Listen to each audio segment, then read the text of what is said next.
Most 9-year-olds are playing with sticks, but our guy is currently using shadow magic to rearrange his brother's internal organs.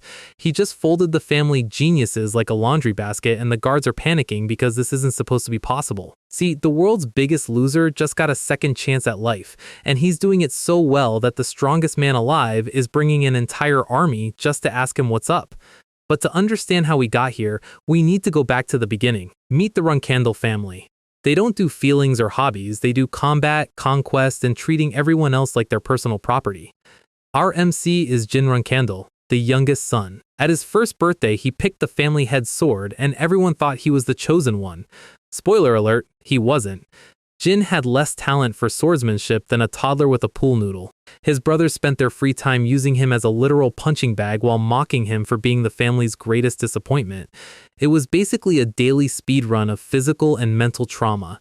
At 25, his family finally got bored of beating him and kicked him out. He spent years as a nobody until he met Master. Turns out, Jin wasn't a sword failure, he was a magic prodigy in a family that banned magic. He even caught the eye of Soldaret, the god of shadows, who offered him a god-tier contract. The god looks at him and realizes Jin was actually cursed as a baby to never be able to hold a sword correctly. Soldaret snaps his fingers, the curse breaks, and suddenly Jin is moving like a top-tier anime protagonist. Finally, after years of being a scrub, he's the most powerful guy in the room. And then, he dies. Immediately. In his sleep. The universe literally hit him with a get wrecked sign the moment things got good.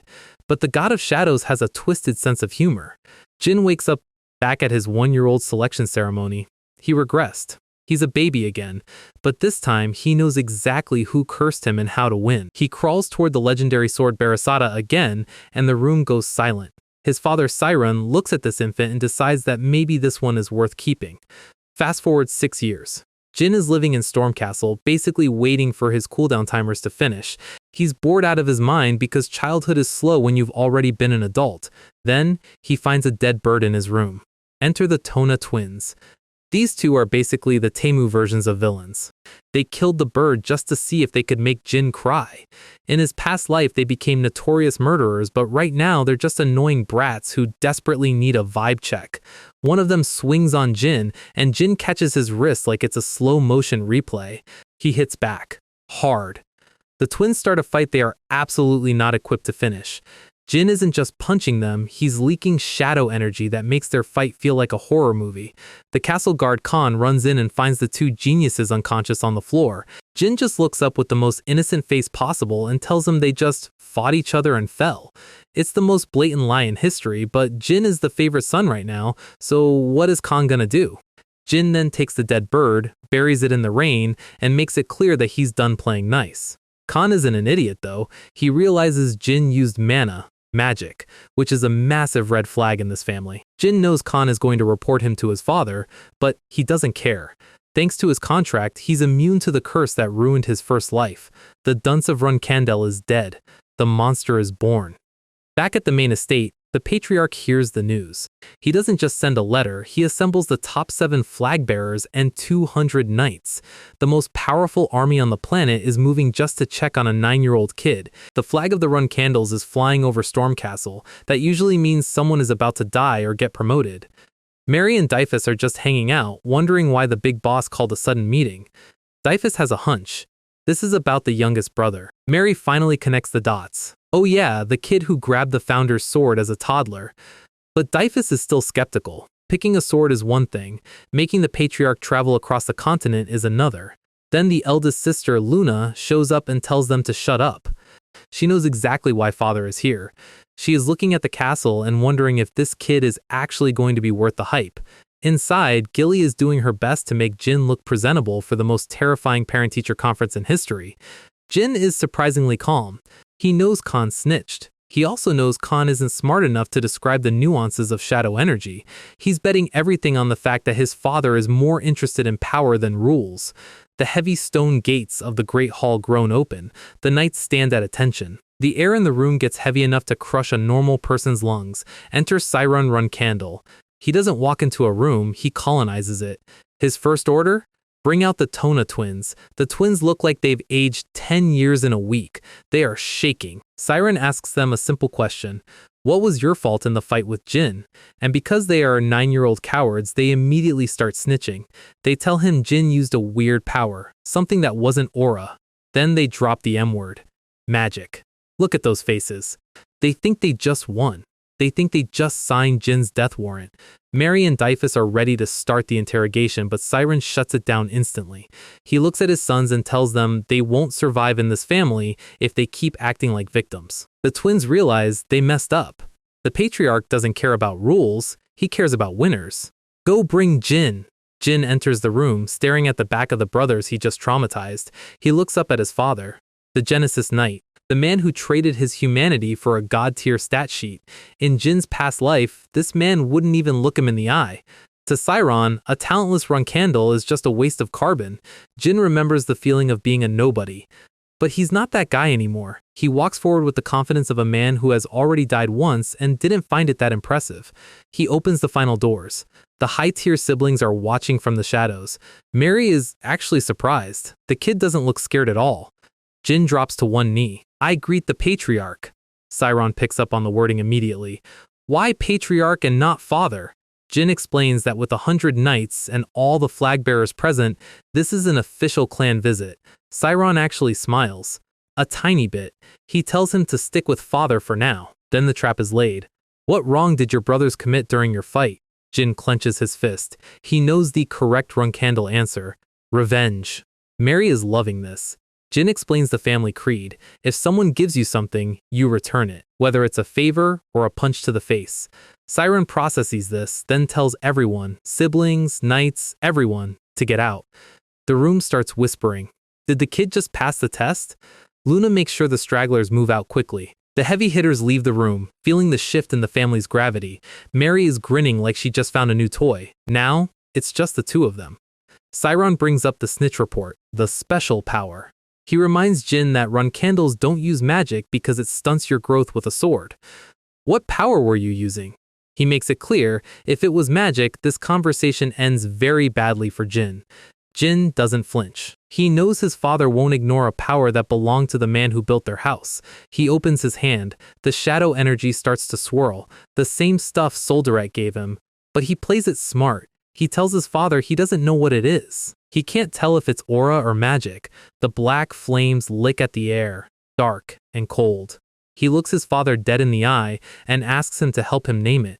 Siron's eyes go wide for a split second. Siron is staring at the black flame like he's seeing a ghost. Shadow energy. He thinks back to the legend of Barasada. He wonders if this kid is actually destined to lead the whole clan. Jin keeps up the act. Father? Siron takes a breath. He explains the history. Solderette, the god of shadows. The god who made a contract with their founder, Timar Runkandel.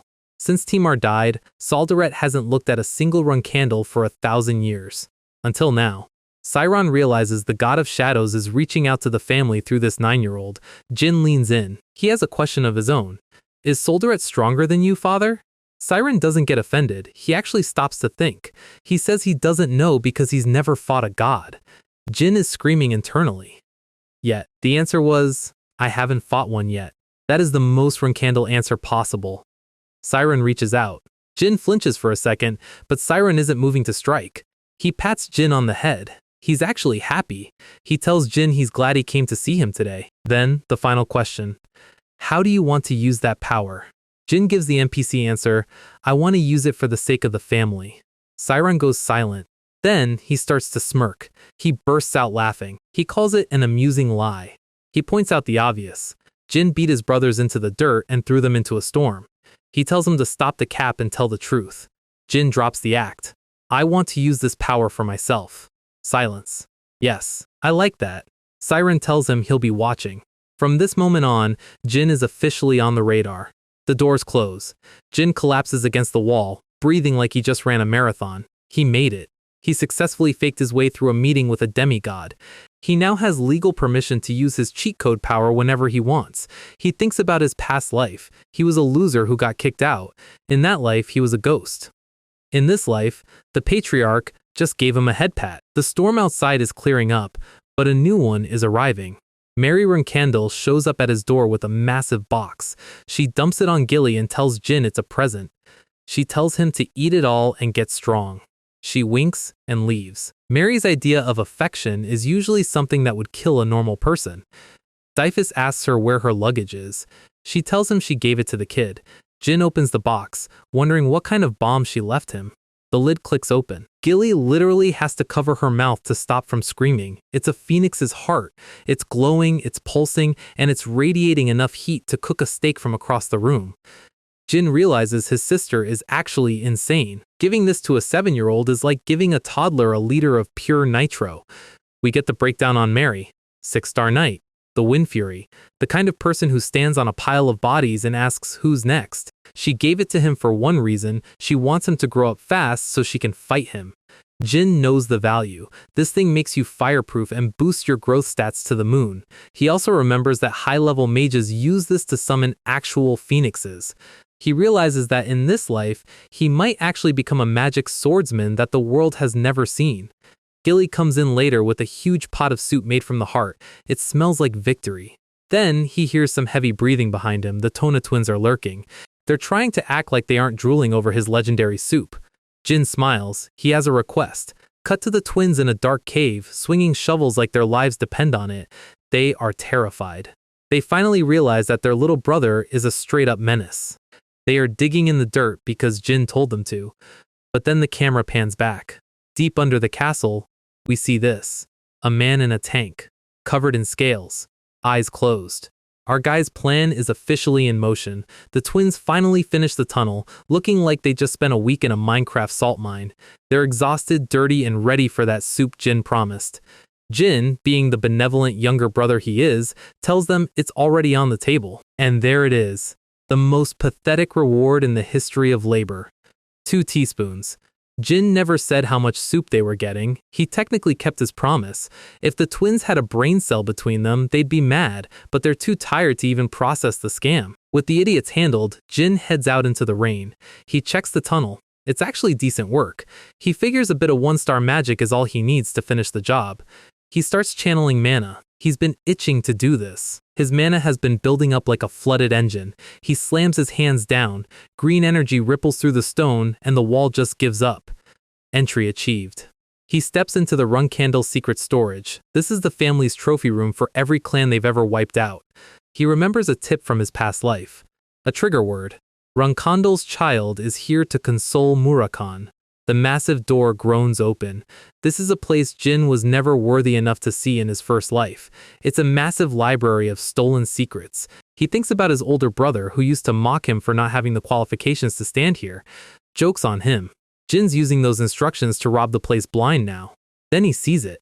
A glowing blue stasis tank. Inside is a man who looks like he's waiting for a boss fight to start. The scales on his skin are a dead giveaway. Jin realizes this thing isn't human. He touches the glass and for the first time, he feels a genuine chill. He knows exactly who or what this is. The trigger word he said earlier? It wasn't just a password. This is the Black Dragon, Murakan. The legend says he was defeated and went into a deep sleep 1,000 years ago. Jin always thought it was just a fairy tale to scare the kids. But he's got no time to play tourist. He needs those magic tomes. The room is thick with ancient dust and high-level aura. Bingo. He finds the section for the Kungan family, another swordmaster clan that the Runkandels deleted from history. These are 3-star magic theories. For a 9-year-old, this is basically advanced calculus. He can't take the books without being caught, so he gets to work. He starts transcribing everything by hand. Days turn into weeks. Gilly keeps his secret, and the Tona twins are too scared to ask questions. Every night, he's in the library, writing. Then he hears a sound. Footsteps. He freezes. Nobody should be here.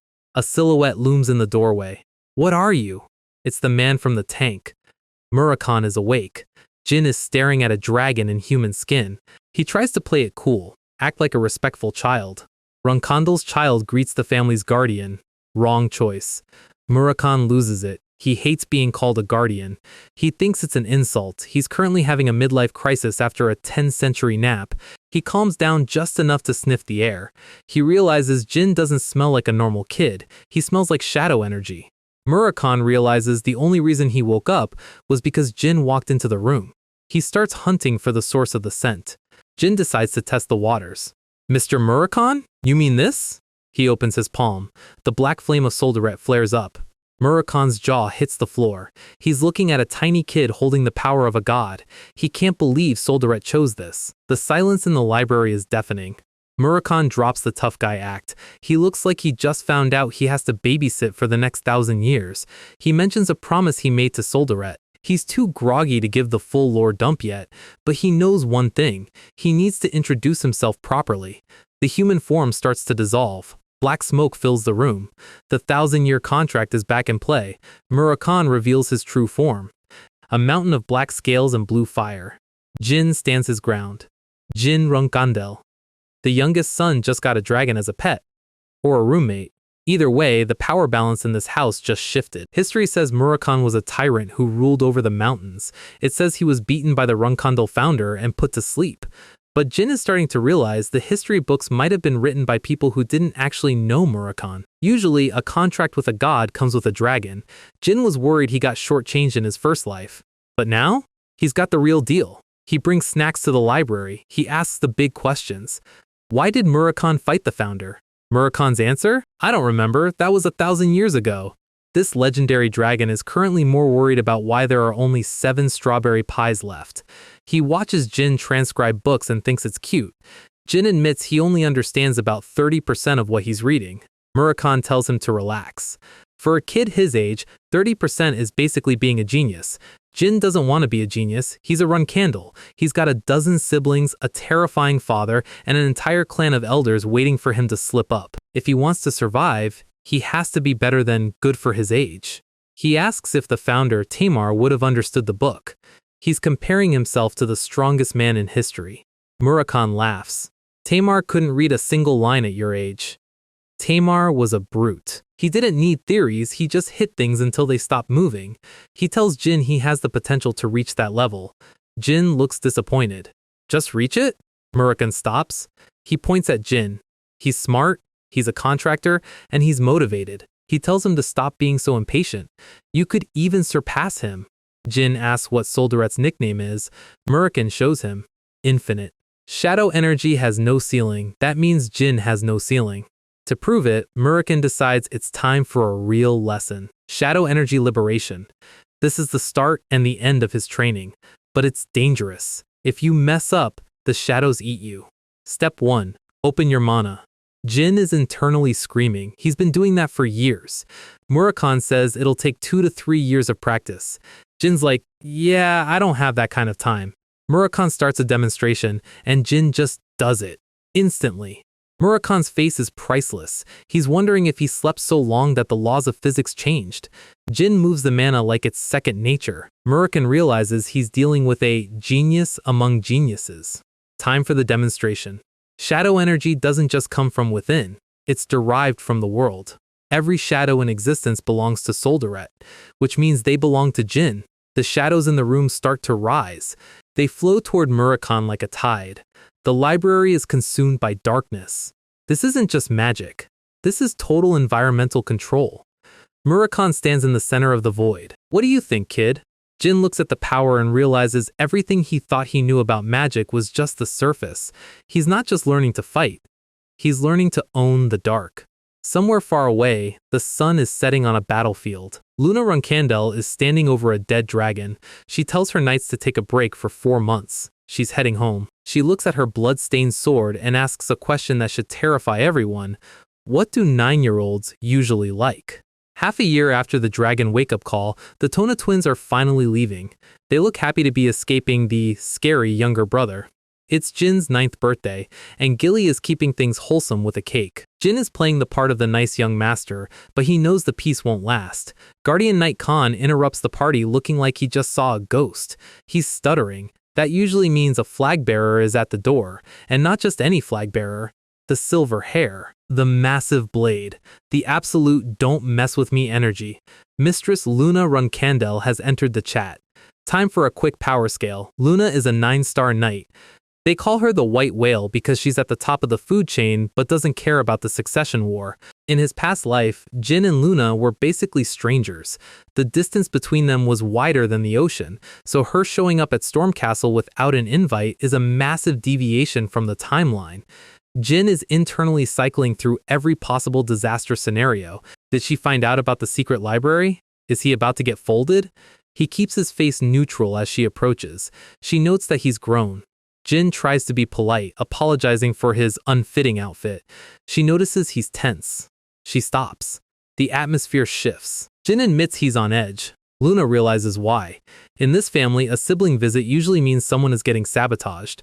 Her fist clenches. She hates that this is the family norm. She actually apologizes. She realizes that even though he's 9, he's a Ronkondel. He has to be wary. She looks genuinely sad for a moment. Then she drops to one knee. She asks to speak with him in private, dismissing the guards and the nanny. Jin is thrown. A 9-star knight showing this much humility to a child is unheard of. He agrees. He can tell this isn't an execution, at least not yet. They sit. The rain outside matches the heavy mood. She tells him the real reason she's here. She's worried. When their father visited, Jin's performance put a giant target on his back. The moment he leaves this castle, every other sibling is going to try to break him. She looks him in the eye. She tells him she wants him to be happy. She doesn't want him to suffer from the Ronkondel tradition of fratricide. Jin is stunned. She gave up on the patriarch throne just to avoid the dirtiness of it all? He wonders why she never said this to him in his first life. The answer hurts. Back then, he was so weak he wasn't even worth warning. He was a non-factor. Now he's a threat. Jin takes her hand. He tells her he's grateful, but he's not sitting this one out. She tries to insist, but Jin cuts her off. I've already survived an assassination attempt. Luna's aura explodes. The who dares in her eyes is enough to end worlds. The tea set on the table literally shatters from the pressure. She is vibrating with 9-star fury. She demands to know which sibling tried to kill him in her territory. Jin plays it smart. He says he doesn't know for sure yet. He tells her he's fine.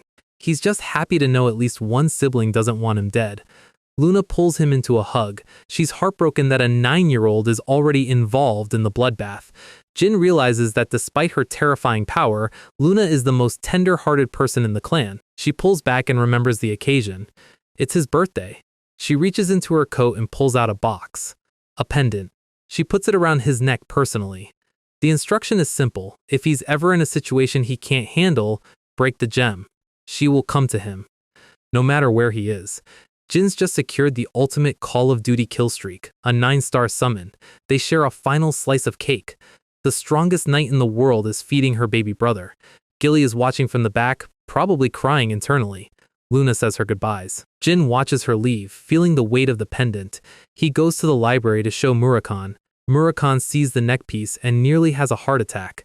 That person must really love you to give you that. It's an artifact of Demon King Orgel. It blocks 5-star magic and boosts summoning.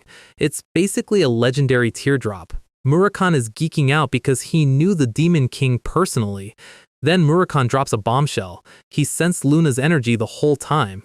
Jin panics. Wait, did she sense yours? Murakhan is calm, eating the strawberry cake Jin brought. He tells Jin not to worry. Luna definitely sensed a strong energy, but she's not going to snitch on her favorite brother. Murakhan realizes Jin has won the sibling lottery. Outside, Luna looks back at the castle one last time. She smiles.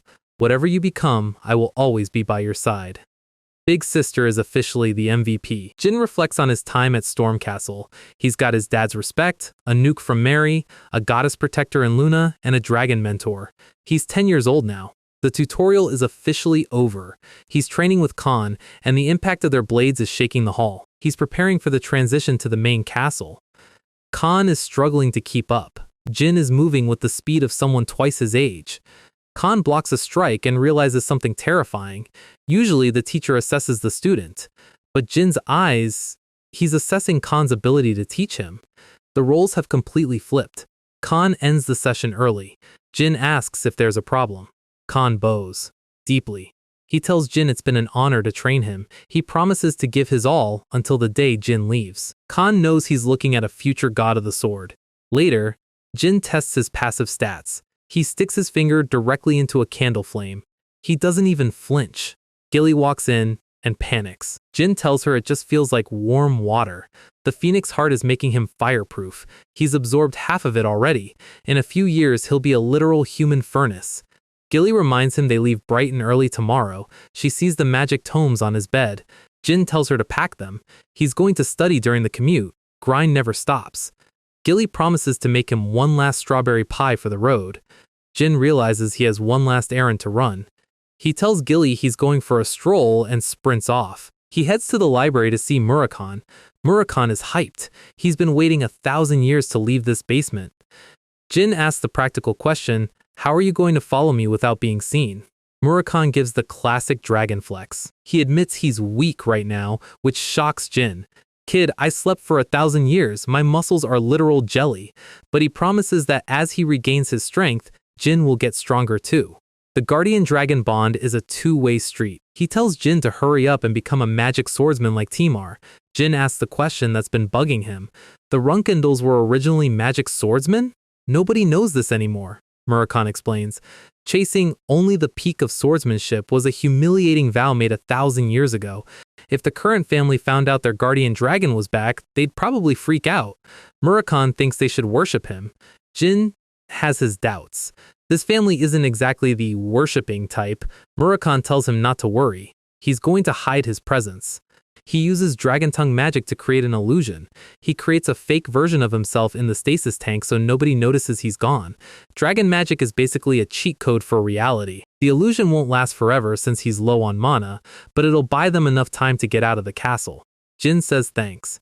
Murakhan asks for a little more respect. Jin pulls out the special gift, a strawberry pie and a bottle of expensive alcohol he swiped. Murakhan's eyes turn into heart shapes. He's officially Jin's best friend for life. He tells Jin he's worth raising. He even wants an intro to the nanny. The next morning, the winter air is biting. Gilly fixes Jin's coat, reminding him that the main castle won't be relaxing. No more easy days. No more private library.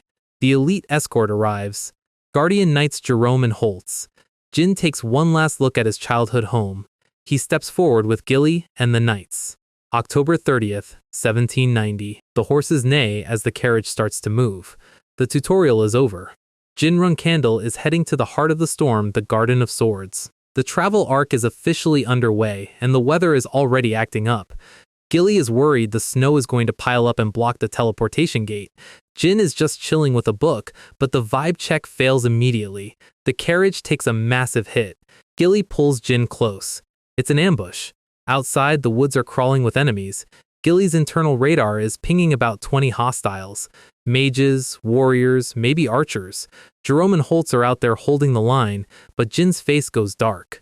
He tells Gilly they need to jump out of the carriage right now. His logic is flawless. Runkandel Guardian Knights have one job: never leave the child unattended. At least one of them should be standing right next to the carriage door. If they're both out in the woods chasing grunts, it means they are either fakes or traitors. Jin senses the carriage is about to become a coffin. Gilly doesn't hesitate. She trusts our guy's instincts more than her own eyes. She reveals her secret weapon. If you thought she was just a nanny, you haven't been paying attention. She bursts through the roof of the carriage like a human explosion. Jin looks back at the wreckage. Gilly is already apologizing for the mess, worrying about getting punished back at the estate. Jin tells her to focus. He wants to head toward the knights. He needs to confirm his theory. The silence in the woods is too heavy. If these were real assassins, he'd be dead by now. They reach a clearing and find a full-scale battle. A red-haired captain is barking orders to find Jin. Jin spots the symbols on their gear. A demon and a black sakura. It's the Yuta family and the Black King mercenary squad. One of the mages spots them. "Found Gilly McLaurin! Found the kid!" They surround the pair, but the Guardian Knights are still fighting like NPCs. The captain, Mareka, claims he was sent by the Runkandels to rescue them. Jerome and Holtz back him up, acting like they're struggling. Jin sees right through the cap. Real 7-star knights wouldn't struggle against this trash. The knights are fakes. And they're bad actors. Gilly is done being polite. She demands to know who they're actually working for. The fake Jerome just smirks.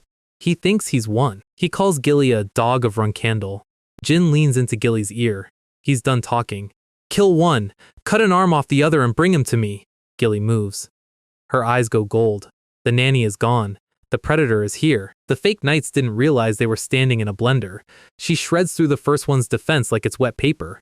The fake Holtz tries to swing, but he's already lost. Gilly is a blur of steel and fur-lined vengeance. The air is filled with the sound of things breaking that shouldn't be broken. In about 5 seconds, the threat is neutralized. She drags the survivor through the snow like a sack of laundry. She tells him his masters underestimated the help. To be a run-candle nanny, you have to be at least a 7-star warrior. Jin adds the salt to the wound. If they wanted him dead, they should have sent 8 stars. The assassin starts screaming about the end of the run candles. Jin walks up to him, completely unfazed. I don't want the reign of Run Candle, I want the reign of Jin Run Candle. The guy realizes he's dealing with a monster. He screams one last name, Zippily. Jin freezes. Time for the macro mystery. The Zippel family. The only clan in the world that can match the Run Candles. 1,000 years ago, they forced the Run Candles into a humiliating oath to stop using magic. Jin looks at the dying man, a mere follower of Zippel. He tells Gilly to throw the trash away. He's not even worth a real interrogation. The assassin is begging for death now. But Jin is thinking, this doesn't fit the Zippel MO. They are usually more surgical. He looks at the fake knight's body. Gilly notes that the disguise was perfect. Too perfect for a 7-star to miss. Jin realizes there's a third party involved. Bubare Gaston, the transformation master. If that guy is in the mix, this just became a chess match. The aftermath is settled. Gilly is back in polite nanny mode.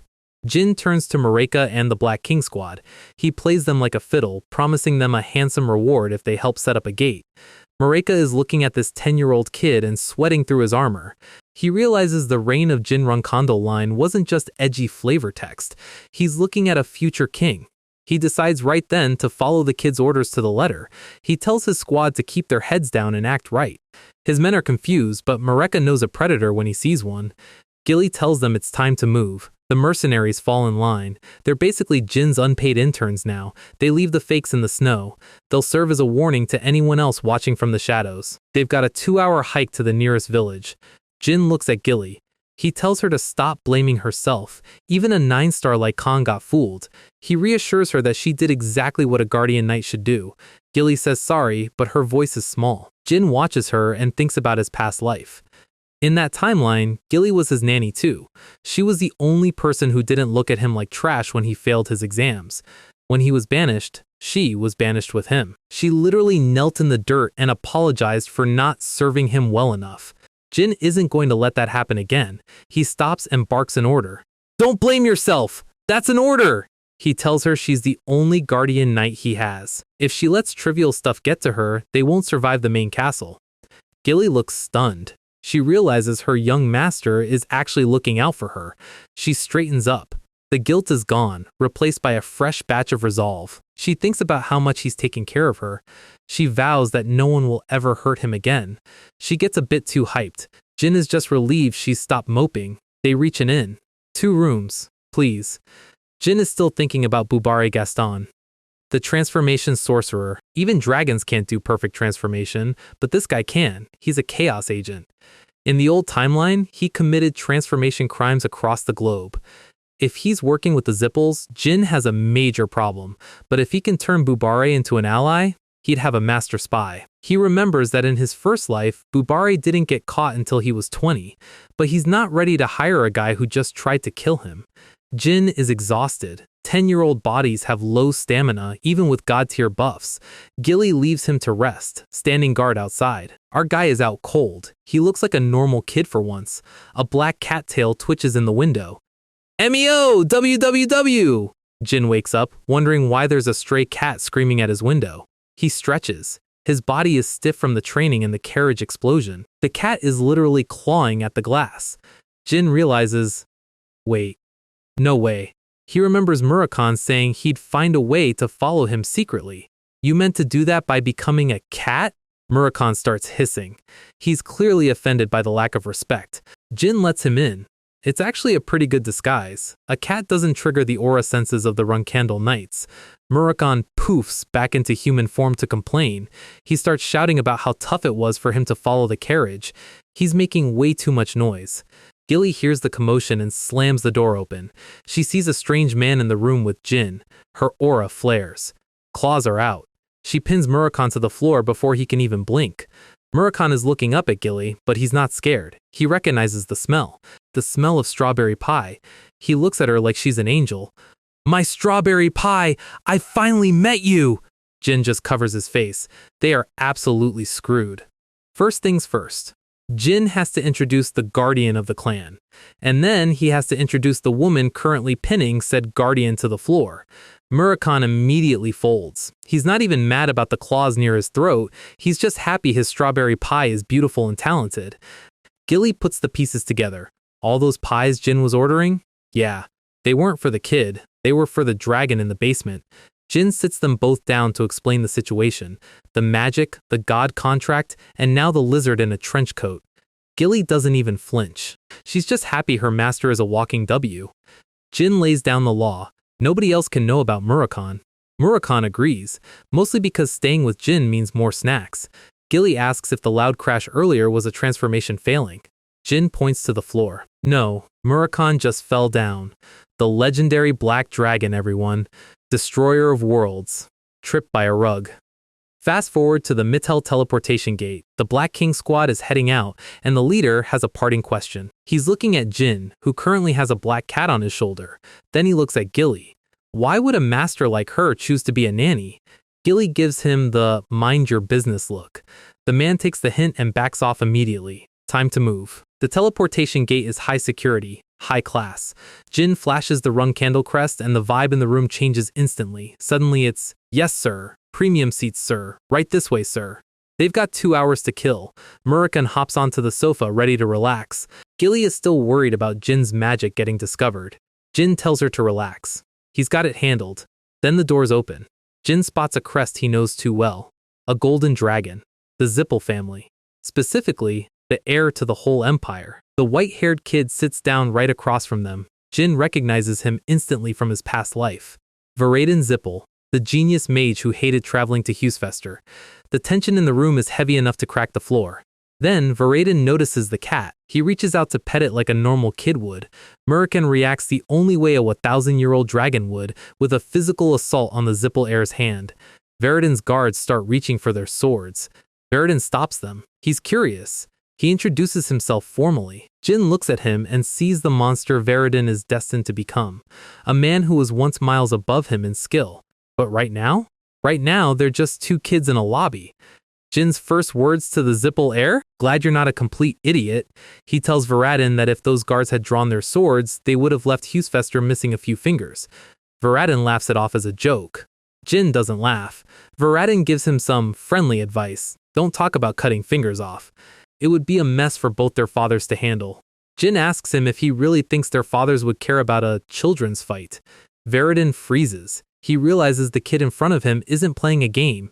He says he'll repay this debt of wisdom later. Jin tells him to repay it now by being quiet and letting him sleep.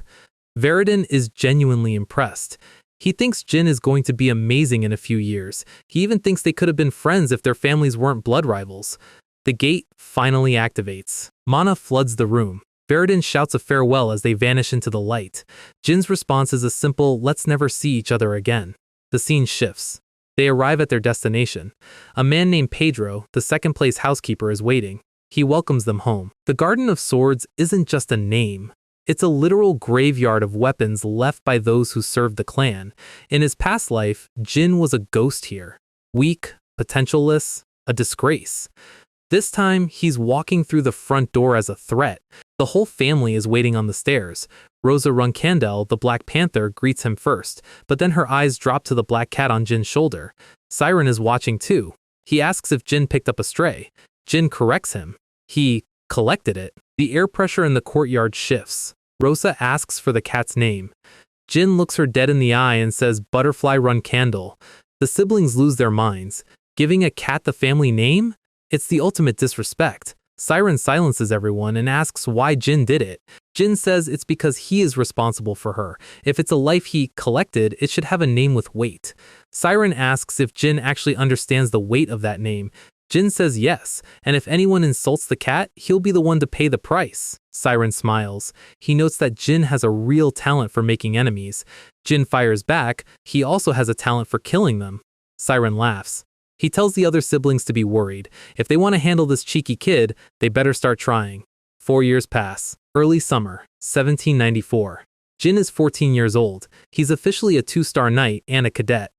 The instructor, Garen, finishes up the morning session. Jin puts his training sword away. He's skipping lunch with the other nobles. He doesn't want to spend his mealtime in a staring contest with his siblings. He sits alone on the steps until someone brings him a tray. Meet Belop Schmitz, a commoner cadet. Jin watches him eat. In the old timeline, Belop was a failure who got banished. Jin asks him if the food is good. Belop starts rambling about how grateful he is to the clan. Jin cuts him off. He's heard this script before. He tells Belop to show some discretion, to have some confidence. Belop admits his grades are trash and he hasn't even hit 1 star. Jin tells him it doesn't matter. He's already better than anyone outside these walls. Jin looks at this pure-hearted kid. He remembers the future. Belop becoming a merciless murderer. The suicide that followed. Jin slides a piece of meat onto Belop's tray. Belop looks like he just saw a miracle. Jin decides right then, he's not letting this kid get banished. Because dying once is enough for any life. Jin heads back inside to check his own stats. Shadow energy is rising. Swordsmanship is almost at 3 stars. But he's got a more immediate problem. His sister Luna is waiting. She's got a new lesson for him. The heart's eyes. And if Jin wants to survive her training, he's going to have to see things he never even knew existed. Luna's training isn't just hard, it's technically impossible. She's trying to teach a 2-star knight how to use Mind's Eye. Usually, you need aura for this. Jin doesn't have the aura for it yet, but he has something better. Experience. Luna watches him leave and honestly, she's a little spooked. The kid has the focus of someone who's been fighting for decades. Because he has. Time for the main event. The other cadets are looking at Jin like he's the final boss in a Souls-like. Instructor Garen explains the stakes. This spar determines their grades, but for Jin, it's a ticket to the intermediate group. Jin spots Belop in the crowd. The kid looks like he's about to have a panic attack. Typical. The rules are simple. The 10 best winners face Jin, 1 by 1. The prelims are a blur. Swords clashing, bodies hitting the dirt. Garen picks the 10 outstanding victors. Jin steps up. First opponent, swing parry done. He's already bored. He needs to beat 2 more than his personal best. Then, the real threat steps forward. Mesa Milcano. She's an elite. She's not here to play. She lunges. Jin blocks. She's gotten stronger, sure. But Jin has a strategy to save his energy for the next 8 people. He starts making these weird, repetitive strikes. Mesa is getting tilted. Why is the prodigy only using basic attacks? She can feel the impact through her arms. Then it hits her. She thinks he's disrespecting her. She thinks he's so sure of winning that he's not even trying. She goes for a full power swing to put him in his place. The crowd holds their breath. Jin just smiles. Mesa puts everything into one final lunge, she screams. Bringing the wooden blade down, the wood splits. But it's not Jin's sword that broke. Mesa is standing there holding a handle and a prayer. Jin's blade is at her throat before she can blink. Good match, he says, like he didn't just end her career. He tosses his own sword aside. Mesa is having an existential crisis. He hit the exact same spot on her blade every single time. She realized it wasn't a lack of technique. It was overwhelming accuracy. Jin's internal monologue is just all according to plan. He steamrolls the rest of the list. The victory over Mesa broke their morale. 10 wins. Flawless. The mission is accomplished. He's heading to the intermediate group. Garan is ready to wrap it up and go to lunch. Jin asks how much time is left. 10 minutes. Jin reaches for a fresh sword and calls out the one person no one expected. Belop Schmitz.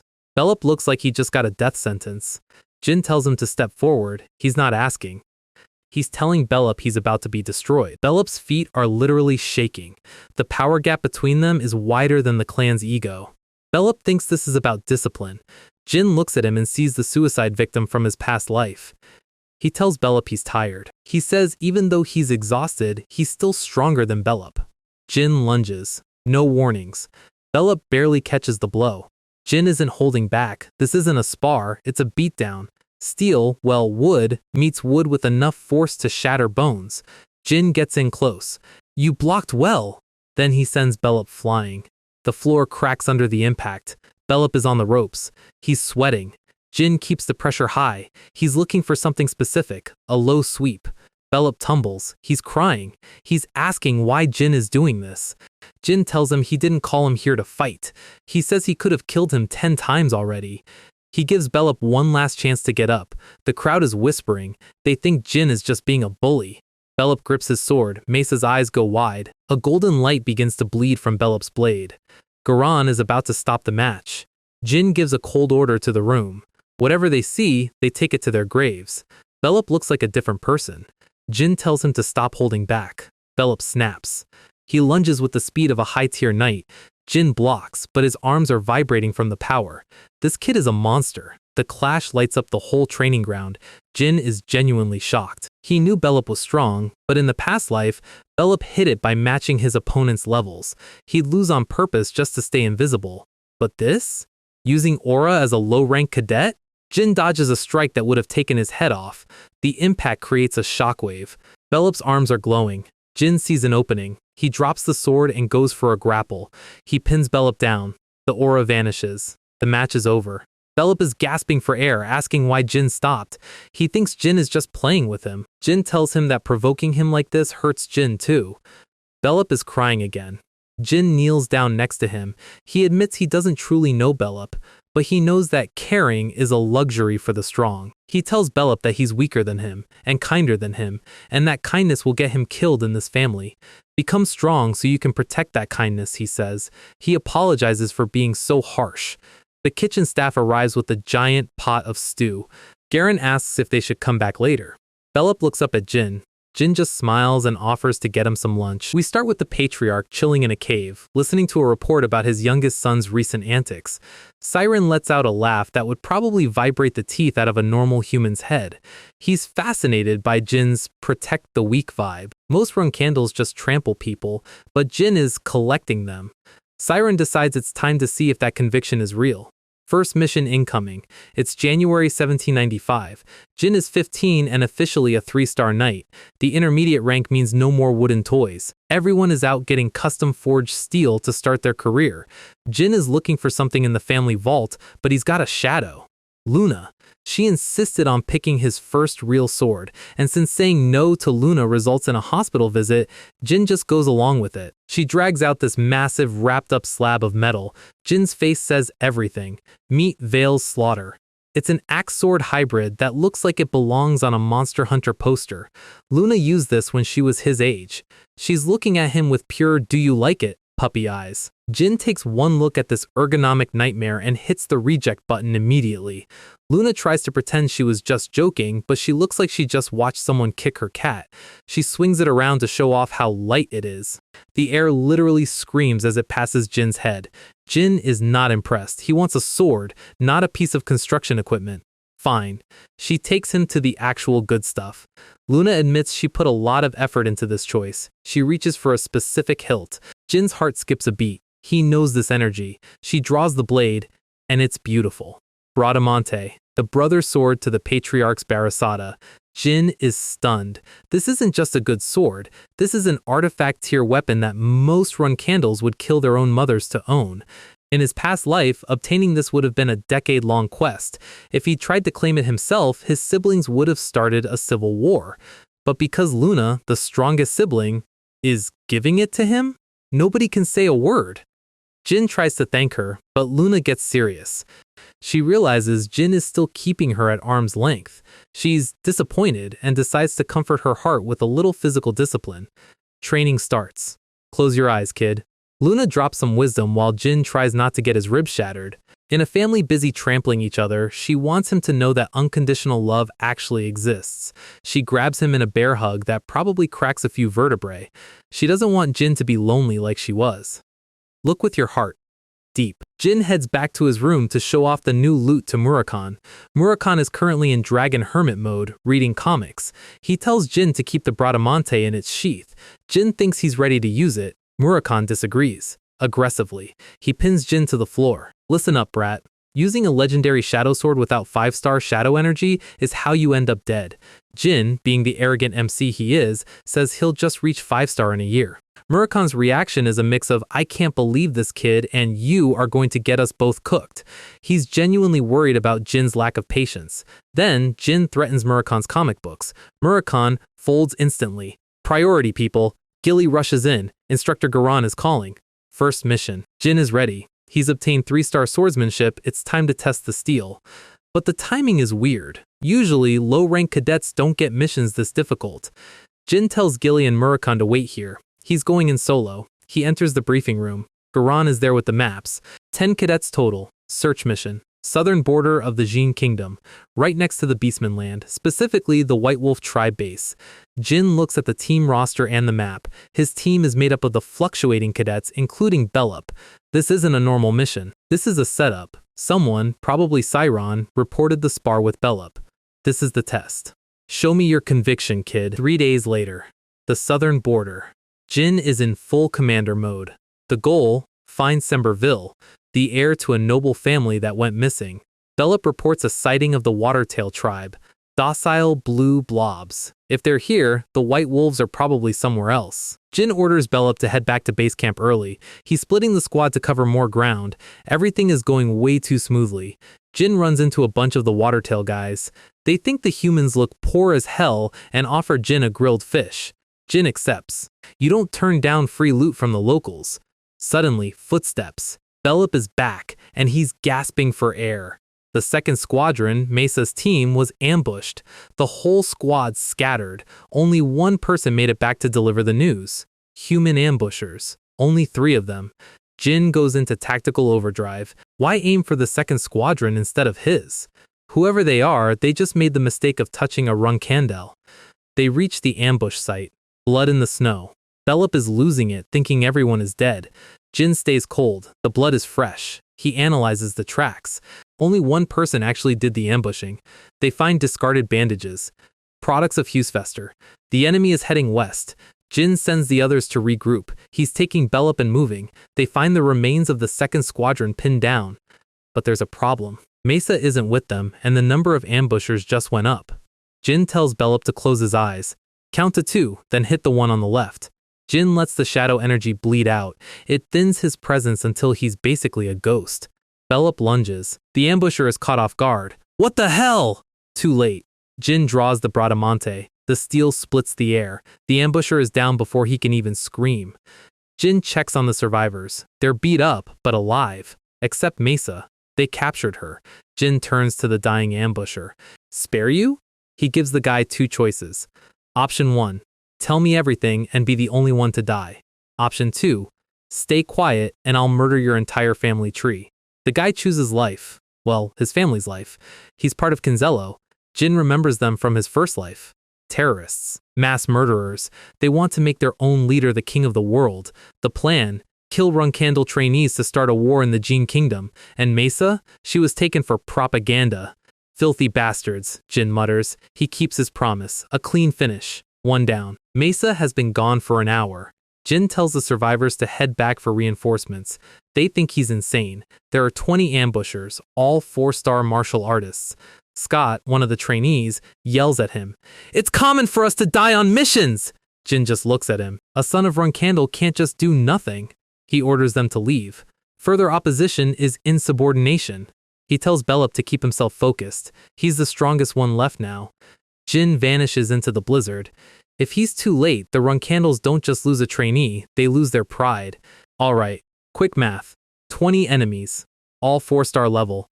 Jin is a 3-star swordsman and a 4-star mage. In a fair fight, he's cooked. But Jin doesn't do fair. Priority 1, find Mesa. Priority 2, don't die. He drops a terrain detection spell. It's like he's got a high-res minimap in his head. He tracks the wind and follows the scent toward the meadow. He's moving fast. The Kinzello scouts spot him. It's a Runkandel! They lunge, but Jin is already 3 steps ahead. He whips out wind magic to throw off their aim. One guy takes a blade to the throat before he can even process that a Runkandel is using magic. The others panic. Jin is a blur of steel and mana. Then a fire mage steps up, trying to turn the clearing into a barbecue. A massive blast of flames heads straight for Jin. He doesn't even dodge. He just shields his eyes and moves through it. He closes the gap, ignites his own hand, and literally punches the fire back into the guy's face. The mage is losing his mind. What is this kid? He tries to switch to ice. A flurry of ice shards fills the air. Jin just shatters the whole spell with a single swing of Bradamante. The mage is frozen in fear, literally. One clean slash. Done. Kinzello bastards, Jin mutters. These guys are so arrogant they aren't even hiding their tracks. He finds the wagon tracks leading to their main hideout. He knows the hierarchy here. The high rankers won't touch Mesa yet. She's too valuable as a prize. He checks the map. The base is close. Time to cause some chaos. Jin gathers fire mana in his palm and sets the entire perimeter on fire. He drops a wind spell to fan the flames. Inside the base, it's instant panic. The mooks start screaming for water. Jin is watching from the shadows, waiting for the big fish to show up. The leader walks out. He's huge, bald, and very angry. He's yelling at his guys for not being able to put out a simple fire. He doesn't realize the simple fire is being fueled by a genius mage. While the mages are distracted, Jin slips past. He snags the keys off the bald guy's belt so fast he doesn't even feel it. Inside the main building, it's cold, quiet. He finds a hidden trapdoor, a basement. He sees a flash of pink hair. Mesa! She's tied up, looking like she's seen better days. He cuts the ropes. She can't run, but she can walk. Suddenly, the entire building shakes. Jin tells her to be quiet. Mesa tells him to leave her behind if things get bad. Jin just grabs her shoulder. We're leaving! They step out into the courtyard and find the Kinzello mooks torn to shreds. It wasn't Jin's fire that killed them. It was claws. A massive white werewolf is standing in the middle of the carnage. Mesa tries to step forward to stall for time. The werewolf just scoffs. He's looking at Jin. Jin realizes who this is. A member of the White Wolf battle tribe, and he knows exactly who Jin's father is. A few days before the mission, Jin is in his room, playing with Bradamante. Murakhan bursts in and delivers a flying knee to his head. He yells at Jin about shadow energy overdose. If he releases the sword now, the energy will eat him alive. The werewolf introduces himself. Quajito Truca. The White Wolf tribe is born for slaughter. The average adult is a 6-star warrior, and they hate run candles because the first patriarch killed their god. Truca wants to offer Jin's head on an altar. He gives Jin a choice, fight with honor or die running. Jin draws his sword. Honorable fight it is. Truca moves with the speed of a freight train. His giant axe comes down like a falling building. The impact shatters the earth. Jin dodges by a hair. He parries a follow-up, but the shock travels all the way to his teeth. Truca is laughing. He's barely warming up. Jin realizes he's at his limit. He checks his hand. He's got 3 cards left. Luna's pendant? Too valuable to waste here. Magic? 4-star spells won't even tickle a White Wolf's hide, and if he uses high-level magic, the clan will find out. That leaves only one choice. Shadow energy. He recalls the feeling from his training. He releases the seal on the blade. Truca is impressed. That's a good sword, brat! But it's not the black sword the family is famous for. Truca lunges again. The axe swings. The air splits. Jin grins through the pain. Shadows begin to bleed out of Bradamante. Truca goes for the kill. I have to recall it now!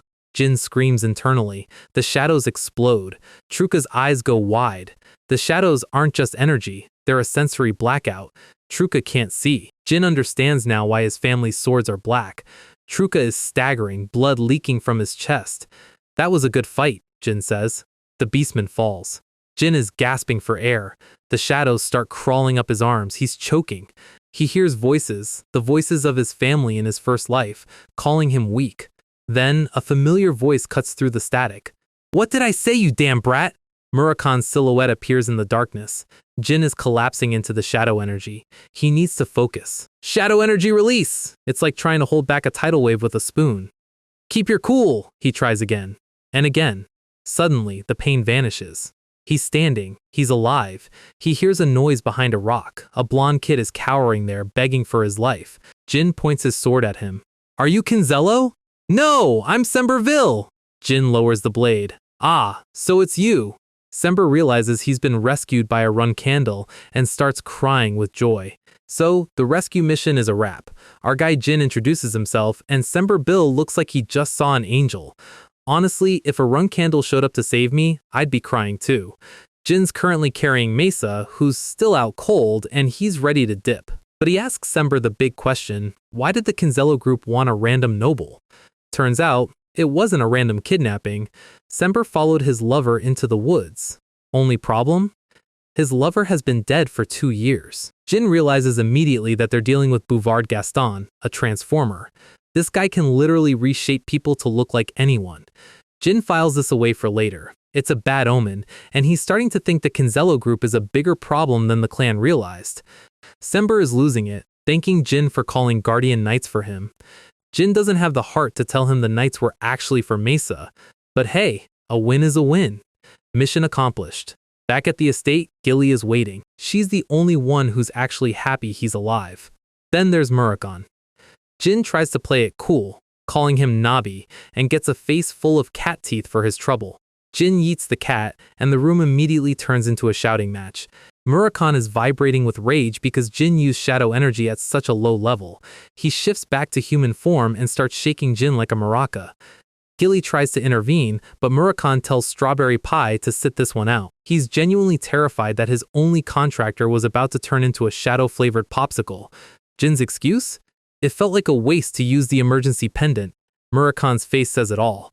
This kid is actually insane. But then the flex happens. Murakon notices Jin's energy didn't just survive, it leveled up. He jumped from 3-star to halfway through 4-star in one night. Jin asks who else has survived spiritual energy congestion.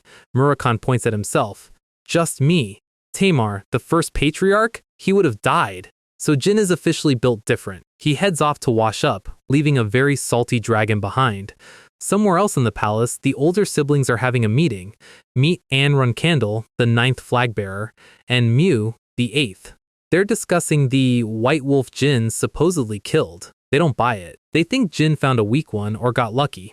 They summon the Tona twins, who look like they'd rather be literally anywhere else. The twins are whispering that Jin is a monster, but the sisters have a solution for his upcoming promotion. The twins are imagining Jin coming for their lunch money again. It's pathetic, honestly. Mayu tells them to be honest about being scared. Because she hates liars, and when she says she wants to rip their tongues out, she isn't using a metaphor. The twins fold immediately. Yes, we are very afraid. The sisters offer to loan them some slaves. Here's the deal with the intermediate class. It's a literal meat grinder. You've got 3 stars mixed with 5 stars, and some guys have been stuck there for a decade. Mew and Anne have basically turned these hard-stuck cadets into their personal hitmen. The twins get a power boost and suddenly they're feeling brave again. But the threat is clear. If they mess this up, Mew is coming for them next. Meanwhile, Jin is just getting out of the shower thinking about his gains. He needs to hit 6-star swordsmanship in 5 years to handle his 4-star magic. He's looking at his hand, calculating the gap between a normal master and his father, the Genesis Knight. In his last life, he was a footnote. In this one, he's going past the gods. But first, he has to deal with the intermediate class. He knows his siblings are going to try and welcome him. The friendly days of the beginner class are over. In the intermediate class, there's no such thing as a fair fight. And Jin's plan is simple. Dominate everyone. Morning hits. Jin gets a summons from the big boss. He heads to his mother's office looking like a model student. Rosa Roncandel is sitting there, and she's actually praising him. That's the first red flag. She mentions that Jin refused a room upgrade. She offered him Joshua's old childhood room. For context, that's basically the future patriarch suite. Jin turns it down again. He tells her it's just a room and he doesn't need the ego boost. He's being humble, but we know the real reason. Rosa taps her desk. She's analyzing him. She lets him go, but as soon as the door closes, she smiles. She knows exactly what he's doing. If he took that room, every single sibling would have a target on his back before lunch. Jin walks out and meets his squad, the ones who followed him from the beginner class. He warns them, "You guys are my faction now. That means you're going to get bullied." But he promises them one thing. It won't last long. He tells them to move in groups of 3. It's basic survival. The intermediate class is basically a prison yard with better architecture. The man in charge is Zed Runcandel. He's an 8-star knight and he looks like he eats gravel for breakfast. He tells the newbies that his only job is to judge their swords. Everything else? Fighting? Hazing? Incidents? The cadets handle it themselves. He screams the clan motto, "Runcandel does not need the weak." The whole class screams it back, trying to intimidate the new kids. The Tona twins are there, front and center. Jin spots the guy next to them, Kajin Romello. He can feel the bloodlust coming off the senior cadets. Most kids would be shaking. Jin just starts walking. The Tonas are panicking already. Why is he coming this way? Kajin steps forward, ready to teach the young master a lesson. Jin doesn't even wait for a conversation. One swing, Zed watches, and an arm hits the floor. Kajin is screaming, clutching his shoulder. Jin just stands there. Call a medic! You guys are the ones who need hazing. The twins are losing their minds. You're insane! Why did you swing? Jin looks down at the guy bleeding out and asks for his name. The Tonas are still barking, telling him to draw his sword again. Jin ignores them completely. Can't you see I'm talking to Kajin? The white-haired Tona is fuming. Then Jin looks at him, and the Tona twin remembers exactly who he's talking to. Jin smiles. Oh, so this friend was part of your faction? Good to know. The entire class is in shock. This isn't a schoolyard fight. This is a battle for hegemony. Zed is grinning in the background. Because the Tonas claimed Kajin as theirs, Jin's attack is now officially a political move. Jin turns to the whole room. You can point your swords at me. You can try to ambush me. But if you show me even the slightest hostility, I will cut you down. Zed finally speaks up. Jinrun Kandel. Do you think you're permitted to act like this in front of me? Jin doesn't blink. I do. Because I wasn't just fighting the Tonas, I was fighting against you, Elder. Zed's energy explodes. He points his hand at Jin, lightning or mana or whatever 8-star power he's got crackling between them. Explain yourself. Depending on the answer, I might cut your head off right here. Narrator note, Jin just challenged an 8-star veteran on day 1 of class. He's either got a death wish or a plan that makes everyone in that room look like a toddler. Zed isn't here for the chat. He moves. The air literally screams as Zed closes the gap. A tiny cut opens on Jin's cheek. Zed is testing his reaction speed. Zed asks why, if he was so unhappy, he didn't swing at the man in charge. Jin's response is peak main character logic. He admits he can't win against Zed yet. If he could, he wouldn't have wasted time on the Tonas. Zed looks at him like he's either a genius or a total idiot. But Jin hits him with the Runkandel code. Doing nothing just because the opponent is stronger is for losers. Zed pauses. The tension breaks. He lets out a massive laugh that probably shattered windows in the next building. He loves it. The bravado, the sheer I'll fight a god attitude, it's pure Runkandel. He uses Jin as a hype man for the rest of the class, calling them sword fanatics. He tells the cadets to keep struggling and dismisses them. The twins look like they just saw their lives flash before their eyes. Jin stops them on the way out to drop a little brotherly advice. He tells them to stop focusing on the sisters and start thinking about who's going to be the boss later. Stop being NPCs in someone else's quest. Back in his room, Nabi is waiting, looking like a very judgmental loaf of bread. Gilly brings the tea and it's time for a strategy meeting. Jin explains that the hierarchy war has officially started. Gilly is worried. The sisters, Miyu and Anne, are actual flag bearers. Jin confirms that the guy he disarmed was their slave, and the twin slip of the tongue just made things political. Here's the play. Flag bearers can't harass cadets directly. It's an unspoken rule, they only fight other flag bearers. But they can use their authority to mess with mission assignments. They'll try to give Jin suicide missions or split up his team, which is exactly what Jin wants. High difficulty, no witnesses. No witnesses means he can finally use his 4-star magic without getting executed. He's literally thanking his sisters for trying to kill him. Absolute menace behavior. He grabs Murakan and decides the cat is coming on missions from now on. Nabi looks like he's regretting every contract he's ever signed. For now, they lay low and wait for the training to start. Next day. Special training for the pure bloods only. Zed explains the Runkandel philosophy, power first, questions never. There's no form to their swordsmanship because they are biological outliers. It's just pure, unadulterated talent and strength. Normal people have styles. Runkandels have bloodlines. He shows them the visual of their lineage, a legacy of monsters. The average Runkandel is built like a final boss compared to normal humans. Zed's grin says the fun is about to begin. He hands them the clear rocks. Jin feels the rattle. He knows this isn't just a paperweight. The goal is to hit it and make a specific sound. Listen carefully. Sound number 1. Zed hits it. It makes a screech that sounds like a dial-up modem having a stroke. Sound number 2. Zed uses control. A clear, beautiful ring that echoes through the whole courtyard. It's a test of strength control and mental fortitude. Hit too soft? Nothing. Hit just right, it's music. Jin realizes this is a perfect training tool for Runkandels, but he knows there's a catch. It's too safe. Where's the murder? Zed raises his sword for the third sound. Jin remembers the rattling fragments inside. Zed swings with maximum violence. Jin's instincts scream, "LIE down!" He tackles the squad. The steel ball can't handle the pressure. It shatters into 1,000 pieces. The explosion rips through the air, shaking the entire training ground. Everyone is face down in the dirt, coughing up smoke. Jin checks his team. They're alive. Zed stands in the crater. Hit it too hard, and it turns into a grenade.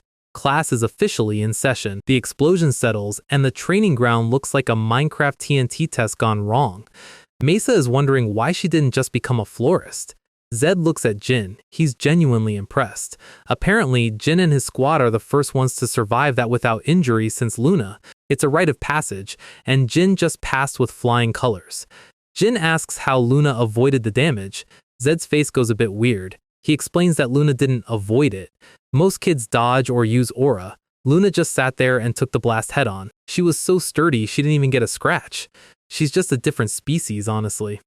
Anyway, the drill is simple. Hit the rock until it rings. Repeat until your arms fall off. Got it?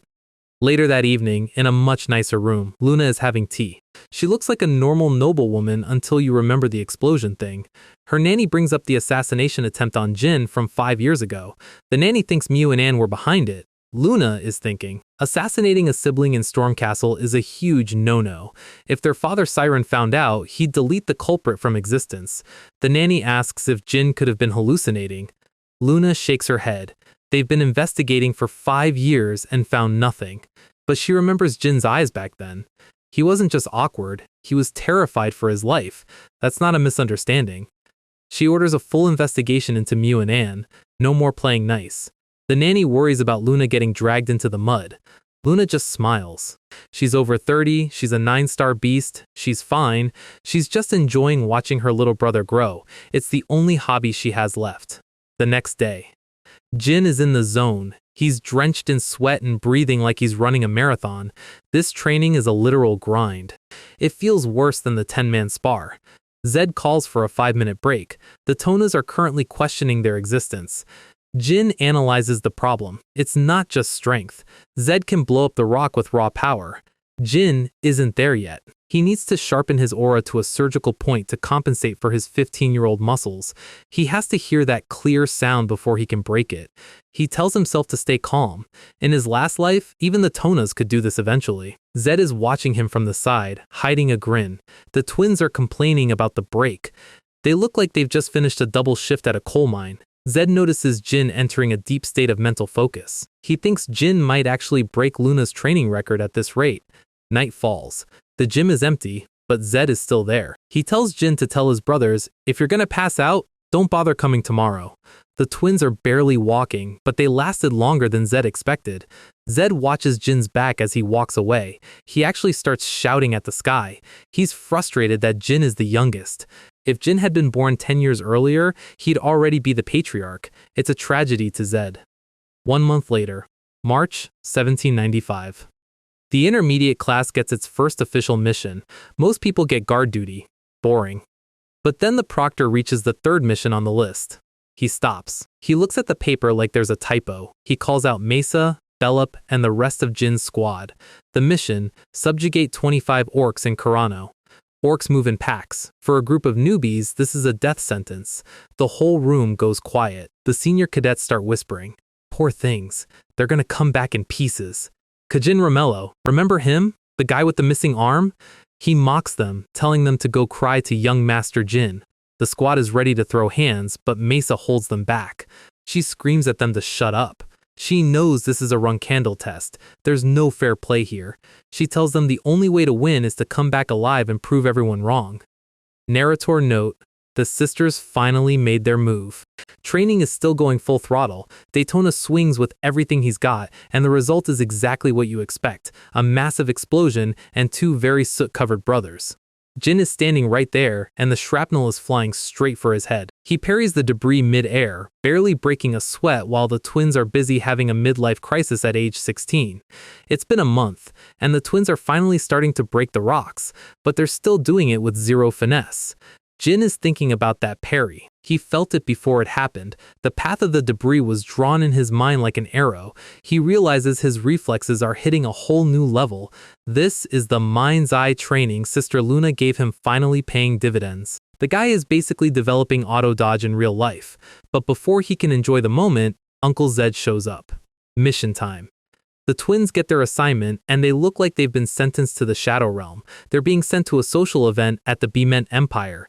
For two guys who communicate exclusively in grunts and sword swings, a ballroom dance is a fate worse than death.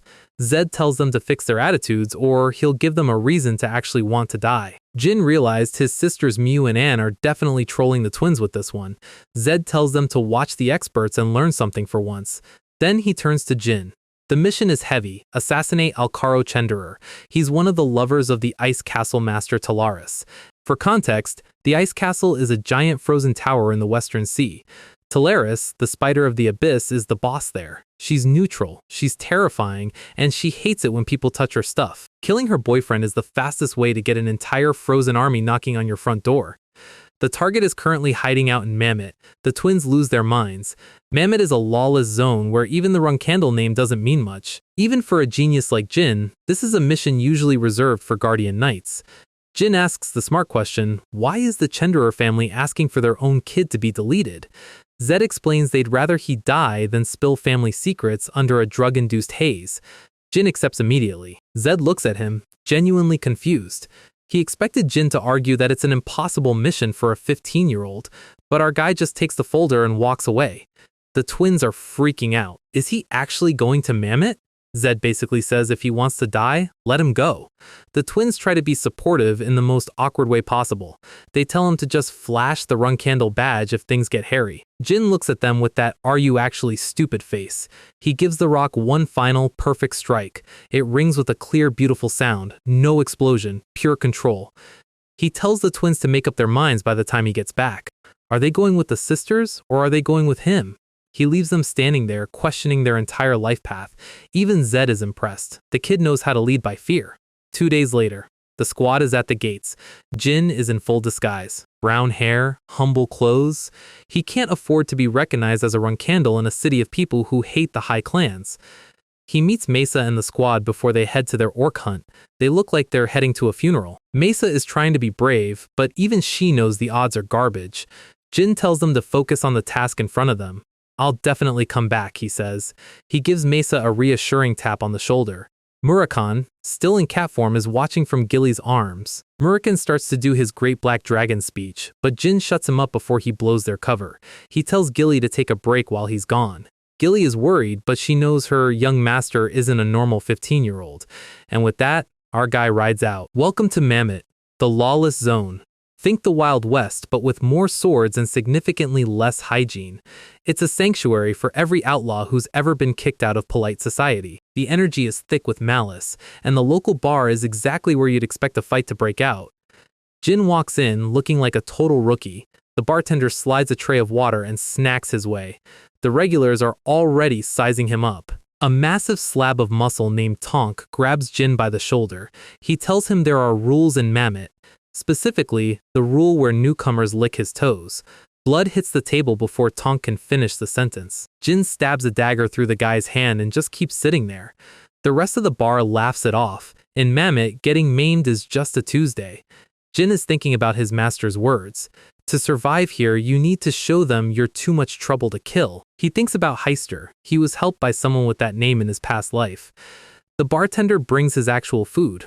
He confirms there's no poison. It's bad for business in this specific area. Jin pays with a gold coin, and the bartender realizes this kid isn't a normal traveler.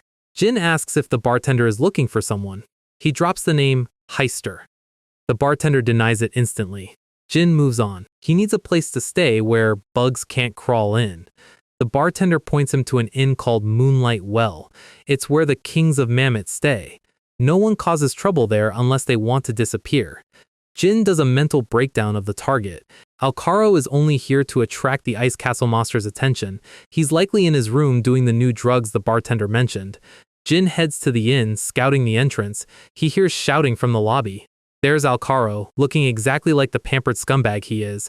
He's begging his guards for more drugs. The guard is a 6-star professional. He tells Alcaro to shut up. Alcaro starts throwing a tantrum, threatening them with his darling the Ice Castle monster. The guards look at each other with pure, I don't get paid enough for this energy. One of them gives him a little physical motivation to keep moving. They're carrying him up the stairs like a sack of garbage. Jin watches from the shadows. 6 guards, all 6-star or higher. Killing Alcaro is easy. Getting past the guards and leaving the city alive? That's the puzzle. He needs a plan that involves a secret room in Moonlight Well. He makes his decision. He's got that I'm about to do something illegal smirk. Outside in the city, 6 more warriors are moving through the streets. A young lady is leading them, looking incredibly annoyed. Her guards are saying she shouldn't have come personally. She's heading for Moonlight Well to get rid of him. Suddenly, the sky turns dark. Lightning strikes the building. The impact shakes the entire block. Meet Syria and Dermion, daughter of the Ice Castle Master. And she looks like she just had the worst day of her life. Alright, Jin has made up his mind. He's about to commit a little bit of light domestic terrorism from the comfort of his own room. The plan is simple. Use magic so powerful that everyone assumes it was a 6-star master. No one is going to look at a 15-year-old run-candle trainee and think, yeah, he definitely just dropped a tactical nuke. Summon lightning is the move. He lets the shadow energy pool at his feet and triggers a spiritual release. He's actually scaring himself with how well this is going to work. The mana goes critical. The sky outside the inn turns into a strobe light, and summon lightning hits the moonlit well like the wrath of an angry god. Cirrus is standing outside like, okay, I picked a really bad day to go for a walk. The entire building just stops existing. Her guards are panicking, thinking they've offended a high-level archmage. Or worse, someone is declaring war on the hidden palace. Cirrus realizes Alcaro was inside that building. She doesn't care about the guy, but her men were guarding him. They need to move. The sky is still glowing. The impact crater is deep enough to be its own biome. The local thugs are losing their minds, looking for someone to blame. This guy Heighten just admits he made up the story about killing Zippelmages. Local man finds out that faking it till you make it doesn't work when actual lightning starts falling. Cirrus dives into the wreckage. Everything is pulverized. She's hoping her guards use their defensive skills in time. It's a literal hellscape. Then, a hand reaches out from the rubble. Jin is alive. He's coughing, bleeding, and feeling every bit of that 7-star level backlash. He checks the area. Hidden palace guards? Alive. Alcaro? That's the real question. Before he can go hunting for the body, Cirrus finds him. She's shocked to see another kid in the middle of this disaster zone. Her guards report in. They're wounded, but they'll live. Then Cirrus drops the best news Jin has heard all day. If Alcaro is still alive, just kill him. Jin is listening to this like, wait, so I didn't even need to be sneaky? He looks at her and realizes he has a new problem.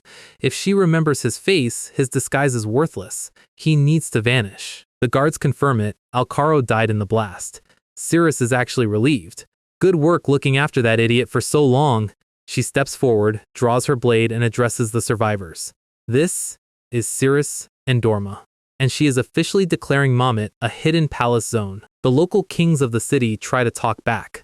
Bad move. She moves faster than they can blink. She reminds them that kings of Mamet are just top-tier trash in a den of scumbags. She tells them if this was a hit on her family, there will be blood. But if the mage was after one of them and she just got caught in the crossfire, the vibe shift is instant. The thugs suddenly decide that they are very much on board with her plan. She tells them to stop the pointless resistance and get to work. Then she turns back to the injured boy on the ground. Jin is playing the scared, wounded kid role for an Oscar right now. She calls him a coward, says he's pretty cute for a swordsman, and starts applying medicine to his leg herself. She tells him to consider it an honor, and maybe bow toward the hidden palace once in a while. She waves goodbye and leaves. Jin waves back with the most fake wholesome smile you've ever seen. The second she's gone, the smile vanishes. Mission complete. Meanwhile, back in the forest, an orc is having the worst afternoon of its life. That's number 18. Mesa and the cadets are feeling like absolute units. They're talking about how they might actually survive this. Mesa is keeping them focused, but even she's confused. Normally, orcs move in groups and jump you from the bushes, but these ones are just wandering around solo like they're waiting to be farmed for XP. They head out to scout again, thinking they have God's blessing. They don't have a god, they have a cat. Murakan is watching from the shadows, counting down the kills so he can go home and eat. A few days ago, the orc tribe was gathered. Murakami showed up in human form and gave them a very simple ultimatum. Move individually or I kill every single one of you. He's literally grooming the monsters so the kids can win. He's complaining the whole time, of course, thinking about how being a 1,000-year contractor means he's basically a babysitter. Then he realizes, wait, yes, it does mean that. He's definitely making Jin buy him comic books for this. He's feeling pretty proud of himself. Until the ground shakes. Something is wrong. A presence is approaching that even a dragon can't ignore. It's huge, ancient, and definitely wasn't on the map. Murakami realizes this thing isn't going to just go away. He's glad the brats are only 3 stars because if they could see what he's about to do, he'd have a lot of explaining to do. He drops a shadow barrier to blind the cadets, and the forest goes dark. Mesa thinks it's just about to rain. She has no idea. The giant steps into the clearing, one glowing red eye.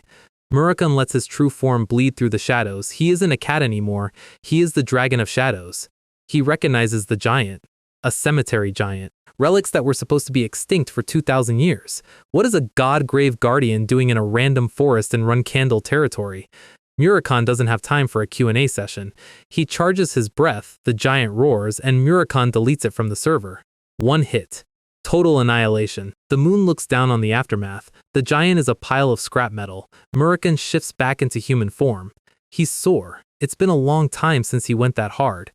But he's not smiling. A cemetery giant appearing now is a massive red flag. He decides to keep this from Jin for a bit. He needs the kid to focus on growing, because if the Zipples are playing with these kinds of toys, the war is coming sooner than they thought. Somewhere else, someone is eating. A door opens. Bouvard Gaston is panicking. Vishakel Iviliano walks in. Bouvard is crying about his masterpiece being broken. Vishakel tells him to shut up. He saw the scene. It wasn't a Runcandle knight. It was a dragon of shadows. They need a meeting with the Zipples immediately. The dragon is back. And Kinzello is officially on notice. Mission complete. Uncle Zed is actually laughing, which for him is the equivalent of a normal person winning the lottery. He dismisses the units, but you can feel the salt in the air. The cadets are celebrating, but there's a specific group of people who just cannot handle seeing Jin win.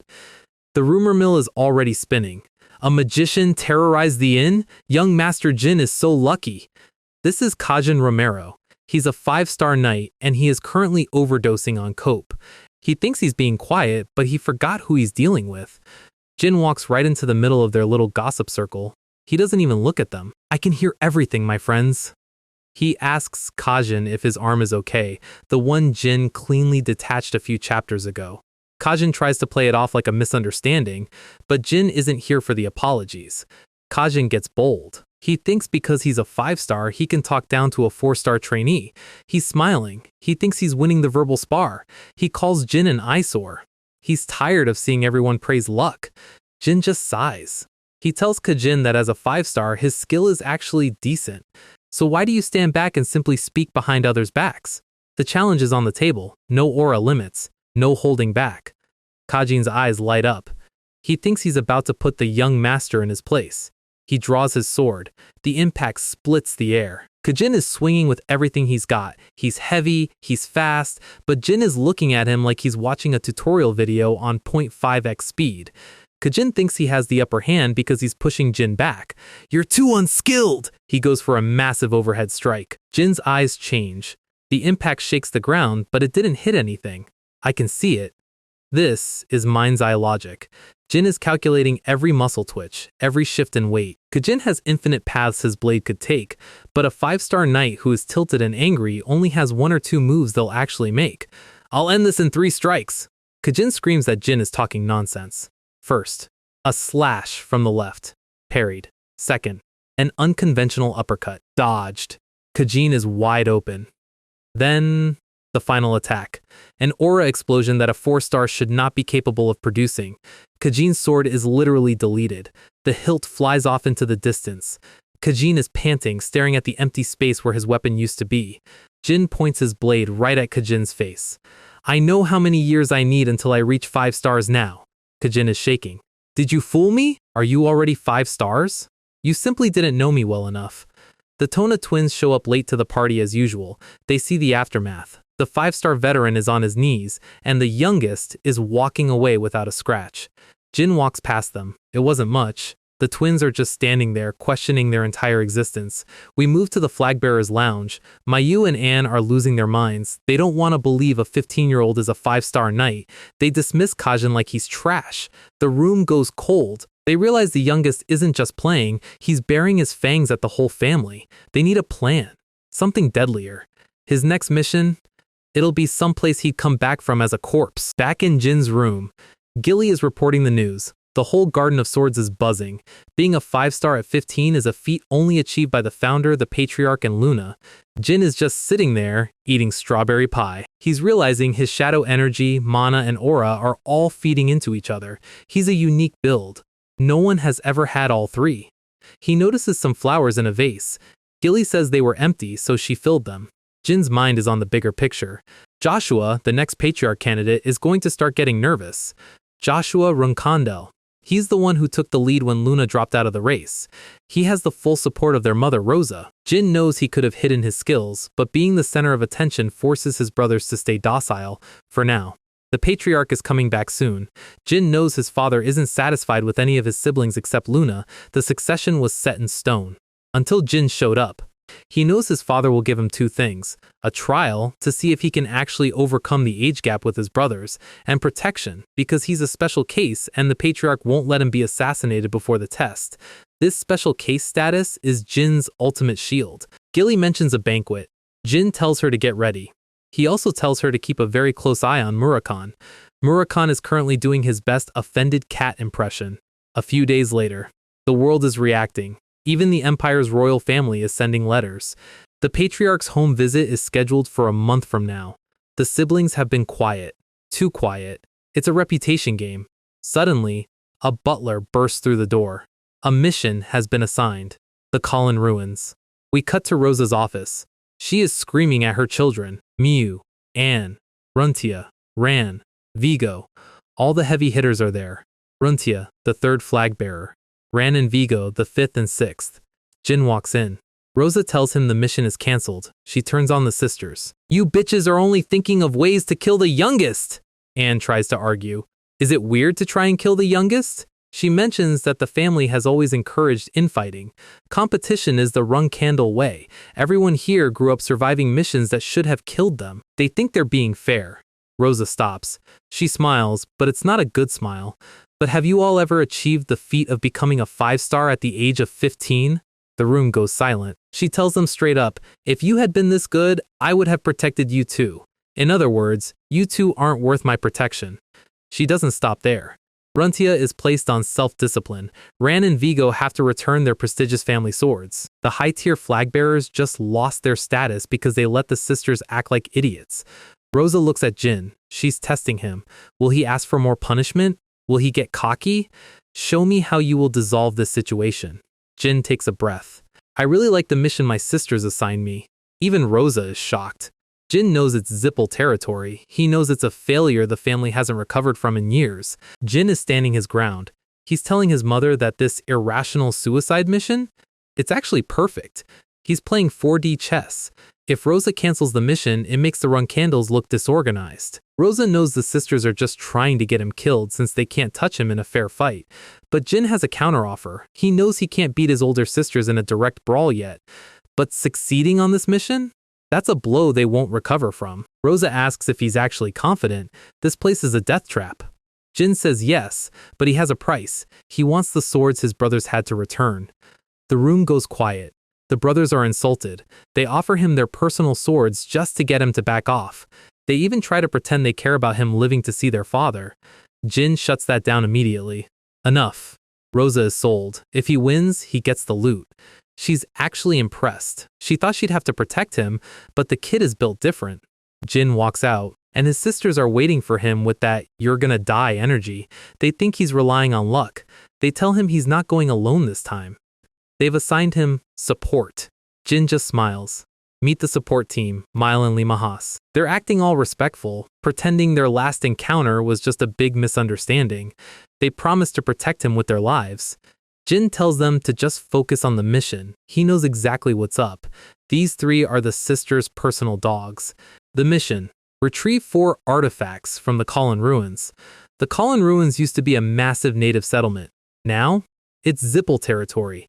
The Zipples slaughter the natives and enslave the rest. On the surface, they respect the natives. In reality, it's a labor camp. The world ignores it because the Zipples run the PR game perfectly. However, there's a darker reason they're hanging on to this place. It's an artifact called the Mirror. Jin knows this because a journalist in his past life died to reveal the truth. The Mirror is actually the fountain of mana. Look at it, and you hit 7-star magic power instantly. In 10 years, the Zipples will use this to mass-produce magicians. Jin is not letting that happen twice. They've arrived. The magicians are on rotation. The warehouse map is laid out. The Haas brothers are giving him the "we'll die for you" speech again. Jin just nods. They suggest taking a rest to manage stamina before the attack. They offer him some jerky. Jin takes it. Everyone starts eating. The mood is almost peaceful. Almost. Jin stands up and adjusts his mask. Suddenly the brothers start swaying. It's not poison, it's just sleeping pills. Jin looks down at them. I would have suspected you less if you acted like the jerks you normally are. They were so eager to please that it was basically a glowing neon sign saying, "We're going to stab you." Infiltration starts now. He's moving through the trees like a ghost. The Zipple emblem is everywhere. 2 guards are chatting at the door. They're laughing about wine, and then they're not laughing because Jin just turned their faces into a wall painting. 1 guard is left. He's panicking. He sees Jin's eyes. Jin moves in, spins, and it's over. Clean impact. Jin checks his work. Only 2 guards. Seems light. He checks the door. It's a standard lock. No alarm magic. Jin thinks it's a bit suspicious. The Zipples aren't usually this sloppy. He opens the door. There it is. A magic circle of blood and detection. Standard security to keep out demonic beasts or people with diseases. Jin has a plan. He doesn't want to use his own blood and leave a trail. So he uses the guard's blood instead. Smart, right? He splashes it onto the circle. The magic activates. Simple enough, he thinks. Wait. The circle is turning red. If it was human blood, this shouldn't happen. Unless the guards weren't human. He jumps back. Wind of silence. He needs to keep the noise down. The guards he just killed are standing up. They're massive. Glowing eyes. Stone gray skin. The first one swings. Jin parries and lands a deep cut on the arm. The monster doesn't even flinch. It just keeps coming. Jin realizes he's dealing with something he's only heard about in horror stories. He draws his sword and charges it with aura. The monsters pause. They recognize power when they see it. Jin cuts into the chest. Steel meets stone. The wound closes instantly. Regeneration speed of an upper-class demonic beast. Jin looks around the room. He realizes the truth. These aren't monsters. They are living golems. Creating these is a war crime in every country on the map. The Zipples are using this place as a human experimentation lab. The golems move like 4-star knights. Fast, but brainless. Jin knows the mechanics. Every golem has a core. Head, heart, or abdomen. He goes for the head. The impact breaks the stone, but the golem doesn't stop. It actually gets more aggressive. Not the head. He dodges under a massive fist and aims for the abdomen. 1 clean thrust. The core drops out. It shatters. The monster finally goes still. Jin looks at the debris. You'd do such a thing to your fellow man. The Zipples have gone too far. The second golem charges. Jin doesn't even hesitate. He deletes it. The magic circle settles. He's about to keep moving when he hears something. Please, kill me. Jin stops. He looks down at a pile of stone that used to be a person. He closes his eyes. He doesn't know who they were before the Zipples found them, but he knows no one would choose this life. Being a consumable with no future. The Zipples think they're playing gods. But he can't just tweet this out. Making living golems is a war crime, but the Zipples own the media. They just deny it. Step 1. Bag the evidence. Step 2. Finish the quest. He knows the Zipples could still suppress any investigation, but that's a problem for future Jin. Right now, he realizes most of the Zipple mages here are just low-level employees who have no idea their basement is a horror movie. He checks the artifacts. The slates? Easy pickings. The bowl? That one has some high-level security. Normally, you'd need a team of mages to crack this, but Jin has a unique dispel method. He charges up fire and ice mana and decides that if the Zipples are going to hide a crime, he might as well give them a massive insurance claim to worry about too. He preps a flame explosion. The whole warehouse goes up. Evidence secured. Mission done. Back at the estate, Miu and Anne are getting physically slapped. Luna is back, and she is absolutely livid. She's asking why they sent a 15-year-old into Zipple territory. She calls them out on the unspoken rule. Flag bearers fight flag bearers. You don't bully the middle schoolers. You should be ashamed, she tells them. Anne tries to talk back, saying Luna never cared about the succession anyway. Luna just drops a truth bomb. Jin just finished the mission. The sisters are shaking. They didn't just fail to kill him, they just handed him the biggest reputation buff in family history. Luna watches them leave. She warns them that Jin isn't the forgiving type. She's looking at her own sword, thinking about how things have changed. She still loves them because they're family, but the adolescent phase is over. Her nanny walks in with tea. Apparently, Luna's own adolescent phase involved a lot more property damage. The nanny points out the obvious. In 5 years, the sisters won't even be a warm-up for Jin. Luna agrees. She wonders if they only have 5 years left to live. Then, she gets serious. She's been looking into the assassination attempt from Jin's childhood. It wasn't Miu or Anne. They weren't high rank enough yet. The list of suspects is narrowing down to the heavy hitters. Joshua, Deepus, Ron, Vigo, or Runtia. Joshua is the frontrunner, so he's the hardest to investigate. For now, they wait. Jin has grown up healthy, and that's what matters. Speaking of our guy, he's home. Gilly is doing the worried mom routine. Jin tells her he's fine, but Gilly says she would have gone on a John Wick rampage if he died. Murakhan is just there for the pie, but Jin has something for them. He pulls out the jar. That's a living golem heart. Gilly and Murakhan go full serious mode. Murakhan realizes the Zipples are speed-running the forbidden magic tech tree. First a cemetery giant, now this. He's getting flashbacks to the old wars. Murakhan looks at Jin with a very specific request. We need to go back to Colin. Together. He wants to ask the Zipples some very loud questions. Jin is hesitant, but having a dragon as a bodyguard makes the ruins look like a vacation. Plus, he can finally snag that fountain of mana. It's a plan. Meanwhile, the brothers and the traitors are exiled. No one cares. June 1795. Jin finishes the Clearstone training. Uncle Zed is actually impressed. He tells Jin that morning classes are beneath him now, and drops the big news: the Patriarch is back next week. The Tona twins are losing their minds. Provisional flag bearer already? That means leaving the house and living in the real world. Jin clenches his fist. Finally. No more pretending. Time to go full main character. The Runkandal army is marching. Sairon is on his horse, complaining that Jin is interrupting his training. His subordinate points out that Jin's progress is literally breaking the family records. Sairon is silent. He remembers seeing Jin as a toddler. He saw deep regrets in the kid's eyes. He knows Jin was born with the instinct to crush his enemies. He's watching the report. 5-star at 15. Success at Colin. But Sairon is most interested in the White Wolf fight. Jin proved his beliefs weren't just talk. The subordinate asks if he really believes Jin did it alone. Sairon knows he didn't. He knows about the shadow energy. He's a fun kid. The gates open. The Genesis Knight has returned. Rosa greets him, but Sairon is already looking for the kids. Zed bows, saying the children handled things themselves. Sairon shuts that down. If they were doing well, he wouldn't have had to come back. Jin is standing in line, feeling the pressure. He knows Sairon's presence makes everything 10 times harder. Rosa leads him in for a meal. Sairon stops. He looks at the swords on Jin's belt. He calls out Ran and Vigo. Did you give those to the youngest as a gift? The youngest stole them from us. Sairon bursts out laughing. He tells them they better steal them back. He's genuinely enjoying the chaos. I wonder if he really is my son. Later that night, Jin is at his first official banquet. In his past life, he was a nobody. Now, he's the guest of honor. Dying once really changed the vibe. Sairon tells him the achievements he's made are noteworthy. He asks Jin how many guests are there. 1,000? Correct. Sairon explains that the family's authority has grown since the last banquet. Every guest here is an MVP in their own right, and it's all because Sairon is a 10-star god who kills demonic beasts for fun. If I were to disappear, the authority would vanish. The guests would turn their backs. The Zipples would pounce. The gap between the families would become an ocean. Sairon is testing Jin's loyalty to the name. If the Zipples pushed the family into a corner, what would Jin do? Then I would abandon the family. Sairon's eyes go sharp. Jin explains, if the clan collapses because one man died, that's just incompetence. He has no intention of dying for a weak patriarch. Also, He has leverage. He mentions those stolen contracts. He knows which families are stealing from the emperor. He knows who wants the Zippels dead. He's telling his dad that a patriarch doesn't need to be a god if they're a genius at negotiation. The Zippels have just as many skeletons in their closet. Siren asks why the Zippels couldn't just use the same leverage.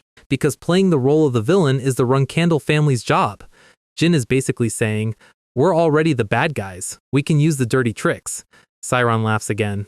Revenge, you say? He's looking at Jin like he's seeing a mirror of himself. The other kids just whine or act conceited. But Jin? He reveals his beliefs with a level head. Siren realizes Jin has Luna's talent and Dipus' spirit. He thinks he has 10, maybe 15 years left of guarding the throne. He's excited to see if Jin will flip the line of succession. He starts to walk in. Wait for me after the banquet. We need to talk. Jin clenches his fist. It's the qualification for reserve flag bearer. The banquet lasts 4 days. It's going to be a long week. A butler sprints towards Siren. An uninvited guest has arrived. The mood shifts instantly. Who has the guts to crash a Runkandel party? The Zippel family.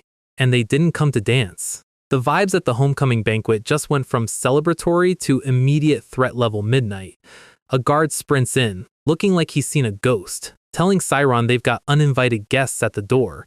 Jin is already doing the math. There is only one family with the audacity to crash a Runkandel party. The Zipfels. 5 of them, led by Andre Zipfel, the literal second in command of the entire clan. Most leaders would panic. Siren? He tells the guard to make the Zipfels wait outside and only let the family members in. Jin thinks this might be a bit too much disrespect, even for the Zipfels. Siren catches him thinking and asks if he's being too harsh. Jin doesn't miss a beat. He calls it refreshing. He knows the rules. If Andre gets mad and leaves, he's technically disobeying the Patriarch's permission to enter. In the Garden of Swords, you follow the Patriarch's rules or you leave without your legs. Andre knows better than to test that. With the pests handled, it's time to actually start the party. Siren takes the stage, looking like the final boss he actually is, and thanks everyone for coming. He gives Jin a public shout-out, which is basically the Runkandel version of a certified W, but the rules of this banquet are wild. Rule 1. If you start a fight while drinking, you're going to the arena to settle it. No exceptions. Jin realizes this isn't just a party, it's a party of fated meetings. 1,000 people who basically run the continent are all in one room, and most of them have spent the last decade being passive-aggressive to each other over trade routes. But here, they can follow the 2 rules and legally beat their rivals into a pulp. It's basically a sanctioned royal rumble with expensive wine. Siren turns to Jin and gives him a very specific order. If you see someone you like, drag them to the arena. Just don't pick on anyone weaker than you. Jin smiles. He's already planned his entire to-do list for the night. But the stakes are high. If Jin loses a duel tonight, Siren is taking back everything, his sword and even his nanny Gilly. Jin watches his father walk away. In his past life, a conversation like this was a fever dream. Now, it's just Tuesday. But don't get it twisted. Jin isn't looking for a world's best dad mug. His only goal is to surpass the man. Period. Suddenly, 2 idiots appear. The Tona twins. They're trying to act all congratulations and friendly, asking how his training is going like they didn't try to ruin his life for a decade. Jin hits them with the death stare and whispers that they can stop acting. They scramble away like the NPCs they are, leaving Jin to meet the actual players. The first flag bearer of the Ken clan stops by to pay respects. Then, a wild Huger appears. This man really just slapped Jin on the shoulder and called him a kid who needs to learn his place. Jin's expression goes completely blank. Imagine being a 6-star nobody and trying to son a Runkandel prodigy in his own house. Huger doubles down, talking about seniority in the martial arts world. Jin decides to educate him. He points out that every high-level knight in the room has treated him with respect. By being a rude senior, Huger is basically insulting all the actual powerful seniors who were nice to Jin. The Dragon King Knights, the Black King Mercenaries, they're all your seniors, right? Huger realizes he just accidentally picked a fight with the entire room. Jin generously offers to let it slide if Huger apologizes to everyone. The actual seniors in the room start leaning in, essentially telling Huger to shut up and bow. Huger takes the L, bows to the room, and then bows to Jin. Social execution completed. A voice from behind notes that Jin is talented at making enemies. It's Luna, the white whale herself. She's curious. What would Jin have done if Hyuger actually challenged him to a duel? Jin explains he already accounted for the Tuco clan's elders watching him. He knew they'd pull Hyuger back. Luna is impressed. Most kids just swing swords. Jin is playing 4D chess. Jin hits her with the hated youngest child card to explain his survival instincts. Luna looks at him, and for a second, you see the real sisterly concern. She's not a fan of the party scene, though. She's ready to find something more fun. She promises to take Jin to a nice place once he's grown up enough to be a dance partner, but before she leaves, she has to drop a message for the room. She pulls Jin into a head bump, the ultimate sign of Runkundel affection. It's a public broadcast. If you touch my brother, you're dealing with me. The entire room goes silent. That one move just gave Jin a legendary armor buff. In the corner, we see some new faces. One guy is literally eating his napkin in jealousy because he wants a head bump from Luna. That's Bouvard Gastor. He's a lot. Then we meet Margiela Ivliano. She's in a wheelchair, looking way too innocent for this story. Bouvard is her feet, apparently. Vishukel, the blue-haired guy, just sighs. Jin watches them leave. He's got that something is wrong feeling. Acting like a master is exhausting, but he's still looking for the Zipfels. He wants to see what the second in command is up to. Then, someone clinks a glass against his. He sees a snowflake hairpin. A very familiar, very dangerous girl is grinning at him from the shadows. Cyrus and Dorma, the girl he gaslit back in Mammoth. She's here. And she doesn't look like she's here for the cake. It's an honor to meet you, young Master Jin Runkundel. Jin is thinking about the Zipfels, but his immediate problem just showed up with white hair and a grudge. Cyrus clinks his glass, her aura already chilling the room. Jin recognizes the hairpin immediately. She's not just a guest. She's a predator who thinks she's found her prey. She introduces herself, but Jin already knows the name. He plays the polite young master role, pouring her a drink and acting impressed by her 5-star prowess. He calls her lineage a blessing. Cyrus doesn't buy the innocent junior act for a second. She mentions being an only daughter, a subtle dig at Jin having so many siblings to compete with. Jin's internal monologue is screaming. He's certain she recognizes him from Mammoth, but she isn't bringing it up. She's waiting for the perfect moment to trap him. Then, she drops the bomb. How's your injured leg? Jin's poker face is legendary, but Cyrus is already calling him shameless. She pulls him into a flashback, her perspective of that day in Mammoth. Her pride is wounded because she couldn't find the magic terrorist. Jin tries to hide behind his clan name. I'm a Runkundel. We don't use magic. Does that sound like a suspect to you? Cyrus has a different theory. Maybe he didn't use magic. Maybe he hired a magician because he was incompetent. As the captain of the 7 Swords, she can't let a possible insult to her palace slide. Jin realizes she's wrong about his motive, but right about his presence. Since Jin won't confess, she has a backup plan. The classic Runkundel solution, I'll drag you to the arena and beat the crap out of you! She challenges him to a duel right there in front of everyone. Jin remembers Siren's warning about not fighting people who seem weaker, but he accepts. He has no choice if he wants to keep his secrets buried. They head to the arena. Jin tells the guards to clear out and only leave the medics. He wants this duel behind closed doors. He needs to test her without 1,000 witnesses. He's actually trying to be nice. If he beats the daughter of the Hidden Palace too badly in public, it'll be a diplomatic disaster. Cyrus wants a promise before they start. If she wins, Jin tells her everything about Mammoth. No lies. Jin agrees. He knows what's at stake. Cyrus doesn't wait. She lunges. Jin sees the cold aura blooming immediately.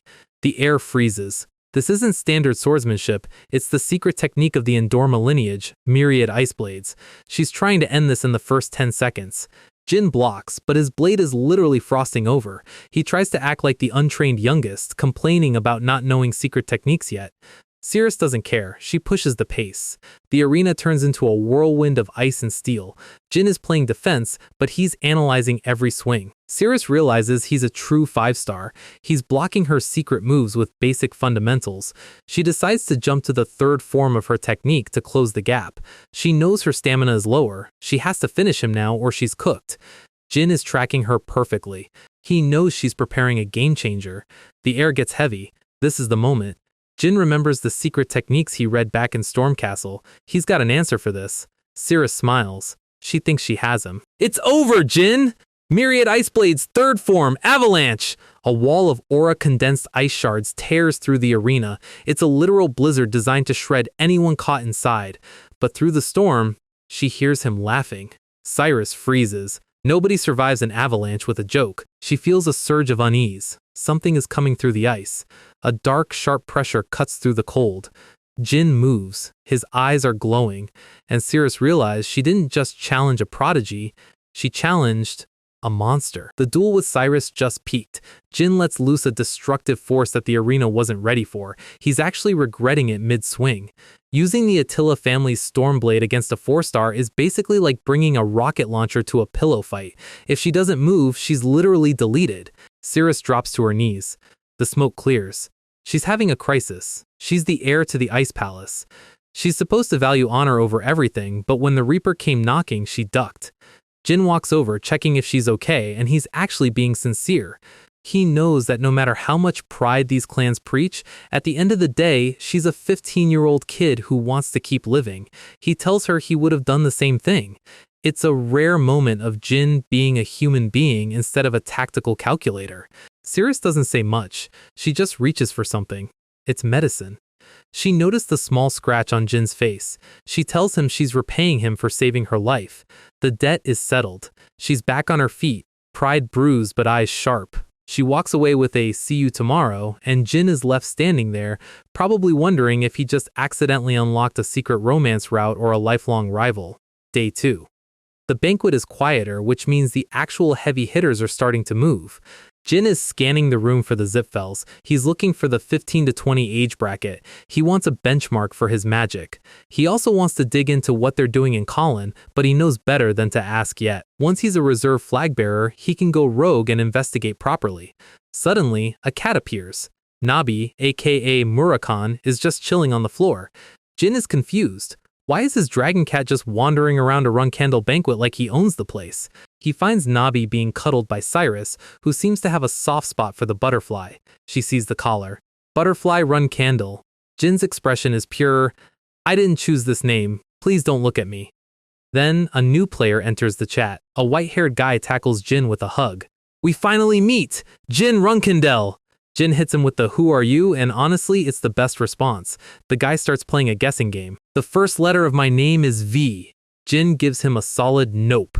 The guy tries again. "Middle Kingdom? Teleportation Gate?" Still nothing. Finally, the guy gets serious. "My name is Veridin Zipfel." Jin's reaction is to physically push him away. He knows exactly who this is. This dense bastard becomes a 9-star magician and the next Zipfel patriarch. Veridin admits he's been lost in the banquet hall for 2 hours. He's a 6-star magician and he has the navigational skills of a Roomba. Jin is doing the math. 6-star magician at 18? That is terrifyingly fast growth. Veridin flexes his rank like it's a high score on a leaderboard. He's a whole level above Jin's swordsmanship. Jin is wondering if the guy is lying, but he realizes Veridin is just that talented. If Jin hadn't regressed, this guy would be the undisputed main character of the world. Jin realizes he's currently the person closest to the peak of magic. He tells Veridin to shut his mouth, which Veridin takes as a compliment. Jin asks the million-dollar question, why are the Zipfels here without an invitation? Veridin's answer, because of me. I wanted to meet you. So, the vice-patriarch of the world's strongest magic clan invaded enemy territory because a teenager had a tantrum. Zipfel family logic is just built different. Veridin wants a promise, come to a Zipfel banquet uninvited one day. Jin asks what happens if he commits an act of terrorism. Veridin smiles. He says he won't kill Jin, and even if a fight breaks out, he won't take part. Jin calls him a fool and walks away. He's noticed someone else watching him. It's Bubare Gaston, the big guy from the corner. He approaches Jin looking like he's about to ask for an autograph, but he asks when Lady Luna is coming back. He pulls out a bundle of poems. He spent all night writing poems of love for the most terrifying woman in the Empire. Veridin is in the background, casually drinking wine while watching this train wreck. Then, Bubare says the words that seal his fate. In the near future, you will become my brother-in-law. Veridin literally does a spit take. Jin's aura just went from room temperature to absolute 0. He grabs the poems and shreds them. You dare call me your brother-in-law?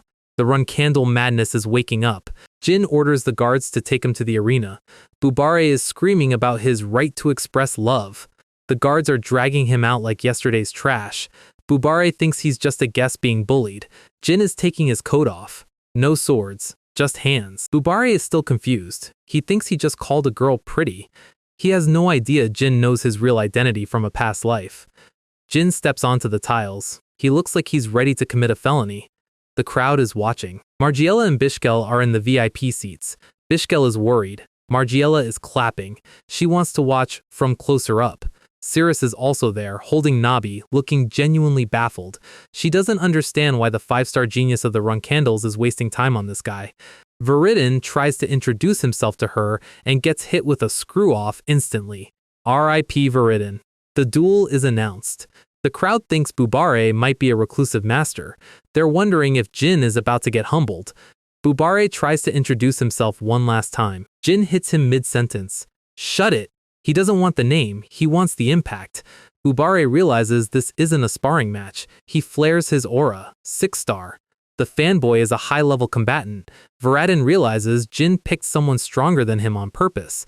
Jin takes a hit to the face, but he doesn't flinch. Bubare thinks he's winning. He starts trash-talking about meager abilities. Jin doesn't answer. He moves. He goes low, then high. A flurry of strikes that Bubare's eyes can't even track. He's turning this man's face into a modern art project. Viridin is cheering from the sidelines like a fanboy, but Margiela's expression changes. She starts talking about injustice. She goads her brother Bishkel into teaching the young master a lesson. The nobles in the room start backing her up. They want to see a real fight. Bishkel sighs. He knows he's being manipulated, but he can't say no to his sister. Jin is currently holding Bubare by the collar. Bishkel steps down into the arena. Jin realizes this is a 7-star night. This is exactly what he wanted. First-hand experience against the Ibriano style. But he's looking at Margiela. He realizes she put her own brother in a difficult spot just to see a show. She's dangerous. Bishkel tells him to put the companion down. Jin hits him with the "cherish your sister" line. Then he mentions Bubare Gaston by name. Bishkel's eyes go wide. Jin is putting the pieces together. Bishkel, Bubare, the Ibriano family. He remembers Bubare as the transformation sorcerer from his past life. He's wondering if Bishkel knows who he's hanging out with. But there's no time for detective work. A 7-star is drawing his sword. Bishkel moves. One strike. The impact nearly shatters Jin's stance. The swordsmanship is on a different level. The trajectory is impossible to read. Jin is being pushed back, physically and mentally. The crowd thinks he's done. They call Ibriano's style sly and unconventional. Luna is just smiling. She knows.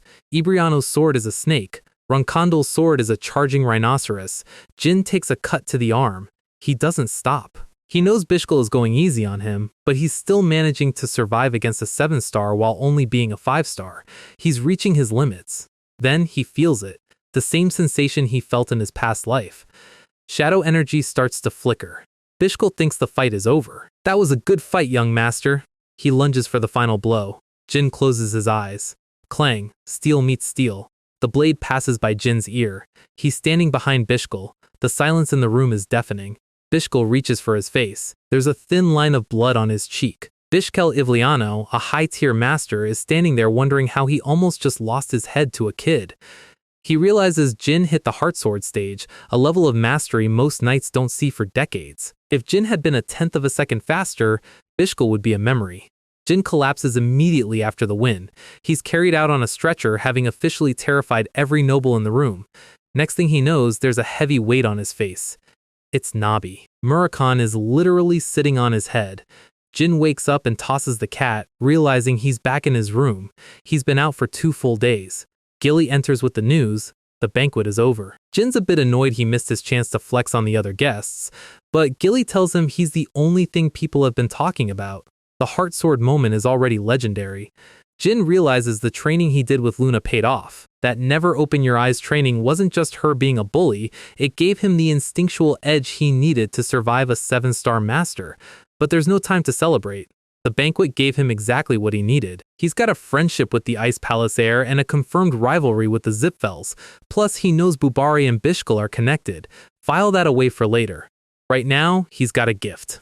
Gilly points out some flowers left by Cirrus. In Ice Palace language, these flowers mean never-ending fight. Murakami thinks it's cute that Jin got his first bouquet from a girl who wants to kill him. But the fun's over. Siren wants to see him. It's time for the final test.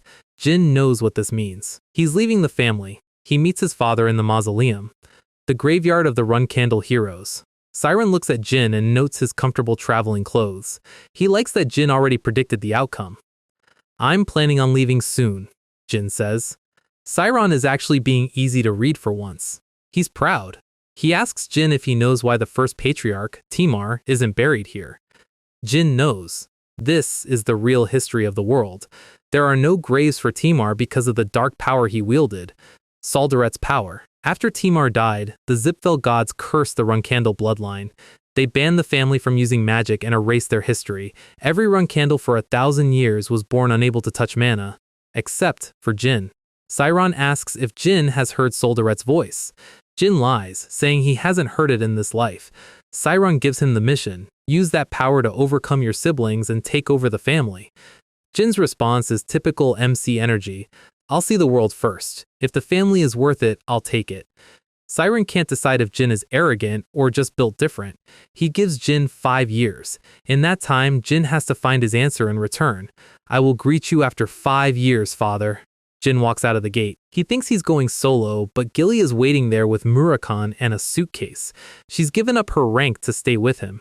She's currently under a curse that blocks her aura, meaning she's basically a normal person for now. Jin feels a bit guilty, but Gilly doesn't care. She's committed to the grind. Jin tells her to hang in there. He takes one last look at the castle. The tutorial is officially over. The real game begins now. Back in the mausoleum, Siren is having a moment. He's a god-tier knight, but even he couldn't break the Zipfel Pact. He realizes Jin, the kid with shadow energy, is the only hope for the clan. He's actually hyped to see what Jin does. Meanwhile, Jin is out in the woods, starting a fire. Gilly asks if he's okay leaving without saying goodbye. Luna and the cadets are probably devastated. Jin knows that if he stayed to say bye, they would have thrown a parade and made it impossible to leave secretly. Gilly asks where they're headed. Most heirs go to Mammoth to farm fame. Fame, was it? Jin isn't interested in being an influencer. Reserve flag bearers have to build a reputation with zero family support. His sister Mary became Windfury Mary by beating up an entire region. But Jin has 5 years. Siren gave him extra time specifically to master shadow energy. So, he's heading to the Arkan Kingdom. Arkan is Zipfel territory. Jin tells Gilly he heard a rumor about unregistered magicians there. The truth? He knows from his past life that a dark family called Tessing runs underground auctions there with god-tier loot. But there's a problem. Gilly checks the wallet. Jin only has 10 gold coins. That's Runcandle rules. Plus, they can't use the teleportation gates without being tracked. Jin looks at Nabi. We can just fly. Murakami is not thrilled about being a bus. Gilly is worried people will recognize a black dragon, but Jin doesn't care. Murakami transforms. The air explodes with dark energy. The ancient shadow dragon is back. Hold on tight. They've got to make it to the Jin Kingdom by tomorrow. Back at the castle, Luna is walking the halls. She senses something. She looks out the window, and her jaw drops. She sees a dragon flying away from the estate. She realizes, it's Jin, you're something else. She's half mad that he didn't say goodbye, but she wishes her cold younger brother luck. They arrive at the Jin Kingdom. Murakami is currently holding Gilly, who looks like she's about to see her lunch again. Murakami is blaming Jin for flying weird, which is rich coming from a dragon with a 1,000-year pilot's license. Murakami is actually being surprisingly sweet to Gilly, telling her to take deep breaths. Jin wonders if Murakami is just acting tough because people expect black dragons to be edgy. Anyway, Jin has a plan for their money problem. He heads to the Ville family mansion. We see a kid named Sember sitting by a lake. He's depressed because he missed the banquet for the guy who saved his life. He's literally crying, wishing he could thank Jin. When will I be able to meet him again and repay his kindness? A shadow appears behind him. A hand covers his mouth. Sember is about to die of a heart attack. It's me, Jin. Sember lights up. He's so happy his hero is here. Jin reminds him that he promised to help whenever needed. All right, then I'll wait here. Bring me some gold and money. Sember's brain just rebooted. Our guy isn't here for a reunion. He's here for a shakedown. And honestly, Sember is probably going to give him the whole vault. The first rule of being a provisional flag bearer is that you don't talk about being a provisional flag bearer. You have to hide your identity and build a name from scratch with zero help from the family. Usually this means Run Candle kids spend the first few months eating dirt and sleeping in alleys because they've only ever been taught how to swing swords, not how to pay rent. They experience poverty for the first time, grinding for bounties like level 1 adventurers. But our guy? Our guy is built different. Jin is currently sitting in a high-end restaurant, eating a 5-course meal and living his best life. Gilly is actually shocked. She was ready to starve for the cause, but things are going suspiciously well. Murakan laughs and calls it a nice change, reminding her that yesterday she was calling this extortion. Jin doesn't call it extortion, he calls it collecting a debt from Semberville. Either way, the bag is secured. Murakan is currently vibrating because he's full of stake and realized they're taking a transfer gate. This man is an ancient shadow dragon who would rather vomit than stop eating. Jin is just looking at him like, you're supposed to be a legendary predator, act like it. Gilly tries to be supportive, but Murakan's motion sickness is basically a meme at this point. They're heading to the Akin Kingdom. This is the heart of Zipfel territory. It's run by the Lutero Magic Federation, which is essentially the Zipfel's backyard. Murakan wants to fly there on his back, but Jin has to remind him that 80% of dragons are Zipfel employees. Flying a black dragon into Zipfel airspace is basically hitting the Start World War III button. The Zipfels are massive. They've got dozens of contractors and a private air force of dragons. Jin realizes that without his father Cyron, the Runkondals would have been wiped out years ago. But he's wondering, how did the Zipfels get so many contractors in one generation? Something smells like a hack. They hit the border security. The guard looks like every tired TSA agent you've ever met. Jin hands over the fakes, Jin Gray and Gilly Python. Tourism. Classic. The IDs are so good they could fool special forces, so they pass without a hitch. They board the teleportation suite. Gilly is impressed with the Run Candle tech, but Jin is focused. The countdown starts. This is the city where Jin spent the last year of his previous life. 15 years have passed, but the memories are fresh. We've arrived. Welcome to the Akin Kingdom. Jin steps out and the vibe shift is immediate. The capital hasn't changed. It's still a dump. Homelessness and street vendors everywhere. The people look like they've just finished a 12-hour shift at a job they hate. It's dark, gloomy, and run by a gang of damned Tessing bastards. Jin decides to find lodging first before they start hunting. They pull up to a building that looks like it's held together by hope and wood rot. Murakan is offended. He knows they're rich now. Why stay at a shabby place? Gilly knows Jin has a plan, but Murakan is ready for a 5-star hotel. Jin points out that in a town full of criminal magicians, flashing money is the fastest way to get stabbed. Murakan grumbles but goes in. The interior is even worse. The owner is asleep at the counter, snoring like a chainsaw. He wakes up and sees Jin Gray and his crew. He sees a novice swordsman and a pretty woman. He thinks he's just hit the jackpot. That smirk? That's the face of a guy who thinks he's found easy prey. He serves them special orange juice. Welcome to Jet's Inn. Drink up and pick a room. Jet thinks they're about to pass out. He's already planning to sell them to the underground auction house. Then, Murakan makes a move. Jet gets a face full of tray. He's confused. They were supposed to be drugged. Murakan hits him again. Jin asks him how he dares to give them a poison drink. Jet is currently rethink every life choice that led him here. Murakan towers over him like a final boss.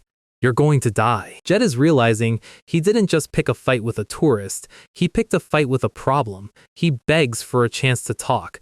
Murakan isn't interested in a podcast. He hits him again. Here is the tea on Jet. In Jin's past life, Jet was the friend who helped him settle in Arkan.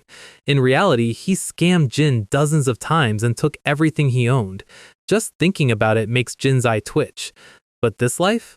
This time, Jin is the one holding the leash. Jet tries to play tough, claiming he's a 5-star combatant. He thinks his stars matter against a dragon. Murakan hits him mid-sentence. Jet tries the, it was just a sedative defense. Jin doesn't care. Sedative, poison, it's all an L in his book. Murakan is ready to finish him, but Jin stops him. Jet is sobbing, promising to make up for his sins. Jin sits down and gives him the rules. Lie and you die. Truth and you live. I'm the judge and jury here. Jet is suddenly a very honest man. He's an inn owner and a part-time informant, also a scammer, and a human trafficker. He's basically running a villain speedrun of his own. He claims to know everything about the Akin underground. Jin notes that he was drugging them to sell them off. Where? Jet gets a little physical encouragement to answer. The underground Tessing auction house. Everything is sold there. Slaves, drugs, stolen artifacts. Jin tells him he'll be healed by tonight. Murakami thinks it's a waste of medical bills. Jet is trash, and trash belongs in the bin. But Jin has a vision. They need a local guide, and Jet is motivated by fear. It's a match made in hell. Jin heads out to find a healer. Murakami and Gilly just stare at each other. They're still not used to Jin being this ruthless. Jin takes a breath. Acting like a naive kid when you know the future is exhausting, but it's the only way to play the game. Jet gets his bones fixed. The healer Jin found, a random person from the street, was actually a top-tier magician from the Federation. Jet is looking in the mirror, terrified. He's wondering who these people actually are. Special forces? Martial arts heirs? Jin walks in and ends the speculation. We need to go. They arrive at the auction house. It looks like a billionaire's mansion. The guards recognize Jet. He tries to act tough, telling them to open the doors. They head inside. The transition is jarring. From the gloomy streets to a gold-plated ballroom, Jin's eyes are scanning everything. A massive chandelier hangs over a crowd of masked nobles. There's a literal orchestra playing. It's a lot of class for a place run by gangsters. Jet starts giving them the real intel. He hands them masks. It's better to cover your faces here. The public boss is a guy named Salka, but the real boss? Spider hands Alu. He's a 7-star martial artist who took over the streets by force. But here's the kicker. Rumor says he has connections to a pure-blood Runkandle. Murakami scoffs. A Runkandle wouldn't work with street thugs. But Jin stops walking. He's thinking about the childhood curse that ruined his first life.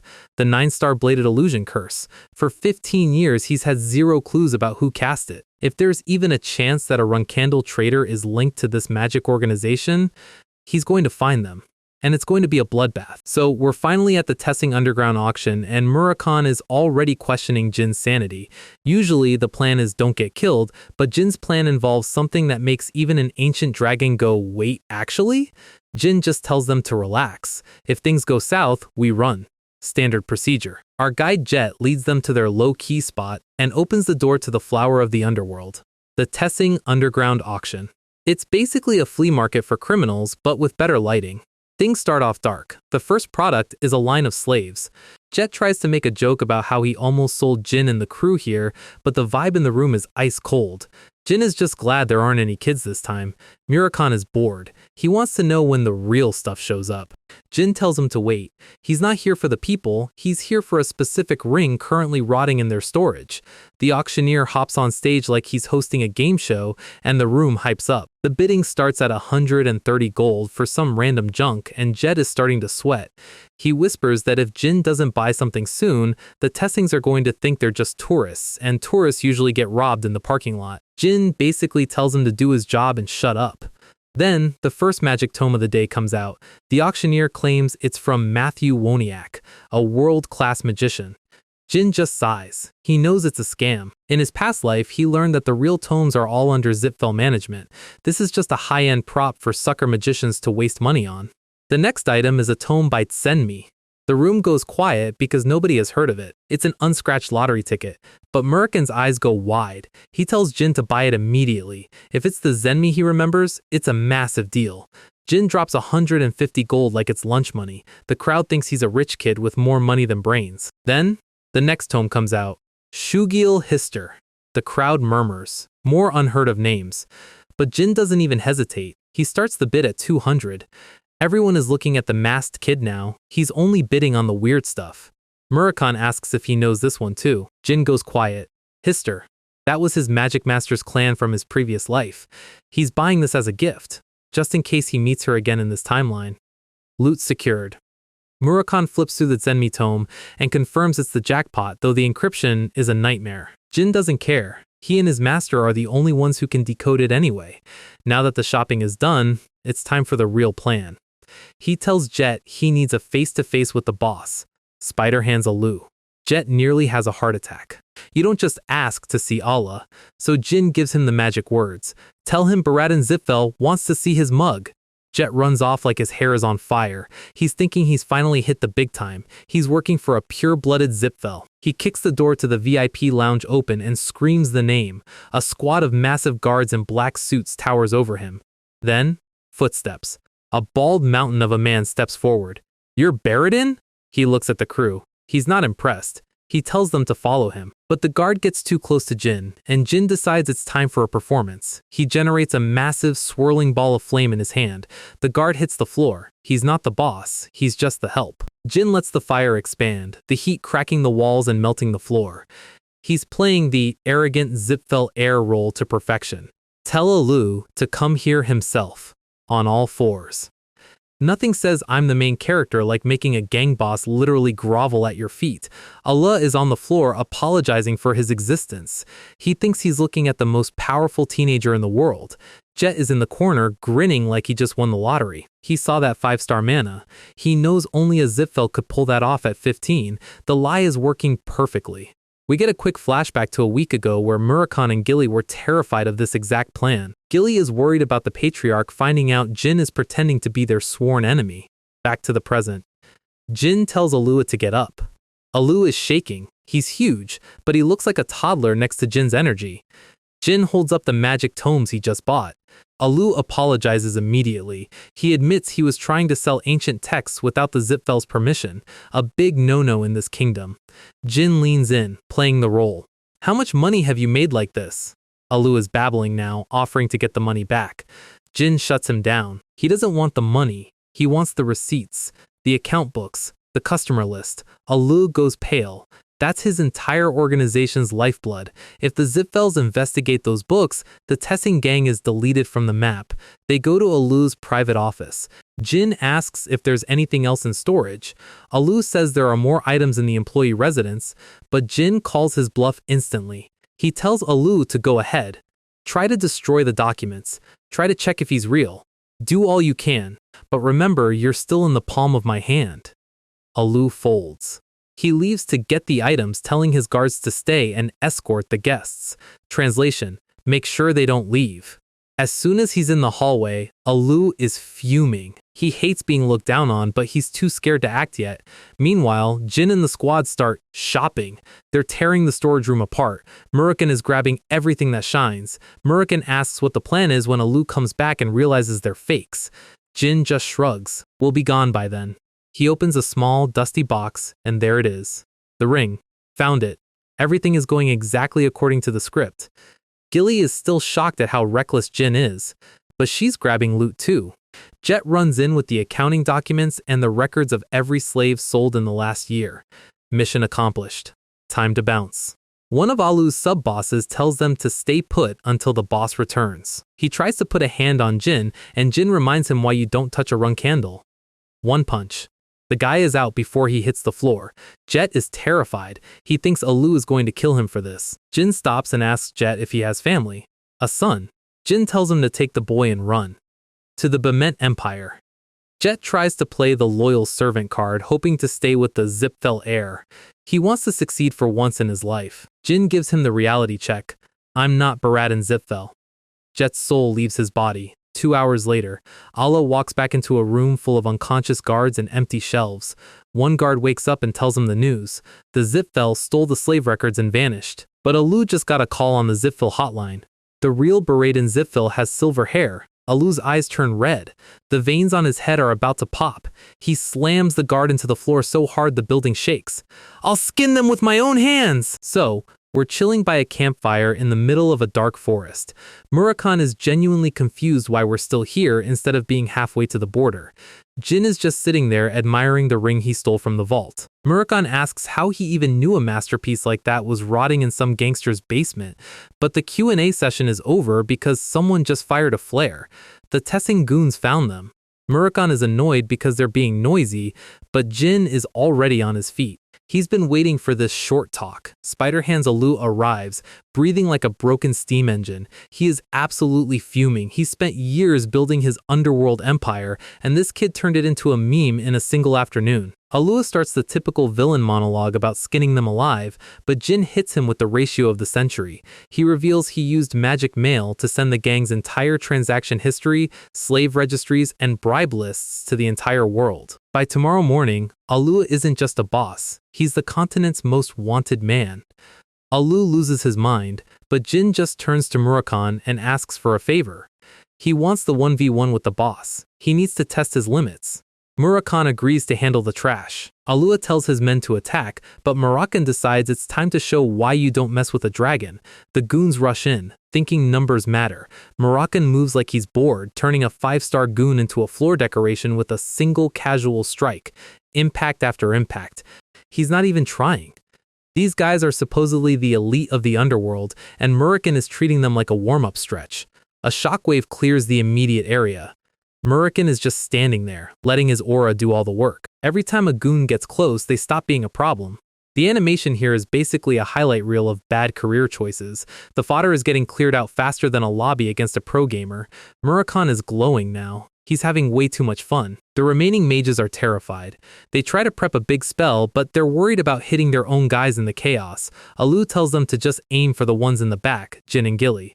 A massive fireball heads their way, followed by ice spears and wind blades. It's an elemental gank. Jin just stares them down. He notes they're all below 5-star. Then he activates Luna's necklace. A blue hex shield pops up. The mages are confused. They just hit him with everything and he didn't blink. Jin realizes that having Sister Luna's protection artifacts makes life a tutorial mode. Murakami is still screaming about how weak they are. He unleashes a pillar of black shadow energy that literally deletes the forest floor. Alu is the only one left standing in the crater. He looks at the destruction.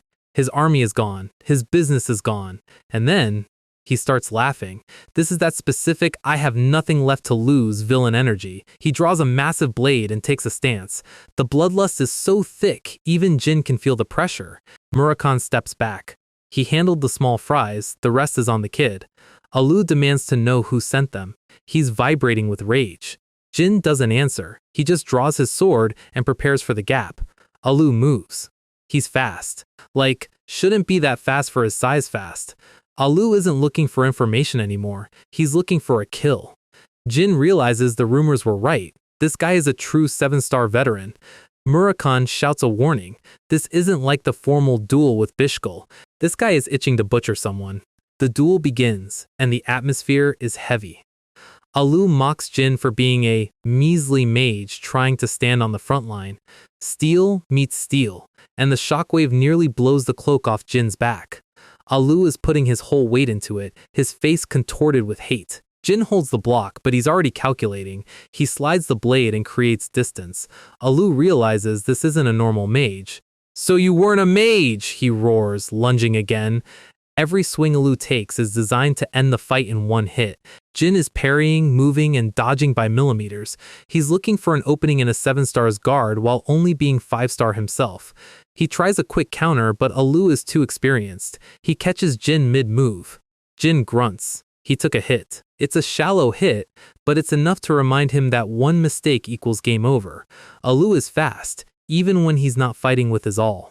Then Alu realizes something. The fireballs from earlier, they weren't from artifacts. He looks at the dragon and the nanny standing in the back.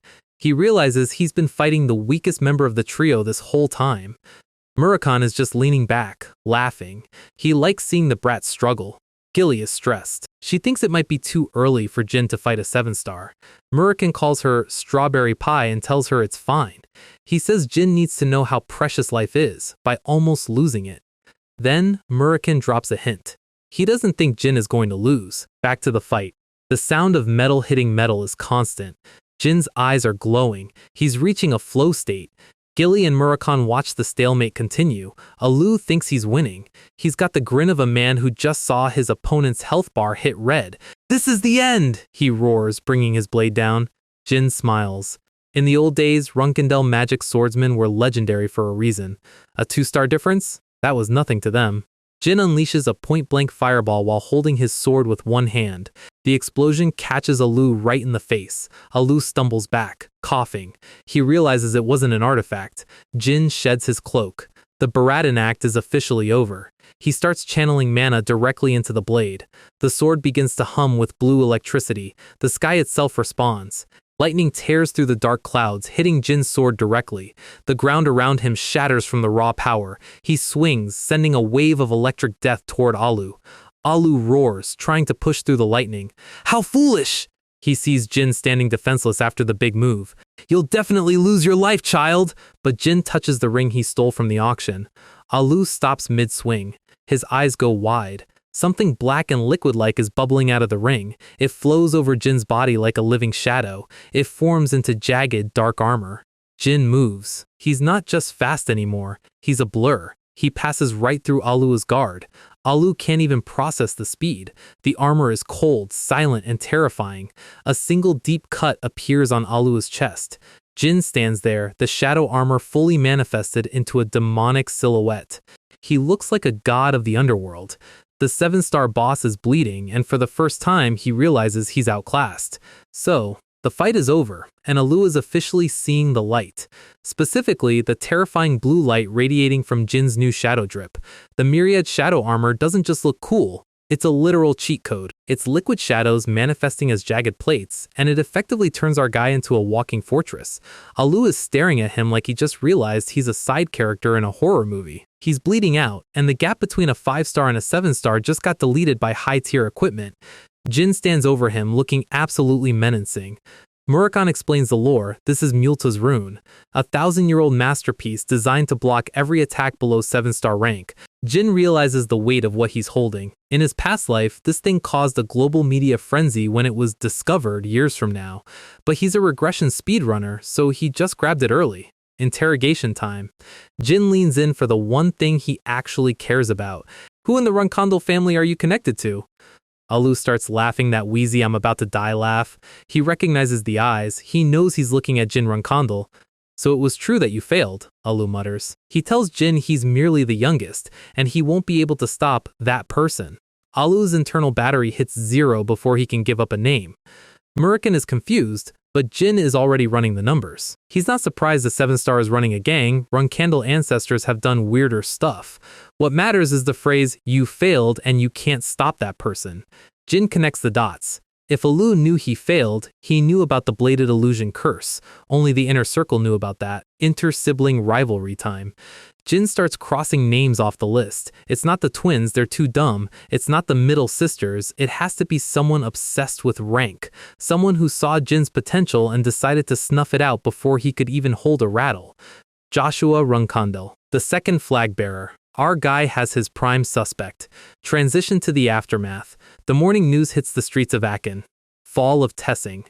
The world thinks the Zipfels and Bement did a collaborative bust. Jin is reading the paper, unimpressed. Jet played his role perfectly, acting as the remorseful whistleblower to save his own neck. Murakon points out that while the big families got the reputation, Jin got the actual loot.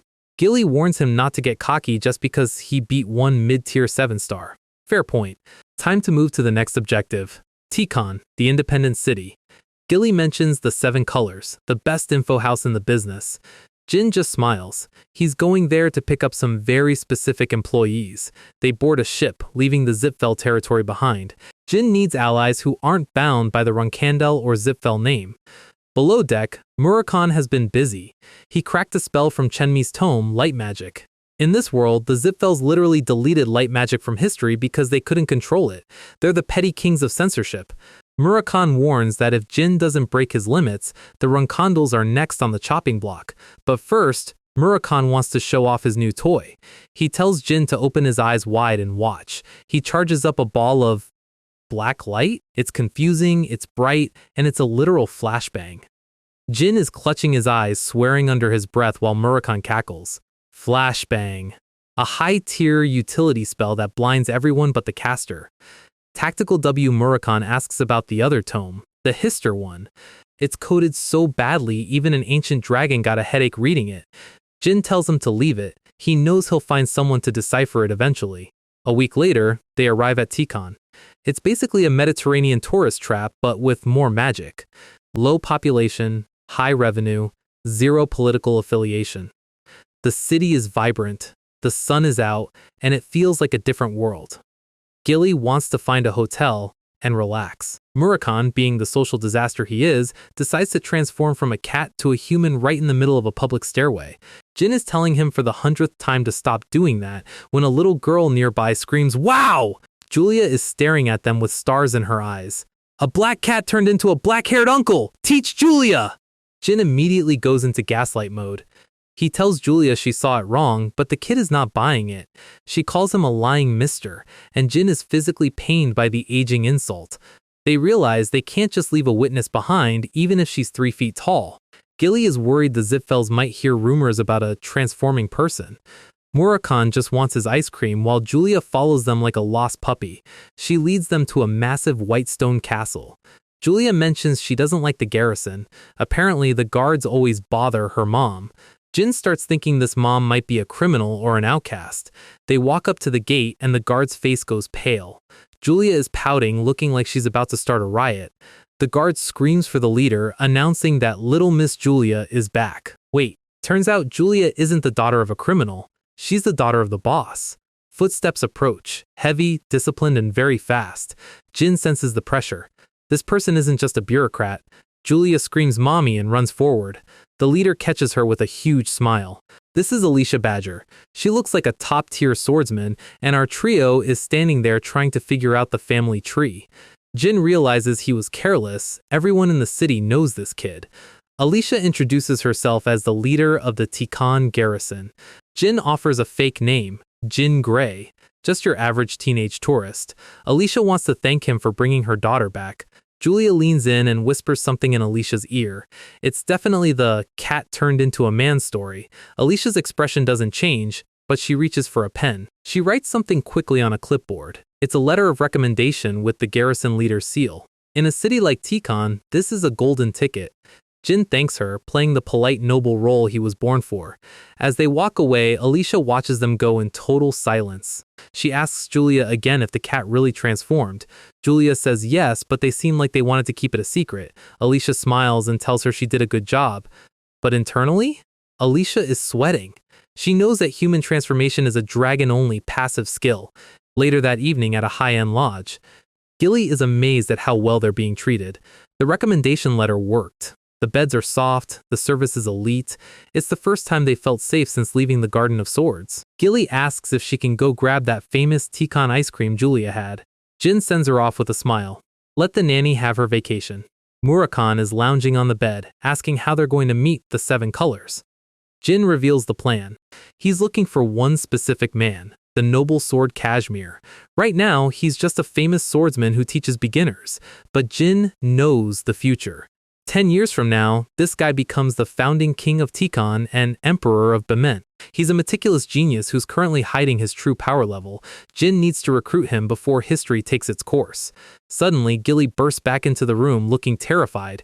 "Young master, something is wrong." The lodge is dead quiet. No employees, no other guests. A shadow falls across the doorway. A hand reaches out and grabs Gilly's shoulder. It's a man with a ponytail and a calm, predatory smile. "Hello, are you well?" Murakan's eyes go slit pupil in half a second. Jin recognizes the face. It's Kashmir. He found them first. Murakami doesn't care about royal titles. He slams his hand into the wall and the killing intent in the room triples. Jin screams for him to stop, but it's too late. Murakami's shadow energy flares up into a demonic visage. Kashmir looks genuinely shocked. He's a top-tier swordsman, but he just walked into a room with an ancient dragon who's having a bad day. Murakami leans in, his voice sounding like grinding stone. Kashmir is currently realizing he made a massive mistake. He's standing in front of something that shouldn't exist in a city like Tikan. He brought back up, but looking at the blue shadow energy filling the room, Jin realizes he has about 3 seconds to stop Murakami from turning the future emperor into a red smudge on the wall. Murakami is vibrating with enough mana to level the block, but Jin plays his only card. He reminds the dragon that if he lets loose here, Gilly is going to get caught in the crossfire. That stops the clock. Murakami powers down, but his mood is still on sight. He gets right in Kashmir's face. No hello, no how's it going, just a very loud demand to know if Kashmir actually knows who he's dealing with. Kashmir is a world-class swordsman, but he's currently sweating like he just saw his life flash before his eyes. Because he did. Jin steps in. He's the only one in the room with a functioning brain right now. He tells Murakhan to chill and asks Kashmir to put the sword away. Jin drops the formal title, Sir Noble Sword Kashmir. Kashmir is baffled. He hasn't introduced himself and he's wondering how this kid knows his secret identity. Then, Jin drops the bomb. My name is Jin Runkondel. The room goes quiet. That name carries enough weight to sink a ship. They move to a more private setting. The we might kill each other energy has transitioned into we really need to talk. Kashmir admits he sent his soldiers away because he realizes a dragon is involved. He's looking at Murakhan and seeing the frivolous man who just exuded enough pressure to stop a heart. He also realizes that if Jin hadn't stopped him, Tikon would be a crater right now. Then, he looks at Gilly. He recognizes her. The former prestige of the Bement Palace. He's trying to figure out how a Runkandel, a dragon, and a Bement legend all ended up in his hotel. He asks the obvious question. Why is a Runkandel traveling with a dragon? Dragons usually contract with the Zipfel family magicians. He asks if the Runkandel clan even knows. Jin's answer is a very casual no. He treats this life-threatening secret like he's discussing the weather. Kashmir is floored by the honesty, so he decides to return the favor. He explains why he's here. His daughter Julia told him she saw a cat turn into a man. Jin asks if he really just believed a 5-year-old. Kashmir's face goes serious. Julia isn't just a kid, she's a contractor of Asmil, the god of sight. Murakhan catches a detail that doesn't fit. If she's a contractor, where is her dragon? Dragons of Asmil are notoriously overprotective. They don't just let their kids wander around. Kashmir's expression breaks. Julia's guardian dragon went missing a year ago. He suspects the Zipfels or the Bement Empire. Murakhan scoffs. No dragon is stupid enough to get kidnapped for a year. Then the realization hits Murakhan like a freight train. He asks how old the kid is. 5. He asks how long the dragon has been gone. 1 year. Murakhan's voice goes flat. He tells Kashmir that his daughter is about to go crazy. Kashmir's world just stopped. Here is the horror of being a contractor of sight. Julia sees the future, constantly. But the human mind isn't built to handle causality. If she sees a death and can't stop it, or if she interferes with the flow, the god Asmil punishes the contractor. The dragon's job isn't just protection, it's to act as a buffer for the contractor's sanity. Without that buffer, Julia is essentially living in a nightmare she can't wake up from. Murakhan tells him he needs to find that dragon immediately. There is no plan B. Kashmir, the noble sword, drops to his knees. The man who will one day rule an empire is begging. He's tried for a year. His entire agency, the 7 colors, has found nothing. Murakhan tries to act like his usual self, waving it off, telling Kashmir that he personally can't do anything about it. He points at Jin. You need to ask our leader. Jin takes a moment.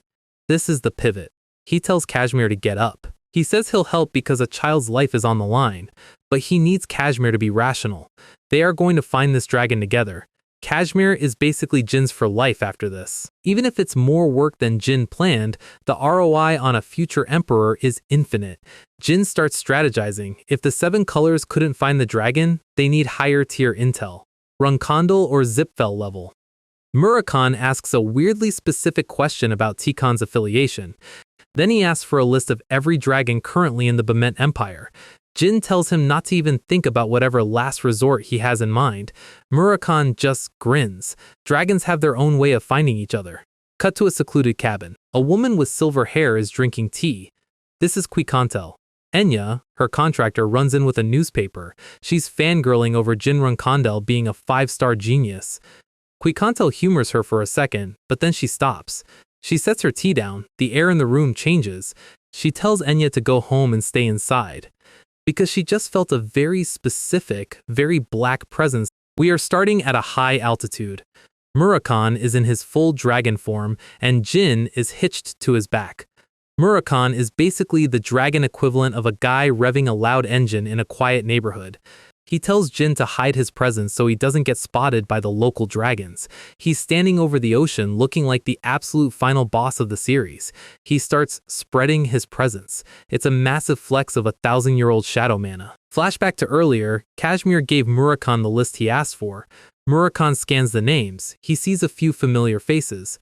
Specifically, an earth dragon named Rebirth and a silver dragon named Quikantel. Jin asks if there's a problem. Murakhan says it should be fine, but he's lying through his teeth. Back in the bar, Kashmir is still trying to be respectful. calling him Great Dragon. Murakhan hates it. He tells him to use his name. He tells Kashmir two things before he leaves. To save Julia's brain, he has to exhaust her, run her around, make her play until she passes out. As Mill's authority weakens when the contractor is out of stamina, he asks for ice candies and strawberry pie. Gilly is touched. She calls him a gentleman for trying to distract Kashmir and calm him down. Murakhan gets embarrassed instantly. He acts like he doesn't care about lesser creatures, but the dragon is a total softie for his team. Back to the present. The bait works. Two earth dragons, Rabis and Untiel, show up. Murakhan tells Jin to put on the shadow helmet. Things are about to get loud. Jin is looking at these massive beasts and wondering exactly how much of a bully Murakhan was in his past life. The earth dragons are screaming. They want to know why Murakhan is back. Murakhan just looms over them. He tells them he's awake and he needs information. The earth dragons aren't even trying to fight. They are begging him to leave. They say he chose the wrong time and the wrong neighborhood. Murakhan gets offended. "There is no place under the heavens I must avoid!" The earth dragons drop the name. "Quikantel is coming to kill you right now!" Murakhan freezes. The black shadow dragon just lost his swagger. Jin asks what the relationship is. Murakhan's answer, "My ex." The earth dragons are basically praying for their lives now. They know what's coming. Murakhan tells Jin to hold on tight. A streak of silver light cuts through the horizon. It hits the ocean with the force of a tactical nuke. The sea literally splits. The earth dragons hightail it out of there. Jin is looking at the scale of the attack and realizes they are in a different league now. Quikantel is in the air, charging up another one. This is 8-star magic. Minimum. She's raining down time attribute light beams that rewrite the landscape. Murakhan is dodging, but he's not at full power yet. Jin realizes that even if he underestimates her, she's firing ultimate skills like their basic attacks. Quikantel is screaming his name. She is furious that he had the brazen mug to show up in her territory after 1,000 years of ghosting her.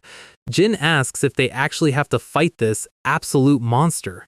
Murakhan's answer, "We dated for 500 years. That's like 5 years in human terms." He tells Jin to get the sword ready. His advice? Stick the sword in her whenever you get the chance. Jin thinks that's a bit harsh for an ex. Murakhan tells him he doesn't understand. Quikantel isn't here to talk. She's here to bury them at sea. Murakhan is currently doing his best impression of a guy trying to talk his way out of a speeding ticket. He's begging Quikantel to listen, but when your ex can manipulate time and shoot beams, conversation is a secondary skill. She charges up another light-based execution spell right in his face. The impact is massive. Murakhan is basically a kite in a hurricane right now. Quikantel isn't slowing down. She closes the gap instantly. The air pressure alone is enough to flatten most 7-star knights. Murakhan looks at her and realizes she's not just mad. She is genuinely trying to send him back to the tutorial. Jin is clinging to Murakhan's back, feeling the shadow armor rattle. Quikantel snaps her jaws, barely missing them. She slams into Murakhan midair, the impact creating a shockwave that clears the clouds. Murakhan is losing his mind. He's wondering why she's this excited for a reunion. She whips her tail around like a silver scythe. Steel meets shadow and the explosion throws them toward the ocean. Murakhan is struggling to keep his altitude. Then she opens her mouth for the point-blank finisher. The beam tears through the sky, missing Murakhan by an inch and vaporizing the water below. Murakhan tries the "let's think of our past" strategy. Bad move. Mentioning the past to a woman you ghosted for a millennium is like throwing gas on a sun. She looms over him, blocking out the light. Murakhan tries to summon a shadow vortex to buy time. He's breathing heavy. He realizes he's significantly weaker than the last time they met. Jin notes that if they don't change the tempo, they aren't getting any info. They're getting a funeral. Quikantel pierces through the shadows with a single claw. She mocks him. Calling his shadow liberation sad, she reminds him that he's not the legend he used to be. She's about to dive again. Murakhan shouts for her to stop, claiming he only came here to ask a question. Quikantel's eyes go dark. She says that if she thinks about their past, tearing him into 10,000 pieces isn't enough. She pins him midair. The physical gap between them is embarrassing. Murakhan is being manhandled. Murakhan asks why she's doing all this just because they broke up. If lack of awareness was a stat, Murakhan would be level 99. Quikantel's response is a physical rebuttal to his face. Murakhan is dazed. He sees the opening. He gives Jin the signal. Our guy launches off Murakan's back like a literal missile. Quicontel is shocked. She didn't expect the human to actually be a threat. Jin is analyzing her hide. It's too thick for a normal sword. But Murakan left a trace of shadow energy on her neck during the scuffle. Jin focuses everything. He draws his blade, the shadow energy coiling around the steel like a black flame. Shadow Liberation. The strike connects perfectly. He carves through the silver scales. A human just drew blood from a dragon. The impact sends Quicontel reeling back. Murakan dives to catch Jin. They land on a jagged rock formation in the middle of the sea. Water crashes around them. Jin is completely drained. He used every drop of mana in that one swing. Murakan is actually impressed. He tells Jin he's officially a dragon slayer in training. Jin is hoping that's enough to make her talk. Murakan shakes his head. Time dragons don't die from flesh wounds. The sea is filled with giant glowing clockwork gears. This is the cheat code of the god of time. The wound Jin just carved into her neck? It literally unhappens. Murakan explains that she's rewinding her own causality. It's an expensive spell, but it makes her effectively immortal in a short fight. He tells Jin not to move. Poking the bear is over. Quicontel descends, her silver hair fluttering in the wind. She lands on the water like it's solid ground, looking like a goddess of war. Murakan asks very tentatively if she's calmed down. He tries to act cool. He says he didn't know she still had feelings for him. He asks if they didn't break up on good terms. Quicontel explodes. He dumped her one-sidedly with no explanation. To him, it was personality mismatch. To her, it was 1,000 years of resentment. Jin is standing there thinking that maybe ancient dragons and high schoolers have the exact same relationship drama. Quicontel takes a breath. She sees Jin. She asks if he's Solderet's contractor. Murakan pivots. He says one of their people is in danger. Quicontel calls him despicable. She reminds him of all the dragons he's killed. Murakan mentions he once killed her brother's enemy for her. It's a low blow, but it works. She stops him from leaving. The rage is gone, replaced by exhaustion. She tells him to just ask. Murakan asks about the missing dragon, Latri. Quicontel knows the name. She says Latri was taken by Valletta, the wind dragon serving the Zipfel family. Apparently, they promised to teach Latri dragon language magic. Murakan smells a trap. Dragons don't just teach each other magic like that. Quicontel tells them to follow her. They need a place to talk that isn't a wet rock. They head to her cabin in the forest outside the capital. Jin tries to introduce himself, but she cuts him off. She knows he's Tamar's descendant. She says the three of them, her, Murakan, and Tamar, spent a lot of time together 1,000 years ago. Murakan is surprised she guessed Jin was the youngest son. They get down to business. Valletta took Latri a year ago. The teaching magic excuse is a classic lure. Quicontel notes that Julia is too young to control her authority. Valletta stopped by Bement and obsessed over Quicontel's own contractor Enya. Quicontel had to keep her temper in check because Bement's upper class is crawling with Zipfel sympathizers. Jin notes something suspicious. How did the Zipfels know about Julia being a contractor if her identity was never revealed? Jin explains the game. If you kill a contractor, the god's contract is freed up. He remembers from his past life that 10 years from now, a pure-blooded Zipfel officially became the contractor for the god of time. He realizes the Zipfels aren't just making alliances, they are harvesting gods. They take the dragon to isolate the contractor, then they clean up the kid. Quicontel is silent. The idea that humans are this organized and this greedy is hard to swallow. Jin reminds her that human greed has no ceiling. He's certain the Zipfel chiefs are planning a full-scale god-tier monopoly. He looks her in the eye and asks if she's afraid of the Zipfel family. Murakan tries to de-escalate, but Quicontel just stares at Jin. Then she starts laughing. It's the kind of laugh that means you just passed a test you didn't know you were taking. She tells Murakan he's changed. He's actually reading the room for once. She makes a decision. She's going to hide Enya first. And then? She's going to help them hunt Valletta. She looks at Jin and says he has Tamar's energy. The cockiness, the drive, the Lisan al-Gaib energy. She's in. Suddenly, the door bursts open. Enya is back. Quicontel tries to stay in scary guardian mode. She introduces Enya to her old friend and the kid he's protecting. Enya looks at Jin. The air leaves the room. She starts screaming. Not because she's scared, but because she just realized a world-class celebrity is sitting in her kitchen. She lunges forward, eyes sparkling, and demands an autograph. Quicontel is currently questioning her life choices as her contractor Enya completely abandons her dignity to bow before Jin like he's a literal deity. Jin is analyzing Enya's profile. A commoner scholarship student? Usually, the god of time, Ulta, only picks high-tier bloodlines. This girl must have insane potential. Enya is just happy to be here. She thought seeing Quicontel would cheer her up, but getting Jin Runkondal in the package deal is a legendary pull. Jin realizes why she's so isolated. The Bement nobility are ignoble bastards who definitely bullied a commoner genius. He cuts to the chase. He tells her people are targeting her because of her contract. He offers his hand and asks if she'll come with him for her own safety. Enya doesn't even hesitate. She screams, "Take me!" so loud that Quicontel and Murakan both feel their ears ringing.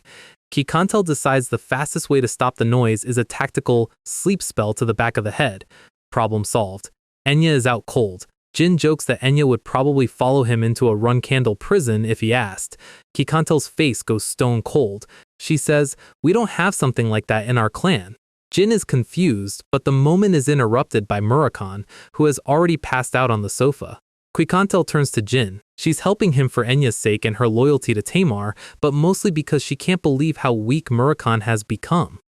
She admits Murakan can't face Valletta, the wind dragon, right now. Jin asks if Valletta is really that strong. Quicontel reminds him that 1,000 years ago, her own attacks would have been a joke to Murakan. Now, he's barely keeping up. She offers them her house as a base of operations. Jin accepts, noting that Murakan will definitely complain about staying at his ex's place.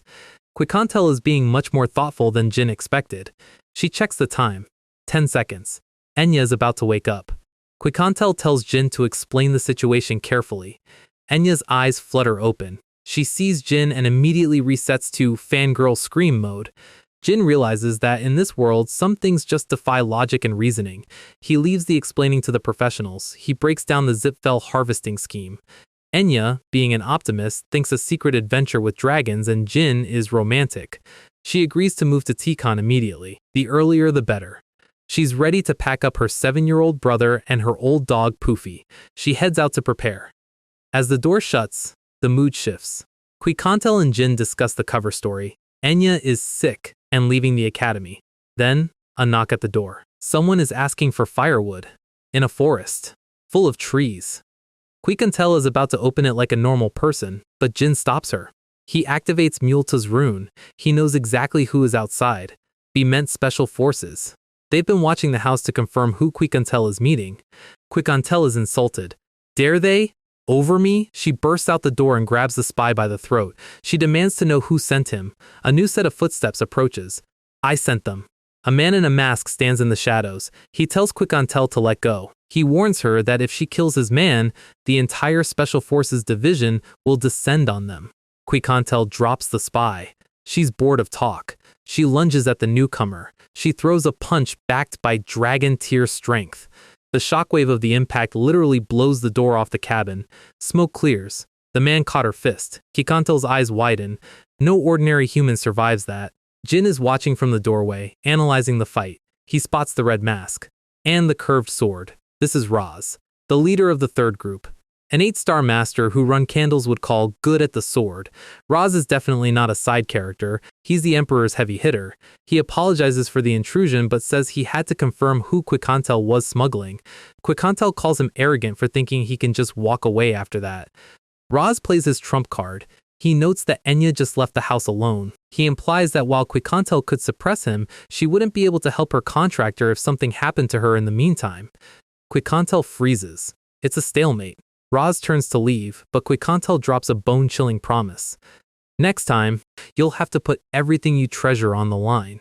She tells him to prepare to lose everything he's protected with his life. Raz doesn't look back, but the threat definitely landed. Back in the woods, Raz orders his men to find out the identity of the smugglers. But then he stops. He orders all observations on the silver dragon to pause. His men are confused, but Raz knows when he's poked a dragon too hard. He looks at his hand. It's bleeding. He realizes his team is in actual danger if they stay close. Inside the cabin, Quicontel slams the table. She's furious at herself for leaving Enya in a town crawling with spies. Jin tells her to relax. They successfully avoided a full-scale battle for now. They need to move tomorrow. Next morning, A merchant ship sets sail for Tikon. Jin paid the captain enough money to make sure Enya is treated like royalty. Kikantel is still worried, but Jin reassures her. Murakhan is her escort, which is exactly what Kikantel is worried about. Kikantel turns her focus back to the mission. She's going to contact Valletta. A week passes. Murakhan is back at the cabin looking out the door. Jin tells him good work, but Murakhan is acting strange. He's looking at the house and realizing it's the exact same one they built 1,000 years ago. Kikantel is making them stay here on purpose. Jin asks if his cold heart is warming up. Murakhan claims they're only memories. Flashback to 1,000 years ago. Murakhan, Kikantel, and Timar sitting at this very table. But then the memory glitches. The image of Timar is distorted, covered in static. Murakhan clutches his head in pain. Something is missing. A massive chunk of his history has been edited out. Kikantel mocks him, saying he's just tired from flying, but the look in her eyes suggests she knows exactly what's happening. Valletta's reply came. The meeting is tomorrow night. The location is a deserted island off the south coast. They arrive. Kikantel is in full war mode. Jin is hiding in the shadows, ready to act as the wild card. Kikantel's plan is simple. Ask about Latre, and if they lie, beat her up. Murakhan loves the energy. He jokes that since Enya isn't here, Kikantel can go wild. Murakhan wants to help, but Kikantel tells him to stay out of it. She doesn't want sympathy from her ex. Murakhan reminds her that dragons are serious about honor. Valletta will definitely come alone. Kikantel tells him to just take it easy. Jin watches from the rocks. He doesn't think they'll be coming alone. If they really kidnapped a dragon, they aren't here for a chat. Suddenly, the wind picks up. A massive green presence tears through the sky. What an honor this is! A figure descends on the back of the wind dragon. It's Andre Zipfel, the vice head of the entire clan. Kikantel screams for Valletta. She thought she was coming alone. Valletta's voice is cold. She says she was with Andre when the letter arrived, and Andre is very interested in meeting the Silver Dragon of Time. Kikantel starts the conversation by telling Valletta he's been acting like a total prick lately. Valletta's eye says everything you need to know. He's not here to apologize. He literally starts laughing at Kikantel. He thinks she's the one who got played. Kikantel loses her cool immediately. She wants to know where Latre is, and she wants to know now. Valletta's response? He gives her the most condescending he's doing fine that a lizard has ever uttered. Kikantel is officially seeing red. Andre Zipfel steps in to remind her that sticking her nose in Zipfel business is a great way to lose that nose. Valletta decides he's done talking and fires off a massive wind attribute blast. The island's landscape is basically being terraformed by this fight. Andre makes her an offer, hand over her contract, and maybe he won't turn her into a rug. Kikantel's reaction to being called a lizard by a human is about what you'd expect. The air turns into a blender of wind and rocks. A massive spike of energy tears through the center of the island. Valletta is diving in like he's actually got a chance in this fight. Kikantel stops him with a look. She offers him one last chance to give Latre back before things get messy. Andre looks like he's having the time of his life. He loves watching dragons fight. He decides it's time to show why he's the vice head. He raises his staff, and the sky literally splits. Jin is watching this from the rocks, realizing this is 9-star mana. This is the power level of the people who tossed him out in his first life. Andre Zipfel is the kind of man the Runkandals would call actually dangerous. A massive sphere of mana forms above the island. Andre shouts for them to group up. He's ready to drop a nuke. Kikantel realizes she can't dodge this one. The impact hits, and for a second, the island just stops existing. Valletta mocks her. He says the wind has turned its back on the time dragon. He claims all the wind on this island belongs to him. He's out here giving a main villain speech about being the king of Meljayor. He's charging up a breath attack to finish it. Kikantel looks at him like he's a bug she's about to step on. Andre decides to add some spice and drops a lightning spell into the mix. Raging thunder. The sky turns neon green. Jin is about to jump in, but Murakhan holds him back. Murakhan knows his ex. He knows she's been playing with her food. Kikantel raises her head. A halo of light forms above her. This is the Time Authority. The frame glitches. Jin realizes it. Time itself just hit the pause button. The lightning is frozen in midair. Valletta's mouth is still open, but he's not moving an inch. Kikantel moves while the world stays still. Andre is screaming. He realized he's dealing with a god-tier power. He's still bickering even though his dragon is currently a statue. He tells Valletta to move, but Valletta has left the chat. Valletta is struggling against the literal flow of the universe. Quicontel lands a hit that shatters the ground underneath him. She slams him into the dirt with the weight of 1,000 years. She grabs him by the neck. It's not a fight anymore, it's an execution. Andre is frantically trying to cast something, but the wind is gone. Valletta is looking at her with genuine terror in his eyes. A pillar of silver light descends from the sky. The impact clears the entire island of smoke and debris. Quicontel is looming over the defeated wind dragon. She's about to end him. Blood hits the sand. Andre is running toward them, looking like he just lost his favorite toy. Quicontel puts her foot down. Literally. She tells him to keep blabbering while she deals with his lowly reptile. Andre is screeching for her to stop, but he's losing his authority fast. Quicontel looks at him and says, "You're next." She admits internally that using that much time authority has drained her. She's hoping Jin and Murakami are ready to carry the next phase. Andre stops running. His expression goes from panic to pure, unfiltered arrogance. Murakami notices something. He looks genuinely terrified. Andre pulls out a stone that's leaking black, oily energy. Murakami recognizes it. It's the Source Stone. This thing should have been deleted from history ages ago. Andre's face is shrouded in shadow. He looks like a horror movie villain now. The stone lets out a scream that vibrates in Jin's teeth. Andre starts a monologue about how dragons are just a delusion of strength. He says everything, humans, dragons, gods, will fall under the Zipfel flag. The energy from the stone hits Quicontel like a physical weight. The Source Stone is a safety device created by gods to prevent the apocalypse. It was destroyed because having that much power in one place is its own apocalypse. Murakami is charging in, screaming for Quicontel to get out of there. The shadow energy coiling around Andre is unlike anything Jin has seen. Andre mocks them, saying they should show the eye strength the weak owe the strong. He recognizes Jin now. The youngest Runkondal who just walked out of his home. He says he came to swallow one contractor, but now he's getting a feast. He decides to make it fair by awakening a friend. He starts chanting in a language that sounds like grinding bone. Valletta's eyes snap open, but he's not green anymore. He's being possessed by the stone's energy. Valletta stands up, his power level jumping through the roof. He apologizes to his old friend Murakami. He looks like he's been through hell and back. Murakami's response to a possessed dragon?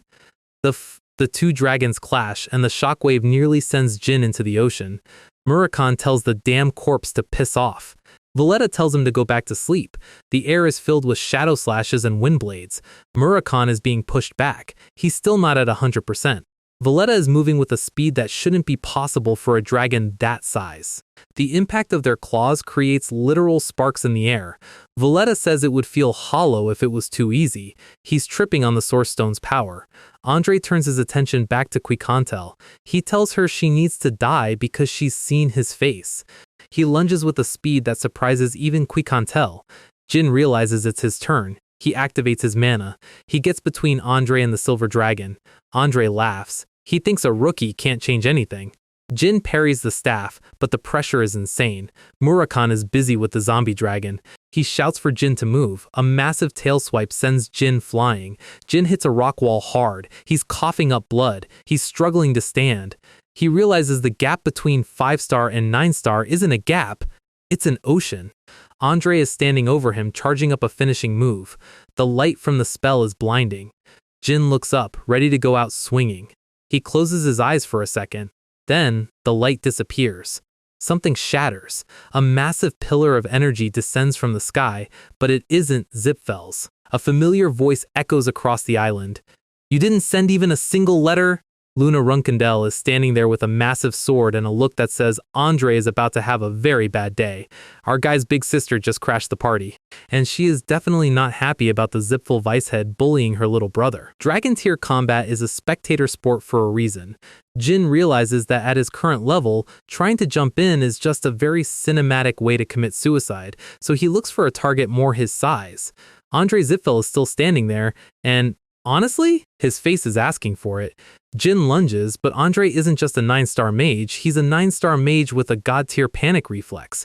He blocks it like it's nothing, but the shock on his face says it all. The impact sends Jin flying backward before he can even land a second hit. Valletta screams, the sound tearing through the air like grinding metal. Andre is screaming too. He's lost the plot. He's calling for his dragon like a kid who just lost his lunch money. Jin goes for one more desperate strike, but Murakami sees what's coming before Jin does. The dragon's tail hits Jin like a freight train, pinning him into the dirt before the real explosion happens. The ground where Jin was standing just a second ago literally ceases to exist. Jin pulls himself out of the crater, gasping for air. He looks at his sword. He looks at the dragons. The scale of this fight is beyond anything he can influence. High-tier magic and aura are clashing so hard the atmosphere is turning toxic. Then, Andre decides to get weird. He raises the source stone, and the purple energy starts to boil. The stone cracks, releasing something that definitely shouldn't be out in the open. A pillar of light erupts, blinding everyone on the island. The light carves through the darkness, but it's not Zipfel magic that's winning. Someone steps through the blinding glare with the energy of a final boss. Luna. She sounds almost disappointed. Our little youngest, she says. Andre looks like he just saw his own funeral. She calls him the vice patriarch like it's a mid-tier insult. Then she turns to Jin, her voice softening just enough to remind you she's still his sister. Jin tries to play it cool even though he's covered in island dust and failure. He thanks her, and for a second, you see her purple eyes go cold. She looks back at Andre. The protective big sister mode is fully engaged. Andre starts talking, trying to salvage some dignity. He's ranting about artifacts and divine power and how he can't lose. Jin feels a wave of relief, but he's also watching Luna very closely. She doesn't even look like she's trying. She just tells him the battle is already over. Murakami grabs Jin and tells him to stand back. He apologizes for being dead way earlier, but honestly, even a 1,000-year-old dragon knows when to let the 9-star lady do the heavy lifting. He tells Jin he's lucky to have a sister like this. Jin doesn't answer. He's just watching the white whale work. Andre thinks he's found a loophole. He points at Jin and yells that Runkendel broke their oath because Jin used magic. Luna just smiles. It's the kind of smile that makes you want to check your life insurance policy. She tells him that truth is never going to reach his clan. Because dead men don't send letters. She swings. The air pressure alone clears the battlefield. She tells Andre that every Zipfel she's met has been all talk, and the vice patriarch is apparently no different. The sheer weight of her aura is crushing the ground under Andre's feet. Valletta lunges forward to protect his master, and Luna doesn't even flinch. She says it's actually better this way. More surface area to cut. Valletta realizes he's in trouble and decides to go all out. He gathers every ounce of wind mana into a single piercing point. It's a drill of pure destruction, but Andre is still clutching that purple heart, pumping forbidden power into the beast. The wind spear grows, glowing with a sickly purple light. Luna watches, her expression unchanging. She realizes it's not magic anymore. It's something else. Something older. She mocks Andre for relying on such a crude, ugly device. She asks him if he really thinks that thing can save him. The wind spear fires, tearing through the landscape. Andre screams another insult, his ego refusing to accept the reality check. Luna just grips her sword. She moves. She doesn't dodge, she just cuts through the center of the storm. Blue streaks of aura fill the sky, carving the wind into useless ribbons. The impact creates a shockwave that probably registered on the other side of the ocean. Andre's eyes go wide. He can't understand how a mere human is doing this. Luna lands, her boots clicking softly on the shattered rock. Valletta is bleeding, his zombified body finally hitting its limit. Luna looks at them and says this must be the end of their power. It looks like you don't have anything else to show me. She raises her massive blade above her head. The sky starts to react. The clouds aren't just moving, they're being dragged down. Runkendel third final strike. Luna's eyes glow with a terrifying blank light. The atmosphere ignites. Andre sees it coming. He knows exactly what this move is. The sword descends. Meteor shower. To understand the Runkendels, you have to understand one thing. They aren't just swordsmen. They are conquerors. They don't have forms or stances. They just have ways to kill you faster. And Meteor Shower is the gold standard of that philosophy. It is blindingly beautiful. And if you're on the receiving end, it's the last thing you'll ever see. Andre is staring up, his mustache probably vibrating from the pure mana pressure. The sky isn't raining water, it's raining 9-star aura strikes. Each meteor is a concentrated blade of light that ignores armor, logic, and physics. Andre is screaming for his life now. Valletta tries to shield him, his massive dragon body acting as a meat shield for his master. The sound is deafening. Andre is babbling, asking how this makes any sense. He's a 9-star mage. He's the peak of Zipfel power. But looking at Luna is like looking at a different species. The source stone is still in his hand, whispering promises of survival. He thinks if he can just live through this one move, he can turn it around. Valletta unloads his last bit of mana, practically begging for the stone to bring him back if he dies. Andre squeezes the stone. He's done being human. The light of the meteor shower swallows them whole. When the dust settles, the island has a brand new geography. Luna looks around, her expression bored. A piece of dragon wing falls from the sky like a wet leaf. She sighs, mentioning she still has a long way to go to reach her father's level. But for Jin, this was a masterclass. She turns to him, her eyes scanning for injuries. She tells him that if she doesn't make it to the top, he has to. Then, the dust cloud behind her starts to glow purple. Something is growling. It doesn't sound like a dragon, and it doesn't sound like a man. Luna's pride takes a hit. She's annoyed that this thing is still breathing in front of her brother. The purple aura explodes outward. Murakhan identifies it immediately. Zipfel has actually done it. They created a source stone using the lives of contractors. It's a weapon meant for gods. Murakhan tells Jin they need to bounce. Right now. Jin refuses. He doesn't want to leave his sister alone with a god-tier monster. Murakhan shuts him down. At their current level, they aren't helping. They're just obstacles. Jin bites his lip. He remembers his past life. He remembers being a one-star failure. He has the memories, the luck, the contracts, and he still has to run. The feeling of powerlessness is a ghost he hasn't been able to outrun. He stares at the ground, swearing to himself that he will become stronger. Murakhan watches him, his golden dragon eyes softening. He's proud of that fighting spirit. He tells Jin that as long as he doesn't let that flame go out, he will be the best. Until then, I'll watch your back. The monster in the dust finally reveals itself. It's a nightmare of shadow and bone. It calls Luna a pitiful wench. Luna just tilts her head. She's seen weirder things at breakfast. The monster fires a beam of pure void energy. The impact is catastrophic, but when the smoke clears, Luna is still standing there. The monster brags that it has 12 gods locked inside it. It asks Luna what she has besides a sword that's too big for her. She doesn't even argue. She just says for a swordsman, a single sword is enough. She tells the monster that if it had spent its life training instead of cheating with artifacts, it might have actually seen half of her real strength. She steps forward. Her aura isn't blue anymore, it's blood red. The monster starts to panic. It doesn't matter how many gods you have in your chest when the person in front of you is a 9-star run candle who is officially done playing. The monster lunges, desperate to prove its godhood. "Witness this power!" it screams. Luna just closes her eyes for a split second. The monster's scream is cut short. The world turns red. Mind sword. Blood moon. The screen goes red as the island itself seems to split under the weight of her will. The source stone, or devil stone as the Zipfels like to call their dollar store god batteries, shatters. And when a 9-star artifact breaks, it doesn't just go pop. It creates a localized black hole that decides the island is no longer invited to exist. Luna is standing right in the middle of the fallout. She's exhausted. Even for a 9-star, that move is like running a marathon in 4 seconds. The vortex is pulling everything in, and for a second, it looks like the white whale might actually get swallowed.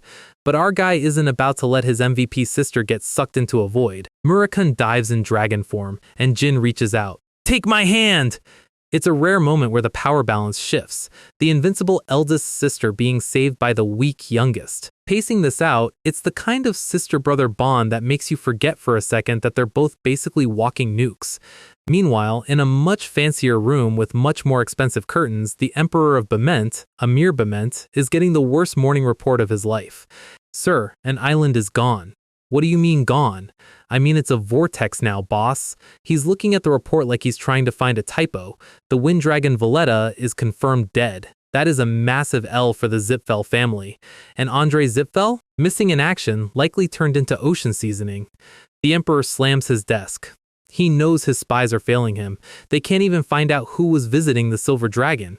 He's realizing that the Runkindles and Zipfels are playing a game above his pay grade. He turns to his masked enforcer Roz. The Emperor might be on friendly terms with the Zipfels, but he isn't stupid. He tells Roz to expand the search. If they can't find Enya, the contractor, they're in deep trouble. Amir Bement might look regal, but right now he's just a man hoping the tectonic plates don't shift again. Cut to a basement somewhere. The guy who actually built the Devil Stone is having a literal temper tantrum.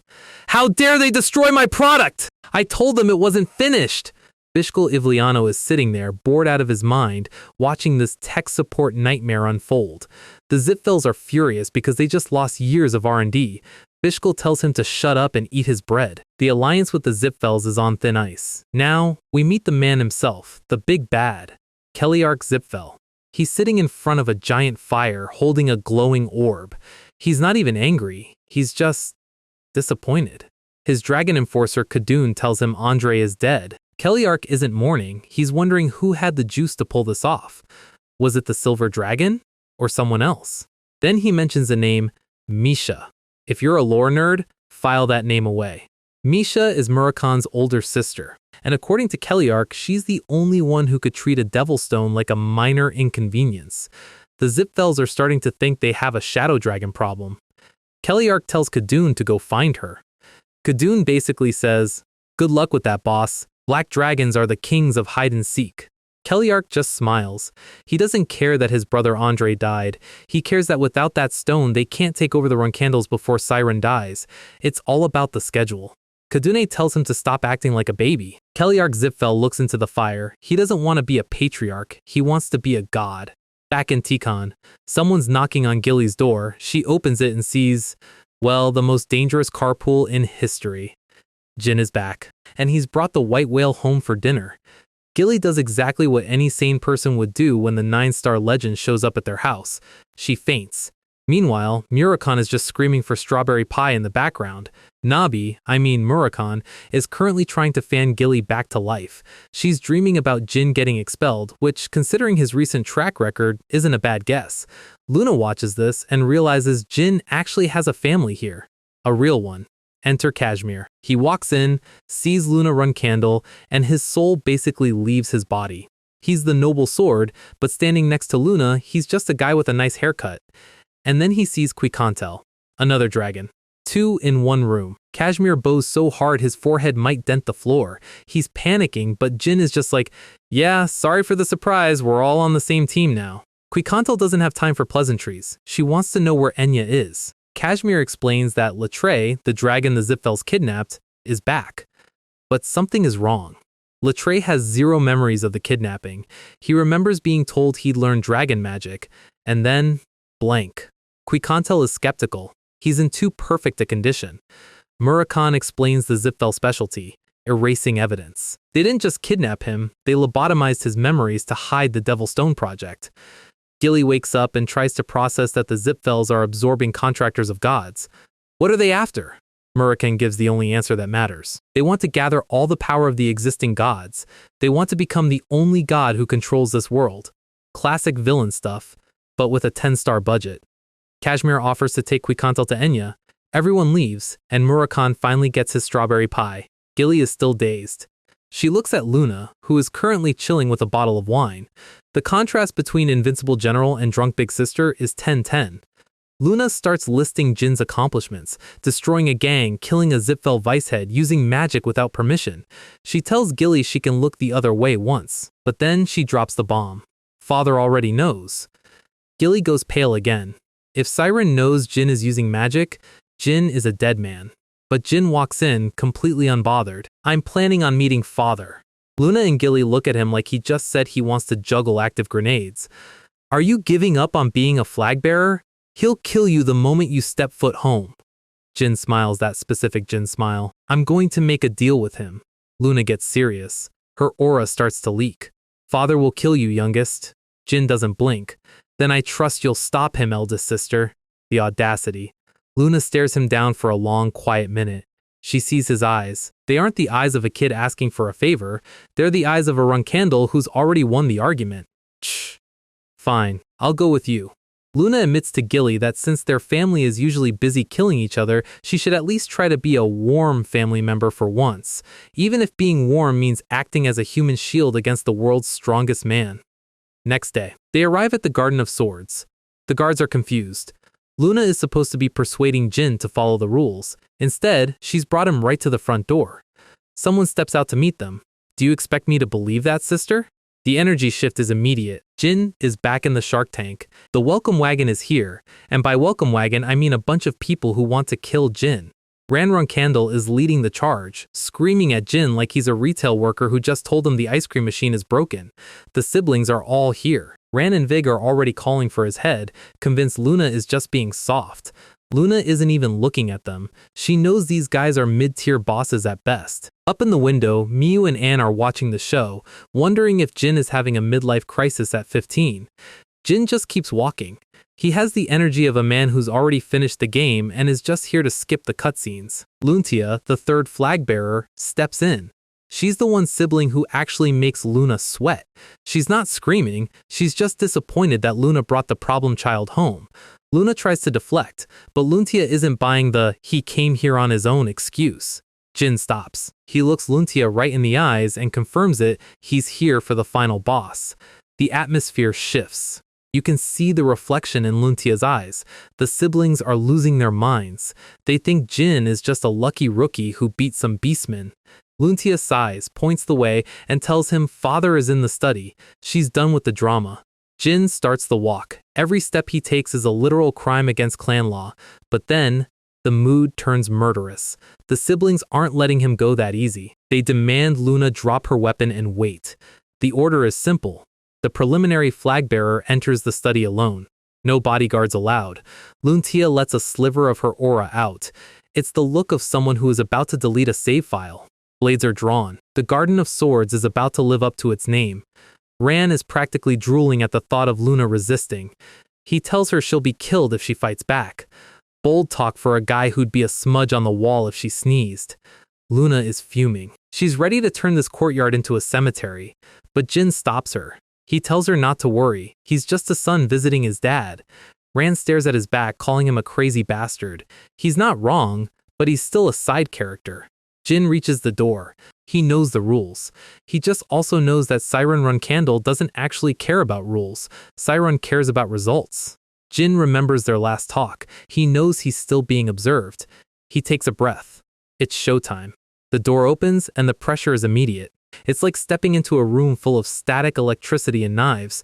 Siren doesn't even look up from his book. He just says he must have overestimated Jin. He gave Jin 5 years. Jin didn't even last 2 months before coming back. The room starts to shake. Siren's sword energy is at the level where it can just delete matter. He manifests an aura blade demonstrating what peak swordsmanship actually looks like. He tells Jin to speak. This is the one and only chance. Jin doesn't apologize. Rule number 1 of the Runkandle family: never say you're sorry. He stands tall. He tells Siren he came because he wanted to see his father. Siren actually pauses. He's wondering if any of his other kids have ever had the stones to say that. He mocks the idea of familial love. He thinks the outside world turned Jin's brain to mush. Jin doubles down. I've always liked you, father. The room explodes in red light. Murderous intent. Pure, unadulterated, you messed up energy.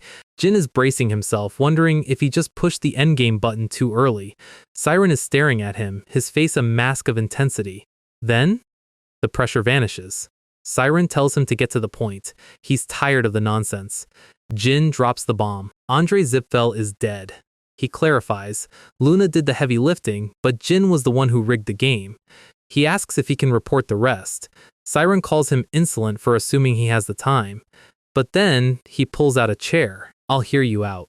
Jin just earned a seat at the table. Jin lays it all out. Akin, Bement, the whole Zipfel mess. Siren is listening, but he's skeptical. He thinks Andre Zipfel was too weak to be the real #2. Jin agrees. His intuition says the real power in the Zipfel clan is someone else. Siren confirms it. The vice patriarch is just a title. The real political power belongs to someone else, but he's not telling Jin yet. Levels, people. Then Jin mentions the artifact, the source stone, the magical god stone. Siren's eyes narrow. This is the real reason Jin is still breathing. Then, Siren pulls a pro-gamer move. He asks if Murakhan told him about the stone. Jin's heart skips a beat. He realizes Siren knows he's a magic user. Siren smiles. It's the smile of a cat that just cornered a mouse. He admits he was just guessing about Murakhan, but Jin just confirmed it by flinching. He mocks Murakhan, calling the great shadow dragon a mere house cat. Murakhan is going to be so salty about this later. Sairon gets serious again. He realizes the Zipfel replicas are a threat even to him. He decides he needs to visit the Black Sea again. He pardons Jin's rule-breaking, but asks what Jin wants in return. Jin has his request ready, Tikan. The Free City.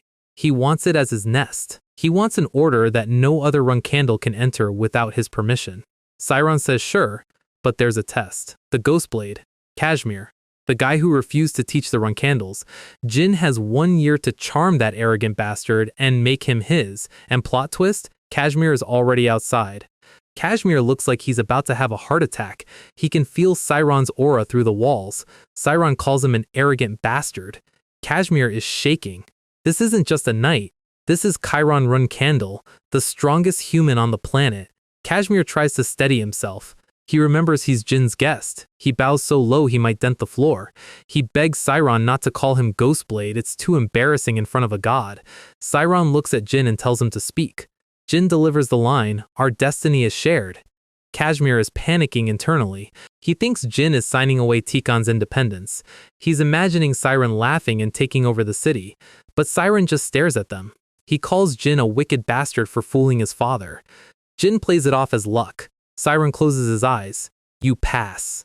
Kashmir is safe. Tikan is safe. Jin just secured a private base of operations. Sairon tells Jin to get out, but he wants a private word with Kashmir. Jin walks out, leaving Kashmir behind. The look on Kashmir's face is pure top 10 betrayals. The door shuts. Sairon looms over him. Let's talk. Poor Kashmir. Jin walks through the halls, his mission accomplished. He runs into the Tonahyungs. They're shocked he's still alive. They were literally hiding in a corner waiting for the screaming to stop. Jin asks them for a favor, watch over his cadets while he's gone. They agree, mostly because they're too scared to say no. They watch him walk away, wondering how he can be so carefree after meeting the devil. Ran watches him too. He's starting to realize Jin is genuinely scary. Jin meets Luna outside. He tells her she needs to head in to see father. Luna's brothers are still trying to act tough, but Jin just ignores them. Ran is malting again. He calls Jin an arrogant fucker. Cope harder, Ran. Kashmir finally comes out looking like he just survived a car crash. The brothers try to bully Kashmir, but Luna shuts it down. She tells them the patriarch has settled this case. There's no room for them to intervene. Luna tells Jin to just say thank you for once. Jin thanks her. He's heading back to Tikan to train. Luna watches him leave. She's proud, but she knows the road ahead is brutal. I will see you again. We're in the underground training field in Tikan. Jin is on the floor, gasping for air. Elisa Badger is standing over him. It's his 30th loss in a row. Jin looks up, smiling like a psychopath. One more. The grind never stops. Back at the Run Candle main base, Sairon is making moves. He's annoyed that the youngest is already pulling the strings of the family, but he's not stopping him. He calls in Khan, his personal enforcer. Sairon is heading back to the Black Sea, basically the server where all the level 999 monsters live, and he wants all of Kashmir's reports sent directly to him. Khan knows the drill. If the Patriarch is this interested in a rookie, the power balance of the clan is about to shift. Cut to Tikan.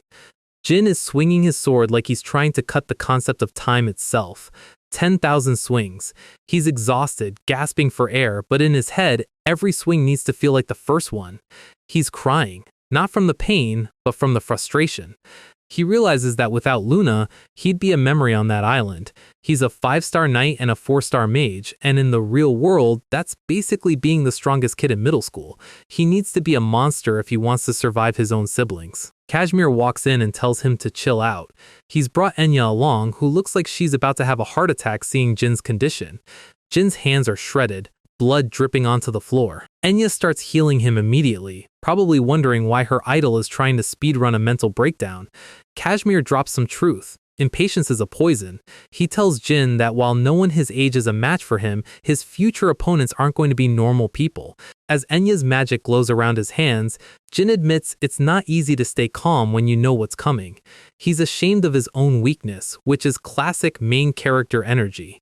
Kashmir calls it amazing. Most people would have quit 5,000 swings ago. The blood on the floor is the price of entry for the top tier. Then Kashmir suggests a new type of training. Sparring, but not with a dummy.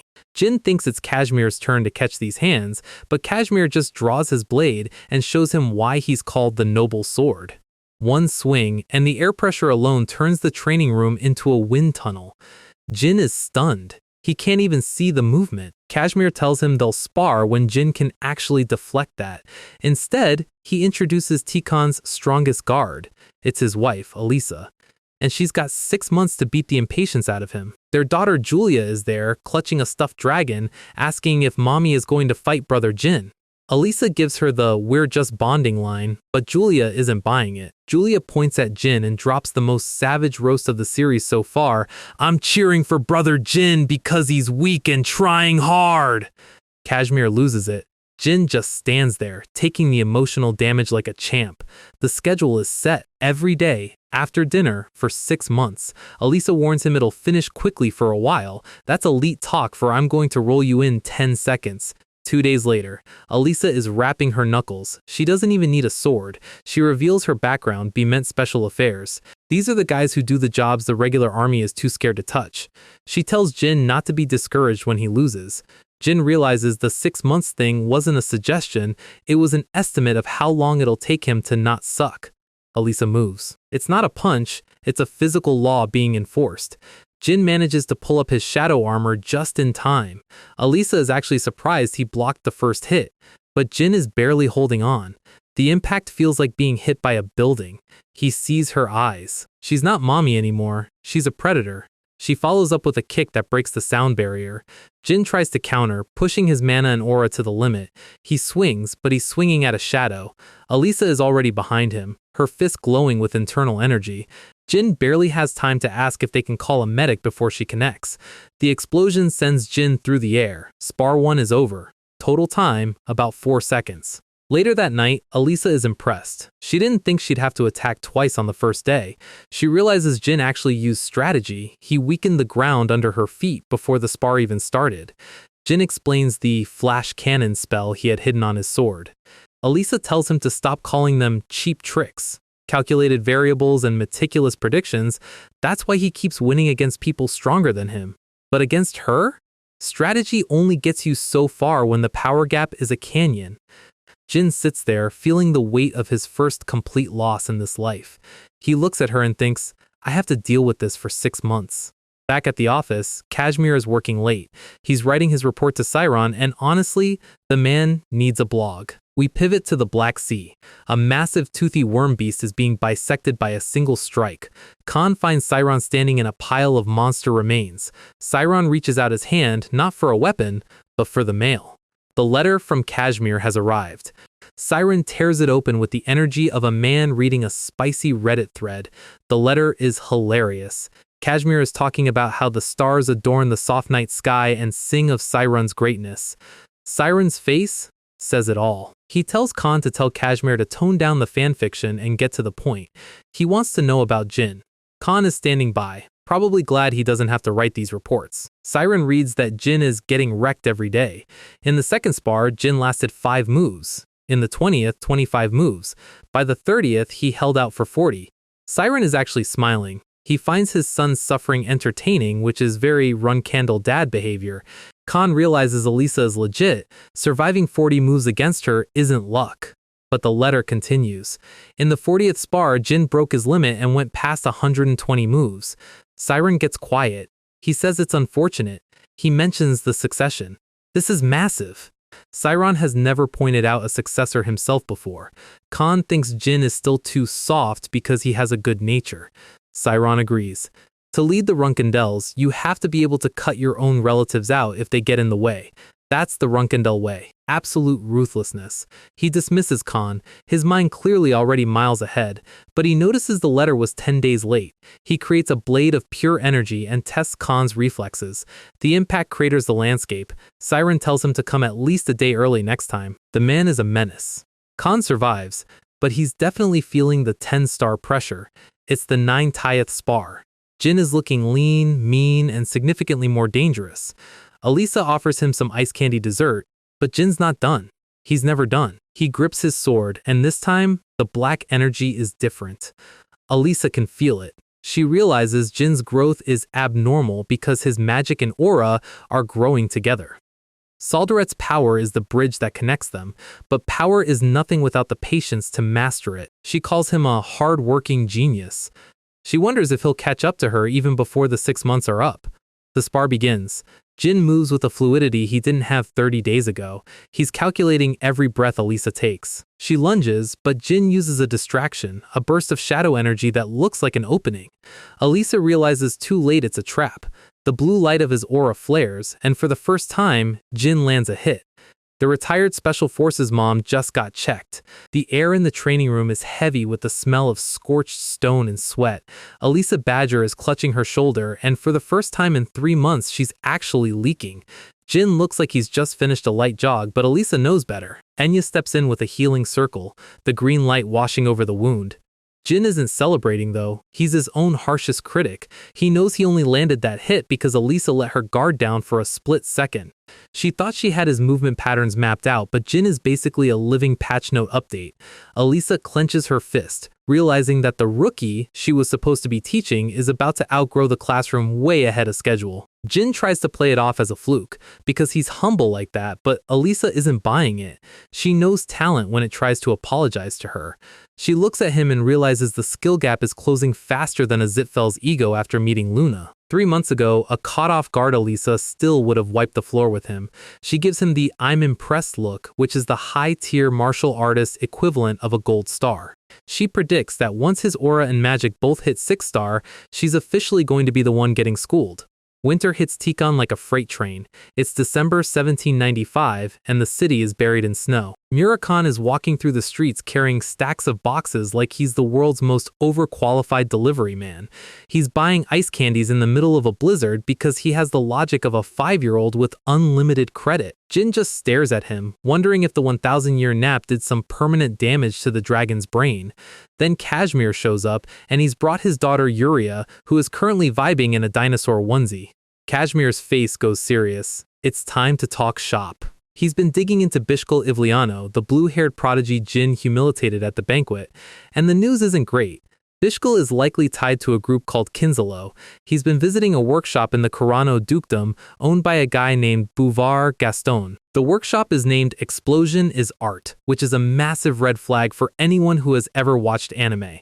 Apparently, this Bouvard guy is a big deal in the Kinzalo hierarchy. Jin realizes the political landscape is getting messier than a Runkandel family dinner.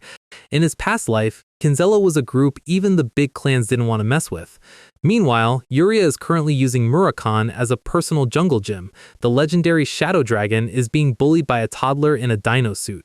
Truly a fall from grace. She hits him with an ice candy, and Murakhan looks like he's reconsidering his life choices. Jin turns back to Kashmir. There's another name on the list. Alu.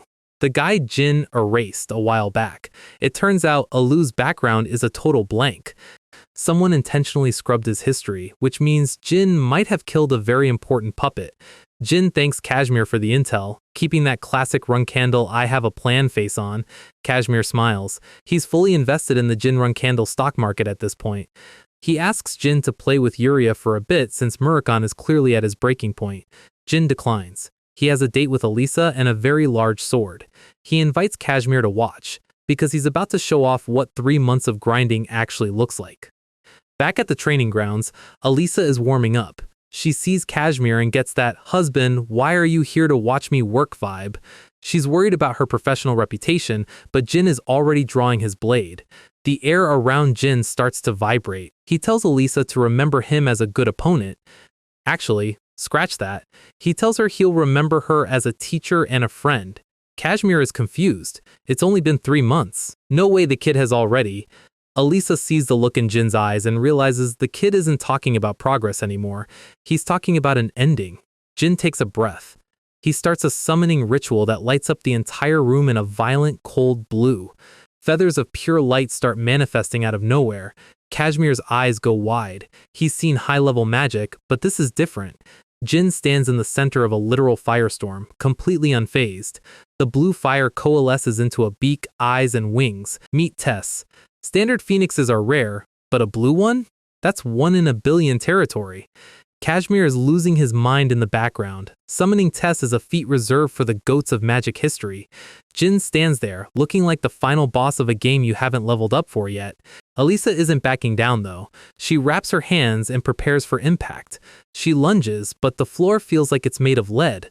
Tess isn't just a bird, it's a living aura of "sit down and be humble." The blue flames erupt, flooding the arena.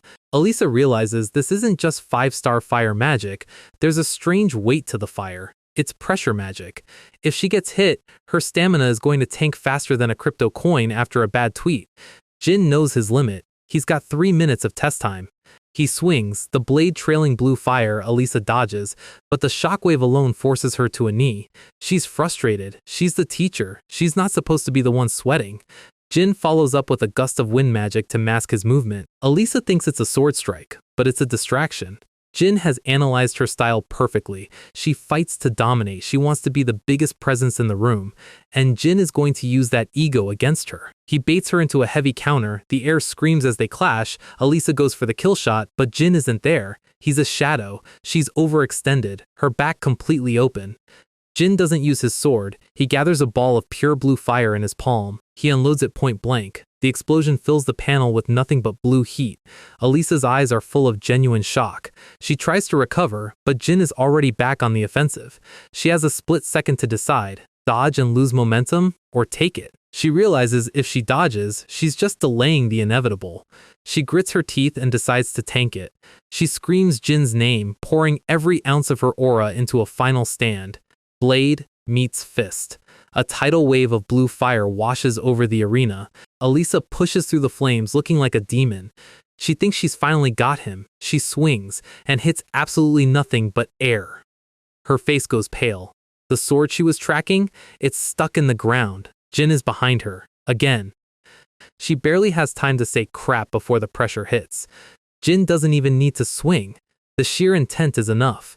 He delivers the final blow. Elisa coughs up blood, the wind completely knocked out of her. Jin stands over her, his eyes glowing. The match is over. Elisa hits the floor. The training arc boss has been officially cleared. Jin takes a breath, the blue fire fading. Kashmir is frozen. He looks like he just watched a kid beat a grandmaster in chess while blindfolded. He calls for Enya to get some healing in there immediately. Upstairs in the mansion, Murakami is explaining the fight to Quicontel. He tells her Jin didn't just win, he summoned a phoenix. Quicontel's reaction isn't wow, cool. She looks like she just saw a ghost. Or worse, her eyes go wide with a mix of terror and disbelief. Jin is just standing in the training room, wiping off sweat, completely unaware that he just triggered a dragon's PTSD. Elisa calls him out for being arrogant, but let's be real, if you were this good at 15, you'd be a menace too. She's genuinely proud though. Our guy just cleared a 3-month training arc in record time. Murakami bursts in like he's just seen a ghost. He's not here for a debrief. He's screaming for Tess. He wants to see the bluebird right now. He's acting like a fanboy at a K-pop concert. Jin summons Tess. The blue phoenix looks majestic, calm, and completely unimpressed by Murakami. Quicontel is literally bowing on the floor. Murakami tries to speak casually, acting like they're old buddies from the gym, and Tess immediately starts picking his head. Kashmir is standing there feeling a refreshing energy while a 1,000-year-old dragon gets bullied. Quicontel is apologizing on behalf of the dragon's stupidity. Jin recalls Tess before Murakami's head becomes a bird feeder. Murakami is salty. He can't believe a bird just disrespected him. He explains the hierarchy. Apparently, Tess isn't just a summon, he's an elder from a place called the Fire Realm. This isn't just a different world, it's a realm that even the highest-ranking gods can't fully access. Think of it like a developer-only server that the fire god himself can't moderate. Murakami drops the lore. In the past, Tess got annoyed with some gods and dragons and decided to run a 1v9. He burnt 5 gods and multiple dragons on the spot. Jin realizes his new pet is basically a nuke with wings. The catch is the penalty. Tess can't bring his full power to this world. It's like trying to run Cyberpunk on a potato, the hardware just can't handle it. Murakami warns Jin that if Tess ever gets actually mad, Jin is getting burnt to a crisp along with everyone else. But then he softens up. Tess actually likes Jin, which is the highest compliment you can get from an eldritch bird. Jin realizes that with Tess, he has a counterplay against the Zipfel's fire god contractor. The power scaling just hit a new tier. We cut to the Black Sea. Sciron Runcandle is casually walking past a dead monster the size of a building. He's reading Kashmir's report about Jin. He's not impressed by the magic or the shadow energy. To Sciron, if you aren't using a sword, are you even a Runcandle? He calls his aide Khan. He's heard about the Cosmos competition, a pirate-run deathmatch, and specifically, he's heard that Dante Hyron is participating under an alias. Dante is the golden child of the Hyron family. Cyron decides it's time for Jin to have a reality check. He wants Jin to go there and win using Owenlai, his sword. No magic, cheats. He wants Jin to realize that at the end of the day, his blade is his identity. Jin is cooling down when Kashmir walks in looking way too excited. He hands Jin an application for the Cosmos competition. He frames it as a fun trip because he's a liar. He mentions Dante Heron, the grandson of Ron Heron. Dante is a pure swordsmanship genius. Jin asks if he really needs to go. Kashmir starts doing a literal dance of persuasion. Jin agrees, mostly to make Kashmir stop moving like that. But Jin isn't stupid. He knows his dad is behind this. He looks at Kashmir and realizes the info broker is currently working 2 full-time jobs. Kashmir tells him he has to leave tomorrow. The timing is tight because this is a Runkondal parenting moment, and they don't do gradual. Jin arrives at the South Island in the Bellotto Empire.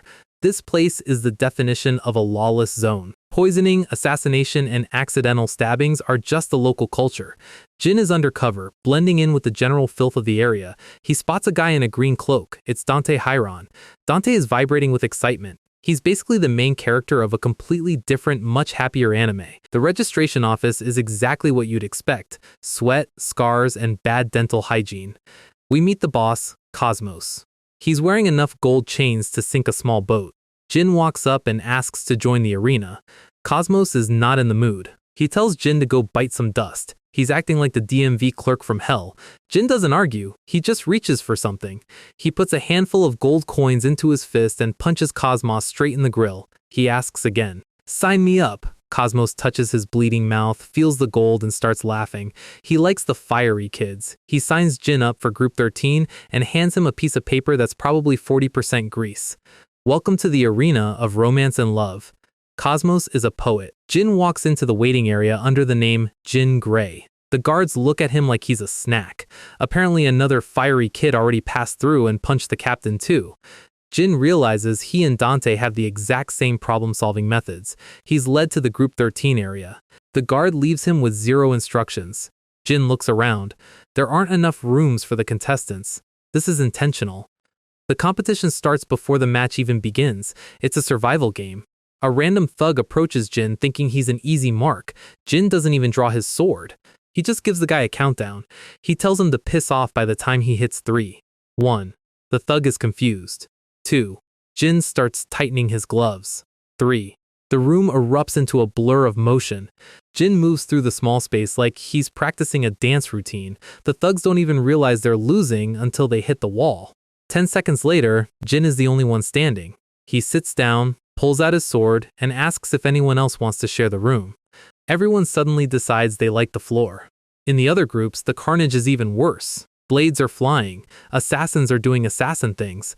Dante Haran is also clearing his group with 0 effort. The look in Dante's eyes says he's not just here to win, he's here to find someone worth fighting.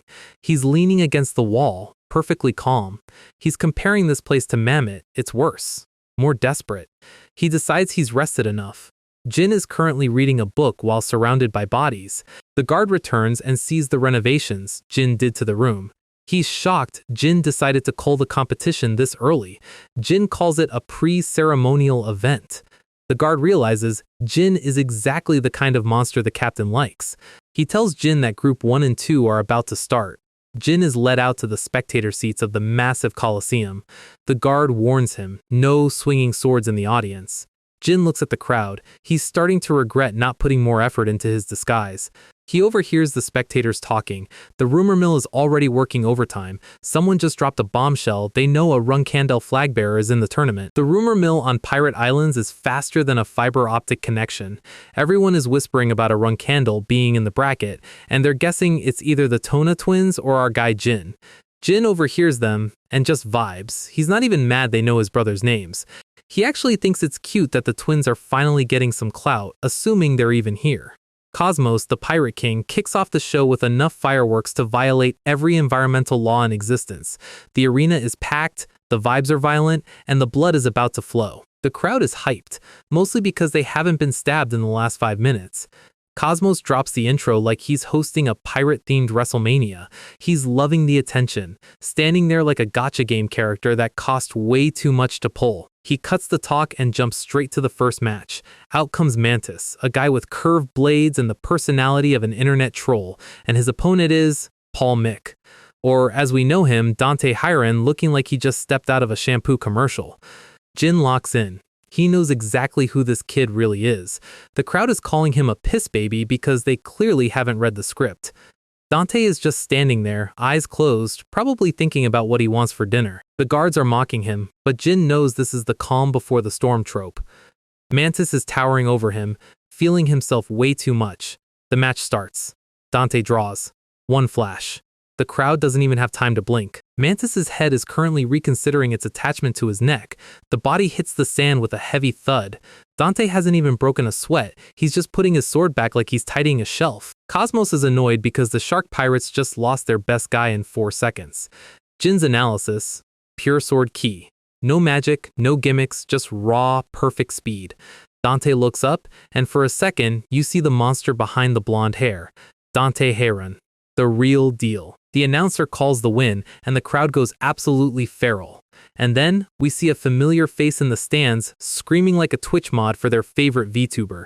It's Veridin Zipfel. The heir to the world's most powerful magic clan is here fanboying for a swordsman. He's losing his absolute mind, screaming Paul Mick like his life depends on it. He's even telling people to bet their houses on him. This man has no chill. Jin is genuinely concerned. If Veridin is here, the low-profile mission is basically a myth now. Veridin stops mid-cheer. He spots someone in the crowd. He recognizes Jin through the disguise instantly, because of course he does. He starts waving like they're best friends at a summer camp.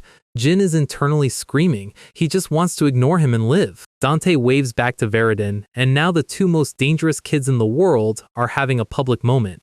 Jin is just sitting there with a headache, realizing his social life is more dangerous than the pirates. Post-match interview time. Cosmos asks how it feels to win. Dante takes a second to be dramatic. He says he's just happy to eliminate some evil from the world, and prays the guy doesn't become a pirate in his next life. Cold. Cosmos laughs it off because he's a professional, but you know he's thinking about the betting odds. He tells Dante the other pirates are going to be very welcoming after that speech. Match over. Arena cleared. Next meet for the grinder. Jin heads back to the cells. The rest of the matches are boring compared to the blonde nuke. Jin sits in the dark, reflecting. He's 100% sure that was Dante Hiren. And then the question hits him. Can I win against that? With magic? Sure. With the sword? It's a coin flip at best. He's got 3 days until his first match. 3 days of living in a cage with no sleep. A shadow moves in the hallway. Someone is approaching Jin's room without hiding their presence. It's Dante. And he looks like he's about to fall over. Veridin is playing with a necklace, looking way too relaxed for a guy in a war zone. An elder is scolding him. This artifact is a break glass in case of emergency item. Veridin apologizes with a smile that says, "I will definitely do this again." The elder is stressed. Managing a Zipfel heir is like trying to herd cats with nuclear launch codes. The elder mentions the Cosmos Arena, and Veridin does the worst "I've never heard of it" act in history. He's flailing around like an NPC with a broken script. The elder reveals he knows Dante is there. He tells Veridin to go watch and see the level of the man he has to overcome. Veridin is like, "Oh, twist my arm, I guess I'll go to the thing I was already at." Cut back to the island. Veridin is complaining about the quality of the other matches. He checks the bracket. He sees Jin Gray and his brain does a literal reboot. Now both his favorite people are in the same tournament. This is his Avengers, Endgame. The sound of a sword hitting stone. Jin is exhausted. 147 participants left, and most died in their sleep. It's an FPS lobby where everyone is camping with snipers. Jin hasn't slept in 3 days because he's the only one who actually guards his own door. Footsteps. Jin draws. He's ready to end whoever this is. He prepares a strike. The gate opens. Jin stops mid-swing. It's Dante. He looks like a college student during finals week. He doesn't want to fight. He just asks, very politely, if he can sleep in Jin's cell. He says he's been watching Jin and thinks he's a true martial artist. And then he just stalls. He hits the floor like a sack of potatoes. Jin is just standing there like, did the future Hiren Patriarch really just pass out in my cell? Then he smells it. Blood. Dante is covered in it. He's been fighting off assassins for 72 hours straight. A shadow enters the room. A group of pirates think they've found the jackpot. They see Jin and a sleeping Dante. One of them starts a battle cry. Jin cuts him off mid-syllable. He tells them they clearly haven't heard the rumors about this room. Everyone who comes here dies. The pirates realize they've walked into a boss room. They try to negotiate. Just give us the blonde kid! They've got a crossbow aimed at Jin. Jin doesn't move.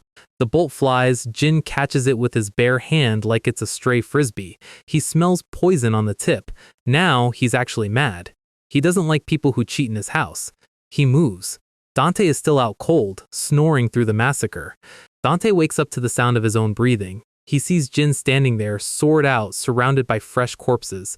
Jin tells him the pirates were underlings of One-Eyed Joe. Apparently, they thought Dante was the run candle and wanted a ransom. Dante is stunned. A total stranger just saved his life while he was napping. He's offended they thought he was a run candle, though. Those uncouth and ignorant, he catches himself when he sees Jin's face. He explains he's bement nobility. Bad liar. Jin just nods. He knows. He's playing along. Dante drops to one knee. He's serious now. A life for a life. He vows to protect Jin with his life no matter the situation. Jin just stares at him. He's thinking, this kid is way too pure for this island. Jin puts his sword away. Figure it out on your own. I'm going to sleep. He tells Dante to wake him up before the Group 13 matches. Jin hits the floor. Dante is left standing guard, looking like he just found his new best friend. Dante looks at the sleeping Jin and realizes he's made a real friend. Meanwhile, the One-Eyed Joe guy is still out there and Jin's match is in a few hours. The semifinals kick off with a lot of screaming from guys who are about to have a very bad day. Dante Heron, still acting under the name Paul Mick, doesn't even look interested. A flash of steel, a blur of motion, and the opponent is currently inspecting the dirt from a very close distance. Dante finishes the match in a single strike, looking like he's just checking off a grocery list. Next up is our guy. Jin Gray enters the arena, and the atmosphere changes from sports event to horror movie real quick. He's not here to put on a show, he's here to clear the board. Dante is watching from the sidelines, and for the first time, he's actually looking impressed. The pirates in the crowd are already debating who's the bigger monster. One guy thinks Dante is refined, another says Jin is just the god of death. Down in the tunnels, the remaining contestants are having a collective midlife crisis. They realize that this year's finalists are two teenagers who are treating a deathmatch like a gym session. A few of them try to get a group together to jump Jin and Dante before the finals. One of the veteran pirates tells them to quit it. He explains that Jin isn't just good, he's a walking obituary. Plus, the two kids are sharing a room, which means jumping them is basically a suicide pact. The veteran stops them because he doesn't want the arena to lose its star players before he can make some money. The thugs realize that living is actually a pretty good career path. They decide to just take the L and exit the tournament while they still have all their limbs. They agree to keep this between them, because if the boss finds out they're scared of kids, it's over. Cosmos slams a bucket of purple liquid onto the table. He's found out that his underlings were trying to manipulate the results behind his back. He isn't mad about the ethics, he's mad because boring matches mean bad business. He decides to scrap the entire remaining program. Anyone left who isn't Jin or Dante is now officially fodder. He wants the finals now. He wants the blood, the hype, and the betting pools to overflow. He orders his men to jack up the dividend rates until people are betting their literal souls. It's lightning speed time. No more breaks, no more filler. The arena goes from 0 to 100 in about 3 seconds. The crowd is losing it. They came for a tournament, but they're getting a generational clash. Varadin Zipfel is just vibing in the stands, acting like he's watching a high-stakes poker game. His guards are betting on Dante because they think his swordsmanship is more refined. Varadin just smiles and drops a casual 100,000 gold on Jin Gray. This guy has no concept of inflation. The guards are worried the pirates won't even be able to pay out that much if Jin wins. Cosmos enters the ring, screaming his own name because he's his own biggest fan. A spectator throws a barrel at his head for talking too much. The crowd is done with the speeches. They want the Grim Reaper and the Golden Boy.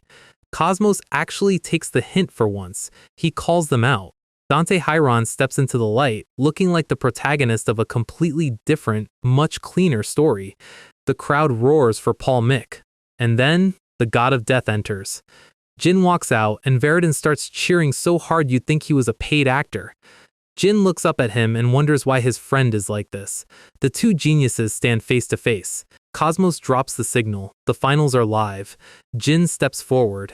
They start with a slow walk, measuring the distance. The air around them is so tense you could cut it with a butter knife. Dante's eyes narrow. He's looking for the opening he knows is there. The first exchange happens, steel meets steel, and the impact sends a shockwave through the sand. It's a high-speed trade. Neither one is backing down an inch. The arena floor is literally cracking under the pressure of two 15-year-olds having a disagreement. They move through 3 different stances in 2 seconds. Dante realizes that his usual one-tap speed isn't going to work here. He powers up, his aura flaring like a localized sun. Jin matches him, his own blade glowing with a cold, sharp intensity. They exchange a look that says, "I actually like you, but I'm still going to have to kill you." The clash creates a pillar of light that blinds the entire front row. The crowd is stunned into silence. Even the pirates are questioning if these two are actually human. The swords cross again. They're moving so fast the spectators are basically watching a strobe light. Dante adjusts his grip. He's shifting gears. He's no longer using constant max speed, he's pulsing it to conserve stamina. Jin catches onto the rhythm instantly. He's basically a living AI learning his opponent's patterns in real time. Dante lunges, Jin parries and counters, forcing Dante to dance back. The impact of their blades is louder than the fireworks from the opening ceremony. Spectators are screaming at them to keep pushing. This is the best value for money they've ever had. Veridin is just watching with a "called it" smirk on his face. His hand is clenched tight though. Even he's feeling the heat. Dante tells Jin to stop holding back. He knows there's something else behind Jin's eyes. Jin freezes for a microsecond.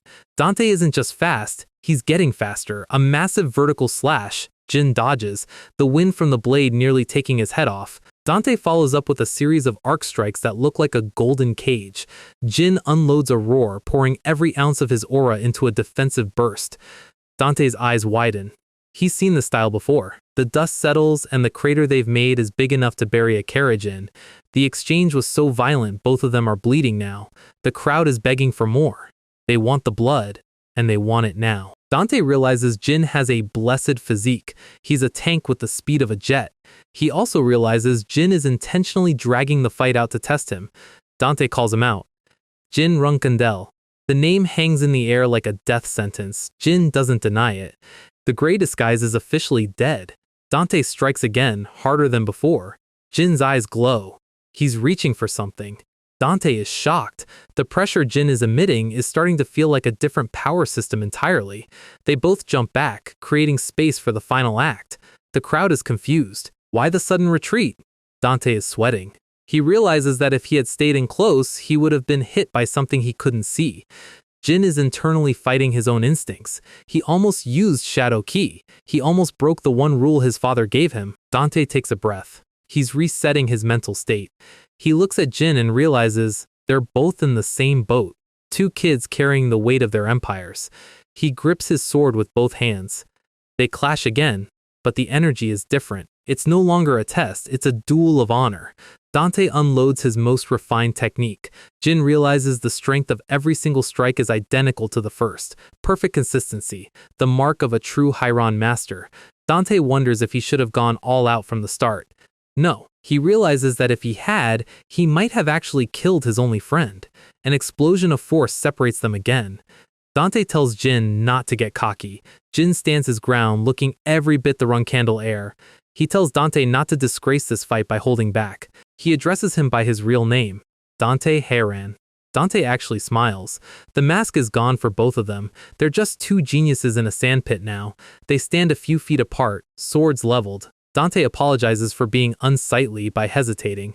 Jin gives him a small, rare smile. He raises his sword. The duel resets. But this time, they aren't fighting for Cosmos or the crowd or their clans. They're fighting to see who the real monster is. The grip tightens. One breath. One step. Dante is locked in. Jin is even deeper. The entire arena holds its breath as the two most talented 15-year-olds on the planet finally collide. Steel meets steel, and the shockwave alone probably clears the sinuses of everyone in the front row. It is a flurry. No wasted motion, just two monsters trying to find a single millisecond of an opening. Dante screams, pushing his aura to a level that should be impossible for a human his age. He's raining down strikes like a localized thunderstorm. Jin is tracking every single one of them. He counters, swinging for a finishing blow, but Dante catches it. For a second, everything goes quiet. You can see it in Dante's eyes. The impact craters the floor beneath them. They're moving so fast the audience is basically just watching a strobe light of death. Blue aura meets white light. Jin can feel it though. Dante is at his limit. See, Dante Hyron is a miracle, a genius that shows up once every few centuries. But the gods are trolls. They gave him the ultimate talent and put it inside a fragile, weak body. Jin recognizes that look. He spent an entire first life being a lacking vessel. He sees the years of Dante whipping himself to the brink of death just to make his muscles keep up with his mind. He sees the desperation. Dante thinks Jin was born with everything. A blessed run candle body, infinite talent, the works. But when their swords cross, all Dante feels from Jin is that same pathetic desperation. He doesn't get it. Why is a run candle prince fighting like his life is a permanent L? No, it's not about the clan. Jin just wants to be the strongest. He's endured too much first life trauma to stop now. He's fallen into despair more times than he can count. They clash one last time, an explosion of light filling the arena. Dante puts every single drop of his soul into this strike, and then something snaps. Dante coughs blood. The engine finally blew. His body is literally breaking under the weight of his own power. Jin sees it. He could pull back. But he knows that would be the ultimate insult to a guy like Dante. If you're going out, you go out fighting. Jin swings. Dante looks at the blade coming for him. He's done. The sword stops centimeters from his face. Dante is still standing, but the lights are barely on. He actually smiles. "This is fun," he says. Then he hits the dirt. Jin snaps out of combat mode and starts screaming for a medic. He realizes Dante is in real trouble. This isn't just exhaustion, his organs are cooked. Then, a green light flickers. Varadin Zipfel drops the disguise and steps onto the stage. The healing magic starts flowing, but even Varadin looks worried. It's too late for basic spells. Dante's internal systems are basically a total loss. The aura is rampaging inside him like a grenade in a tin can. Varadin looks at Jin. "This is going to be our secret." His bodyguard tries to stop him, telling him he can't use that here. Varadin tells him to shut up and cover them with his cape. The cape spreads out, revealing the Zipfel crest. The crowd loses it. A Zipfel? Here? The pirate lord Cosmos tells everyone to plug their ears and close their eyes if they want to live to see tomorrow. Smart man. Varadin pulls out a small, glowing red gem. The blood of Numerous. Thousands of years ago, before the Holy State was even a thing, the god of hope was annihilated. He left behind 8 tears to revive the dead and 100 drops of blood to heal the living. It's a literal myth. And Varadin is about to use it on a guy his family is supposed to be at war with. Jin asks him why. Zipfel and Hyron aren't exactly besties. Varadin just looks at him. Losing an equal is as sad as losing a friend. The blood enters Dante's system. A pillar of white light erupts. The damage is undone. Every broken bone, every ruptured organ, just fixed. Dante wakes up, looking like he just finished an 8-hour nap. Varadin exhales. It worked. Now that the life and death drama is over, Varadin has demands. Dante realizes what was just used on him and starts panicking about the price. Varadin points a finger at Jin. "First, you're buying the drinks." He's not taking no for an answer, and no pretending they don't know each other next time they meet. Jin realizes that for a Zipfel, this guy is a pretty cool idiot. Night falls on the pirate city. Inside a nearby pub, there is a massive bag of loot on the table. Jin took both victory prizes because he's a menace. He tosses the bag of gold to Dante. Dante says he'll frame it. Varadin wants a souvenir too. Jin opens the chest. The second prize. It's a treasure map. Jin looks at it for half a second and tosses the empty chest to Varadin. The ultimate thanks for the god-tier healing item gift. Literal trash. Jin turns to Dante. He asks why Dante didn't use his actual secret technique during the fight. Dante just stares at him. "Isn't it the same for you?" He knows Jin was hiding something massive. Magic? Shadow energy? He doesn't know what, but he felt the gap. The tension is back, but it's different now. Varadin watches them, smiling. He talks about the day they'll all have to lead their clans and fight for real. He gets all sentimental, and Dante calls him soft. They clink glasses anyway. The future leaders of the three most powerful families in the world getting hammered in a pirate bar. Then, Veridin remembers something. Did you guys hear about the Veridin impersonator? So, an impersonator is running around in Zipfel territory pretending to be the heir. Veridin thinks it's hilarious, even though his clan's PR is currently in the dumpster. Jin is just sitting there, sipping his drink, trying not to look like the exact person who did it. He asks what the plan is, and Veridin mentions sending special-grade mages to investigate. Jin realizes he needs to steer this ship immediately. He tells Veridin that announcing a search for the guy just makes the Zipfels look like they're being played. Veridin actually listens. This is the danger of having a high IQ. He values logic over ego. Jin decides it's time to head out. He's got work to do, and honestly, if he spends any more time with these two, he might actually start liking them. He waves them off, and Veridin calls him a friend. Jin doesn't answer. He just walks away. The friend thing is a problem for future Jin. Right now, he's got a map to decode. Meanwhile, the report of the duel reaches the Patriarch. Siren Runkandel is reading the summary of Jin's victory over the Hiran heir. Winning is one thing. Reaching 6-star status at 15 is what actually matters. Siren is satisfied. He likes that his youngest isn't being lazy. He tells his subordinate to send a message to Casimir. He wants to have a drink with him soon. When the strongest man alive asks for a drink, it is never just a drink. Casimir is definitely sweating through his shirt right now. Back at the house, Jin shows the map to Casimir. Casimir has seen a lot of things, but this map is written in a language that looks like it was drawn by a toddler with a grudge. It's indecipherable. Then little Yuria runs in, wanting to see the treasure map. She grabs it, and her eyes go completely green. She starts seeing things, people guarding something precious. She describes a sadness so deep it makes her start crying on the spot. Casimir panics. He knows what happens when a contractor of Asmil loses control. Murakhan rushes in, grabbing her before the power level in the room blows the roof off. They need to call for a dragon to stabilize her. Latrie comes running. He's the only one who can calm the storm. He surrounds her with his aura, and the room finally stops shaking. She falls asleep in his arms. Casimir is a mess. Murakhan wants to know what the kid saw. Latrie explains that she didn't see the future. She saw a grudge from the past. The map is stained with the memory of something terrible. He describes a peaceful land of natives. They were hidden away, worshipping their own god. Then the mages arrived, pretending to be students of culture. They were looking for an artifact, and when they couldn't find it, they started the killing. Jin's mind is racing. Natives. Worship. Artifact. He asks Latrie to describe the object. It's a silver mirror that leaks light. Jin knows exactly what this is. The fountain of magic. The mirror. Before he regressed, this was the scandal of the century. The Zipfel clan spent decades slaughtering the people of Colin just to get their hands on this thing. It's basically an infinite mana battery. The mages on the map aren't random, they are Zipfels. And if this map points to the mirror, Jin just found the ultimate leverage. Somewhere else, a man is laughing and drinking wine. He's sitting on a pile of corpses. He's enjoying the view. And in a dark temple, a woman is praying. She says it is time to greet the guest. Jin is staring at the map, realizing he's holding a nuclear bomb in his hands. Murakhan notices his face is doing that thing where he's planning something illegal. Jin keeps it to himself. If the Zipfels find out he knows about the mirror, Tikhon becomes a crater in about 5 minutes. He checks on Yuria and Casimir. Casimir is being the ultimate girl dad, worried sick about the experience. Latrie promises to stay by her side. They need to find a native who can read the text on the map. Jin says he'll handle it. Finding a native of a dead tribe is hard. Finding one that isn't already a Zipfel slave is even harder.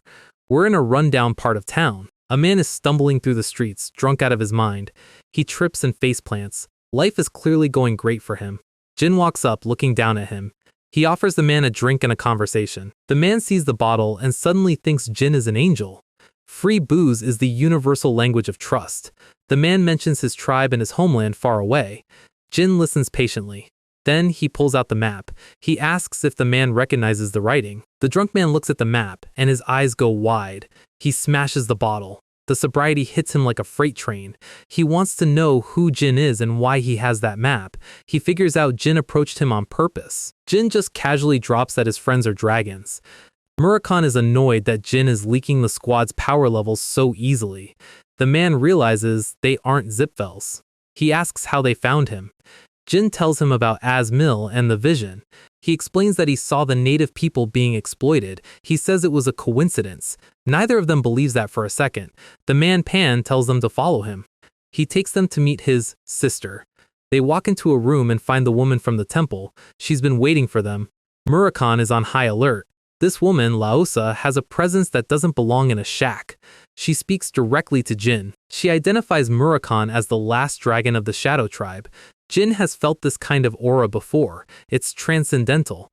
He asks her straight up if she's a god. She says no. She's just a vessel. She is the holy body of an old god. Murakon points out that her presence is fading. She's dying. She admits it stings, but she needs to see the map. Jin hands it over. She reads the ancient text aloud. It's a plea from the people of Kalin. Please do not abandon us. She says the map was meant to find hope, and it found Jin Runkondel. She wants to make a deal. Murakon laughs. Deal my ass. He tells her to just be honest about needing help. They were going to Kalin anyway to mess with the Zipfels, but Laosa doesn't trust sympathy. She looks at Jin even through the blindfold. She knows it's been a long time since he heard Soldaret's voice. She offers the ultimate reward. She will use the last of her power to call out to his god. The High Priestess and the god of the past are handled for now. Jin makes the call. We are heading to Kalon. Laosa warns him that she can't guarantee his safety, but she can give him the layout of the hellhole he's walking into. When they arrive, things are already different from the first life. Casimir is kicking himself for not scouting better, but the Zipfels have turned this into a fortress. Jin realizes his cadet mission here years ago might have made them paranoid. Usually, the world wouldn't find out about the horrors here for another 11 years. Jin isn't planning on waiting that long. They move past the signs, heading into the restricted zone. Murakon is just happy to finally be doing something that involves breaking things. They notice the lack of guards. No magic traps, no patrols.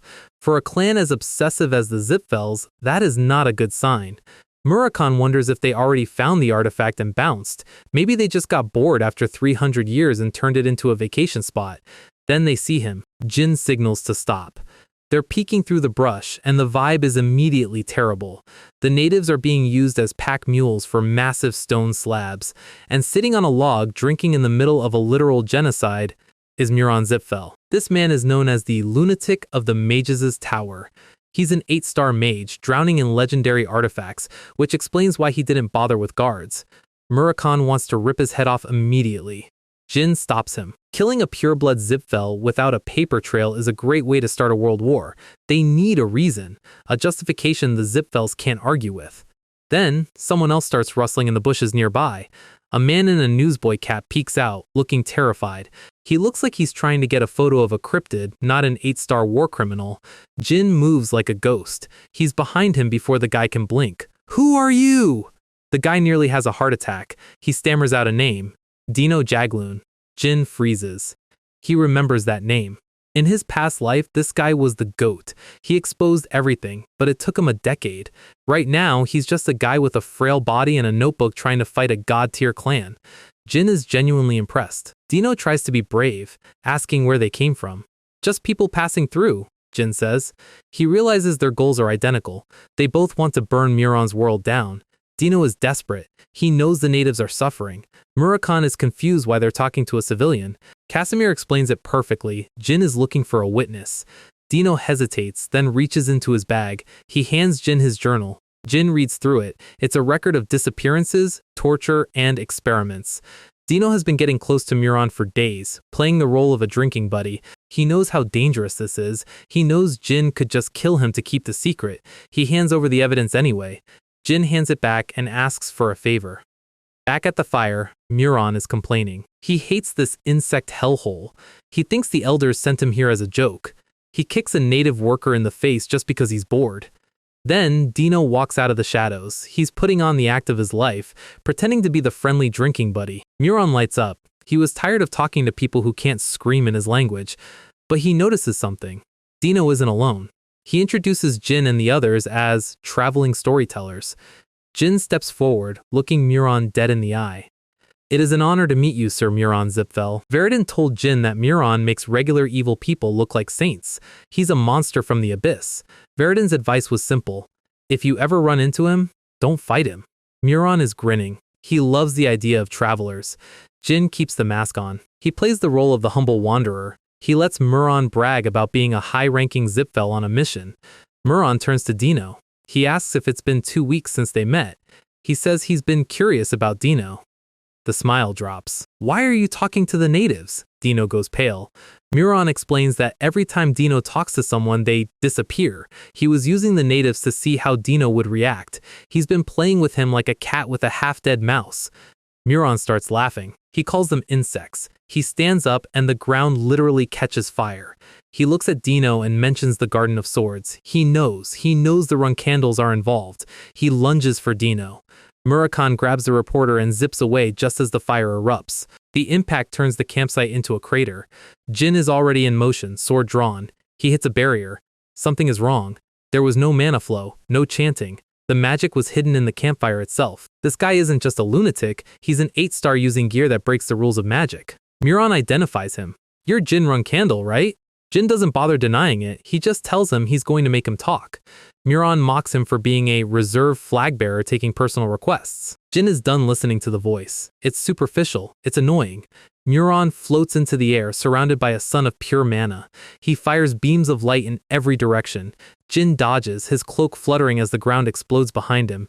It's not a fight, it's a bombardment. Murakon is busy playing bodyguard for Dino. He's fuming. He hates being on defensive duty. Then Muron does the unthinkable. He starts aiming the beams at the native workers. He's vaporizing them just to watch Dino's face. Murakon tells the reporter to get them out of there. Dino is looking at the ashes of the people he was trying to save. He's vibrating with a rage that his body can't contain. He screams. He calls Muron a son of a bitch. He demands to know why. Why them? What did they do to deserve this? Muron's face, it's pure euphoria. He loves that look. Jin is standing in the middle of the carnage. He listens to Muron lecture Dino about useless people saving pathetic things. Something inside Jin breaks. He's not thinking about his father's rules anymore. He's not thinking about the no magic challenge. He tells Muron to stop talking. Black energy starts bleeding out of Jin's shadow. The shadow energy is out. Casimir is staring at the black mist like he just saw a ghost. Muron realizes his magic is being literally eaten. He recognizes it. Shadow Key. He starts laughing like a maniac because this means Soldaret, the god of shadows, has broken the pact and sided with a Runkandal again. Jin doesn't say a word. He's in main character mode now. Muron tries to rain down ice spears from the ceiling, but Jin's reaction time is basically 0 ping. Jin realizes Muron isn't just casting, he's hiding the flow of mana. Muron thinks he's being sneaky, preparing spells in secret like he's setting up a trap in a ranked match. He points at the native insects, telling Jin he can't save them all. Jin lunges. The speed gap hits Muron like a truck. He barely gets a barrier up as Jin carves through his ice magic like it's lukewarm butter. A single black slash sends Muron flying. Muron blocks with his bare hand, but the Shadow Key is actually scraping away at his soul. He pulls out a staff, finally taking this seriously. He summons a massive pillar of green energy. Jin just stands there, letting the Shadow Key swirl around him. The impact craters the entire zone. Muron is grinning, shouting that he's going to spill all of Jin's secrets. Then he sees Jin's face through the smoke. He's pulling out more black energy. Muron panics, screaming for Jin to stay away. Jin moves through the magic like it's a light drizzle. Muron's brain is lagging. No matter the spell, Jin just erases it. He realizes this is the true power of Soldaret's key. Then he starts laughing again. The guy is a literal dopamine addict for danger. A massive red magic circle appears under Jin's feet. Chains of mana erupt trying to lock Jin down. Muron thinks he's got him. Jin just cuts the air. He's out of the chains and back on the offensive before Muron can even finish his gloating animation. Muron is actually getting excited now. He talks about eating Jin alive and how filling it's going to be. This guy needs a hobby that isn't cannibalism. The ground turns into a sea of red magic circles. Jin realizes these are all trap spells. If he stays to fight them all, he'll run out of mana before he even reaches the boss. He shouts for Murakon and Casimir to focus on the civilians. Dino Jagloon is trying to help, but he's just a guy with a hat. Muron brags that his magic circles cover everything as far as the eye can see.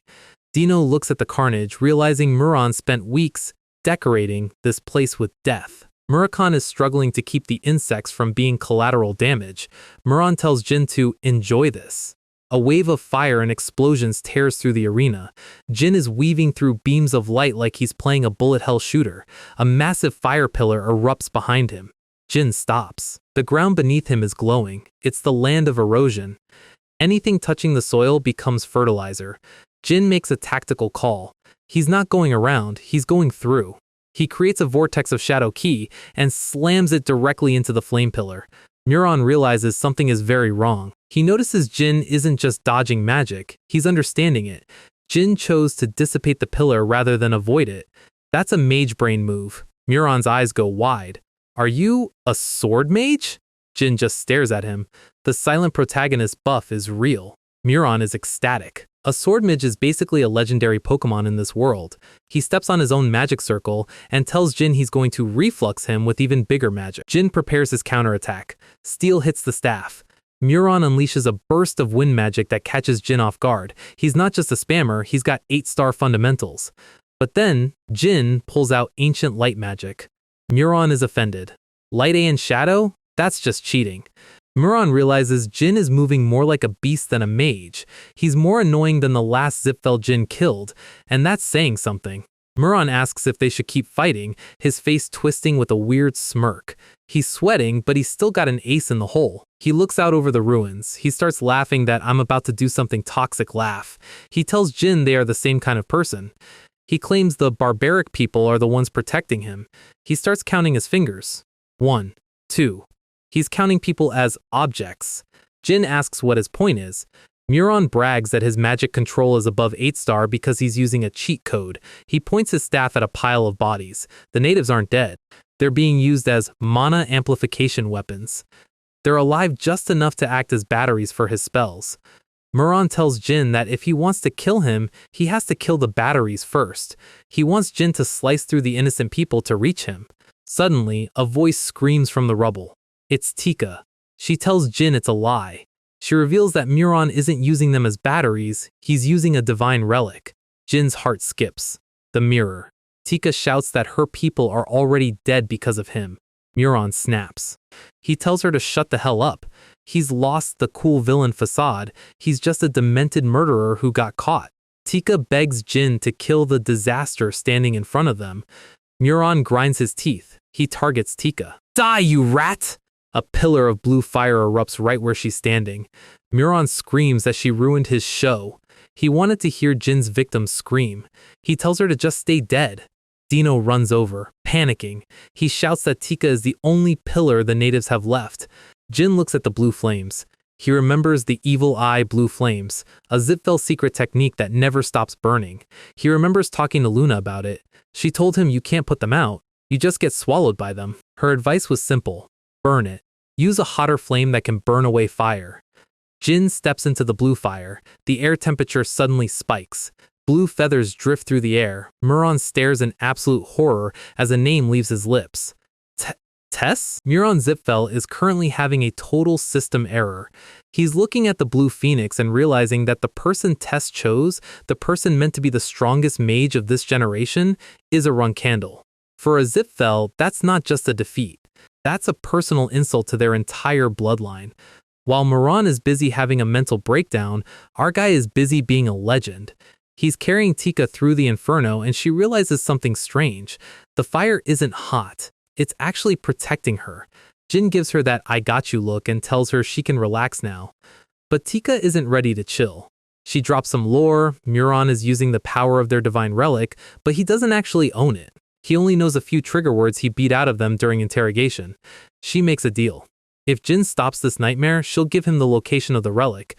Jin doesn't even need the incentive, but he'll take the win. He turns back to Muron, whose face is currently contorted into something that belongs in a horror movie. Jin hits him with the ultimate disrespect. Have you shown me all your tricks? Because playtime is over. He draws his blade. The vibe shifts from saving people to executing a problem. Muron repeats the word hell like it's a joke. The ground shatters as Muron prepares a final, desperate move. He starts screaming about being the lover of some ancient witch named Helaram. He's claiming he drank with the kings of the Black Sea. A massive, swirling vortex of dark mana starts opening behind him. He's lost it. Totally cooked. He thinks he's about to show Jin what real hell looks like. Jin doesn't blink. He's seen scarier things in his first life before breakfast. The portal screams as it tries to tear into the world. Tess lunges forward, a streak of blue light cutting through the purple haze. The impact is massive. The pressurized flames meet the dark portal, and Muron realizes he's being physically crushed by the heat.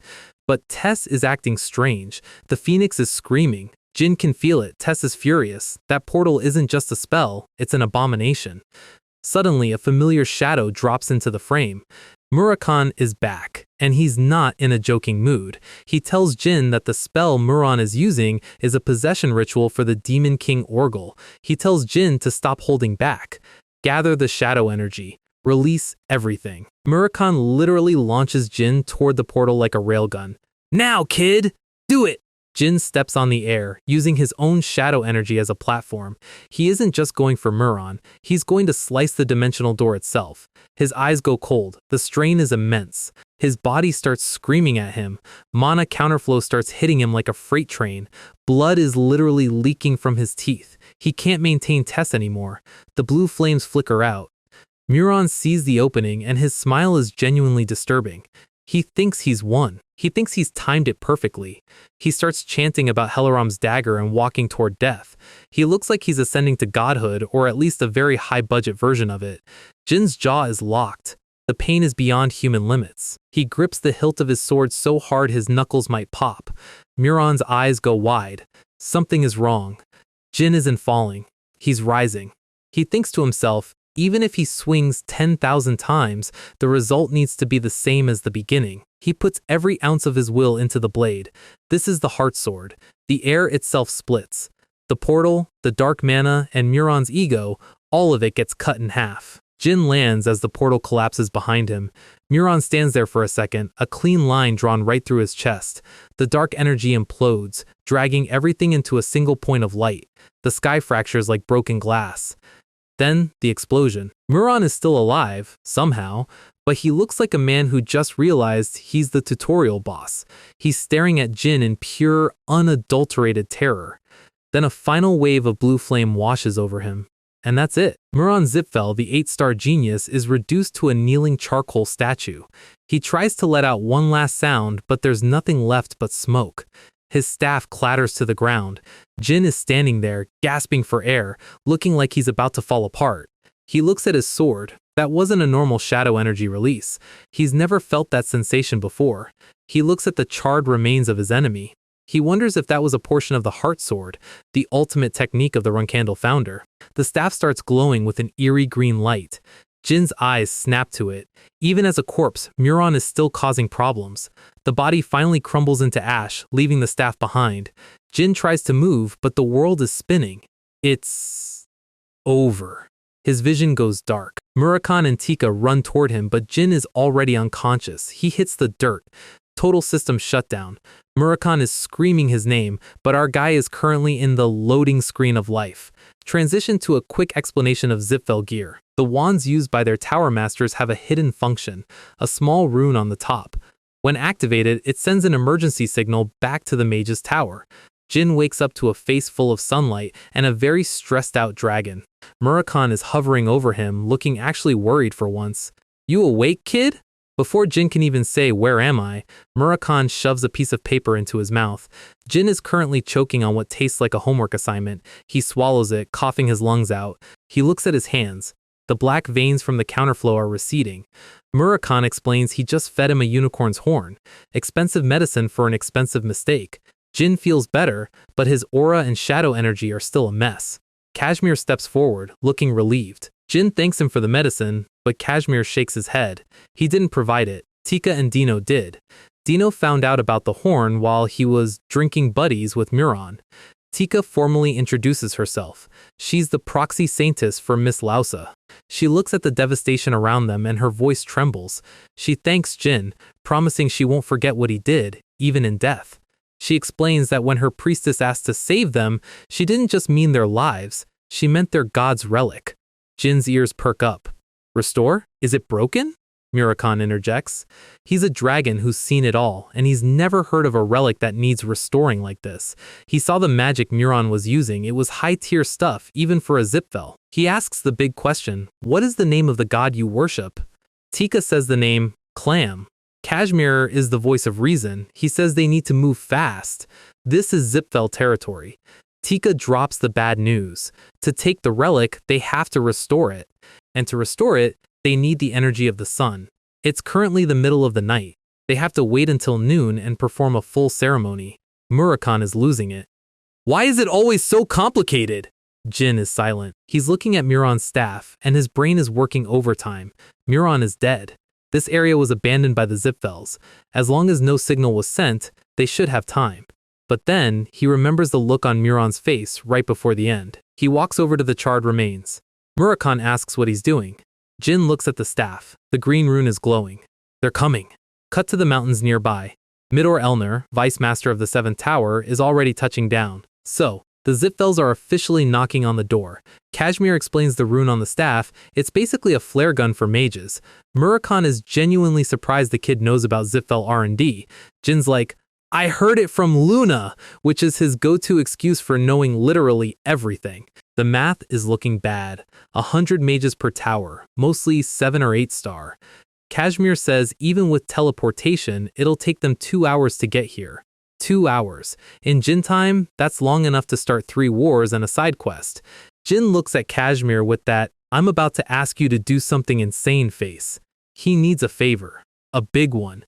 Kashmir looks like he's regretting his life choices. He warns Jin that if this is delayed even slightly, it's game over for everyone.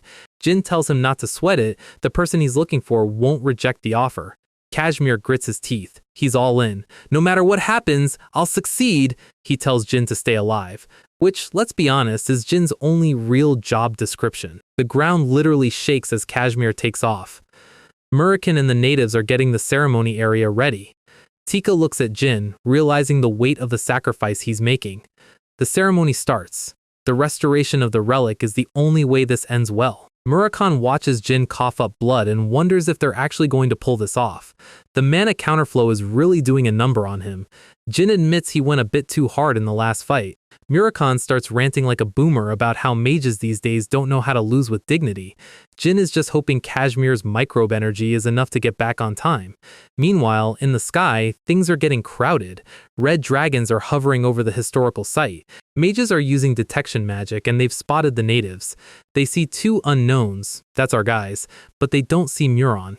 Midor Elner is looking through his glasses and he's clearly about to snap. His subordinate tries to calm him down, but Midor is already imagining the worst. He swears he's going to make everyone involved beg for death. Real original, Zipfel. Murakhan is counting the enemies. 6 dragons, 30 mages. He tells Jin to brace himself. If things get bad, he's dropping the human mask. The sky is full of mages dropping in like a toxic lobby.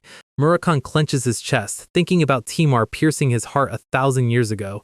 A massive dragon claw slams into the earth. The Zipfel squad has officially touched down. Jin asks if Murakhan knows the dragons. They're young, he says, just low-ranking red dragons, basically fodder for a real one. Midor screams his intro, Vice Master of the Seventh Tower. He demands to know where Muron is. Jin is just thinking, who is this guy? Not in my first life database. Midor tries to play the family bloodline card, asking if they're run-candle dogs. He says he won't even ask them to take off the masks. He just wants to know one thing. Is my brother alive? He actually tries to plead. You have family, right? Tell me the truth and I'll spare them. Jin actually finds this hilarious. He points at the ground where the Zipfels treated humans like insects. Stop the bullshit, he says. The mask hides his face, but his voice is absolute ice. Midor's mask slips. He screams about how the natives are just bugs compared to the Zipfels. His eyes go red. The grieving brother act lasted about 30 seconds. Jin just stands there, unbothered, while a pile of ash sits nearby. That ash? That used to be Muron.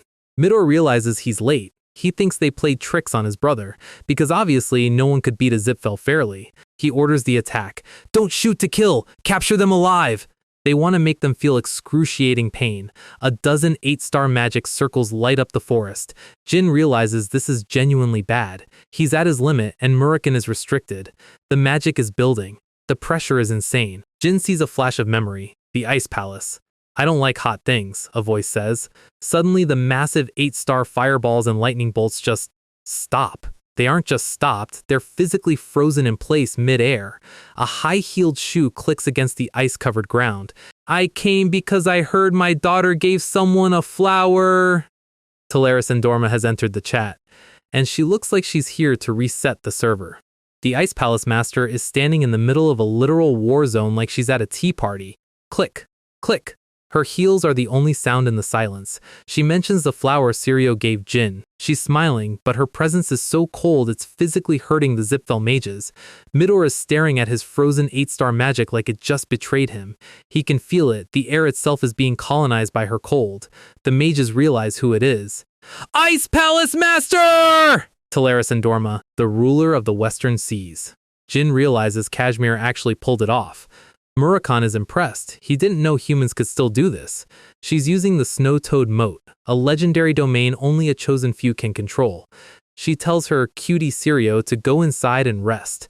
The toad spirit hums, pulling back as Talaris prepares to work. She looks at Jin with a smirk that says she knows exactly how much trouble he's in. A massive wall of ice shatters the Zipfel offensive before it even starts.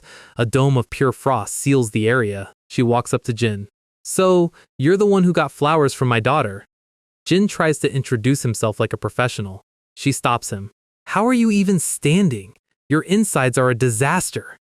She leans in close. Was it really you who killed my toy? She's talking about Alcaro, a mission from when Jin was still a student.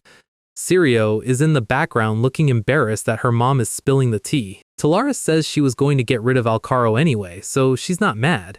She asks Jin to introduce her to an okay man, pointing at Murakhan. Murakhan, ever the professional, just smirks. You've got good eyes. Talaris laughs and asks Murakhan for tea later. Then she tells her daughter to nurse her boyfriend. Sirio goes full tsundere. Boyfriend? I told you he isn't! She claims the flowers were just a marker for their future fight. Jin collapses back, exhausted. It's been a bit chaotic, yeah. Sirio sits by him, letting his head rest on her lap. Talaris looks at them, remembering how Kashmir begged her for help. Kashmir showed up at the Ice Palace holding the flower Sirio gave Jin. He was willing to give up his life just to deliver the message. Talaris likes that. She likes people with spine. Jin admits his allies are too kind to him. Sirio tells him to shut up. She just doesn't want anyone else hurting him because he's her target. Jin coughs up black blood. Sirio panics. He was really fighting in this state? Absolute madman. She shoves a medicine cup into his mouth. She's blushing, but she's also genuinely pissed that he pushed himself this far. Meanwhile, Midor is still trying to figure out why an Ice Master is in his territory. He notes she doesn't have silver hair, so she isn't pure blood. He's shaking, but he's already reported to the main family. He tries to act tough, asking why she's interfering with Zipfel business. Talaris just sighs. Don't you think it's actually you guys who are disrupting me? She tells them to get out. The third elder, the older mage next to Midor, is losing it. Zipfel territory? Is that why you think you can speak to me like that? A massive ice snake manifests behind her. The scale of her power is just different. Shut that mouth of yours. The pressure alone slams the third elder into the ground. The mages try to put up a barrier, but the cold is literally seeping through the magic. The red dragons above start breathing fire, trying to melt the frost. Massive fireballs rain down on Talaris. She just waves her fan. The fire turns into ice crystals before it even touches the ground. And? You want to keep going? Midor is sweating. He realizes he's completely outclassed. But he's a Zipfel. He can't take the L. He screams that even if they die, the world will forget about the Ice Palace, not the Zipfels. He pulls out a hidden staff. A bright orange glow starts building. The ground explodes in a pillar of flame. This is the authority of fire granted by the Zipfel Patriarch himself. Midor calls it space explosion. He thinks even she can't dodge this. Talaris just watches the flames. Celiac gave you his power. He must like you. She grips her blade. But it looks like he didn't teach you the important thing about the Ice Palace. She draws her sword, and the entire world goes white. Midor's face is a mask of pure terror, the lesson of ice. The screen goes cold as she prepares to show him why you don't mess with the ruler of the seas. Talaris isn't just fighting, she's performing a masterclass in L-taking for the Zipfel clan. Midor stands there with his fire staff looking like he's about to win a tournament arc until the air itself turns against him. Wind? No, it's colder than that. He realizes something is wrong about 2 seconds too late. His arm, the one holding the authority of fire, just decides it doesn't want to be part of his body anymore. Talaris appears behind him like a horror movie villain who's also a supermodel. She asks if he's surprised. Is it because his amazing trap vanished? Or is it because his arm is currently a popsicle on the floor? Midor is so shocked he hasn't even registered the pain yet. That's peak buffering energy. She hits him with the ultimate burn. This is why mages are a problem. You're looking elsewhere while your enemy is in front of you. Midor collapses. He's finally realized he isn't the main character. Even if support comes, they're just more fodder for this monster. The shadow of Talaris looms over him. End of the line, right? Wrong. A massive golden light shatters the atmosphere. Midor looks up, and for the first time he has hope. Talaris stops. She recognizes this vibe. The sky opens up, pouring out enough mana to drown a city. Everything goes dark. The cold logic of Talaris meets a new variable. She looks up, and she isn't smiling anymore. Zipfel mages are literally dropping out of the sky on teleportation circles. They congratulate the Vice Master for buying time. The White Knight squad has entered the lobby. Sirio looks at the wall of ice protecting them and realizes the pressure is spiking. She tells her mother it's done, but Talaris knows they just traded a minor boss for a raid party. Then, the sound of massive engines fills the air. A light brighter than the sun cuts through the frost. It's a Kozek, a literal Zipfel warship. Murikan starts swearing. The Zipfels only bring these out when they want to delete a country from the map. Jin is looking at the ship, but he's more worried about the passengers. The White Knight. These are the top-tier sweats of the Zipfel clan. Talaris clicks her heels. She's checking her watch. She tells Jin she's heading back. She doesn't do unpaid overtime, especially against a Kozek. She offers to move the natives to safety and then bounce. But Jin says no. Talaris gives him the "excuse me" look. She isn't asking, she's the ruler of the Western Seas. Jin tells her that if they don't finish the ceremony here and now, the Zipfels win forever. He literally begs her. Not for his life, but for the victims. He's playing the hero card, and it's hitting home. Talaris looks at his eyes. She sees the Runkandle's spine. She sighs. Fine. 1 hour. She gives him exactly 60 minutes to finish his business, and she adds that after this, she needs a talk with his parents. Sciron is not going to like that phone call. Back at the ceremony, the natives are praying to a god that's been forgotten for 3,000 years. Jin runs in, gasping for air. He asks Tika if they can speedrun the ritual. The White Knight is about to drop the hammer. Tika tells him to just go. She knows what's in the sky. She knows the natives are just a resource to the Zipfels, so they won't kill them yet. She thanks him for everything. It's a sacrifice yourself so you can live moment. Jin isn't having it. I didn't help you so I could give up. Is there no other way? Tika says it would be possible if Priestess Lausa was here, but she's miles away in Tikan. A voice comes from the doorway. Is Lausa dead? It's Sirio. Jin explains she's alive and in Tikan. The snow-toad moat spirit starts glowing. Sirio grins. If she's alive, I can bring her here. Distance is just a suggestion to my Uber.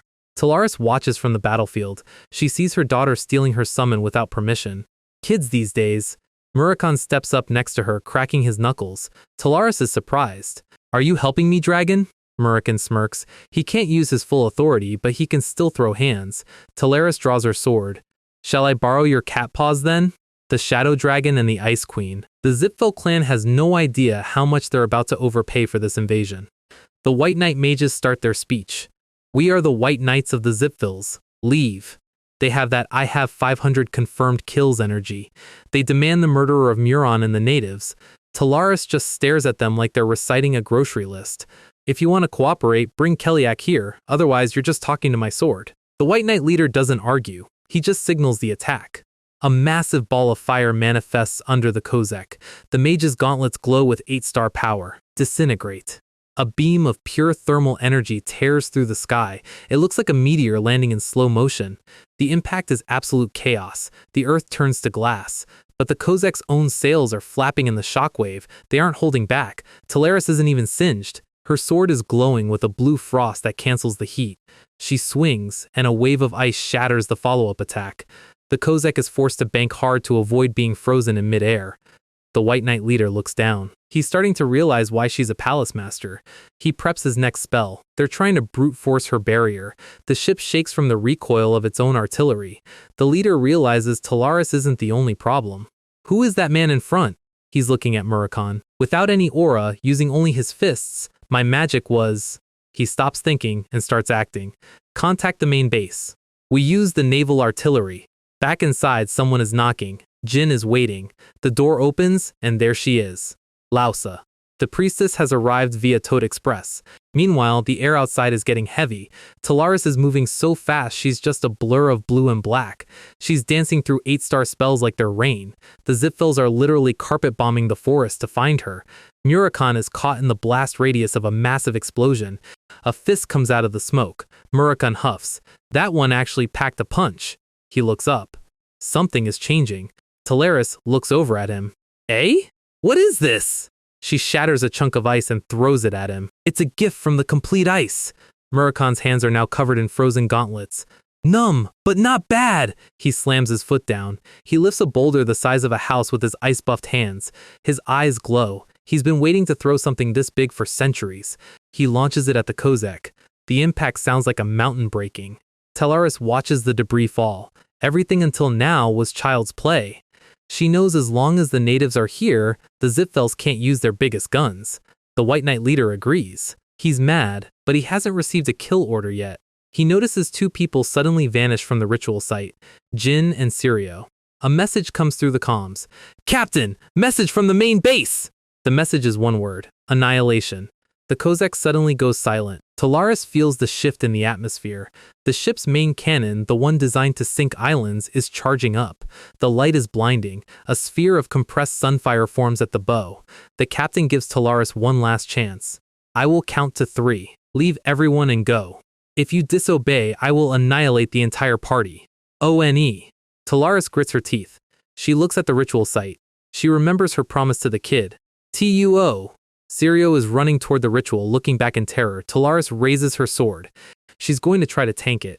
Inside, Jin and the others look up as the ceiling starts to glow orange. 3. Fire! The Kozak fires. The screen goes white. If you've ever wondered what it looks like to be at ground zero of a magical nuke, we're about to find out. Talaris is currently standing at ground zero of a tactical nuke, and her hair isn't even messy. The Kozak's main cannon is supposed to be the ultimate delete button, but she just swings her ice blade and shatters the entire beam. The thermal energy hits her frost and has a literal system error. The resulting explosion is blinding, but it doesn't just stop the beam, it breaks it into thousands of fragments. Now, normally that would be good news, except each fragment is still an 8-star level fire spell raining down on the forest. Cirrus yells for everyone to stay down. The ground is turning into a literal minefield. Impacts everywhere. The forest is being erased. Cirrus looks at her mother. Talaris is out there parrying the debris of a battleship cannon. She's moving so fast the Zipfels can't even track her on radar. She isn't just defending, she's effectively ratioing the entire fleet by herself. The Zipfel captain is losing his mind. He can't believe a human is physically capable of this much disrespect. Jin is watching from the sidelines, and he knows they're still in the red. The Kozak is just one ship. The Zipfels have resources for days. The captain yells over the comms, asking how a mere human can stop their pride and joy. He gives his final warning. Hand over the natives or everyone gets deleted. Talaris just gives him that, oh, you're still talking look? She starts laughing. It's that dry, boss-level humor. She tells him that even if the entire Zipfel clan showed up to the party, killing her would be a physical impossibility. She basically tells them to take their mid-tier ship and fuck off. The captain pivots. He realizes he can't kill her, but he can make her fail her client. If the people behind her die, she loses the contract. Talaris looks back at the group. She knows they need to move now. Jin confirms it. If they reach the altar, it's a wrap. Talaris grips her sword. She's going to provide the cover fire. She tells Cirrus to listen up. One of them is walking away in shame today, and she doesn't plan on it being her. The captain orders the next volley. He's going to erase Colin from the map. Jin turns to Cirrus and tells her to protect the Saintess. He's going to clear the path, by himself. Cirrus thinks he's lost it. You'll die! Jin just ignores her. He's already made his decision. The Saintess, Lausa, is watching him. She's looking at this kid who is literally falling apart, yet he's the one stepping into the fire. She remembers the massacre years ago. The screaming, the way her people begged her to run so their god wouldn't die with them. She's lived with that guilt for years. She hid on a small island, praying to a god that never answered back. while her people were treated like worms by the Zipfel masters. She realized that running away didn't save anything. She was just losing her power while waiting for a savior who wasn't coming. Until now. She looks at Jin and realizes that she has to be the one to make a choice. Jin tells her that even if they die, she must reach that altar. He asks her to put her life on the line. No more hiding. Lausa stops crying. The fear is still there, but it's been replaced by something else. Understood. The sky lights up again. Fire. Jin moves. He's running straight into the path of the artillery. Cirrus follows, keeping the Saintess shielded. The earth shatters. Total chaos. Jin doesn't care about the pain. He doesn't care about his body. He just believes that every swing of his sword will be the same as the first. Jin is parrying 8-star magic shards with bare steel. He's creating a bubble of safety for the girls. Explosions are going off inches from his face. He's physically shredding himself to keep the path open. Murakon is roaring, trying to clear the heavier debris. The Zipfels keep firing. They've given up on the relic, they just want the kill now. The golden light is drowning everything. Don't stop! Run! Murakon takes a blast to the side just to keep the momentum going. Cirrus is sprinting, eyes fixed on the altar. She's never seen someone fight like this. Murakon smirks through the blood. You're keeping up well, kid! Suddenly, a massive beam hits Jin directly in the center. Cirrus screams. He's taking 8-star fire damage point blank. He thinks to himself, if he doesn't put his life on the line here, he won't be able to handle the choice he made to come back. Cirrus grabs Lausa and dives. Damn IT! She calls him a foolish idiot. She doesn't understand why a Runkando would die for a tribe of bugs. Another explosion. Jin is barely a silhouette in the fire now. Lausa sees the blood on his back. He's coughing up black blood, the sign of a total mana collapse. She calls out to him, terrified. Jin stays on his feet. Don't look back! He tells them to not make their efforts meaningless. Keep running! Lausa watches his broken body and finally hits her breaking point. Clam, I will no longer wait for your reply. She realizes that waiting for a god to save you is how you end up dead. The Zipfels prepare the final strike. Nothing changes by just praying. She's made her decision. Suddenly, the fire is gone. Jin is standing in a white void. Everything is silent, still. He looks at his hands. They aren't bleeding anymore, but he's looking at a massive shadow overhead. What is this? A colossal red dragon looms over the void. It's Kadun, Celiac's guardian. The size is incomprehensible. This is the real power of the Zipfel clan. Jin wonders if Murakon could have even handled this. He looks up at the monster. The Zipfels are really determined to win this lobby. Jin thinks, in the end, did we fail? He looks at his younger, mercenary-life self in the reflection. A voice echoes in the void. It asks him if he wonders where things went wrong. Regret is engulfing his head. No. Jin isn't sad. He's angry. He's angry at his own weakness. After 2 lives, he's still not strong enough. I see. Then don't forget that feeling. A finger snaps. The void shatters into a beautiful, floating island landscape. I am Clam. A massive, masked figure in white and blue robes appears. The one who sealed himself in the mirror with Soldaret's help. I was waiting for you. So, Jin is still stuck in the mental lobby with the god of magic. Clam drops a heavy title, Contractor of 1,000 Years. He tells Jin that his time in this void is running out, and Jin needs to figure out what kind of path he's actually forging. Our guy isn't here for a therapy session. He wants to know if this was all worth it. Clam basically says, check the results outside, and kicks him back to reality. Jin wakes up on the dirt looking like he just finished a 12-hour shift in the mines. He takes a massive breath because dying is apparently exhausting. He's lost track of how many times he's almost met the Reaper today. Cirrus is standing over him, surprised he's even conscious. He spots the white hair and realizes he's not in the void anymore. She's actually impressed. Most people stay dead when they look that cooked. Then, someone starts screaming. It's Murakon. He is mid-meltdown, threatening to beat Jin to death for worrying him. The dragon in a human suit is physically losing it because he thought his meal ticket was gone. Jin asks about the red dragon Kadune, but Murakon claims he handled it. Reality check? Talaris is the one actually holding the line. The Ice Palace monster looks at Jin like he's a very interesting science project. She explains that the priestess didn't just pray, she invited a god into her body, and that god was not playing around. The Zipfel battleship is currently falling out of the sky like a lead brick. The elite Zipfel mages are scattered on the deck, completely neutralized by the pressure. Talaris turns to the priestess, who is currently acting as a divine radio. She tells the god to start explaining the plan since the kid is awake. The priestess stands up, her eyes glowing with that "don't touch me" energy. Jin realizes this isn't the girl he met before. The voice that comes out is Clam's. He confirms he used the girl's sacrifice to step into the physical realm. He tells Jin that today's pain was just a tutorial for what's coming. Murakami is not a fan of the cryptic god talk and tells him to get to the point. The dragon's patience for deities is at an all-time low. Clam ignores him and summons a massive mana circle. Jin recognizes the object immediately. The mirror. The source of infinite mana that the Zipfels were willing to kill everyone for. Clam reveals a massive lore drop. Soldaret was the one who helped him. Apparently, Clam was the god of magic, but his power was too much for the world to handle. He shows them the seal. It's covered in a familiar black substance. Soldaret used shadow energy to lock the infinite mana away so the world wouldn't pop. If that mirror breaks, the world gets erased by a mana tidal wave. The natives of Kalon were never just random villagers, they were the secret guardians of the world's off switch. Murakami gets heated. He asks why a god would let his followers suffer like this. Clam admits that once he was sealed, he couldn't protect them anymore. But now, thanks to Jin, he can finally end this cycle. He looks at Jin and calls him the 1,000-year contractor. Cirrus is in the back trying to process that her rival is on a first-name basis with a shadow god. Talaris just smiles. She already knew our guy was a walking cheat code. The mirror floats toward Jin. Clam tells him to take it. The moment Jin touches it, he feels a power surge that would make a Zipfel heir cry. But there's a catch. Every time he uses the mana, the seal gets weaker. The responsibility shifts. The Kalon people are retired. Jin is the new guardian. Clam leans in for the final reveal. This isn't just a burden. Soldaret didn't just leave a seal, he left Jin a weapon. The mirror glows with an intense, dark energy. Clam explains that Soldaret poured everything into this seal during his prime. It's not just mana, it's a physical piece of the Shadow God's authority.